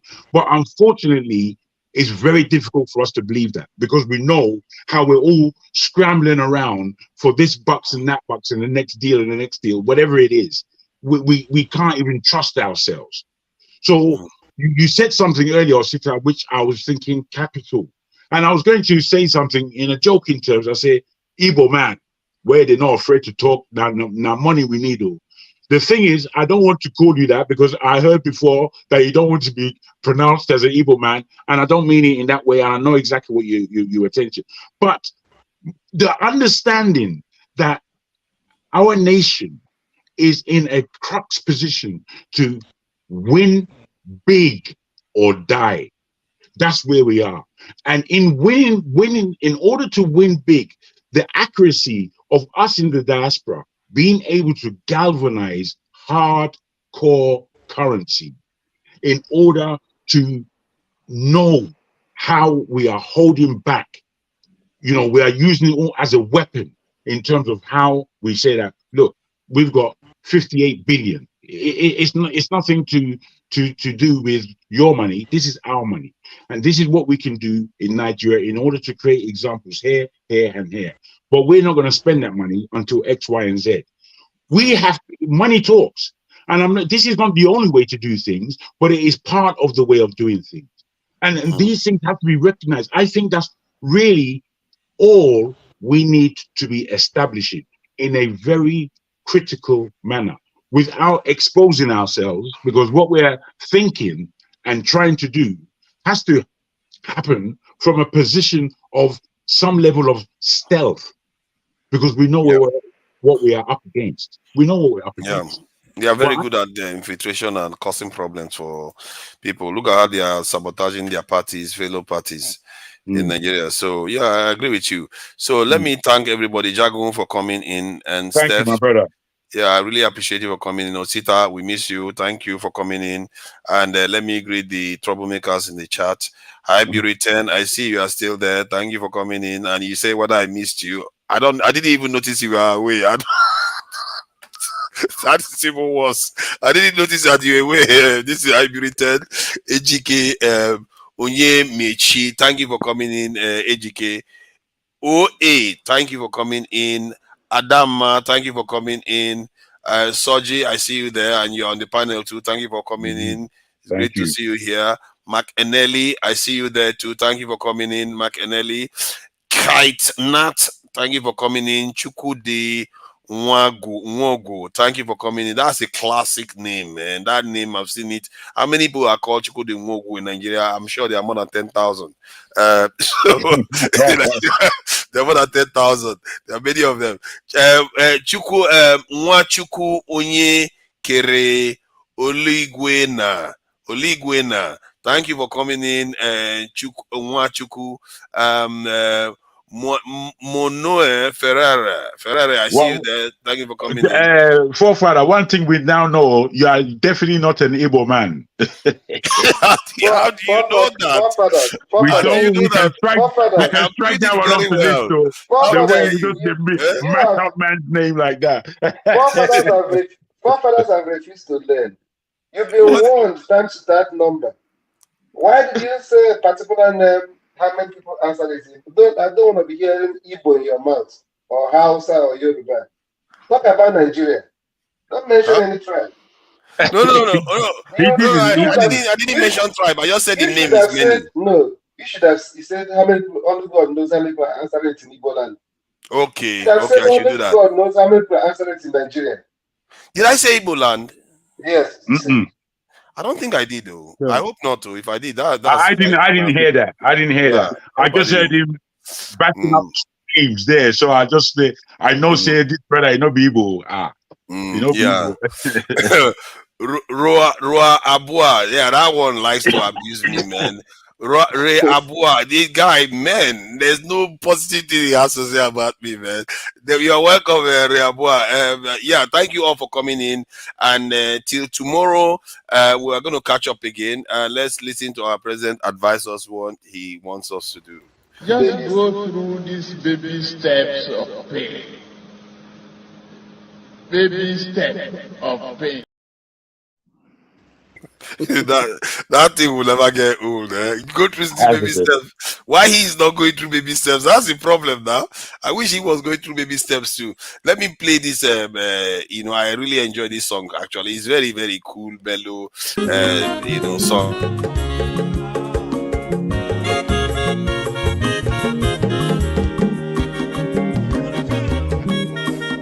What do you like about this song? Always play. It's a nice song. How dare you? It's very nice. Look at how chill. Look at how he's doing that thing. It's a nice song. You don't like it? I know the song. I like their rendition.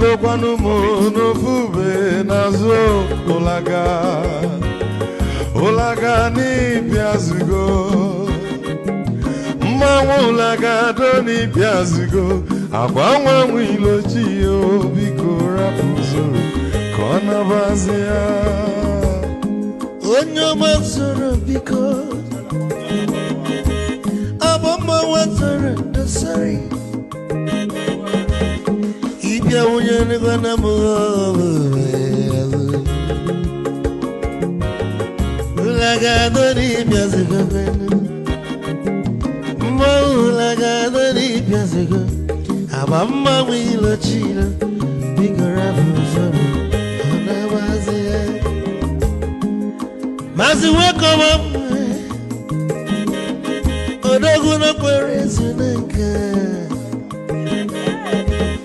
Onyomaniga delemo. Mazi ni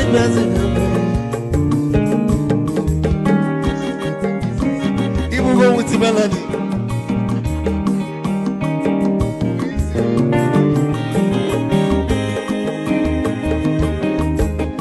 You got to go where you're for. Odogu nachala noka. Ezi one nigga delemo. Olagado ni pesigono. Olagado ni pesigo. Mama wilo chilo. Bigora muzoro. Anabazi. Say, onyamazoro de. Mama wazoro de. Sorry. Ibya muyano kwa namo ofube naro. Olagado ni pesigo. Nasa boy. Olagado ni pesigo. Mama wilo chilo. Bigora muzoro. Anabazi. Ice. Odogu kenano mikechofo. Ama kwa mnika kugogia. Waligwe kwelo mnoko. Ikechomo bele bege. Hey, you want?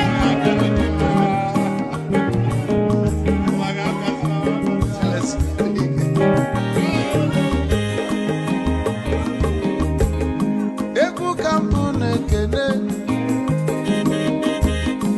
Omogo ndị nsọ.